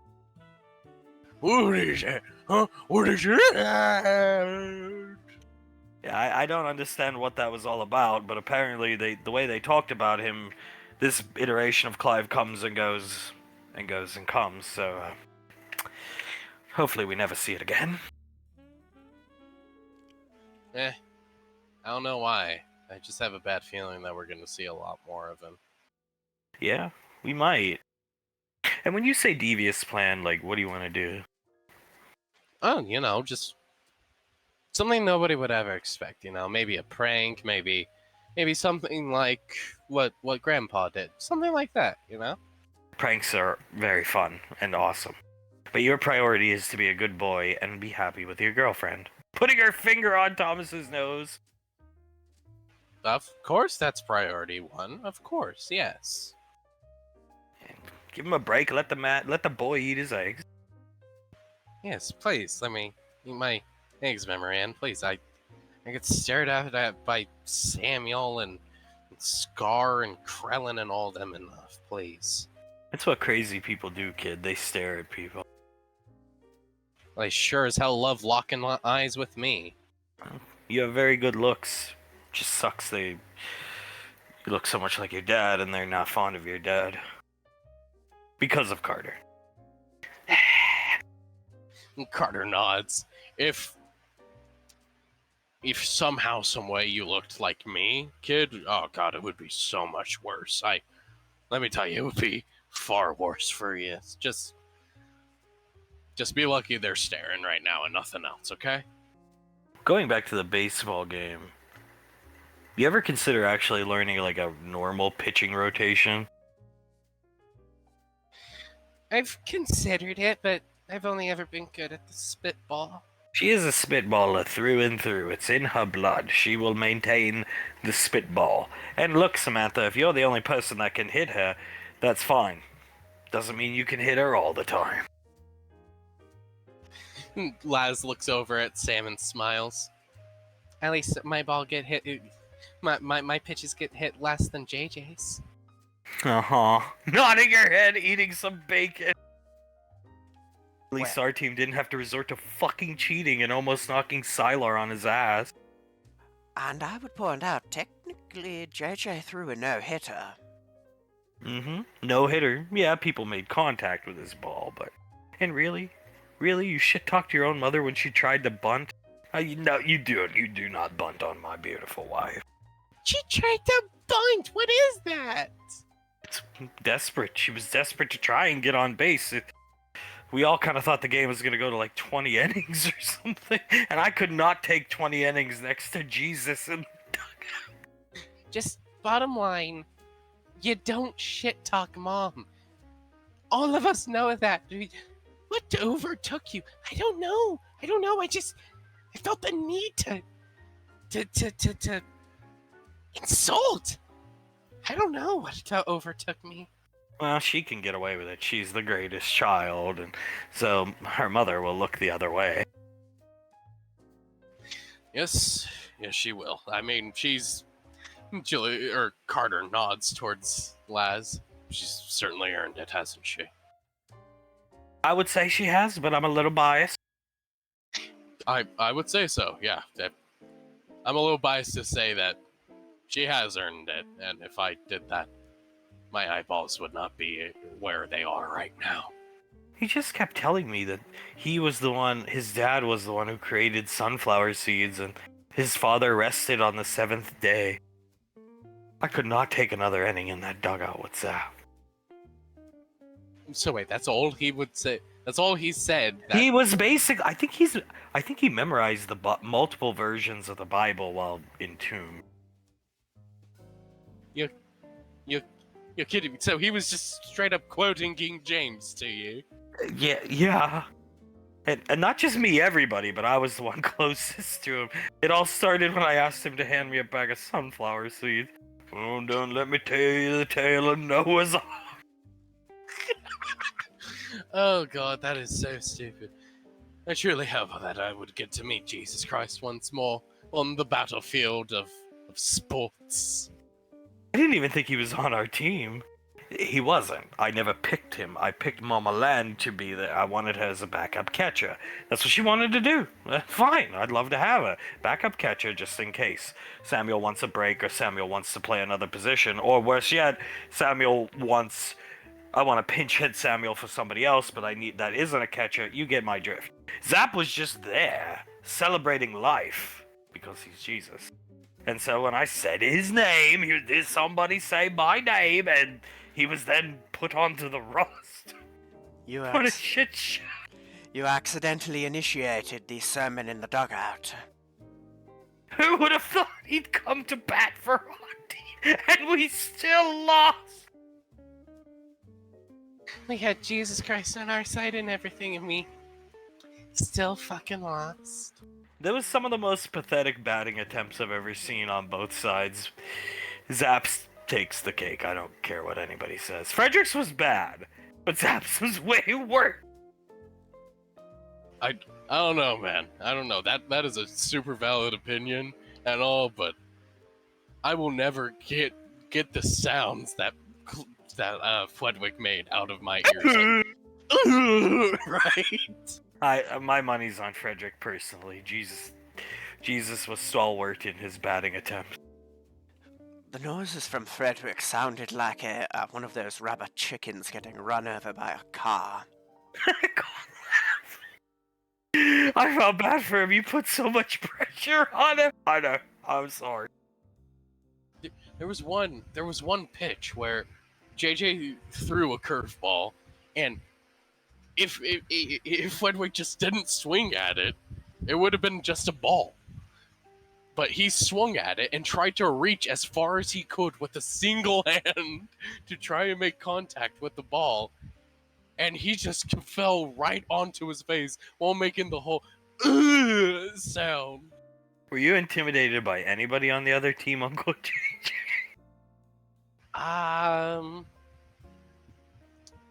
No, not. Well, Soul, and Colt. I was pretty intimidated by you two. Nods towards the two of them. And Elizabeth, kissing her on the head.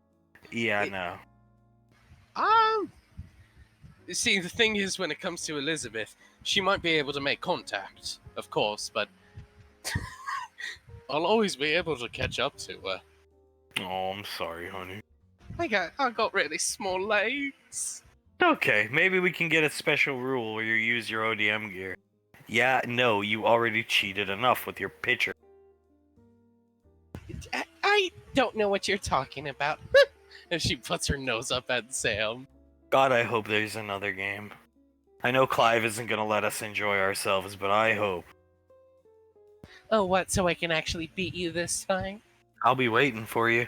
Locking eyes with Laz. In Laz's mind, she knows. Come at me, sunflower girl, as she looks away. Yeah, that's right. You tell us, Sunflower Girl. She's got Jesus on her side, Samantha. You'd be surprised. A miracle can happen. Miracle did.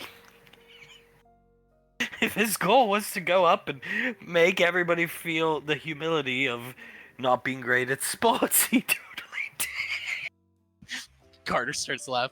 And I think you're forgetting the most important one. The man rose after 13 days. He needed some more rest. Maybe we should have gotten him a cup of coffee. He was real tired. Your grandmother fucked that.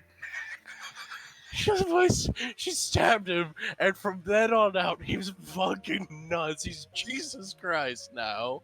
I wish Father was like that, and not the way... Uncle Zap is somewhat harmless. I mean, I guess he can get physical and stuff, but... Father just walking around claiming to be, you know, some Latter-day Saint would be okay with me. Hi, nice to meet you. I'm Saint Nick. Instead of beating the fuck out of Carter, almost breaking my thumb, and throwing me, I bounced like 7 times. Carter saw me. Carter nods. That was around the time where I knew I was fucked. I tell you what, if he ever does something like that around you too, you know, when you get a little older, Thomas, you are to fight. It is a rite of passage. Julius's offspring must fight Clive, whether failed or successful. Thomas raises an eyebrow to her. But don't worry, I'll kick his ass. Good, because you know your brother can only take so much. No, I understand. I'll take some of the brunt for him. Well, if you want a career in the military, it's probably good training, though I don't think you should be doing that. No. If Hale's not going to be there with me, no military for me, thank you. He wants to be a director. Red carpet. It is fun going to the red carpet. It's awesome when you're not depressed. Thomas nods. I would assume so. Yeah. All I want to do is direct the movie, have cameras flashing on me and Hale, and have my hottie over here in a beautiful dress. You already have your own crew. Film crew, you know, other word than crew. Makes sense. Sport crew.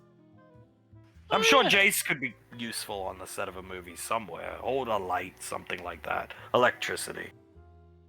I never put film crew and crew together. And then we're going to be a film crew. That is something that's earned and not given. And, well, when you're a little older, you'll start earning. JJ earned his position. It was not... Yes, it was technically speaking given to him, but he earned it through being JJ. Being the best. Oh, trust me, I fucking end this position alright. Earned it by being the best and also suffering fallout from his punishment of his mother put onto him, basically. Which, lucky for you, you'll never have to do. Thank God. I don't want to go to the B word for 6 months.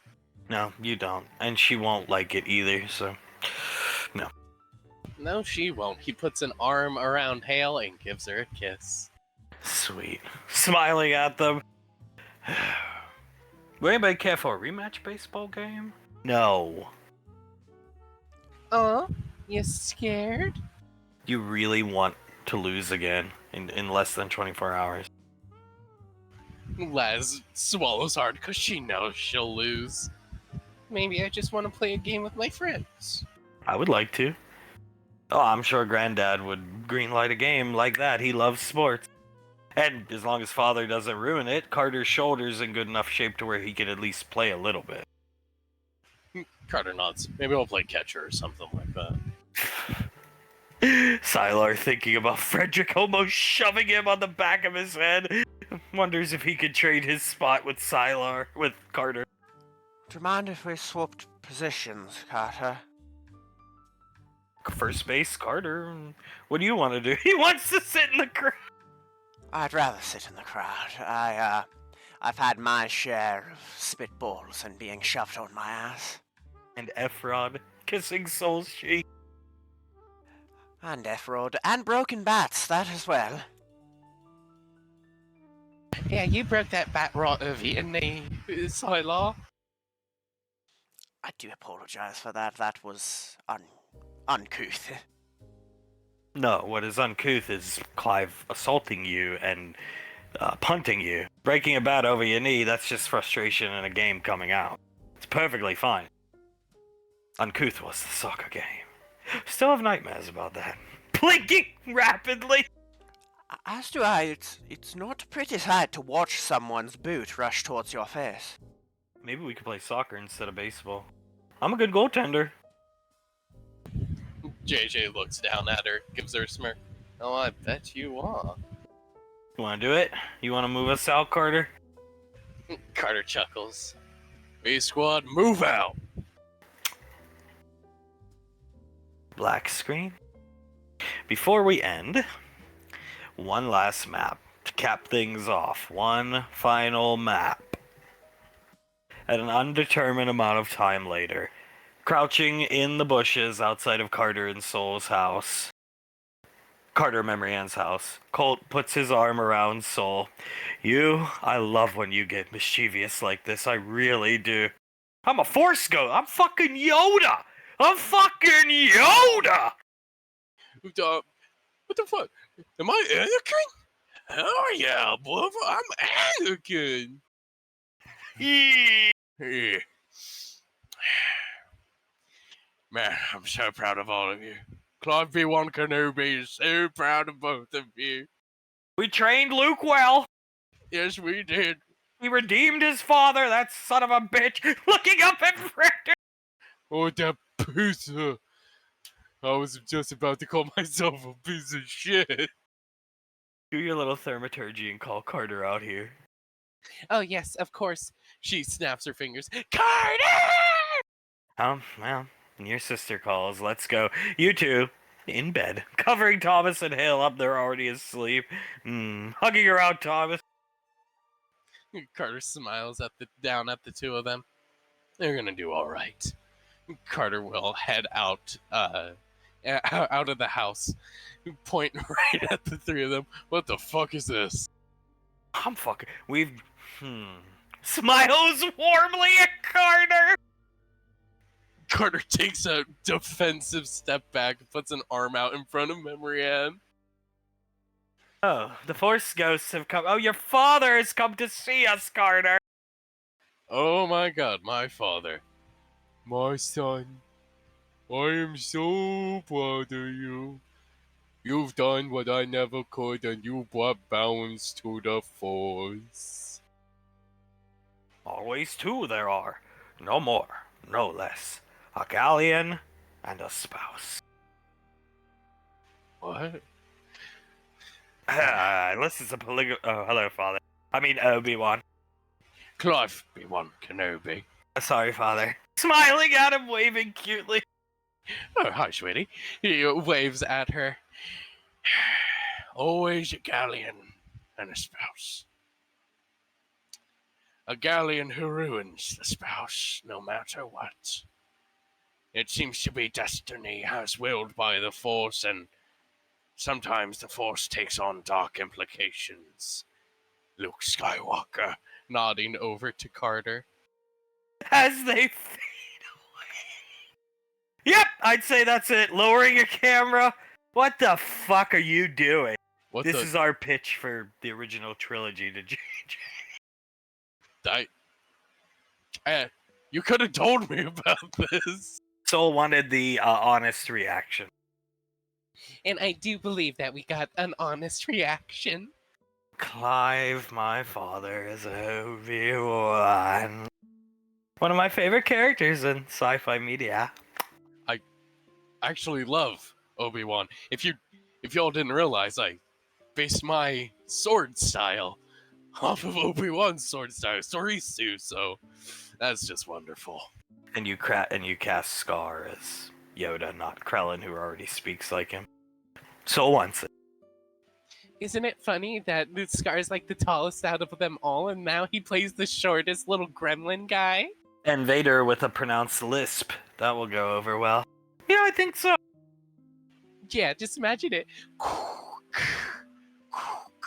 Luke, I am your father. You know what else I think is quite funny? Yeah, what's that? This. Giving Soul the finger, taking Carter back inside, slamming the door. Oh, fuck you too, Ice Princess. It's a wonderful idea. It is, and we're gonna go talk to JJ right now. Yes, we are.